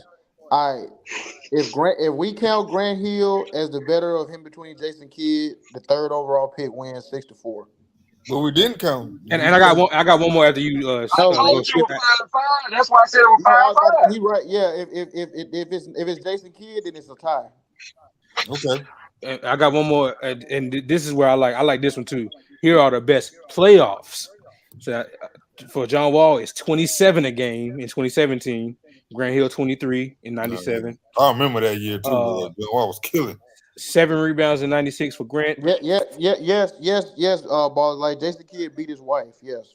Seven. They have the 90s had way more criminal records than Ja Morant. We can move on. Oh my God. Hold on. Seven rebounds a game for Grant, 5 for John Wall, and then 11. Almost. I'm gonna say 12 because it's 11.9. 12 assists in 2015 playoffs to Grant 7. Yeah. Hey. So I mean, if John, they both would have been crazier if they didn't have to deal with injuries, but. I just didn't like the fact. I just didn't like the fact that you was trying to single out John Wall like he was the oddball out in that 4-person run. Like John no. Because hold on, Ashton. Hold on, because what he did as a number one is way more than what Kyrie's done as a number one. Yeah, my ass. What playoffs? What playoffs? What playoffs? What was Kyrie getting to on the Cavaliers as the number 1 pick in the draft? What was he doing? John Wall was doing that. Did you watch him against Golden State? Kyrie wanted to hold on. Please don't make it seem. Hold on. Please don't make it seem like. See, you see what niggas do? They talk about when he was playing next to arguably the greatest player on one of the best teams, but when he was the franchise player like John Wall was, what was he doing in the lottery? Like, I mean, don't get it twisted. Kyrie, one of the best. But that's Cleveland though. That's why LeBron left. That team was trash. The Wizards. It was right. The playoffs against Wizards had better team than Cleveland. Like, nah. We ain't making Wizards had better team. Now we doing this. Now the Wizards. The Wizards are a great team now. They went and got Gilbert Arenas. They went and got Gilbert Arenas. They had what's my man? I know you not using. They develop over there, Action Jackson. They develop good players. They had.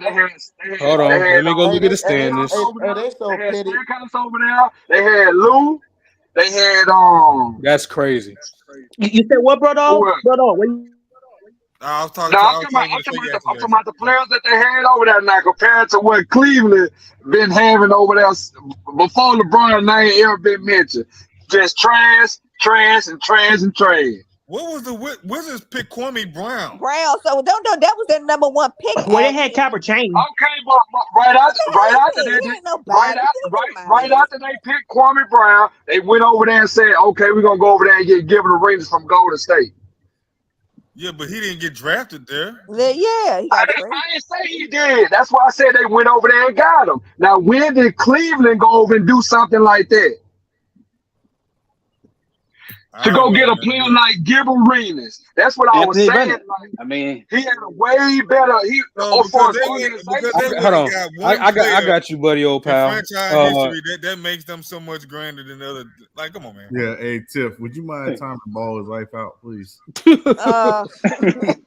Anybody want balls like? You, wait a minute, I think we gave him a wait. I must still ball life might have a wrench. Yeah, that's what they shot. You can time a nigga with a wrench out. Yeah, you can top him out for stream. You can melt that wrench. Yeah, you can top him out for stream. You can melt that motherfucker down.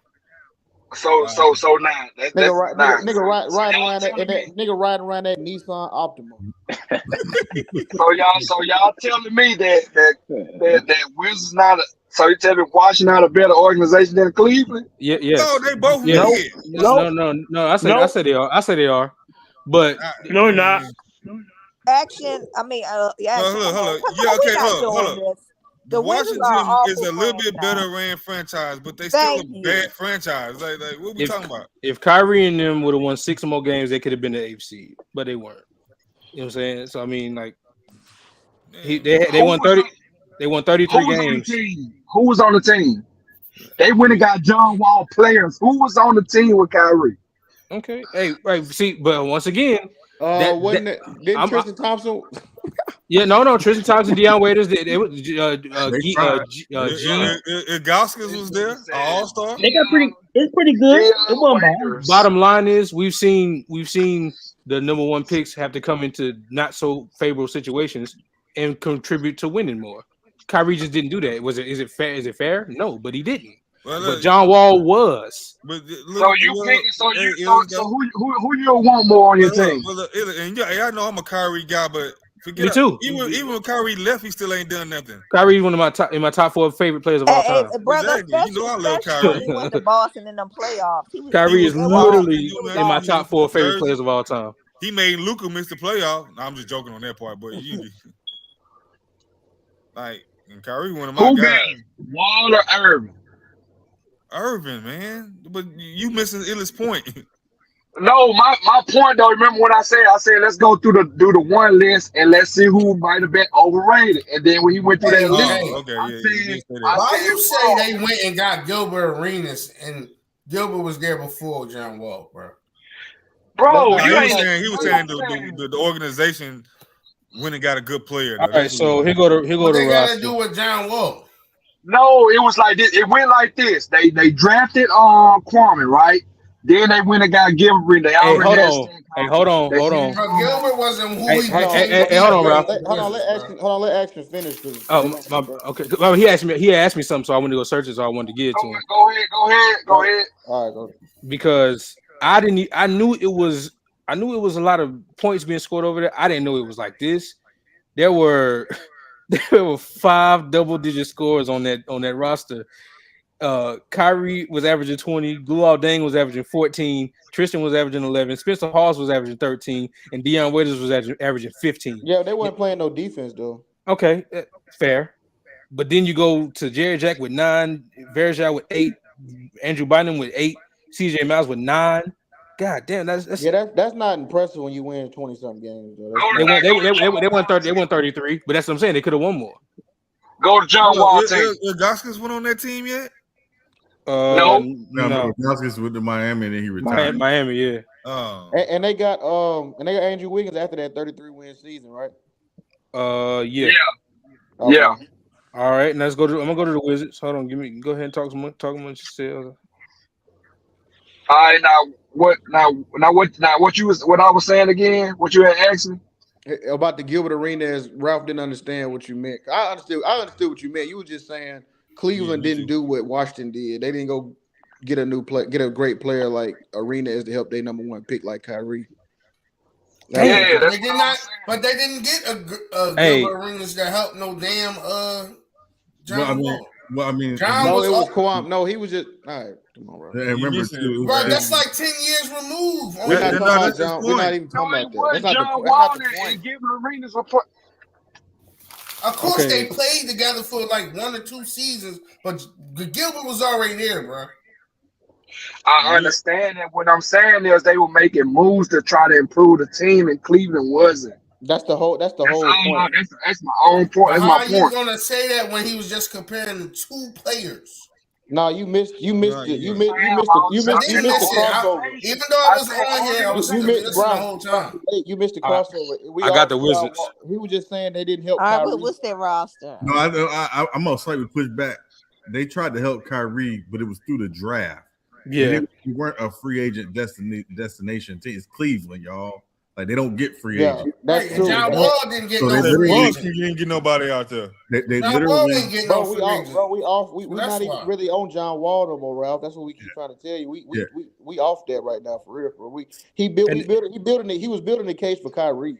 And if I'm being fair to Kyrie, because even though what I said is true, but if I'm being fair, LeBron James deciding to go back home did stop us from being able to see if he could have gotten that team to the playoff. You know what I'm saying? So that's fair. And he was also he did get a shot with Boston and he was I also believe I clear. brought that up. Had he known LeBron was coming back, he would not have signed an extension with Cleveland. Exactly. Yeah. Well, here's the Wizards team. Did, this Wizards team is better. Because I remember because I was watching him. I was a big John Wall fan. He's still one of my favorites of the 2010s. So it was John Wall at 19, Trevor Ariza at 14, Bradley Beal at 17, Gartott at 13, and then they at 14. That's a nice little solid team. And then Martell Webster at 9. So yeah, the same amount of double-digit scores, but better defense. Now, how many of those players was drafted to that team? Bradley Beal was drafted. Was Gortat drafted too? Gortat was a trade, I believe. Trade. He came from Phoenix. Oh yeah, you're right. Yep. And they started off in Denver. Yeah. Just two people on that whole start squad, and the rest from somewhere else. That was my whole point. What team got a starting five of all their draftees though? Like that's hard to come by. That's a lie. Otto Porter Jr. was drafted by them, bro. Yeah, but he was averaging 2 points a game, brother. Yeah, at that point, he wasn't really playing. Glenn Rice Jr. Hold on, Glenn Rice Jr. Who the heck? What? And also, it's not fair to compare the ability to get players to come to Washington versus Cleveland. Is that the Glenn Rice Jr.? Yeah, but this ain't the same Chocolate City it used to be. Yes, that's Glenn Rice Senior son. It ain't even Chocolate City anymore, brother. He got drafted by Sixers and shit. Yeah, he played. Yeah, he went to Michigan, right? Glenn Rice Jr. Yeah, I believe so. Well, technically Sheldon Mack got drafted, but he wasn't hitting no shit. Oh, he was terrible. I don't see Sheldon Mack on this roster for 2013. I'm looking at 2012, 2013. That's what. Oh, okay. Damn, they shipped him out that quick. Damn. Yeah, he ain't really get no grind. No, he was. He had some good vets. He had Andre Miller on here. He had Al Harrington, Drew Gooden. So yeah, of course it was a better team. I remember Drew Gooden. I thought he was gonna be something. I don't know why. Now go through that number one list again, so I see whoever was overrated. Hey, this recent run that they've been on. But okay, so I stopped at this would cause all the ruckus. It was Rose, Griffin, Wall, Irvin, Davis. That's a fire run at number one. Then we go to Anthony Bennett. Go ahead, my bad. Go ahead, Lou. No, I'm sorry. I was just piggyback. I was saying, that's all franchise players. Yeah, that's a fire run. And then you go Bennett, Wiggins, Towns. Yeah, Towns. Yeah, exactly. But Wiggins is kind of Wiggins. As a number one, terrible. But Wiggins wasn't supposed to be. Wiggins should have been like a 8th overall, 9th type. Yeah. To be clear, but he wasn't. Just to be clear. It's not just that you were drafted number one; it's where you were drafted number one and what they had there. That's true. Because on Cleveland, he could have been something different. Yeah, Wiggins was drafted to be Kyrie's wingman. Yeah, that would have been tough. I ain't gonna lie. He got traded to Minnesota. Nigga, Braun said, "Fuck all that." Yeah, like hey, man, Braun was right though. Well, I mean, again, Braun was not right. He got right. They were terrible. We can move on. Well, again, he didn't come in the NBA to be a franchise player. He got thrust into that once he got traded to the Timberwolves. Mm-hmm. They didn't have him. He was drafted to be Kyrie's help, like the help you was talking about. It's like if the Lakers draft James Worthy and then trade him to some obscure team. And Pete Jackson, he would have been a 20-point per game scorer next to Kyrie because what did he do in Minnesota? He was averaging 20. And he would have brought that instant defense. It was more about his motor and defense in the beginning. I mean, that's Minnesota though. I think a lot of that stuff overblown. Can we name the rest of the list? Oh, okay. Then this is the mid bunch. It's gonna be Ben Simmons, Markelle Fultz, and Ayton. I like Markelle. He had a setback with his injury. He's still good now, but You know what I'm saying? All right. No. Fultz is more than all right, bro. Just stop. You need to watch more matches. You said A. I mean, to be fair though, bro. I mean, I give you that. If Tatum wasn't 3. Oh no, of course, no. He ain't over Tatum. Yeah, hell no. I mean, but even if he was what he was supposed to be, he wouldn't be over Tatum. He definitely a bust. No. I can't let you get that one off, Lou. The nigga, when I don't think you can put that word on people when injuries involved. And he, unlike Lonzo, has overcome that injury and back to at least similar form. Good though. Yeah, the nigga's hooping, bro. Right. Then you can say that about Ben Simmons. He came in the game with back problems. Well, hold on. Ben Simmons got to have his. No, he got to have his bounce back year before I can say that though. Yeah, Ben Simmons. Markelle Fultz got a bounce back year. This year, yes. Yeah, he was all right, bro. Man, he was all right, man. Yeah, listen, and again, what was he drafted in Philly to be? He was drafted in Philly to be their point guard because they didn't know what Ben Simmons was. But even that though, I mean, I give you that. But I didn't know what Ben Simmons was. Everybody knew what he was. They didn't know what he was. No, they ain't no position. Everybody didn't know he was going to be the point guard. You know what I'm saying? He was doing the same thing at LSU. They wanted him to be they figured he'd be like a LeBron type point forward type, but not a full fledged point guard. Yeah. But he couldn't shoot the ball. Hold on, he couldn't shoot as good as LeBron though. Action. If that was the case, if they thought he was going to be a full fledged point guard, they would have taken Tatum easily. Right. What? Yeah, Tatum next to Embiid would have been crazy. Tatum, Ben Simmons, and Embiid would have been perfect because Ben Simmons definitely would have needed to shoot then with Tatum there. Yeah, for real. They wouldn't have got Markelle Fultz. They would have put his ass in like power forward or something. And they wouldn't have traded their rookie of the year. Markelle Fultz was hooping over there before in college though. He was killing. They wouldn't trade Michael Carter Williams. But that's the thing though. Everybody looked good. Ben Simmons should have been the best player in that draft. But everybody looked good in Orlando, so that's why I don't really get that shit. Now this next five, minus a little bit of injury question. I think the next 5 is crazy. All right. I know Cade was one. Is Zion, Edwards, Cunningham, Banchero, Wembanyama. That's kind of crazy. It is crazy. Who's I'm tripping. Who's the last one? Paolo, right? Yeah. Zion, Anthony Edwards, Cunningham, Banchero, Wembanyama. And Anthony Edwards was the number 1 pick. Yeah, he was number 1. He was number one over John. Over what's the buddy name from the Winston? Yeah, Winston went 2.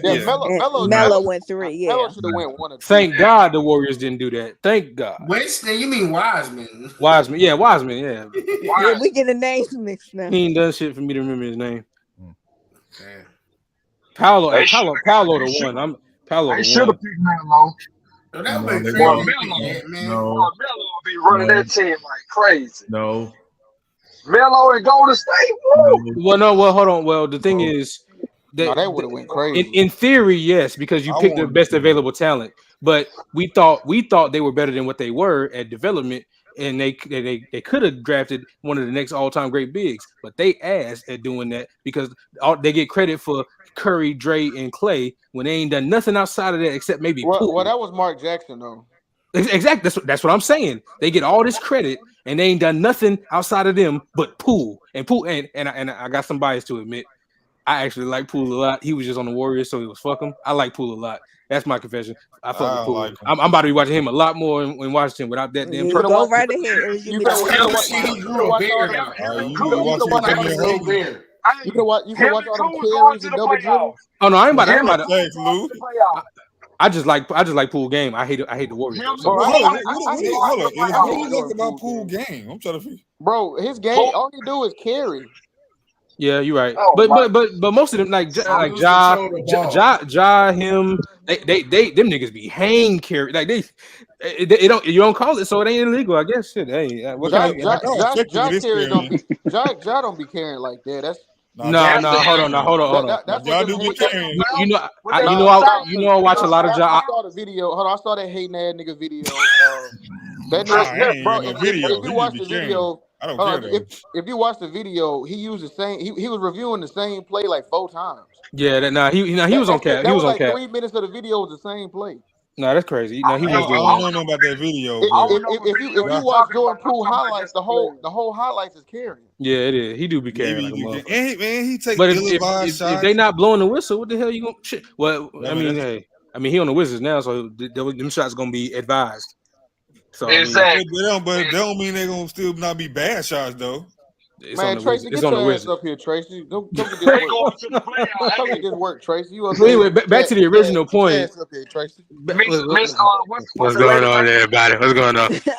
But back to the original point. Yes, we gave the Warriors a bunch of credit, and they didn't do something that we thought would have been a layup with Wiseman. They had something that they never had before: a young, athletic big. They could have molded into something great, and they gave up on the nigga after a year because they shitty at developing. And so, yes, in theory, yes, they should have drafted Melo, but thank God they didn't. You know, he trash. Melo mentality wouldn't allow that to happen. His mentality sucks. What is his mentality? Oh my God! I'm not about to go into this. No, let's hear that, Jackson. I'm not about Y'all to not go into finna this. sit. Y'all not finna sit here and tell me. Y'all not finna sit here and tell me that mentality don't mean anything. Melo going on any team and being Melo. He going on any team and being him. Oh, I thought you said hold on. I thought you said Melo's mentality sucks. My bad. No, I'm talking about Wiseman mentality. Okay. I was about to. Melo going on any team. It don't matter who on that team. He gonna be him. Wait, one second. I agree with you on that. One second. Why would you assume Wiseman's mentality sucks when he really got traded to Detroit and was getting double doubles? Facts. No, that's fact. That's why you heard me blame who? The Warriors. I blame them. You can't just say, "Oh, his mentality sucks." They probably could have ruined Melo.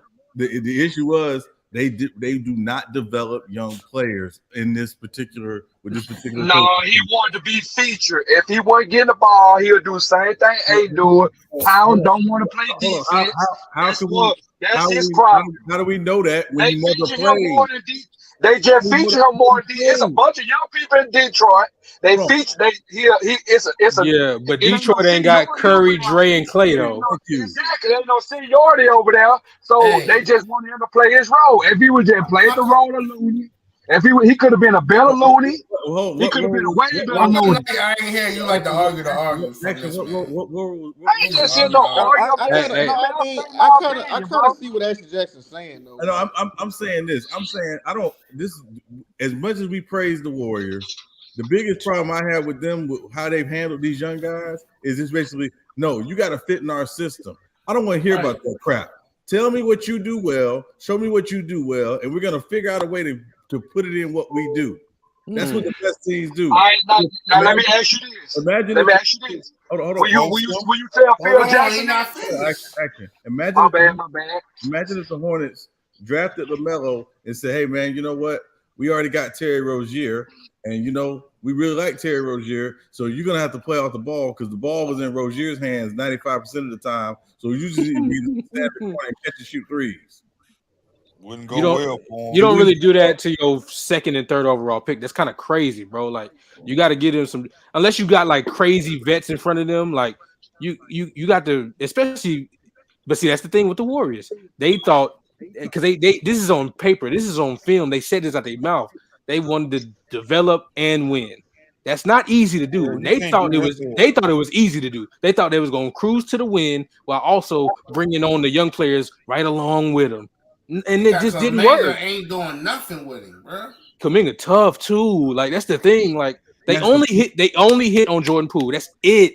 And I think that's more.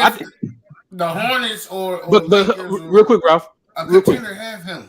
Real quick. And the only reason Poole hit, you know why Poole hit? Because of that shitty year they had when nobody was on the court.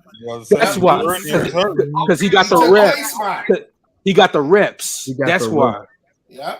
Hold on, but don't they go against our point right there though? What's that? Hold up. What year did they get hurt? Because wasn't Wiseman on the floor when they was hurt too? No, he was hurt too himself. Remember when everybody was hurt? That's why they got the second pick. Mm-hmm. That's why they got the second pick. Everybody was coming back. So if it wasn't for that year, Poole might have been another throwaway too. Right. And remember, Poole's only getting that time because Clay got hurt again. Exactly. Nigga, Austin Reeves would have been out the league if he'd have got drafted to the Warriors. And it wasn't no Andrew Wiggins at that time either. Why Looney played into the role then? Because they've had Looney forever. And they've had and he's not the big that Wiseman is. Right. He's a dirty work big, and he does that. So all he got to do is set screens and rebound. Don't even look at the basket. Get a putback every now and again, but rebound the damn ball. Exactly. Wiseman is a skilled big. He got a jumper. Yeah. He got back to the basket game, but they didn't need all that, so they didn't focus on that because once again they were in win now mode. Right. So they didn't have time to bring him along, give him touches down low and all that. So it just wasn't good.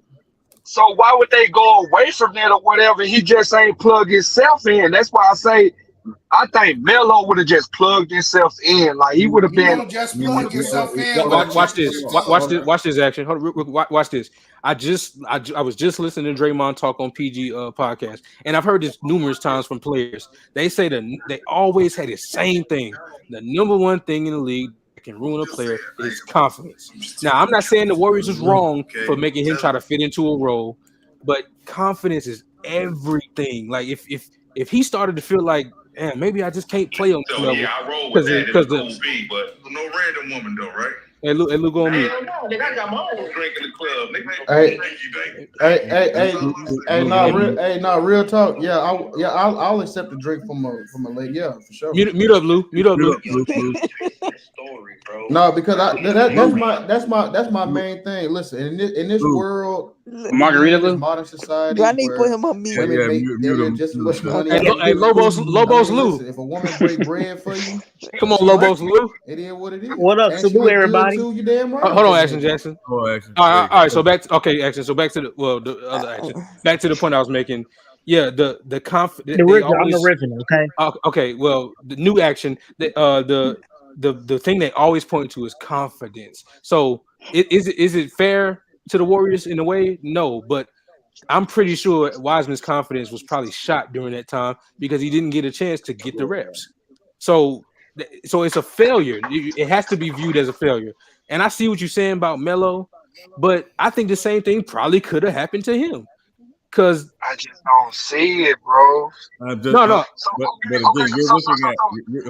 what if it was Phil Jackson offense? Because that's basically the same thing. The triangle.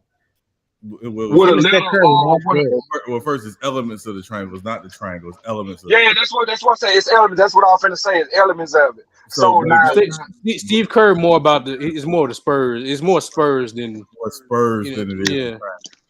Yeah. And he said loose stream pattern. Yeah, and truth be told, it's a lot of Mike D'Antoni's offense in their system as well. But that said, the issue goes back to what Illis is saying. It is confidence. You got a young guy who he's the one person in his draft class who gets drafted to a team that actually expects to win immediately because of what they just went through. They literally had a bad year because of injuries. And don't need him.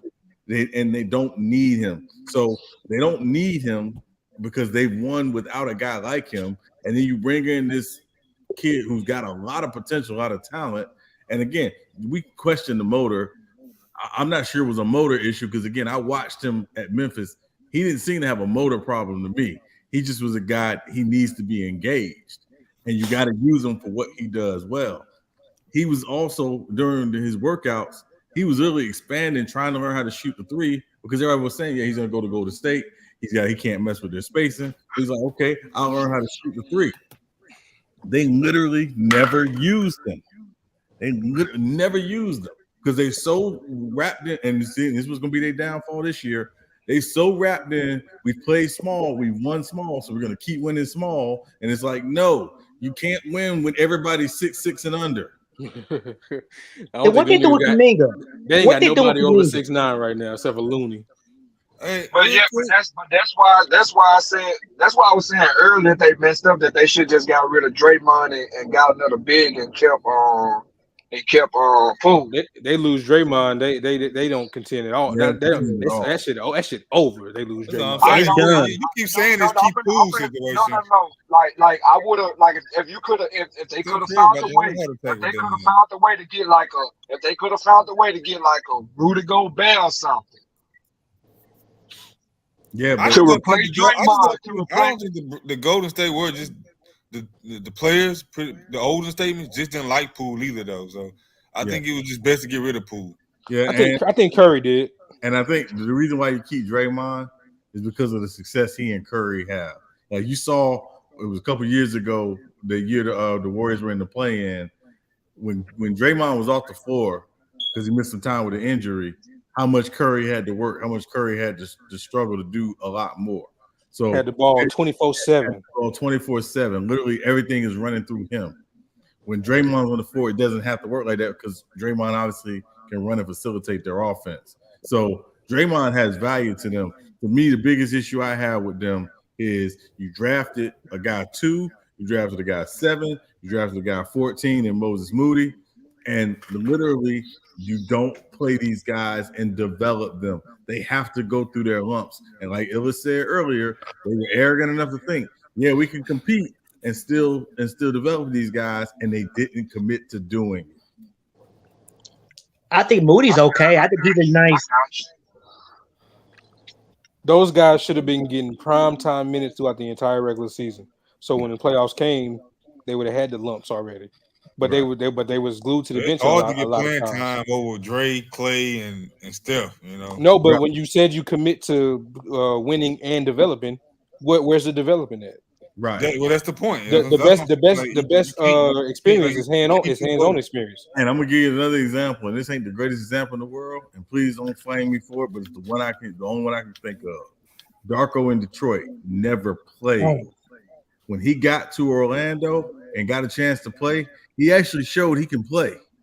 Was he a superstar? No, but he actually showed he could play. You know what's crazy? Time to play. That's very simple. Like that's actually like almost a one-to-one like situation where a team drafted you don't really need you. I think he's gonna be like Darko a little bit. He might be a little better, but I don't see him doing. Who are you talking about? Wiseman. And how the Warriors spelled him. I think he'd be better than Darko. We gonna see. I don't think he is bad as what Jackson saying is, but I don't think he is good as y'all saying he is either. No, I'm not saying he's a star. I'm not saying he's a star. But I'm trying to figure out Kuminga, man. Like what they doing with him? What they really doing with him? Like, what's the point of having him on the team? Like, what they doing with Kuminga? I like Kuminga, but you know, I don't know. Yeah, he needs to go somewhere he can play, like Washington or Toronto, somewhere he can be a guy. And I want just real quick, I want not to browbeat the original point, but Wiseman rookie year, his per 36 was 19-9. He wasn't playing. Damn. That sound like the big man. But when he injured, John? I think he was injured. He did get hurt. But the 33 games, I think he played 33 or 34 games his rookie year. And remember, that was the bubble year, so the season got cut short anyway, and they didn't go to the bubble. But per 36, he was 19-9. So clearly, he can't be trash. Right. He's got to play. He's got to go through his lumps. But that's what we're saying, Tracy. My bad, Sean. Yeah. That's all we're saying. Like, listen, if you're gonna draft young guys, you gotta play them. You got to let them go through their growing pains because that's part of the process. I mean, I just want to go through the list, man, and have a little fun with it, man. Yeah, that was a great. That was a good discussion. Yeah, the Wall thing, the Kyrie thing, then the Wiseman. Yeah, because even when you look at it, I'll even relate it to LaMelo. The Hornets, of course, are not in the same position as the Warriors. Please, I want to make sure what I'm about to say is clear. However, Melo was in a situation where he was behind two veterans, and the coach Borrego at the time, he one of the ones that he liked vets. He came off the bench till February, but then he got more time. Now, of course, the Warriors are in a very different situation. But if you're saying you're going to commit to winning and developing, at some point during the regular season, you got to put them out there for extended time. And I don't remember them being out there for extended periods of time unless it was garbage time during the regular season. But people were clamoring for Melo to start though. Like it was. No. That's what I'm saying. I know it's not the same, but look, that's what happened. He was playing behind some vets. Nigga didn't start until February.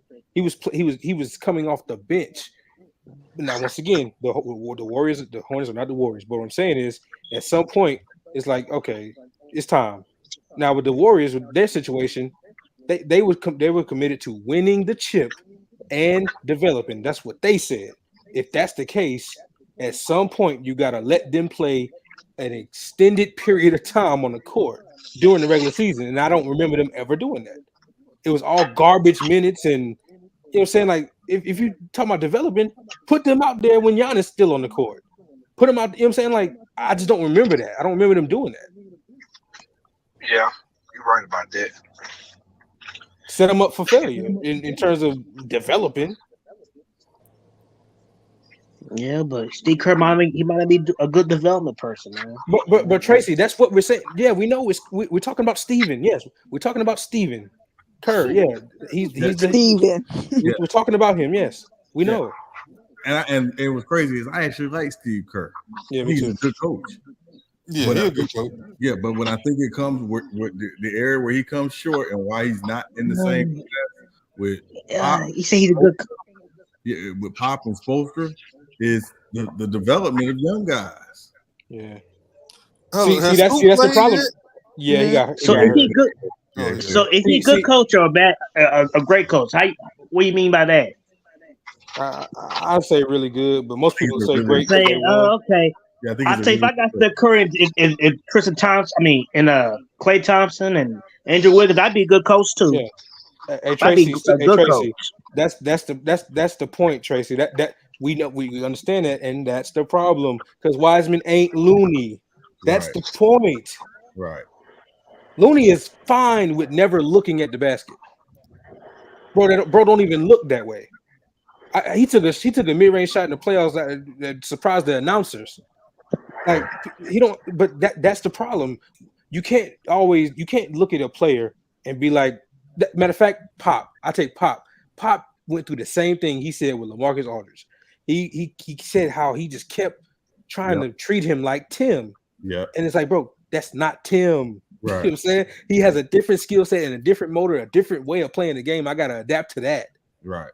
Yeah. And that's what Steve should have did. And he literally said he called LaMarcus in the office to apologize to him for doing him like that. Come on, man. Nah, Pop good coach, man. What about what Steve do? Oh, he's a great coach. What are you talking about? Look at my bad. How dare you? Stop doing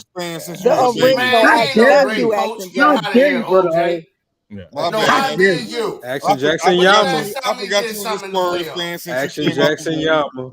The fake Action Jackson. Yeah. Wait, you a liar, Jackson. He ain't no great coach. He is a great coach. Okay, we're not gonna cap. Y'all remember that year that DeMarcus was with the Warriors? They cut Boogie with the Warriors. Imagine if they had tried to say, "Hey man, look, we need you to just do what Bogut did, but right. Well do," and he'd be like, "What?" It wouldn't have worked. Mm-hmm. If they was healthy, they would have ran away with that damn chip because Boogie was still good even after the Achilles. He was still good. He could knock down shots. Yeah. And I remember, I think it was game 2 in the finals. He was beasted. Yeah, he was. Damn, they would have ran away with that damn chip. Yeah, they had to get her KD and I'm glad they lost that though, because that was unfair what they had on that team. The niggas had the globe tried. They wasn't picking them other guys up that they did. That's the league. You know what's crazy? That nigga was supposed to be on that Laker team. And that was still a good version because that's when he tore his Achilles. He tore his Achilles when in practice right before the season started. It was supposed to be AD, Cousins, Dwight and McGee. That's fucking crazy. No, remember he toured in New Orleans. No, he toured in New Orleans. Oh, I'm tripping. Before the season started with Lakers, he tore the knee. It was the knee. It was the knee. He was doing pickup. Knee went out right before the season. Boogie. That's crazy. Bad. But yeah, that come on, man. We gotta be truthful about these people. Just because the Warriors great don't mean they great at everything. And that number 2 pick, that's like that shit just dropped in their hands. Like, you in the middle of a dynasty, you terrible. Do you get the 2nd pick and you still got your best players coming back next year? That's supposed to be a home run. That don't happen. And even once again, I related back to Charlotte. We had 2, well, not 2 winning, but we had 1 playoff play-in season and then a winning season. We're supposed to build on it, but it was kind of a gift. It was kind of a gift and a curse, because that year got us the 2nd pick.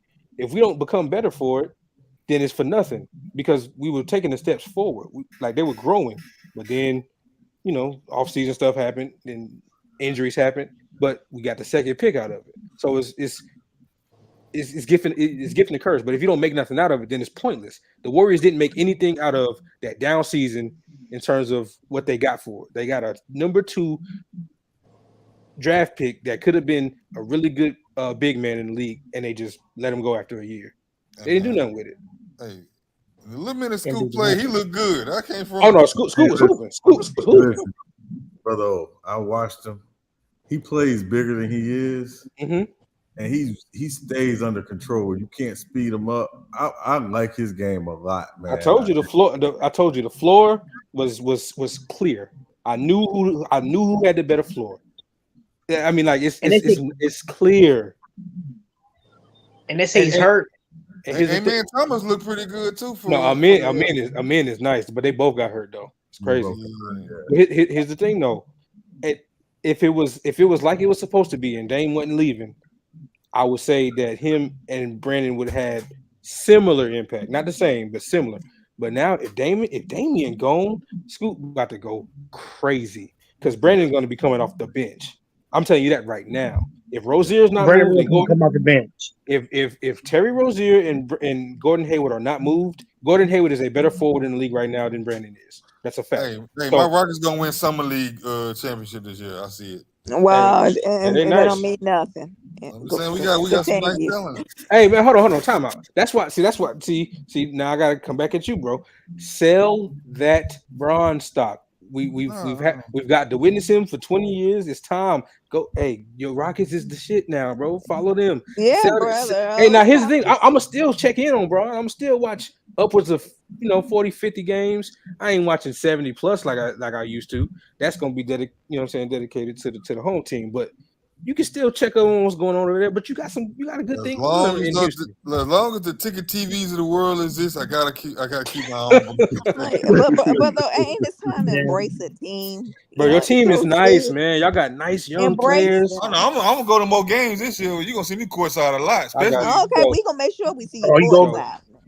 Yo, Tari Eason, I liked him last year. Tari Eason is tough. I like Jabari, but that's the obvious. But Cam Whitmore, the fact that he fell to 20, that is ridiculous, bro. Amen Thompson. Amen is nice, bro. His speed is crazy. Oh, wow, what about that center? I can't pronounce his name. What's his name? I'm not gonna lie to you, though. You said it right, Jackson. I don't like the fact that Mars trying to catch on to my team, though. It's nasty work. Yeah, he started doing that a while. Mars, he a Rocky guy now. All of a sudden, Mars, he's a little nasty behind. I've grown apart from that platform. The merger. He from Houston or something. Since the merger. Ever since the merger, yeah, post merger. I check in every now and again, but nah. Bro. And don't you still got Josh Christopher and on that team? Nah, Christopher gone. Oh, he gone. They broke the lovers up. Hey, that was a shit. Hey, sheesh. Hey, Dion, you trying to get in this fantasy league? Nah, he don't want to get smoked. He don't want to get smoked. Yeah, I don't want to get smoked by Ellis. I mean, Ellis is always, always so on. Yeah, why you always a difficult one? Like you so busy, man. Get in that doggone fantasy league. Nigga scared of Bryce Young. The lights are too bright. That's a crazy thing to actually say. Yeah, that nigga said that shit out loud, bro. That's funny. That nigga Jared Allen Right, really but what if said it was that. true though? What if the lights were too bright? But here's my thing. I appreciate the honesty, but sometimes you gotta just be like, hey man, we just didn't get it done. Some things you just can't give to the media, bro. The lights was too bright. Come on, bro. Yeah, you don't say that out loud. You write that in your diary. Just giving the meme material. Yeah. So did y'all see that Victor game? Y'all watched it? Yeah, he garbage. He ain't garbage. He ain't garbage. We heard you, Lou. That nigga garbage. No, he ain't garbage. That nigga garbage. Oh my god! Hey, you gonna have to fight these allegations all year. I'm gonna fight y'all again, but like I said, it's his first time in the country, man. He started in a new country. No, it's not. No, it's not. No, it's not. No, it's not. No, it's not. No, it's not. Yes, it is. Hey, Lou. No, it's not. He played against Scoot G League team twice earlier this year. Yeah, so stop lying, Action Jackson. Yeah. I'm just saying you got just to the game a little bit. You know, the basketball bounce the same way in any country you go to. Hey, you know what? See, I'm sick of being the decent citizen. These niggas was on Brandon's head. I'm about to start being nasty too, man. I mean, Wendy's gonna be good. Hey, Wendy's gonna get 25, 12 rebounds. Hey, fuck them niggas, man. Hey, that nigga Brandon. Yeah, we the rogue citizens, my nigga. That's how we got to go. That nigga Brandon put that nigga in a blender and he flopped like he hit him. He was about to, man. That nigga had that play. Hey, he hit him in the neck. Man, come on, man. That's why I said he got the NBA flopping down already, though. But like I said, man, I'm gonna stick it out, y'all. I really am, man. I'm gonna stick it out. By game 15, you gonna be out there bandwagon. No, I'm not. He gonna be all right though. Trust me, Lou. I know talent, man. I know talent when I see it. He got it. What? I ain't seen it. His Kevin Durant was a jump shot. He got it. Hell no. Stop. Hold on. See, we have to stop somewhere. We have to put realness into the conversation somewhere. That nigga's not nowhere near Kevin Durant with the jump shot yet. I'm just saying, man, it's the best video game, man. He's 7'5". He has a fluid jumper. He has a jumper that can get there, but the nigga's a 27% 3-point shooter. And come on, bro. KD is a. Did you see the blocks? He got 5 blocks today. Come on, that's good. That's good. He's 7'4". He should get blocked. He probably average 3 blocks a game. He's 7'4". Yeah, he gonna get a lot of blocks. Your boy on you, action. Hey, I'm just saying. Let's just pump the brakes, all right? Hey, all that dribbling he was doing overseas, niggas was stripping that shit in this game. I'm just saying he got to adjust, man. Let him adjust a little bit.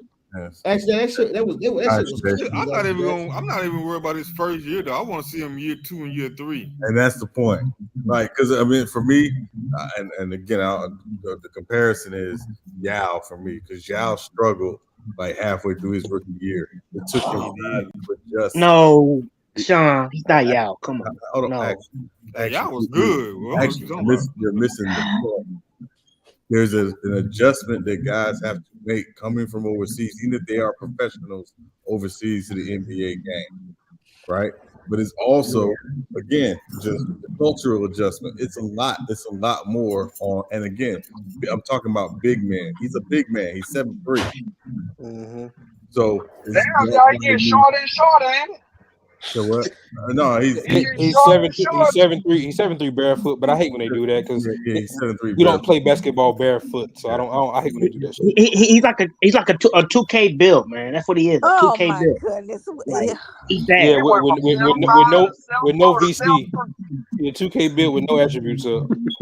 I know one thing. That's a good one. If y'all would never got them injuries, boy. Yeah, and Yao, him and T-Mac would have won a chip. Yeah, but remember what you watched Yao early on. Yao struggled early on. Once he figured out and understood the physicality of the game and what he could do, he was a beast. Hold on, brother. You don't think they could have? You don't think they could have won? Of course, he's not gonna be good in there. Not with T-Mac. You better not turn it to big hands. I know T-Mac one of your guys, but when we watching T-Mac here, if T-Mac and Yao was healthy, they couldn't have competed for one. Maybe one, but think about this. The year that they got out the first round, Ron Artest was our second best player. Maybe you're not first. Second. It was Ron Artest and Yao that did that. Yeah. All right, not too much on T-Mac. All right. No, I mean, we can move on. I just look when they made that trade with Steve Francis and Katina Mobley. I thought, man, look, obviously back injuries got Tracy too. I had a question I was going to ask brother, but I'm gonna leave it alone. No, ask you. I mean, Tiffany asked. No. Please. It's just gossip. I'm not gonna do it. We like gossip here. Yeah. No. Yeah, we can move on. Yeah, we can move on. I don't do gossip. I mean, if you want to go, Steve Francis still live out there, brother, or no? Yeah, Steve Francis. I mean, as far as I know, I mean, look, I ain't on the scenes no more like I used to be. Like you know. Oh, you ain't in them streets no more. Okay. See, you said here you go, Tiff. You know what I'm Shay just popped in. What's up, Shay? What's going on? She want to talk about the Hornets? No, I don't. Yes, you do, Shay. Well, what you got a question about the Hornets? You know you got Illis in here now. There are two of y'all. I don't want to take. What you say? Oh, Melo, her boo. Yeah, she like Melo. No, she hate that she love him. she got a hate love relationship with him. No, I don't. No, I don't love somebody that I don't know. Well, the people. Let me keep that to myself. No, say it. Don't say it now. You don't open the door. Don't say it. If you can hear, you can hear. Don't say it.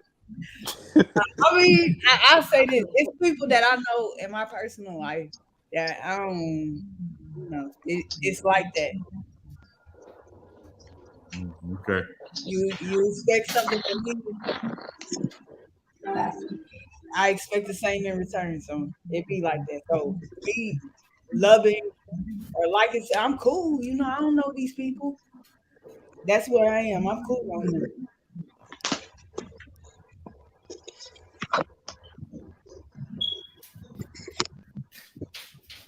My question was about the Cowboys, though. Oh, that's the Action Jackson team. Not the original fake one, but the I was about to say. Y'all talking about Victor? Talking about football now? No, Shay got that nigga Lou want to cook some Wimby stew. Yeah, I don't know why. They just being a lot of people being trolls on this draft class. Like, I don't care about the summer league. These guys can put up 50 each, and I don't give a fuck. Like, it's summer league. But they ain't even doing that though. That's what's crazy. They ain't putting up. They putting up 4 and 17s and 3 and 14s and 1 and 13. All they putting up some garbage ass numbers. This shit looking pathetic, bro. I mean, Lonzo Ball's from the league was damn near fucking a highlight tape. And expectation is different. So if they struggle against nigga that's gonna be in Israel and Poland next month. So like, if they struggle against this, what they gonna do against the NBA? Yo, Jackson, your shit picking up everybody. Yeah, Jackson. You got some major reverb every night. Man.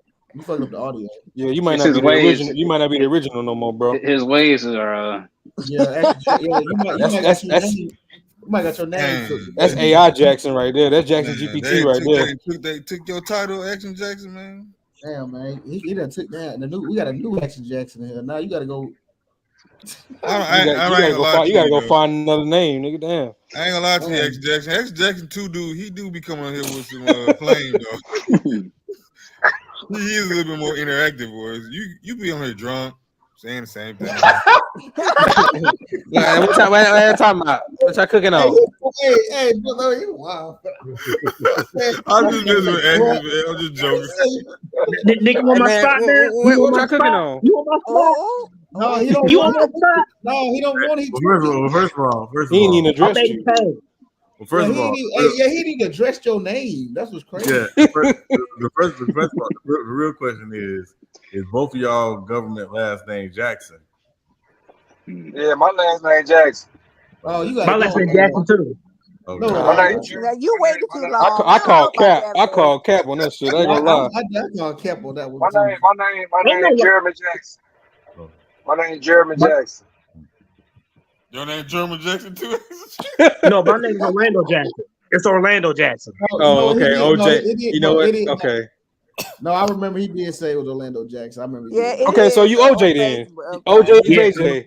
OJ and JJ. All right, we good now. Matter of fact, but his avatar says OJ. Yeah, I believe it. Right. All right, yeah. So we're gonna have to delineate y'all that way because OJ and JJ. Juice Jackson and Just Jackson. Yeah.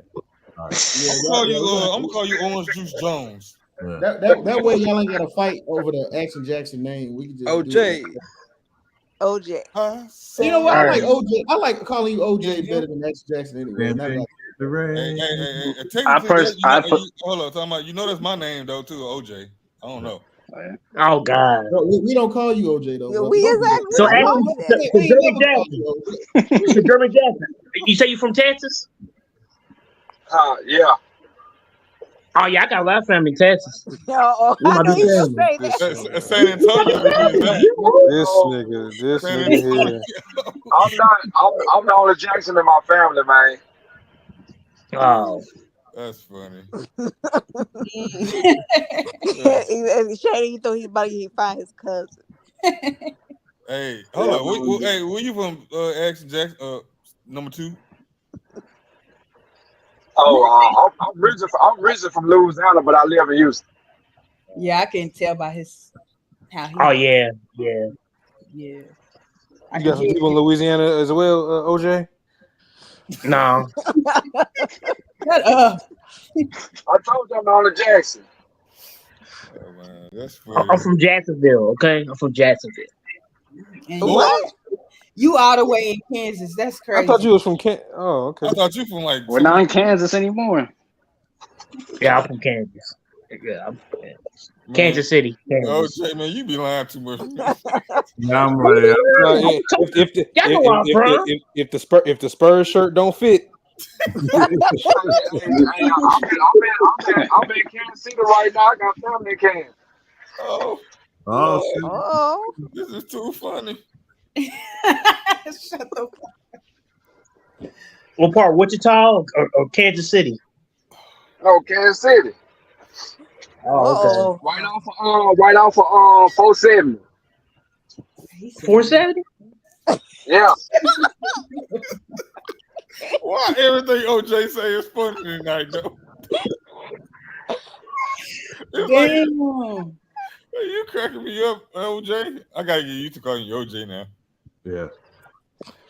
So Action Jackson, the original Action Jackson. I got a question for you. Go ahead. So I was having a conversation the other day. Has Patrick Mahomes surpassed Derek Thomas as the greatest chief of all time? About to lie, everybody. You know what he gonna say? He gonna cap. Go ahead. No. What? No. He ain't been drinking. See, Patrick Mahomes is the greatest of all time. Not right now. Nope. No. What y'all have to realize is he got a school out here too. Oh, he Derek did. Thomas. So I ain't gonna lie to you. I say yes. Oh, Shay, you saying that waffle didn't he make a school yet? Oh, that's what he did. Oh my God. I He mean, made no school yet, but Derek Thomas is really big in Kansas City. He gonna come on here. Really big. like maybe if y'all say if he surpassed Tony Gonzalez and Priest Holmes, yeah, I agree with y'all there. But Yeah. like that's tricky. I got to pick between Tony and him. Hold on. Tony Gonzalez. Hold on. No, I said he surpassed Tony Gonzalez. And Oh, okay. If he ain't passed Derek Thomas, he ain't passed Tony either. I mean, no, like it's hard to explain. Derek Thomas is big. No, Like- go ahead and explain, Shay. Like it's like how can I put it? Oh, cause see, I was a kid, so the elders and stuff like like Break it down to him, Shay. like it's the elders. Those ain't 60 now. Somebody that's older than both me and action, but I'm telling y'all like no. No, I mean, I was going to watch him play at his best. I was. He was big. Like Yeah, Derek like- Thomas was. He was one of the best Chiefs ever. Like But they talking about Patrick Mahomes being the GOAT of everything. I mean, the GOAT of the franchise. Everything. As far as Everything. I'm talking about no. They talking about him potentially being the GOAT of football, especially quarterback. Okay. I think he needs to win more to be that. You know what, Yeah, Sean? I was potential. Yeah, I ain't saying.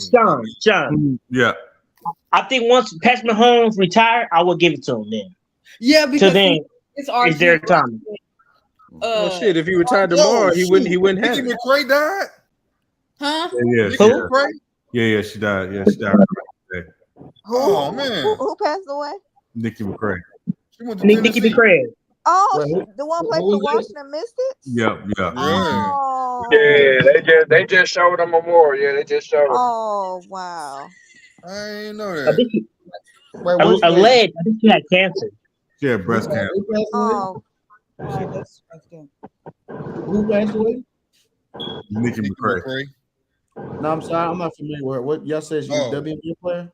Yeah, WNBA. She was an Olympian. She played at the University of Tennessee. Yeah, she played with Tennessee. Then she played with Shamiko, right?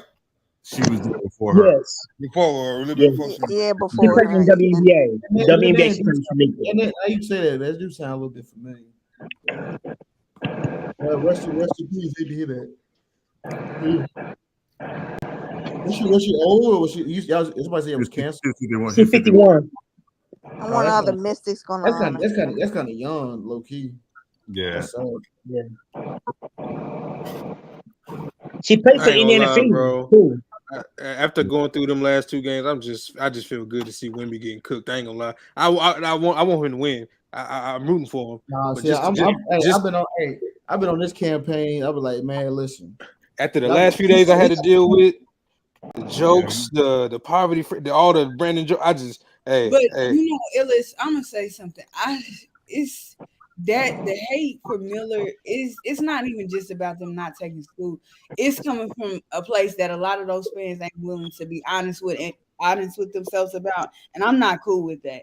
Oh yeah, oh no, trust me. I knew, especially once I knew that he was the pick, I was like, oh yeah, the play gonna be one thing, but they already coming into it with a certain view on him anyway. That energy and When they first picked Brandon, though, boy, you came on camera, Illis. No. With the sunglasses on. I'll break it down again. The pick, because people get the energy mixed up. They think you dislike the other person, but the thing is, no, I wanted the other person. You know what I'm saying? Like it ain't F Brandon. It was damn Scoot was right there. Like everything was just pointing to him just being the better player at the time. Right. But once I let my emotions go to the side, once I actually, because once again I admitted afterwards as well, I was capping to myself and to y'all the whole time I was pushing Scoot. I never broke Miller's game down. I don't know. None of y'all ever called me out on it. Y'all just agreeing with me. I was saying a whole bunch of positive stuff about Scoot. No, wait a minute. Hold on. Now remember. Now I was rooting for Brandon Miller. Hold on. Was I not? No. That's not what I'm saying. I'm saying when I was capping on his name, nobody stopped me. Yeah, you was Lou. Oh no, yeah, I didn't stop you. Well, I was in the chat then, but I think if you read me, I said, "What if he turned out to be better than Scoot?" Yeah, I was saying that in the group chat. Remember, y'all was on my head. I said the SEC was better comp than the G League Ignite. That's because I was blinded by wanting Scoot on the team. But I was allowing myself to cap on Miller because of it. But once I put the emotions to the side and I actually went to do what I didn't do, which is look at his game, and common sense came in, all the talk that Lou was trying to talk me into about his size, that was common sense. I was letting common sense leave my head because I wanted Scoot. He's 6'8", 6'9" as a guard, and he can handle the ball. And so yeah, I'm cool with the pick. It was 12 hours later. 12 after a night of sleep, I was like, yeah, I'm good. I'm all in. I was That's what I was saying earlier, bro. Do you know how valuable wings are in this NBA, bro? And that's how sick it was that I was rooting for Scoot so much. I was letting logic fly out the window. But don't get it twisted though. Scoot is fucking nice. Yeah. Scoot is fucking nice. So far though, the first games. Yeah, but that's what Scoot has the better floor. He has the better floor. Now I stand on that. He has the better right now. He's going to be better right now. He's more polished. You say? Yes, that nigga grown as hell. You see that nigga body, bro? Pause. You see him? Like, but that's what I was about to say. That, bro, I ain't trying to like say this about you, Illis. I'm just like, I said that earlier. This nigga just he the way people like kind of on Scoot, it got to be his body. I'm sorry, I ain't want to say that, but it's like it's a part of it. Yeah, it's a part of it. That's how everybody. Every time somebody like talking about Scoot is always, man, look at him, man. That nigga swole. But also, hold on. Also, to be fair, bro. No. But I was breaking. No, but even though I was capping on Miller, I was telling the truth about Scoot though. The nigga has an elite first step on the NBA level. Fuck just like college or G League. No, in the NBA, he'd be in the top tier of first step and open court speed. He's a really good playmaker, which is one of the reasons why I wanted him next to LaMelo. But also, that's one of the reasons why I was capping on Brandon, because I didn't pay attention. He's a great playmaker as well, and I didn't know that because I didn't want to know that. I wanted to see what I wanted to see. Brandon Miller's a really good playmaker. Scoot is right around. I won't say elite, but he's right around that elite number at mid-range shooting. His percentages. Wow. You don't consider him elite in the mid range? No, well, here's the thing. Elite is KD. Elite is KD. Whatever Brandon Ingram is, that's what Scoot is in mid range. They shoot the same percentage in terms of mid range. Oh, I mean, in my opinion, elite is KD. I'm sorry. That elite from the mid range is Kevin Durant. Brandon Ingram is really good. Does DeRozan shoot what KD shoots from the mid? I guess so. Then yeah. But so Scoot shoot like 44% from the mid. Elite, 40, something like that. So he has skill sets that automatically translate, not just the size and the speed and all that. But you know what I'm saying? But I just think Brandon Miller gonna work out better for sure. I feel like he was gonna get drafted. Yeah. I mean, it's you gotta see. We gotta see it. He got to get strong. That's first and foremost. Y'all are the three. Not out the gate. That nigga will not be playing two guard out the gate. I tell you that. Not these NBA two guards. Hell no. But his other downside. The other downside is the forward's as big as hell. So like he kind of in no man's land. Like he's small. Like he frail. Bigger.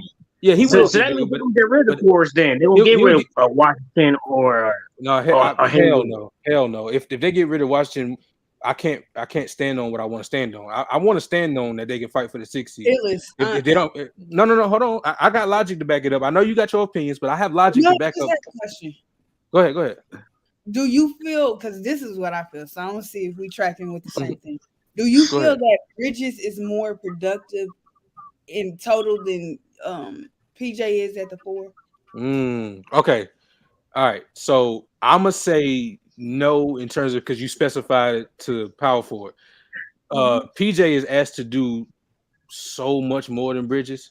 Like PJ guards. Like this backed up by odds. I know you've seen it, but it's actually backed up by numbers too. He in the list of people who's guarded the most positions. Like he up there and in the top. He guarded point guards, centers, power forwards, small forwards. He's asked to guard so many people and still try to knock down a shot. So I would say PJ is asked to do more, but Miles is asked to get to score more, if that makes sense. Okay. They have to bring PJ back. PJ, I don't know what the hell going on. I ain't heard. Now it's been radio silent about PJ. I thought after the Dallas shit fell through, I thought it was gonna be okay. PJ signs. This nigga ain't signed. I don't know what's going on.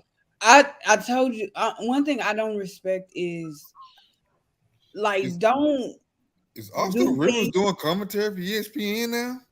Just Summer League, yeah. Summer League. Yeah, Summer League. Yeah. They really had some budget cuts, huh? How good do we sound? I got a quick question. Hold on. Let's say finish what you were saying for. Oh, go ahead.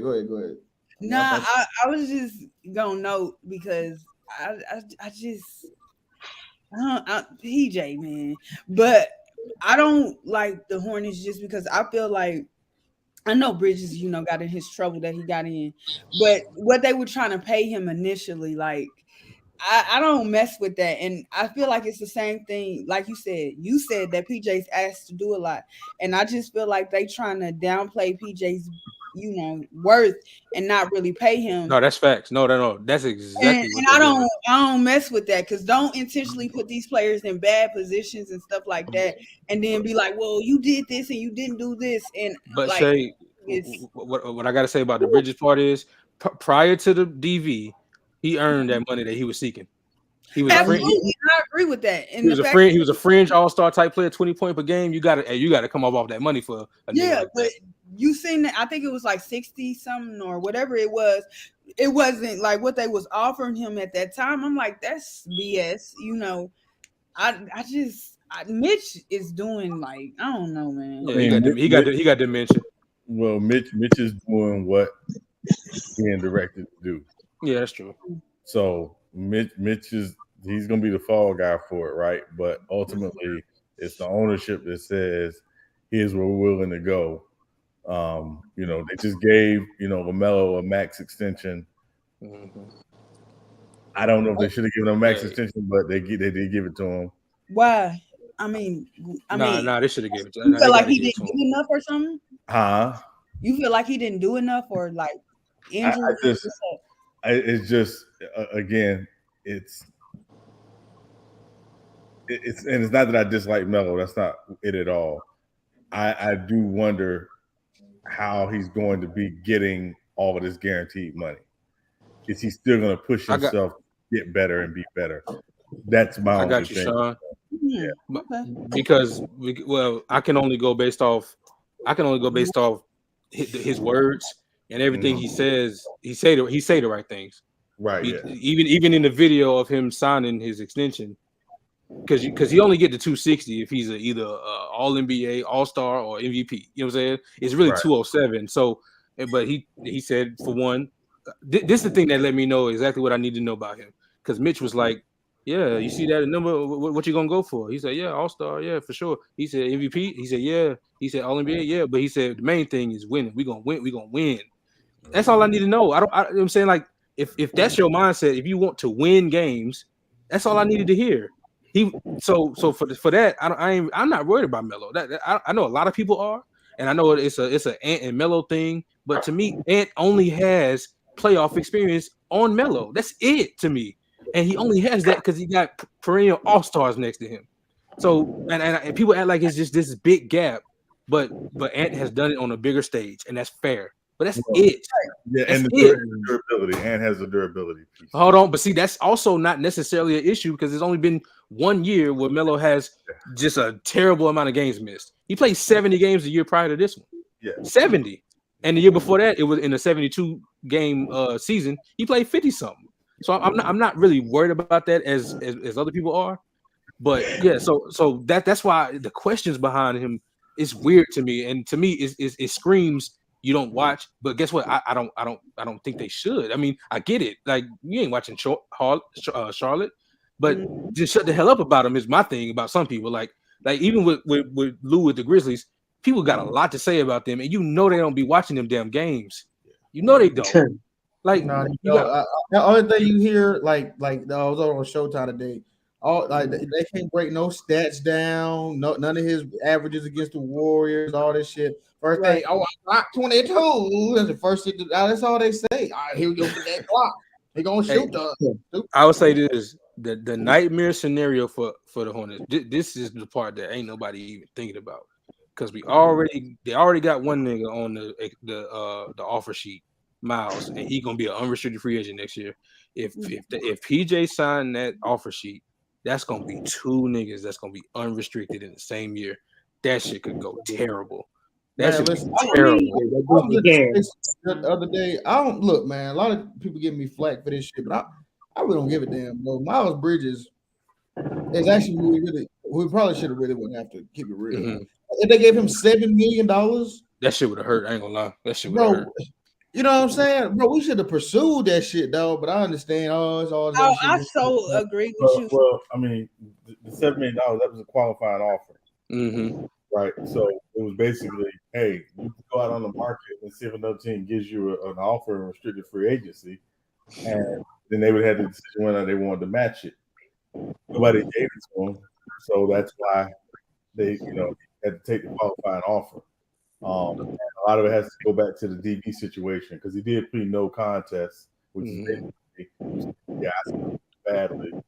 So he's got to have somebody got background. Somebody rolling down with the top down. But the only thing with the Bridges situation, because I hate getting into the personal, but you got to with him because that's the situation. And it's kind of weird because like every 2 hours, his wife or ex-wife or whatever, she keep you know what I'm saying, making it a point to tell everybody like, no, like give him a chance, or no, y'all got it wrong. He ain't this, he ain't that. I'm like, it makes me feel kind of conflicted. No, but it's her fault though. While she put out the picture, she put out the audio. You know, like people forgot about it was on the blogs. Like that's your fault. No, but Sean, back to your point though, we could have made an offer for him for real. Probably we probably could have went 14 million with Charlotte. If they would have y'all didn't want the press. That's what it is. Y'all didn't want the press. Because think about it. Nobody did exactly. Yeah, nobody wanted, especially what we already got going on with Ja. Exactly. If you look at the money wise, if that was the qualifying offer, 7 million, we had 13, 14 million to give him. That nigga fit right in with y'all in terms of basketball, bro. Like that's what I'm saying. How old he's 6'8", 6'9". Yeah, 6'7". He can get his own. He had 20 point per game score. A great rebounder, a better 3-point shooter than Dylan Brooks. I mean, high flyer. Did you say LeBron? Huh? Did you say LeBron? LeBron. Dylan. Oh, Dylan. Damn, shit, I did not say LeBron. Oh, that's what your mind did.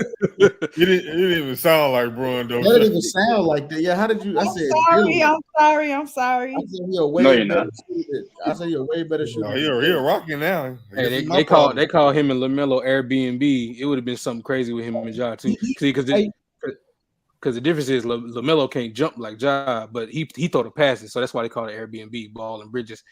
But with Ja and him, niggas would be jumping out the gym, you call it air taking turns. Yeah, something. Yeah, you know that'd be the new law fitting.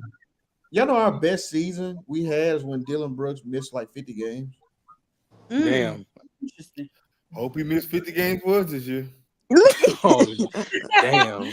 He gonna have a bounce back year. Why? I keep telling y'all he gonna have one of them. He gonna have one of them 37% from three, 40% on catch and shoot, and then locking up. He gonna have one of them type of years. I got an interesting question for y'all. If fans had say so in the All NBA team things, do you think over the last couple of years that the teams will look different? No, I think they will look the exact same. So you trust the fans to kind of put on the fans don't have a line of their own. They be picking what the media pick anyway. Okay. But I see what you're saying though. I guess like but that leaves room for some weird shit. Like everybody in Japan could have voted for damn Rui or something. Like yeah, that's what I'm saying. Yeah, I think all NBA should be a player's vote. Yeah. But see, you're never gonna escape bias because them players be hate ass niggas too and biased too. You know what I'm saying? Not really. No, players are haters, bro. Players got. They're the biggest haters. I've seen players. Kareem had more MVPs during the player vote than he had the media vote. Yeah, no, that's fair. But I mean, I think players. A lot of people did like Kareem, but they had to just say what it was. Yeah, they knew what it was. But I will say, since players were voting for the All-Stars, I've seen players get All-Star from the players. Wait, Sean? But y'all fix these mics. Who at the arcade right now? Yeah, who's that? His hog and whatnot. Since players have had the All-Star vote, and they put out like the player vote, like especially like on TNT when they be like showing who the players are voting for, it be players getting votes that don't even play. Yeah. From the players. So the players ain't as objective either. I think it's just my homeboy or whatever. Yep, definitely. So yeah, I don't know if it ever. When that year they almost put Pachulia or whatever his name from I think it was Golden State. Yeah, I remember that. I was like, what he doing here? Yeah, like brother get Austin Reeves getting votes. Oh hell no. Hey, stop! Don't hate on Hillbilly Kobe now. Yeah, he don't deserve I wish a I vote. would stop calling that man. That's disrespectful to Kobe, man. Like, hey y'all, what if they went off jersey sales? I was stuff. LaMelo will be in that bitch then, so I ain't tripping. No, then SGA wouldn't be on no team. Yeah, Action that's Jackson. crazy. I was gonna suggest. I was just saying like one of the votes. I wasn't saying like de facto. Like I mean, if That's You you a know, good superstar, question. Who is that's somebody they want to see is a who is the top superstar. 10 jersey sellers right now in the NBA? I know Josh No. 7. That's all I I know know. Tatum up there. I know Yep. that. LaMelo up there. Hold on, Eddie- I'm gonna do it right now. I I'm know gonna do it right Steph now. and Braun. They probably Yeah, You know he the know kids that. love Yeah, Stephen kids, Braun. Luka and kids love Giannis. LaMelo ass. I got it right here. Hold on, I got it right here. I'm gonna share it, man. That matter of fact, that's why he's known as a highlight player that's because kids only watch highlights. That's one of the my reasons bad, he get that damn rap. So you got LeBron, Steph, Jason Tatum, Giannis, Luka, Kevin Durant, Devin Booker, John Morant, Damian Lillard, Kyrie Irving, LaMelo Ball. Only one that complexes me is boy from Phoenix. Joker, Joe Embiid, Jaylen Brown, and Jordan Poole, number 15. Ooh, that's surprising. I'm not surprised by that Jordan Poole. No, Booker ain't surprising. I don't know. You know why? Actually, Y'all think Booker should be higher? I should be higher than Booker. Hey, Jordan Poole do got a fan base for real. I ain't gonna care. Okay, we'll see. He definitely watch got a fan base. After spending all that money on that woman, I ain't know he had a fan base like that though. I mean, no, he do like, bro. If you go on TikTok, they got a whole Jordan Poole like sphere. Like they be doing, like they got his highlights. They be playing like Chris Brown and like Trey Songz. It's kind of funny how they do it. That was women, wasn't it? Because No, it was niggas. Dude, what? Say it louder for the people in the back. Yeah, it wasn't just women, but I'm keeping it real, bro. He do got a fan base on the low, like. I will say a lot of that fan base is the Warriors, but he got one too though. No, but he got like. That's what's up. He got some girls out. I mean, he got girls out there talking about Jordan Poole. They don't even really. Yeah, he got girls like crazy out here, man. That is a fact. And he on a good team as a championship team, so it's like you got more exposure like that. Yeah, Remember, he got his own little joke. Remember they like say if a baddie in the crowd, Jordan Poole go crazy. That's like a whole meme. And them bitches was not He bad. gonna spend $500,000 on you like Ice Spice. I guess I don't know. Hey man, why you pocket watching, brother? But you know what I'm saying, looking at this list, it's still, you know what I'm saying, ain't bad. Oh my bad. I'm gonna go back to it. My fault. Yeah, no, this ain't bad. Dame, I was surprised. Dame at 9. That actually kind of, I ain't gonna cap. I was a little surprised by that. Well, you thought he too high or too low? No, I thought he was too high. I'm surprised Tatum at. You said Tatum at 3. I mean he. I'm not surprised Tatum made it. I was Tatum gets a lot of hate. No, Tatum is 3. Yeah, that's why I'm surprised he's at 3. Yeah, Jaylen Brown too. Jason Tatum got a huge fan base. Right. Yeah. Hey, Lou, it's probably half women. Okay, we're gonna. Hold on, I'm sorry. Hold on, Devin Booker, is that because he date that Kardashian girl? No, he good. He's good. Like Devin Booker. Why you single him out of all people? Yeah. Why'd you do that? Because Devin Booker about to have his own signature shoe. I get it, man. Now I'm a lot like Ja being 8th in that small market, the smallest like he in, that is kind of impressive. Yeah, I mean, I think LaMelo would shoot up if we start fucking winning. He'll shoot up. At the loop, get done with that topic. It was 11. Kyrie still in the top 10, huh? Yeah. That's another thing too. Kyrie got such a huge fan base. He do. He sure does. Kyrie Ain't that's right, Nat? What about Steph Curry? Where's he at? Like Steph Curry number 2. You probably could use Kyrie Irving to get people like basketball for real. For him and Curry, you could probably use them two to like make people watch basketball. Yeah. Facts. I'll put John in that Jaylen Brown at 14. That's interesting. What you mean? Yeah. Brother, you like Jaylen? Let's say Jaylen Brown. That is kind of like I didn't expect that. Jaylen. Hold up. Yeah, I do. But you understand, LeBron's older. After Braun, my next wave of players, I said I'm going for is going to be Jaylen and Anthony Edwards. Those are my 2 guys going forward. Oh, Anthony Edwards not on this list. Oh shit. No, he'll get there. Yeah, that makes sense. I just now noticed that. Then you got what about Zion? No, you got to buy some LaMelo stock, brother. Action. Yeah, I know. I love them. I love What the a ball. what a claw at? What a claw at? All you claw fans. What a claw at? On the bench. Trash ass. No, his jersey ain't on IR. That's the problem. Yeah, exactly. He trash. Yeah, what you said, Kawhi? They ain't had to print none because he don't use them. That mud trash. But yeah, looking at this list, man, it seems like it don't change that much. From how they vote. From like 7 to down, yeah, that changes. But like the top 2 and 3, top 2 don't change. Top 2 ain't gonna change. No, I'm talking about for the All-Star game. Oh, okay. That number 1 spot ain't changing till he gone. You got a jersey of somebody? Shit, He said his jersey is low. He said his jersey is low, man. From my jersey collection. Let's see, when I started, I need to start one. I want to get one of Jalen Brown. That's low, man. But you know, I You feel said like you want to start one. too late though, because like man, but I was too young to get the Kobe. It's never too late. LeBron, I think it is because I think No, it's not. I don't. No, it's too late for certain, but it ain't too late to collect them and probably you can frame them, hang them up somewhere. Yeah, we can start. Yeah, I need to really get on my shit too. I think I'm gonna start with it. Just remember to budget, ladies. Okay. I just stopped doing it. I don't know why. I'm gonna start collecting again. You know what? I need people to stop trolling about that man's name. I had my T-Mac jersey back in the day. I thought I was the shit, bro. Middle school I had a fake T-Mac jersey. I ain't care, bro. That was Dang, let's young boy, you got to be stopped with this. Hey, Sean, I got a question for you, Sean. You put dick on your wall, you crazy. Whoa. Oh, dog, that's that man's name. You hang that dick up, you crazy for that. Who was that said pause on doing the draft? Who was that? That's funny. Man, was that Fat Joe?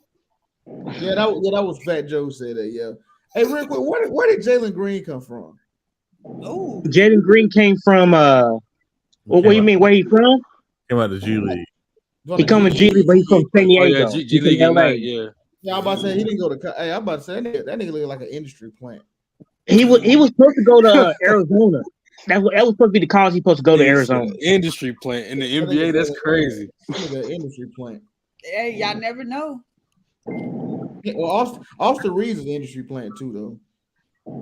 That nigga. Hey, you gotta give him a little credit though. Man, all the goddamn free throws. He was disappointing, man. He was very disappointing. He really was. Who? Austin Rivers coming out of nigga. He said Reeves. Austin Reeves. We said about no Austin Rivers. That's Austin Rivers. My bad. Y'all not hearing right tonight. Yeah, these mics, man. No, they need to clean their ears out. My ears are clean, so don't do that. You know, I know about you, Jay. I'm talking about that's like a funny thing. That actually don't affect your hearing. That's kind of funny when people say like clean your ears out. That don't affect your hearing. I just thought them damn eardrums is messed up. Yeah. Why isn't Tim Duncan part of GOAT conversations? Like he be left out. We talked about that already, man. Look at OJ. Yeah. What? That's his goal. You about 3 hours late, man. You about like 3-4 hours late for that. Man, I got a job, man. I work. He the one that brought the. I brought it up. We got jobs too. Yeah, but I don't got no time to get on the panel and ask my question. We can move on. I'll be at work. No, let me stop. Let me stop snitching. But I know. I do the same thing, Lou. What do you say, brother? I was messing with OJ. I was saying you got to rewind the tape back to see what Sean. Yeah, rewind the tape. You gotta rewind it, man. Yeah, he broke it. I don't even hear y'all. We done broke it down. We done went through like. And I do this to other streams now. I do this to other people too. Action Jackson, send the super chat. Send the super chat, Action Jackson. And we'll, so ain't nobody in the NFL season. Nigga extorting you, damn. You said what, Shay? About the NFL season. I think all of us excited. Lose. Yeah, man. I'm excited about the Panthers winning 10 games. You know what I'm saying? I'm excited. I'm a free agent, Shay. I'm waiting to see. What was that track? Come to your quarterback suck. Huh? Quarterback suck. Too, man. So, you hating on BY9? You hating on BY9? Oh man, yeah. We getting nicknames already. BY9. What's going on here? Oh, if that's nasty, You're not talking about Bryce Young. You talking about the buddy that's on Cleveland, right? You talking about what's that name? Damn, he's so goddamn irrelevant. I forgot that nigga name. Deshaun Watson? No, the quarterback before him, the one who Johnny Manziel. Baker Mayfield. Baker Mayfield. No, Baker Mayfield. That's what I'm talking about. Damn, Oh, Baker. You know what? Hey, maybe he should go host with Skip on Fox 1 now. No, nobody. That's fun. That's funny.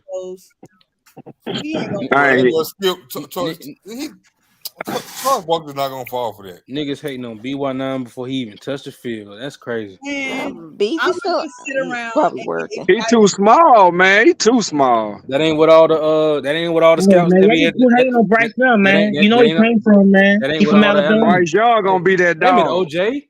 That ain't what all the scouts are saying. They said, but they saying between the ears, he damn near genius. That's what they saying. Who said that, Ellis? Now somebody's lying to you. I saw. That's the quote I saw. Transcending too. How do y'all feel about Kyler? Murray? Sean. That little come out little leg, he trash. Oh shit. Little leg. I knew coming into his draft, the way they kept talking about how small he was, I was like, see, they trying to say that he's gonna be trash. He trash, little man, little leg. We just waiting for week 6 for his injury to come. And then when they said Hopkins still out there, but he ain't not yet. But no, Kyle Murray is probably not going to play for week 10 if he plays at all this season. He got hurt. Last year. Yeah. Somebody going through the tunnel. Dion, he got a chat message for you, Dion. Oh, I see the Brokeback B in the chat. I see it. Brokeback B is funny. Nah, but do I understand the story correct that he didn't with Kyler Murray that he didn't like he wasn't watching film and all that other stuff? Like it's normal for them not to know, like in NFL stats and stuff. But was that story actually true that he wasn't watching film and he didn't know, like he didn't recognize defensive schemes and shit like that? Well, the nigga well, true. That's why they put it in his contract. That's wild.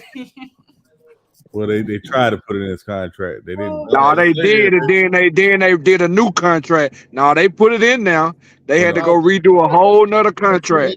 Well, so it's not in his contract because he didn't sign that contract. They took it out. They took it out. You remember they started a media circus about it. Exactly, but it was in now. Yeah, he didn't sign it. It was in there for a reason. Yo, that nigga up there, man. He trying to play. He in the pros trying to play Madden on rookie. Oh my god, that's wild. I mean, let's be honest. I mean, how much film do you think like Patrick Mahomes actually watching? I mean, like, do you think he's like looking? I mean, I'm sure he's watching film, but like, I don't think he's. You know what I'm saying? I don't. See, look at that. There you go. How you gonna be great? You see how? Look at Peyton Manning, film. Tom Brady, film. All the greats, baby. Well, I think Patrick Mahomes do watch a lot of film, to be honest. Hey, New Jackson, you gonna have to wait till you get off on your exit, bro. You sound like you going 80 down the highway right now. Oh man, that's my AP. That's my reefer. That's my reefer unit, man. My bad. But I mic in between. I mute in between. My reefer unit. I'm a truck driver, bro. Oh. No, I can tell you the truck driver. I ain't know what a reefer unit was. I was like, what? And that's sad because I got. Keep the food cold, man. I got some fresh meat. Keep the food cold. You said you got some fresh meat. You know what I'm talking about? For his freezer? Yeah. You talking about a woman? How you think keep it? Like the trailer, like to keep the food cold. Oh yeah, I got I know what you're talking about. Yeah, but yeah, I mean, I don't know. I'm sure Patrick won't watch a lot of film, but I was just saying though, like once you get to a certain level, I mean, I'm sure they do watch film, but it's like the quarterback. You know what I mean? You finna make a lot of auto. I don't know. I guess I shouldn't have used Patrick Mahomes as an example. I'm sure you watch a lot. Smoking that Burrow pie. We're smoking on that Joe Burrow. Well, a lot of people smoking on that Joe Burrow. Joe Burrow is something else too. That boy got no swag. Yeah, and he be trying so hard. Poor little Tink. And they said I knew his daddy was black. They said I didn't know he was town mechanic black. Hey, you know They ain't saying much. No, he's black. They thought his daddy was gonna be like some Carlton type. They thought he was gonna be that. Oh, nigga said it's Philly Blunt's next. Yeah, we Philly Blunt. It's Philly Blunt's next. I did not expect that nigga to be his pops. I ain't gonna lie. His daddy a real one, and then he let me fix your carburetor black. Baby boy, I ain't seen nothing like it, baby boy. That he need to get your alternator fixed black. That's what he for sure. So what type of white mama is? Is it like she's suburban white, hood white? She could be trailer trash. She Karen White. Yeah, you see how he turned. You see how he turned out. She had to be the opposite of what he was. She give Karen vibes. Oh, she gave Karen vibes, but got okay. Ooh, that's interesting. That's interesting. Conversation that happens when they not in the room. Yeah. See, I could tell. Patrick was more. The dad was more involved with Patrick than it was Jackson. I could tell. You could tell. I can't stand Jack. You could tell. Like, you know what I'm saying? Like, that's what, because they was married. Remember, they was married. I believe. No, they was married for Jackson too. I think, but they got divorced when Jackson was. You know what I'm saying? So you can. Ain't he fighting the case right now of sexual harassment? Yeah, he fight. Yeah, he is. He is. Yep. Yeah, he was going as far as he mopped down on that woman. Yeah, he was down there. He forcibly kissed her. He was kissing girls in the bar or some shit. Yeah. And she filed a sexual assault claim on his ass. You'll find out just how black you are when they do that. Yeah. Well, I mean that was sexual assault though. I mean, you can't even. Yeah, that's true. Do white or black. He needs to stop. I'm gonna tell y'all something about. You know who my brother is, girl? About Kansas and Missouri, they let you, it's clear out here. You can be biracial, but they gon' it's tough. That's all I'm gonna say. When you get to court, it's tough out here, dog. Yeah, you know what? Now that I do, yeah, Patrick Mahomes' girl do too much, Lou. Run her fat mouth. Brittany, that's what they do in Kansas. So you ain't sorry to family. She's a little bit Keisha. You know what's crazy? When they come and they work in predominantly black areas, they act scary. And they act like stuff is too good for them. Like, I just be looking. I'm like, what you saying? About white folk? Yeah. I mean, it depends on what you're talking about. I know them white folks at Waffle House, they don't be on that shit. I've worked around people like that too, but those like Patrick Mahomes type people, yeah, they act scary. What happened to that white girl that Russell Wilson had? I don't know. I see Patrick Mahomes. He upgraded, brother. I know what I'm saying, but she was that mean. I can see Patrick Mahomes hang with the black side of his family. I don't know, you know. I can see that because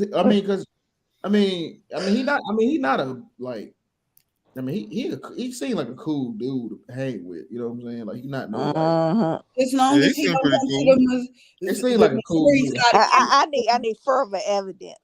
Now, Travis Kelce, as long as he don't come over where I'm at, he okay. You know, stay in the Travis Kelce will come to the cookout. I mean, his daddy grilling. Of course, he had the cookout. His daddy grilling. What you mean? I'm about to say the cookout is his house.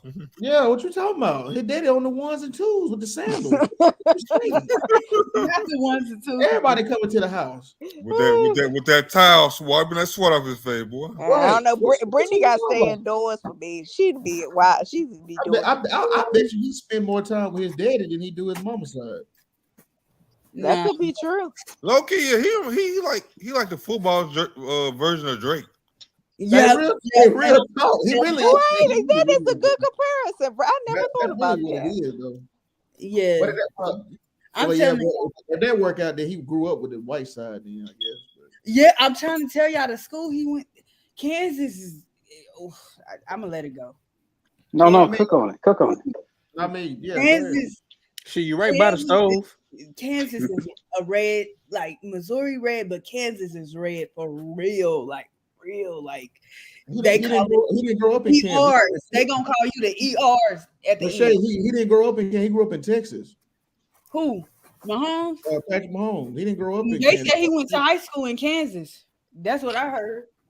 No, he went to. Oh man, You heard that to the grapevine? We getting blessed for the next 2 months with no skip. Nah, he from Tyler, Texas. What you talking about? He from Tyler, Texas. Then he went to Texas Tech. That's what I was saying. Speak on it, Like, X. I knew he went. I I'm knew telling he you went what to they Texas. I put on was the like, news up here. They said he was he did born not go to in Kansas. Nah, High school. he from Tyler, Texas. I mean, that's the news that got it wrong. Well, they got it wrong. He from Tyler, Texas. Yeah, that ain't no news. Yeah, that's not right. Where is that at? That's like a small town. Tyler, Texas. It's small. It's like maybe like an hour and a half east of Dallas. Oh, okay. Yeah. I'm just saying. They said that man he went because whatever school he went to in Kansas, they was hanging up. He didn't go to school in Kansas. He went to Texas Tech in Lubbock, Texas. No, she just tell you I what they know said on the news. college. I said high He did school. not play. He did not. He went to. He grew up in the Texas high school football system. He did not play. I'm telling you what the news. Yeah, she said what the news said. I'm telling you the I didn't truth. say I don't give a fuck where he went to school at. Yeah, you just said it. I'm just saying. They talk about him on the news almost every day. I've never heard until y'all had told me that he was. They must have meant he went to a high school like as like an honorary guest and threw the football or something. Like it must have meant something like that because he did not. No, I'm trying to tell you. Yo, Britney Spears He went to Texas Tech. I know where he went to college. He went to high school. That won't be bad. Keyshawn Johnson won't be bad. That'd be cool. Who? I ain't seen on Skip and Shannon. I will formally say I'm Won't be sorry. skipping Shannon no more. Hey, I'm praying. They had to take a 2-month hiatus because they can't find nobody. Oh, they go. Actually, Jackson. Yeah, did Patrick? He went to Texas, right? Yeah, he went to Texas Tech. No, I mean he didn't go to no school in Kansas, right? No, he didn't go to no school in Kansas. That's what I was. Yeah, that's straight from White Church, Texas. Yeah, you gonna have to start watching that news station. What's that hat you got on Action? Yeah, why you got the camera on? Oh, that Super Bowl hat, man. You know, I'm a Super Bowl hat. We talking about Patrick Mahomes. That was. You need to take it off. Yeah. Thank you. Ain't nobody walking no Kansas City. Yo, who you want to take it off? I'll take it off for you. Oh, hey, yo. Hey, yo. What's going on this night? Hey, what are you talking about? Action back on the prowl. Who would have thought that Britney Stan account and Wemby Stan's accounts will be in battle with each other? This shit is crazy, bro. Hey, Victor when he got dunked on, they played the Britney Spears song. Hit Me Baby. What song they played? But there's actually like a Britney Stan account. Come on, y'all. You make a good have this, man. No, there's a Britney Stan account posting all his lowlights. They posting all his lowlights. There's a Britney Stan account. They posting. Hold on, Britney fans can't say nothing the way this girl moving. But hold on, yeah, and then the Wemby Stan account responded with her checking herself into the rehab. That shit crazy. Hey, I'm gonna keep it real though. That's kind of crazy. Like, you know what they said? They said Anthony Edwards trying to get in with the Nicki Minaj crowd. He trying to use them to like get votes to the next office. Damn. He trying to tap into the Nicki Minaj crowd. Get votes for what? All well, as long as Nelly, Nikki. Yeah, I don't see him making it. The West is deep. Yep, same reason why Brandon Ingram don't make it. Brandon Ingram gonna make it. I mean, well, Brandon did All make it right, like enough of this Victor trash, Jared. He gonna be good. He was garbage, man. The man was He trash. gonna get 20 and 10 with 5 assists, 7 blocks. Hey, It's gonna be a different story in this OJ. game. Hey, OJ, I got a question for you. Priest home. Hey. Hey, Priest home or Larry Johnson? Priest Holmes, man. Priest Holmes. Come on. Thank you. I could have told you that. Come on. I mean, I'm just trying to see. Definitely Priest. Yeah, Priest. I'm going Priest. I mean, you better off saying Jamal Charles over Larry Johnson. Yep. All them niggas. Fuck Larry Johnson. God damn. Hold up, Shay. Yeah. No issue now. You must Sneak on it, Shay. Sneak on it. Damn. I mean, he's You must have gotten up DMs. He wasn't likable. He wasn't a likable person in Kansas City. He wasn't. Larry Johnson was not a likable player. He wasn't. Oh, okay. What they got to do with this game? But actually, he even did with have a his short game, prime. He wasn't like after he left. Dexter he wasn't McCluster. really I that would good. take Dexter McCluster over him. No, I wouldn't go that far. No, look here now. Dexter McCluster. Now, Kimber Anders, I give Kimber Anders. I give him that. Kimber Anders. Because he really thought. Oh, okay. I hear y'all, man. So many of these young guys got these receiving hairlines. But yeah, I mean, Victor gonna be good next game. He gonna get his 20 and 10. Nothing new, Shay. I could have told you that. Hey, so you coming out of everybody tonight? Yeah, you Shay, fall back off the look at Mr. Baldy with the Hawks. I mean, got receiving hair already. Number 20. What a hater. Years old. What a hater. Trae Young. Yes, got a receiving hair. Trae Young. Listen, Tiffany. That shit was like that in high school. I seen that from I was in high school. Seen him play in high school. It was like that. I was like, he should never take his hat off. I was like, he need to go out there with something. It's distracting. Who win the Rookie of the Year? Brandon Miller. No. Nah. It's gonna be Victor. Victor's gonna win it. It's gonna be Chet Holmgren. Y'all really I forgot about Chet. I heard he played like garbage too. That's a good pick. No. It's the narrative gonna be in Victor's favor. He gonna have to show up and get it. But I forgot about Chet because you know how them second year rookies play. Like Ben Simmons, he missed his whole first year, came back rookie of the year. And so Chet missed his whole first year, bulked up, and now he got a whole year of NBA experience behind the scenes. So he might show up and go crazy. How do you look Victor got it, man. He got it. All right, what'd you say, brother? So how did he look in Summer League in his debut? The first game, well, both games. See, y'all got to remember, Chet's calling card was defense, and he was blocking. He was blocking the shit out of everything. He meeting niggas at the rim. He good on that end, and his scoring, I guess leaves something to be desired. But you know what I'm saying, he gonna be on a decent team, so that might hinder his touches or whatever. OKC Thunder team, the whole team play on the summer league team, just about. Well, that's what I'm saying. He's gonna be on a decent team, so Victor might have him beat in that area where he's gonna have more touches and more chances.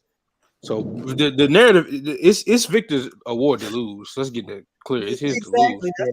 Hey, you know who hasn't looked garbage in the summer league? The Memphis Grizzlies. Who? You know. Shout out to the Grizzlies. You know, G.G. Jackson have been killing in the league. Gregory Jackson. Gregory. Yeah, I know who you're talking about. I know who you're talking about. Yeah. What little Ralph doing? Hey, he killing, dog. Hey, Ralph body. Hey, real talk, bro. I would take Ralph over Brandon Clark any day of the week, bro. I swear to God. But see, the fact that he undrafted, so it's like they got all these politics and shit. So it's politics over production. Yeah, man. I know because he undrafted, so they don't really got a plan for him. But like real talk, he better than Brandon Clark. Go gadget. I said Pogo Brandon leg. Clark. I didn't say yeah, Brandon Clark. Yeah. I get Brother Omari. Huh? How good is Kenyon Martin's son? Kenyon Martin Jr. He good. He good. Yeah, he good. All right. He all right. He okay. He cool. Yeah, I mean, I don't know if Really, he man, all right. I don't know if he's gonna be a perennial all-star or nothing, but No, I'm not. I'm just making sure. A journeyman. That's what he's gonna be. A journeyman. What he is. Hell no. His defense already like right a little above average. Rotational guy. That's what he is. Rotational player. I think he can be He's the a role third best player. player. I think he can be a third best player on a championship team one day. I don't see it. I don't see that at all. Wow, Hey, that's saying a lot. how you gonna act when Wemby is Lesser Gobert? He's not. He's not. That's the point. He's not. Just a shot He's blocker. not. What if he end up as just a shot blocker? Hey, Ellis, he could be end up as Greg Oden. We don't know. You know. God Come on now. We got to think positive about the young man. No, we don't. No, I am. I'm just No, we don't. I'm rooting for Vic. I Dude know. got a shot. He can pass the ball. He can play defense. That's yet to be seen. That's yet to be seen You on the can't get NBA. no. I want Zion to lose 50 pounds so he can be dominant again. That's what I want to root for. He just got to get over that sex addiction. Yeah, you said what? They ain't an addiction now. He got to go rehab. Hey, Action Jackson. I would say you're wishing on a star, but you really wish on a porn star. You know what I mean? God damn. I know it's kind of early, but who do y'all think can be a surprise team next? Surprise team. Oh yeah, we talked about this the other day. OKC. That wouldn't be a surprise though, because they was already decent. I'm talking about getting out the first round. What? Oh, hell Out of no. the first round? Hell no. Boy, that talent be running up and down that court. Boy, I like how they look. Getting to the first round, yeah. Getting past the first round, hell no. No, that's what I'm saying. Getting out the first round to the second round. No. I said getting to the first round, yeah. Getting past the first round, no. No, I got them in the semi. Okay, all right. Well, answer me this: what seed do you think they finish with? They finishing. They can finish on high as 6. As high as 6. All right. I don't buy that, but okay, high as 6. That means they playing the 3 seed, right? Yep. Who would you say ranges in that 1 to 3 seed? Off of just way too early predictions. Okay. I'm gonna put Denver. Okay, Denver gonna be 1. Okay. 2. And that's tough. Either Memphis or Phoenix or something, or Lakers at 4, at 3 or 4 or whatever. You know what I'm saying? I'm giving some names because Memphis been a 2 seed for the past 2 years, so they got to be in the conversation for it. Yeah, what you don't think the 25 games gonna hurt? Maybe dropping the 4-5, maybe dropping the 4-5 range. Oh hell, I don't think they dropped from 2 to 4 or 5.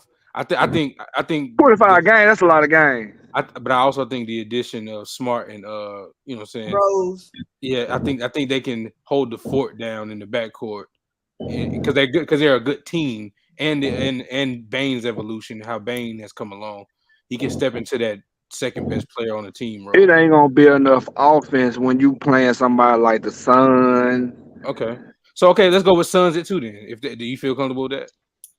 Yeah, I feel comfortable with that. All right, so here's the third one. Here's 3 Sacramento, and they can beat Sacramento. Ooh, over the They can beat Sacramento. You think Sacramento getting back to the 3rd seed again? They can beat Sacramento. I see it again. Before we get to that, hold on. Before we get to that, you think Sacramento's getting back to the 3rd seed? My stomach. It can happen. I can see it happen. I think they had their peak in terms of seeding, not in terms of what they can do in the playoffs. But I don't think they're getting back to no damn 3 seed. I'm sorry, I don't see it. It can happen again. Hey, number 1 scoring offense in the league. It can happen again. Okay. And I can see OKC beating them. I can see OKC beating them with that length that length and skill, and they just as fast. It took a generational game. It's from Curry to eliminate them in 7.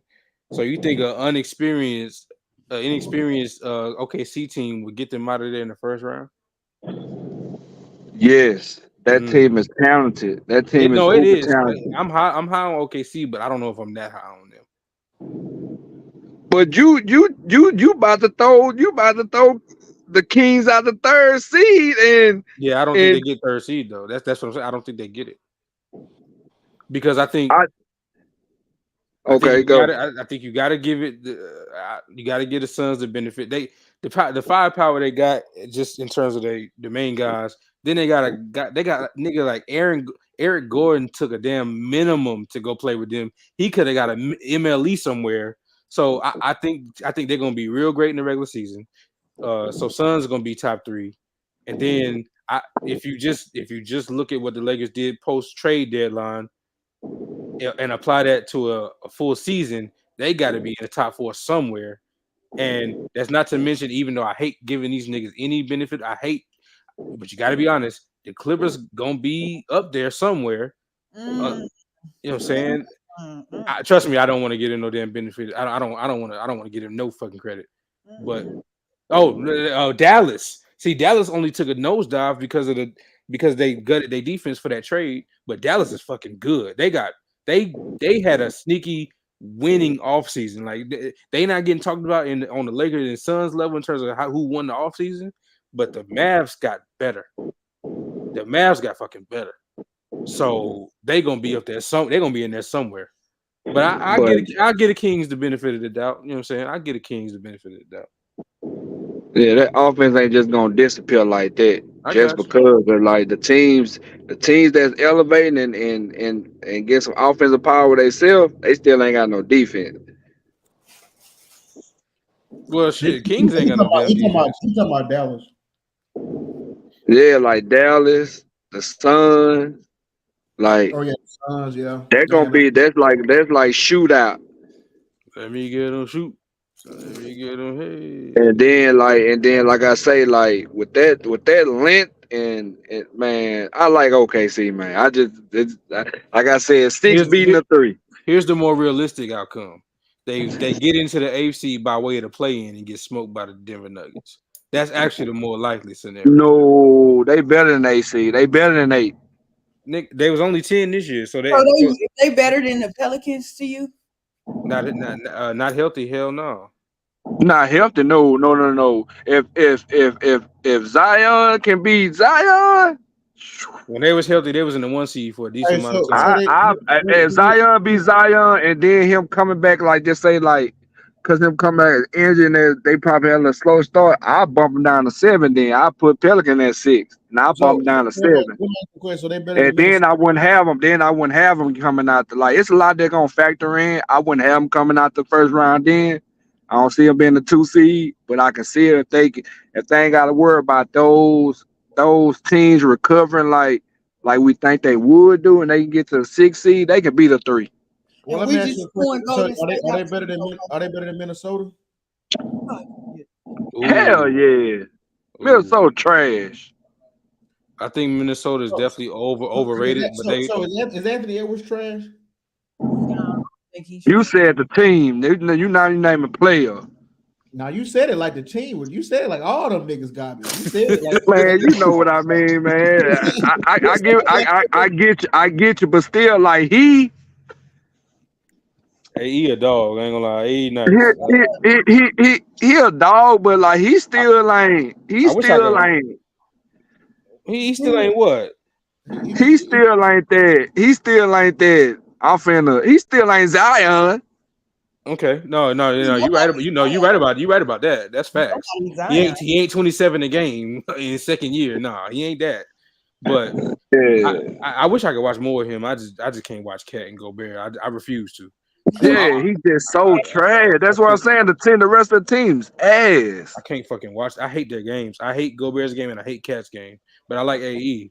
So I don't even like looking at their jersey. They jersey trash. It's just everything. Nah, I hate them niggas. I hate watching them niggas play. What about in the East? I mean, we heavy on the West. What about the East? Well, I don't think it's gonna be no surprises in the I got East. Charlotte in the play. No. Look here, lady. Look here, lady. Pacers, Boston. the Pacers The going. Celtics are trash. The Pacers gonna do something. I think they're gonna because they were five. First of all, you talking to me? That's Shay. She's not a Boston Celtics, and the Boston Celtics on the top 2 seeds. So watch Yeah, out. they're gonna be up there. They kind of We ain't got to talk about them because Exactly. we know where they're This gonna is be a at. Boston channel. So Yeah, this is we talking about the surprises. Boston ain't gonna be no we said the surprises. Pacers, right, Ellis? Yeah, they were 500. They were 500 before Tyrese got hurt.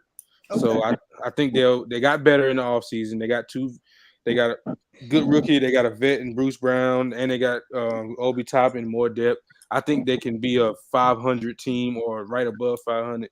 Okay, I agree with that. How y'all were talking earlier? Y'all acting like y'all want to put the Pistons up there. Talking about Whiteside. No. I got Pistons up there in terms of young cores for the future. Hell yeah, they in there. You mean Wiseman? Yeah, Wiseman, yeah. Wiseman, my bad. Now, that's who we play like, my bad. Now while y'all bullshitting, the Magic was they was winning a bunch of games they ain't had no business winning. They was beating good teams. And I think they had like 37 wins or something like that. They just 37. Magic, look out for them in the play-in, not playoffs. I'm not going that far. Play-in though, but because Paolo's one of them. Paolo's one of them. The Bulls still making the playoffs. I like them. See, this is my beef with them niggas. Like, y'all, they in that area where you just never want to be. That mid area where you ain't really competing, but you ain't shitty either. Like, make a choice, bro. Yeah, I agree. And make a choice. It was Chicago. You got 2 All-Stars for nothing. Well, 3 former, but two current All-Stars. For what? Right. I agree with you. New York. All this is hypothetical. Hey, what you think the Nets gonna do? Nothing at all. They're gonna take a step back. They're gonna be in that play-in range. Yeah, maybe even lower. But Mikal nice, but we're gonna have to see that for a whole season with the defense focused in on him, trapping him, doubling him, treating him like a star, number one. But Mikal nice though. But what if what you call come back with his head right? Who? Ben Simmons? Oh, you talking Ben about Simmons. Yeah, hey, that's a factor. But that's why I said playing, because they'd be a playing team. I like Lonnie Walker. I'm mad we let go of DSJ. That was the dumbest shit we did. I don't know why them niggas let Dennis Smith Jr. walk. He was one of the best perimeter defenders of the whole season last year. That was fucking stupid. But so they got Dennis Smith Jr. and Lonnie Walker. That was a good pickups. But they'll be a playing team.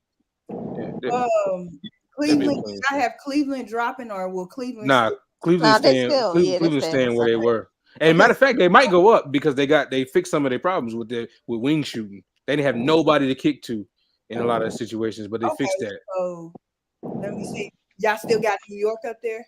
No, not as high as they were. No, I have nothing to back that up because everything shows that they will be where they were. I don't think that they're getting back to where they were. I think they're going. Got Atlanta sliding down. I personally do, yeah. Okay, so that's everybody. We named everybody in the East, so it might remain. We know that. What happened with Atlanta? What happened? Like, I thought they was gonna be at the top for a little while. Well, I didn't because of Collins just. Well, they were never at the top. What you mean? Yes, they was. A couple years ago, they was in the finals. They was in the East Coast Finals. Oh, you talking about that? What seed were they that year? We talking about the East. They was what it was. I forgot what seed they was in, but they was in the East Coast Final a couple years ago. When New York went, when they like the AC? You talking about that insanity run? No, when they with Trae Young. I know what you're talking about. You talking about that insanity run that they went on? Yeah, New York did the same thing, and they niggas had a insanity run. We gonna be good. I said, no, y'all not. And they both missed the playoff. I mean, no. But I wasn't expecting them to just fall off the cliff like that. It's because they never should have been on top of the cliff. It's Embiid and them fault. It was a fluke season. It's Ben Simmons and Embiid fault for folding like that. Shit was fluky. Yeah, exactly, Lou. Hold up, wasn't it something with the coach too though? Yeah, well, it's dark, so Yeah, shout out to Doc. No, I'm talking about for Atlanta. Oh yeah, Oh yeah, it was. Yeah, but Jared, it don't matter. The conference finals don't mean you at the top.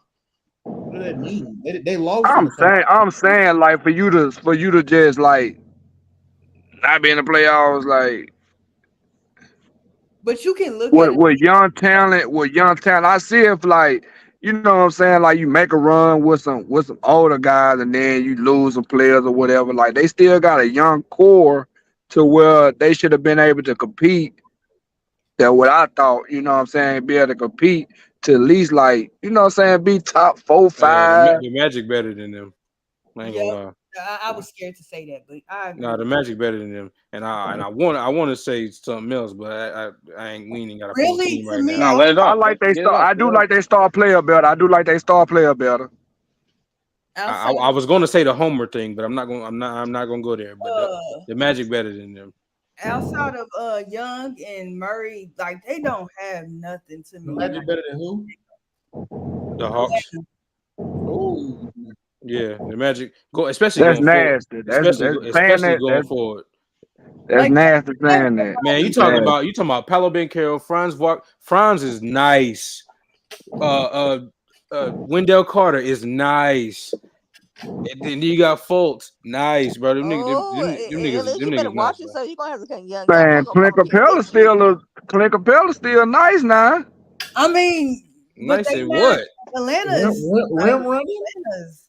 Rim running defense. You said I got to be careful, Tiffany. What you mean? Yeah, young boy gonna come up here gonna get start. You're not young boy. Oh man, young boy already the ops. We face. Yeah. He know we telling the truth about his team. Young boy already the ops. Week 1, Panthers winning. Fuck them dirty birds. And then whenever the Hornets see y'all, we gonna kill y'all niggas. Yeah, that's true. So let's get it. I'm ready for all that. We're gonna have to address this elephant in the room. What the hell is Philadelphia? I mean, they're gonna be where they always are. You think Carolina finna beat? You think Carolina beating Atlanta? Goddamn right.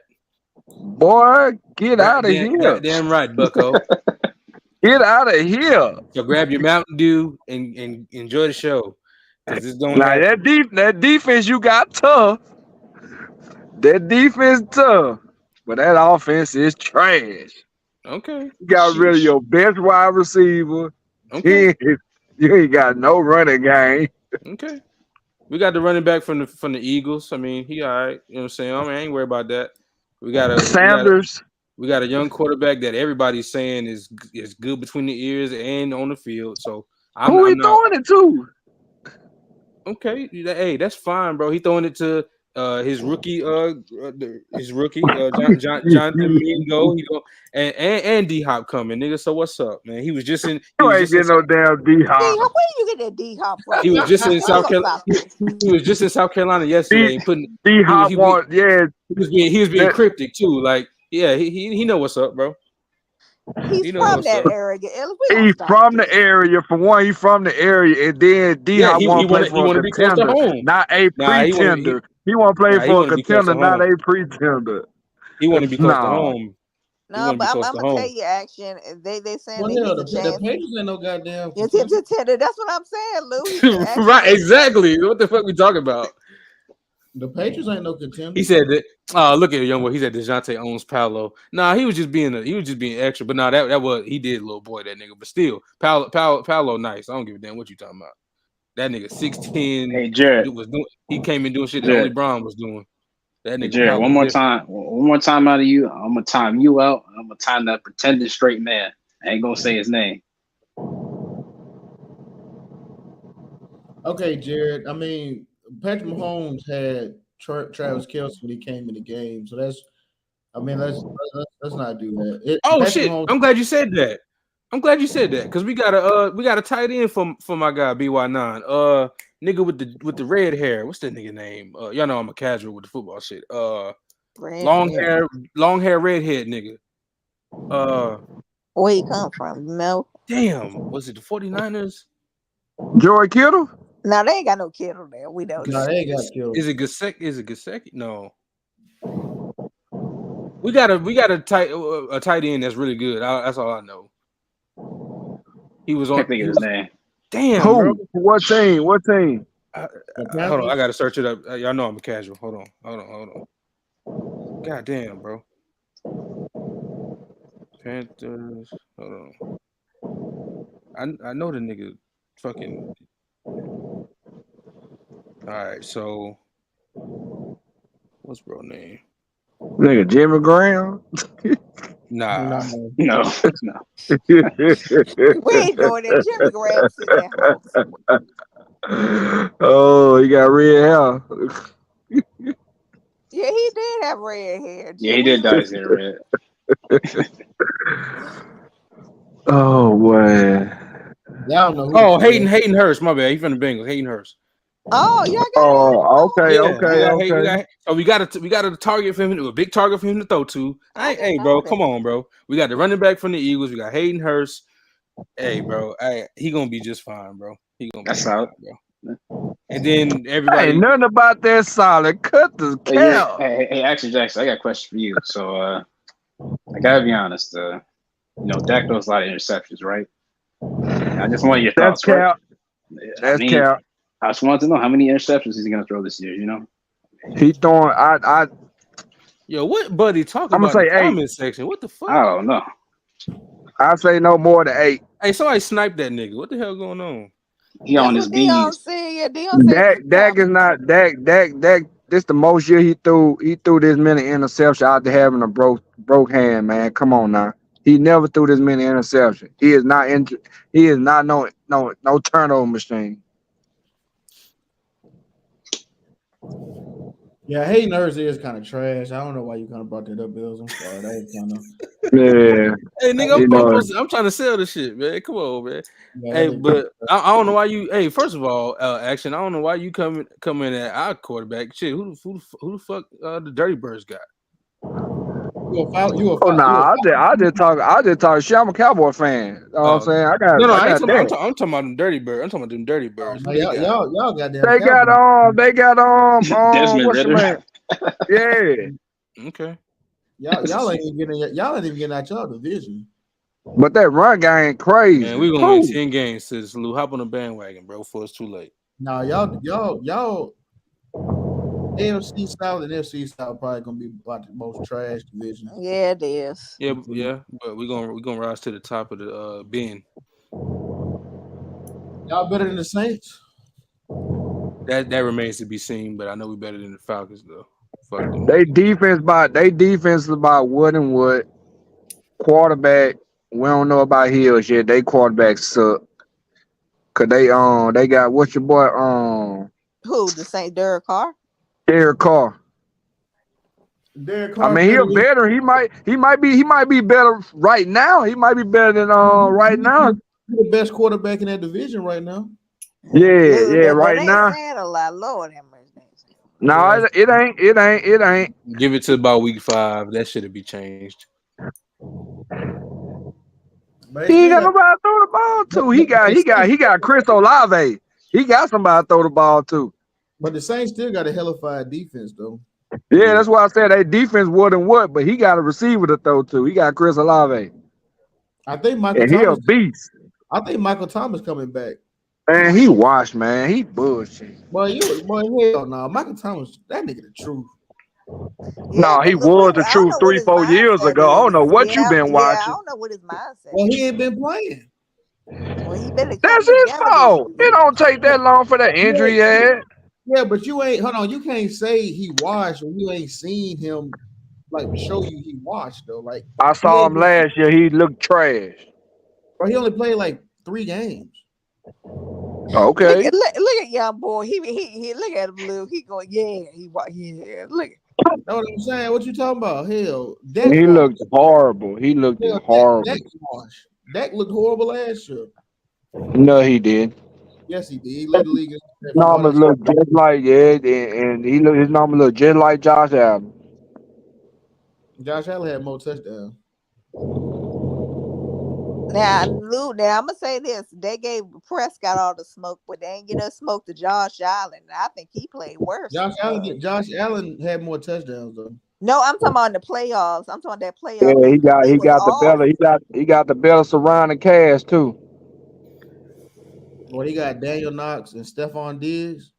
Don't That's forget better. Gabe Davis. That's better than CD. That's better than CD Lamb. Yes. CeeDee Lamb is a certified two to me.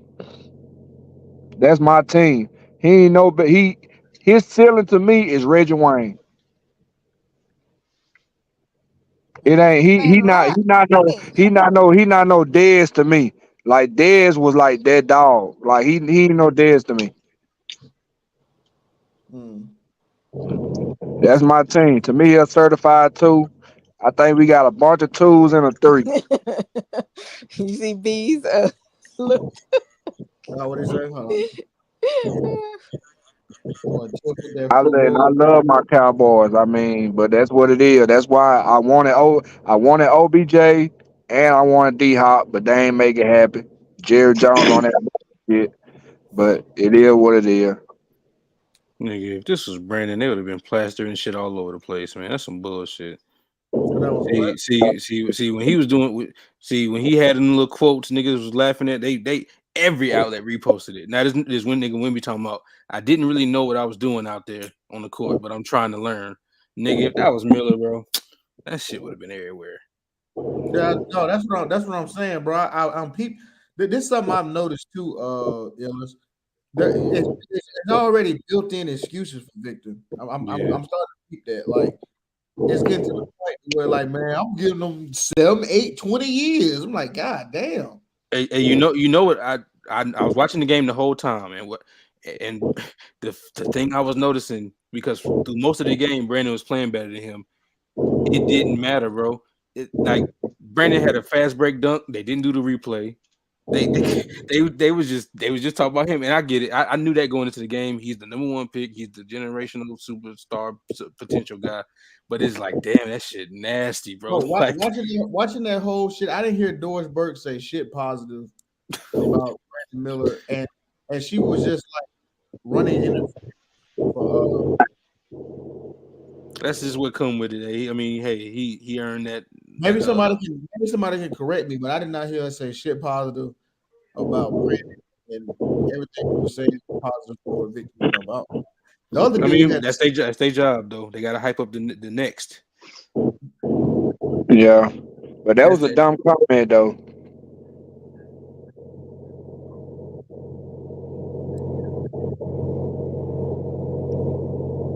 You said what? What was a dumb comment?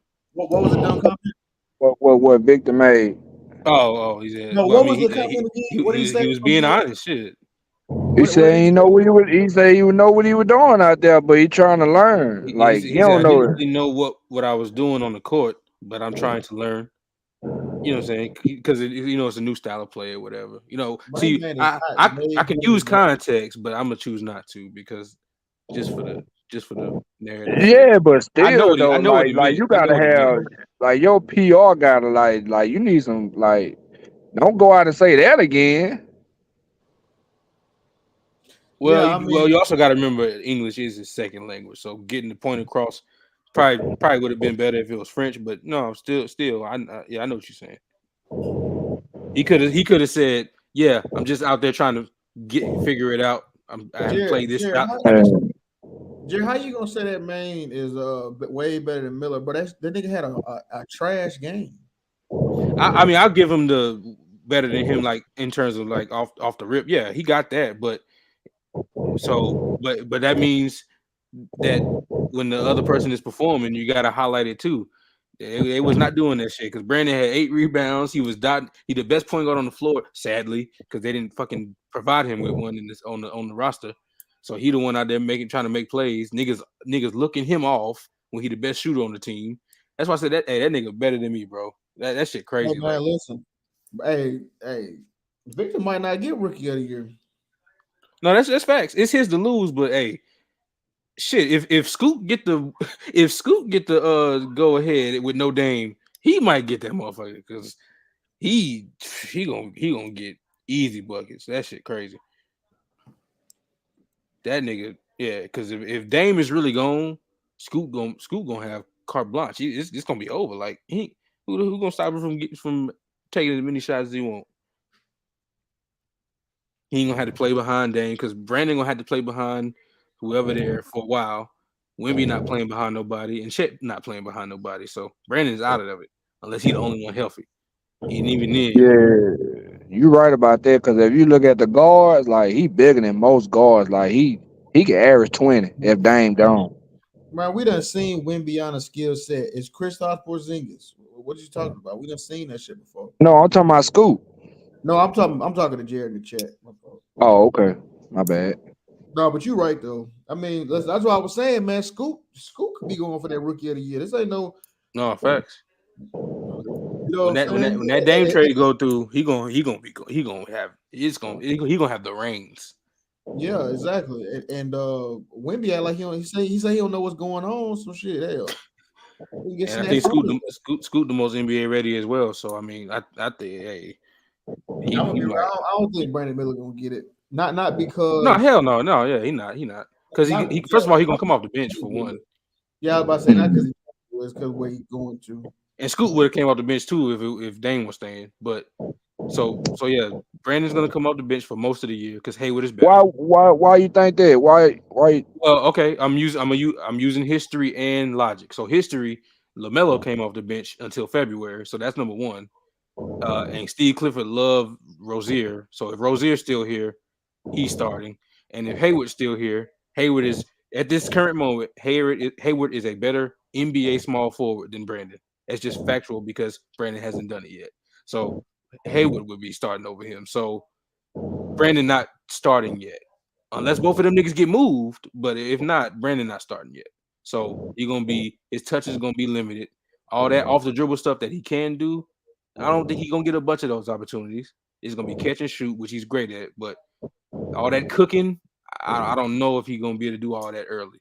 He's gonna maybe get like 5 shots a game, and they better go in from 3. You know what I'm saying? So yeah, he better do the other stuff. He better play because he's a good playmaker and a rebounder. So he got to do those things and play defense. So that's why he definitely won't get it. So yeah, it's Wemby, Chet, and Scoot. Or it could be on some Benedict Mathurin type shit where some random rookie come out of nowhere and just hoop, like a nigga on the Wizards or something. You know what I'm saying? You never know. It's always some third party nigga that come out of nowhere. Yeah, got something to prove. I should have been picked. It was Benedict Mathurin. He came out of nowhere. Like that nigga was hooping. Almost won 6th man of the year, if I'm not mistaken. Man, nigga, if Kristaps Porzingis was overrated, then this nigga Victor is overrated. That's how I look at it. I just look at he's overrated. He got to beat the allegations, Slew. He got to be out together. Allegations. I was on Showtime today. I was trolling. I said he got to average 28, 12, and get a ring by the year. But here's the thing, though. I do think that if the offense is still there and it actually materializes, I think he's automatically better than Porzingis because his defense is better. I think him as a shot blocker would already be better, and a better perimeter defender. I think that's cool. So if the offense comes, I think he's already above him. If the offense, no, he looked a little stiff out there to me. No, he didn't look stiff. He was just ass. Like the movements were still fluid. He was just ass offensively. And see, when I saw the blocks, I mean those blocks. He got a couple of bullshit blocks. He got a couple of tiny tight basketball. That's what I was about to say. Now, and I'm not taking away from this is what I was going to say. I thought he was going to be like flying around the court blocking shots. You know what I'm saying? Like like covering hella space. I ain't really see that. Like, well, he also going to do something that's very valuable in the league. He going to block a lot of 3-point shots as well. Yeah, he will. Because if I'm not mistaken, I think Ball got the most of those last year. The 3-point blocks. That's not easy to do. He definitely gonna do that. He blocked a Miller 3. He blocked a Miller 3. That nigga Miller thought he had one. That nigga said, "No, sir." He tried to fly across the court. Old boy got an and one on him. Yeah, that's what I'm saying. Right. Yeah, he did. He did try. He gonna have to catch up because, like I said, like the style of play he played in his league is very different. I ain't gonna lie, it is different. So it's slower. It ain't as fast paced as this. It's slower. He said it's slow. Yeah, the low scoring. Like it's not It's not the game that we looking at 120, It's 130. It's all these goddamn useless. Oh, no. Hey, you know, I gotta be more devious. You know what I'm saying? You know what I'm saying? Because I'm rooting for him, but nah, I kind of gotta be devious against the nigga because them niggas was on Brandon head after the first two games. Even the shit I was hearing about this, I'm just like, bro, I was expecting some you got your popcorn now. You like show me something, nigga. I was expecting some game breaker shit. I thought this motherfucker was finna go bananas. Man, that shit was slaw as hell. I was like, what the fuck is this? I think when he get around, I think see, I once again I saw a bunch of from a lot of them niggas actually from Amen, from Scoot to Brent.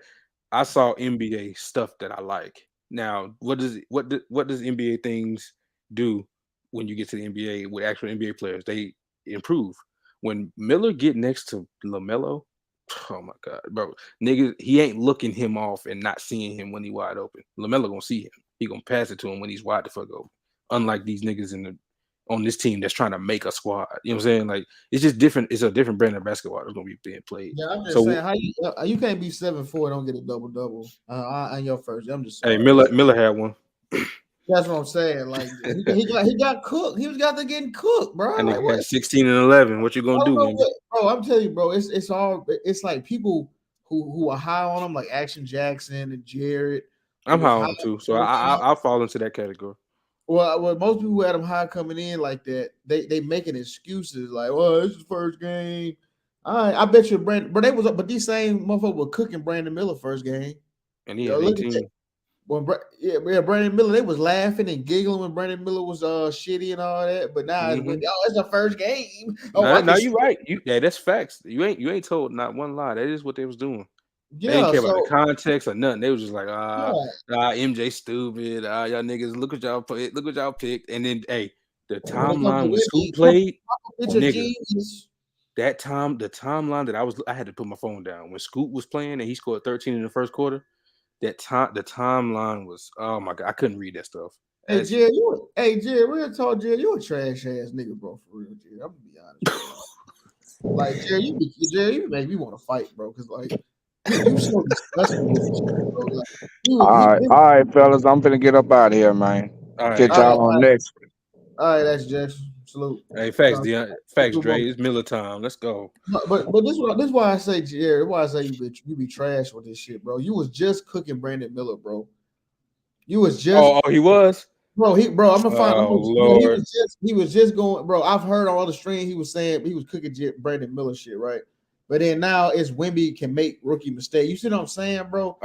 See, that's when you expose yourself. If one player can make rookie mistakes, but the other player gets cooked, that means you just not being fair. You're not holding the same standard to everybody. You know what I'm saying? It's okay to cook Brandon for that, especially that last performance. But if you're not gonna give him the excuse of this is first summer league, second game, if you terrible roster. And that's my point. It was like it was quick to cook Brandon.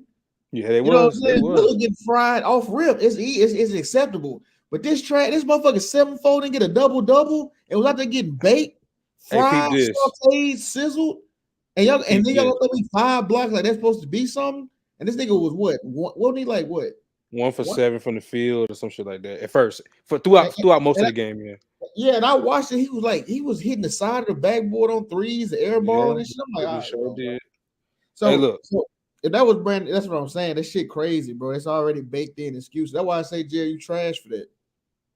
Look, it's 2 things I wanted to address. The first one, yeah, I did tell you. The one thing I did tell you is about the rebound. I said he ain't gonna be no rebounder. I told because he don't play that way. He ain't gonna be no double nigga. I don't think should be. But in terms of the bro, I saw it live, bro.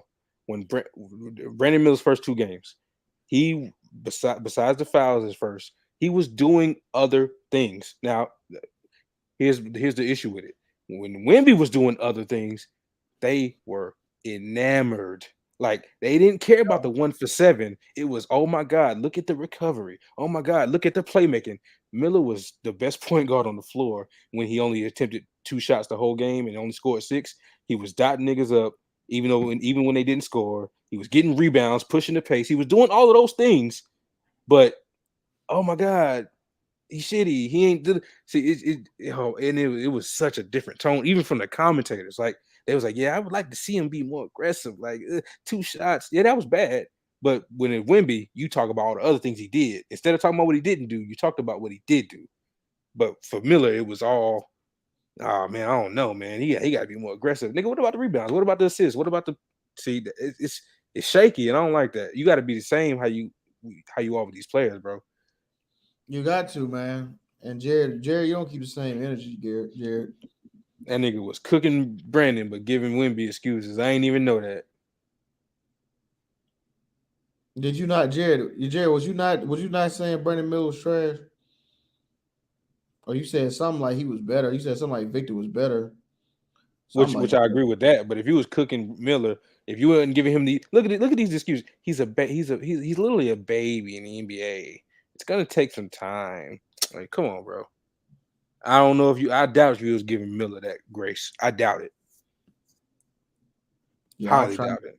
Yeah, maybe. Yeah, I don't want to speak. Yeah, maybe I could have misspoken, but I could have sworn you was cooking Miller. But even if you weren't, though, I've seen other people do it. So I if you didn't, I apologize. But I thought how GG Jackson been? Oh man, he killing, man. He the youngest in the NBA too. Damn, for real? Yeah, because he was the number one. He was the number one high school recruit in 2024 or whatever. But he reclassified to go to school early, so he the youngest in the NBA right now. Damn. And you know what's so funny, bro? They did the same shit with LaMelo. Like they were trying to say he wasn't locked in and he don't care. But I understand if you trying to go to the NBA, like that's why you say LaMelo care about the NBA and shit. Like he's more engaged with it because that's where they're trying to go. That's where they're trying to end up. Bro, I hate that shit. They did that to like. Where do you get that assessment from, bro?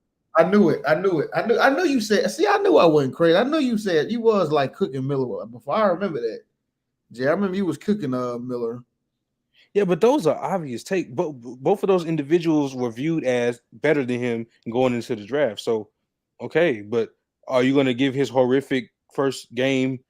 Well, actually, the first game wasn't really horrific. It was really turnovers and fouls. But the second game was. If you're gonna, a lot of niggas want Brandon Miller to be a bust. Oh, for real? No, for sure. For sure. I'm low key peeping it now. Like I thought. I don't know what it's that. I don't know if it's that gun shit or whatever it is. That's definitely a part of the seasoning. You know, the mixture of seasoning. It's really an agenda for real. Bro, have you seen these? No. I'm telling you, bro. I swear to God, I'm not saying it just because I support the team.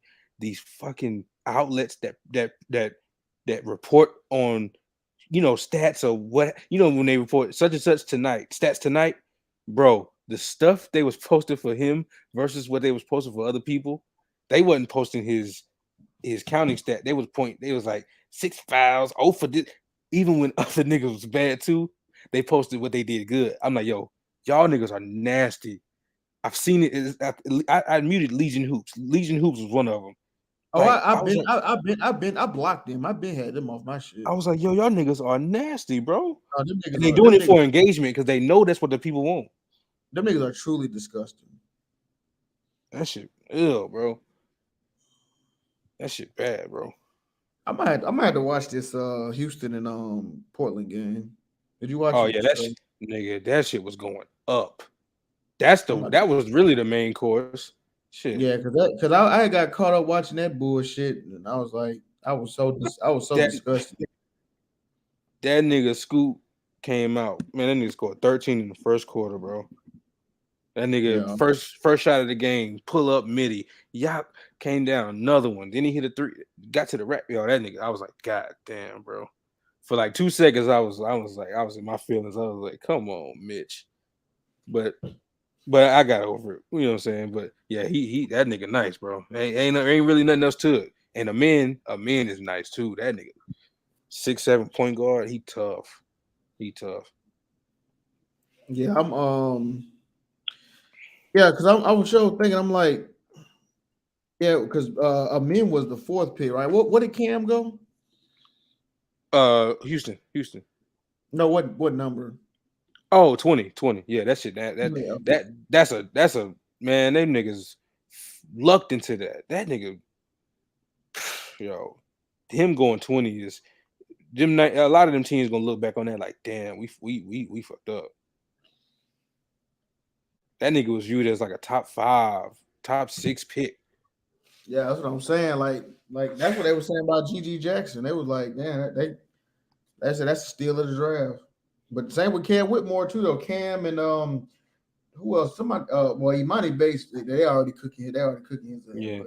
The nigga we drafted at 27, he before the injuries, they said he was supposed to go high. He was like the number 1 recruit. So they still got hope. That's why they drafted him at 27, because they still got hope for him. Nick Smith Jr. He actually showing some good signs. He cool. He probably won't scratch the rotation this year though. I don't know. Maybe unless they get rid of Rozier or something. But oh, that nigga on the Heat though. See, I was like, who when they drafted him? But hey, that nigga nice. That nigga's tough. Yami Jaquez Jr., whatever his name is, he tough. Oh, the boy from UCLA. Yeah, he nice. He nice. I saw that dunk though. That's all I saw. I can't give an honest assessment. Miami always gonna find them one. Yeah, I think they found them one on that in that dude. Man, I need a season to help me get here. I can't wait for this shit, bro. Like, I'm excited as hell. I just need to know what the hell going on with PJ. That shit is kind of odd. It's too silent. Shit kind of like making me nervous. I don't know who has cap space left though, because I thought the Mavs was like the last team, and everybody else didn't use their stuff up. So I don't even know like what's going on. Do y'all still got money or something that y'all throw at him? I hope not. Shit. It's something with what we got, a trade exception or something. I really want to be able to stand on my damn take, but I can't do it unless they sign PJ back. Because I'm willing to stand on the 6 seed, but I can't do that yet. If we lose him, can't stand on it. Only thing I can firmly stand on is play in right now. But that ain't really that ain't nothing to flex about. So I don't that ain't no take. Oh, we play in. That ain't no take. I want to be able to say playoff. Now, young boy said they getting PJ. Oh God, he said they getting PJ. I ain't gonna lie, I'm actually scared because he the one that said he kept saying y'all gonna draft Miller, and what we do, we drafted Miller. So shit, whatever he say, go now. I swear to God, bro, y'all niggas take PJ. Y'all really the ops. It's gonna be a rivalry, huh? Y'all niggas really the ops. See, we already ops now. You're right. This Dame shit is getting annoying as fuck. I'm gonna be honest. I told you. See, the most of these niggas ain't paying attention no more, so I can't. This ain't the best time to get my take off. But I got a Dame Lillard take that I probably need to release it to the public because that's one of my favorite players. But that nigga's overrated. I'm sorry. No, that nigga is overrated though. That nigga is overrated, especially for what he gets praised for. The nigga is living off of first round performances. First round and no. See, I wish bad shots. I wish niggas was up so the shit can really get hectic in here. But dang, I'm officially and Dame is my nigga in terms of basketball. That nigga's overrated. He's overrated. Because you got to put overrated in perspective. If you saying LeBron James is a top 20 player all time, you're underrating him. If you say Luka is a top 5 player all time, you're overrating him. It's about where you rate him. Niggas call Dame the most clutch, great playoff performer. Man, that nigga has performed terribly plenty of times. He's been outplayed by CJ in certain instances in big games. The nigga don't play a lick of defense, which it gets hidden because of the shot making and all of that. He's living off the back of some really good, even great playoff game winners against the Rockets and the Thunder. But other than that, that nigga is overrated, and he's living off of a reputation that he built with little to no expectation. Yeah. And I can't wait to get that shit off when everybody in here, because I'm gonna get it off again. And I might clip this one just so I can not be misquoted when I said it. That nigga, that nigga overrated, bro. I gotta say it. No, I mean I mean, listen, he lost to Golden State when Curry missed like most of the fucking series, and like he bro, and then he lost another one. KD, like bro, he never pushed the envelope, bro. He just never performed when he really needed to. After, like you said, them first rounds and that little Western Conference Finals. After that, he ain't did shit. And that one Nuggets performance where he was hitting a bunch of clutch shots. Like real talk, like okay, that nigga had that what he had like 70. What he had this season, like a 70-some point game. Yeah, 7. Yeah, he definitely did that. Yeah, he did that, and it's like, man, bro, it's on so a lottery crazy. team. Yeah, that's what I'm saying. Like, bro, that's not all third NBA team worthy, bro. The nigga And the nigga's injury prone now. See, now we gotta see. We don't like to add that in for certain niggas for some reason, but the last 2 seasons, the nigga has been absent. Nigga was his calf, and then it was his abdomen. But see, but that's my thing though, bro. Like, it shouldn't be this hard to trade this nigga. If what they saying is true, this nigga then turned into a diva. Like, I'm only going to Miami. If they take me anywhere else, I'm not showing up to training camp. No, but I'm saying though, like most of the superstars get to go where they want to go. Yeah, but usually they give 3 options. Because the reason why is the other team is willing to give up. You get what I'm saying? Give up what they got to get, like KD, for example, right? Mm-hmm. Like he could have went any way he wanted to be honest. Any team would have gave up everything. They get KD. So when it come to Dame, it's like, I mean, niggas ain't taking you know what I'm saying? It's like, because they throwing like bullshit packages together, trying to get Dame and shit. They're not giving out no serious, you know what I mean, contention.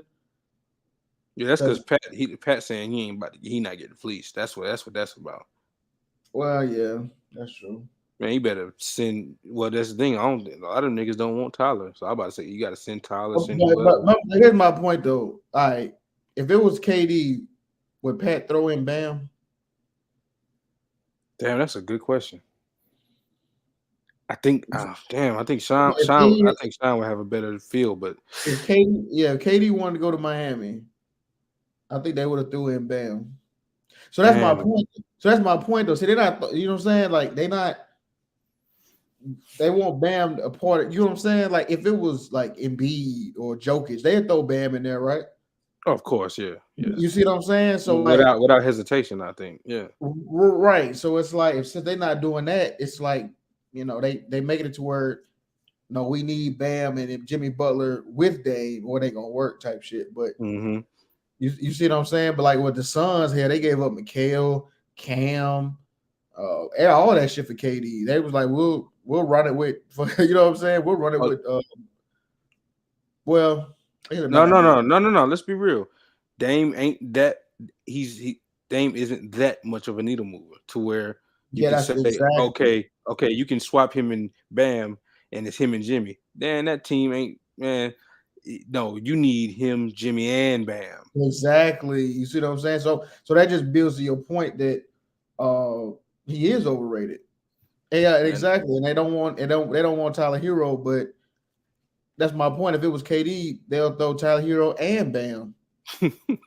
You see what I'm saying? Because they would believe that KD is that much of a needle mover. Him and Jimmy, they would believe it. I think they would believe in that.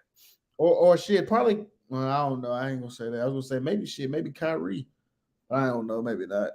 But hell, they gave up a lot for Kyrie. Dallas gave up. You see what I'm saying? No, Dallas gave a lot for Kyrie. Yeah, that's true. So they go their whole damn perimeter defense for him. Yeah, you see what I'm saying? Yeah, they whole unit, they whole defensive unit. Man, hey, I hate to be that nigga, but Dame I'm putting that nigga on watch if he gets traded and the team still keeps its core pieces. Nah, that nigga's on watch, bro. I need to see them same postseason heroics. I need to see them same big moments in the semis and the conference finals and then in the finals.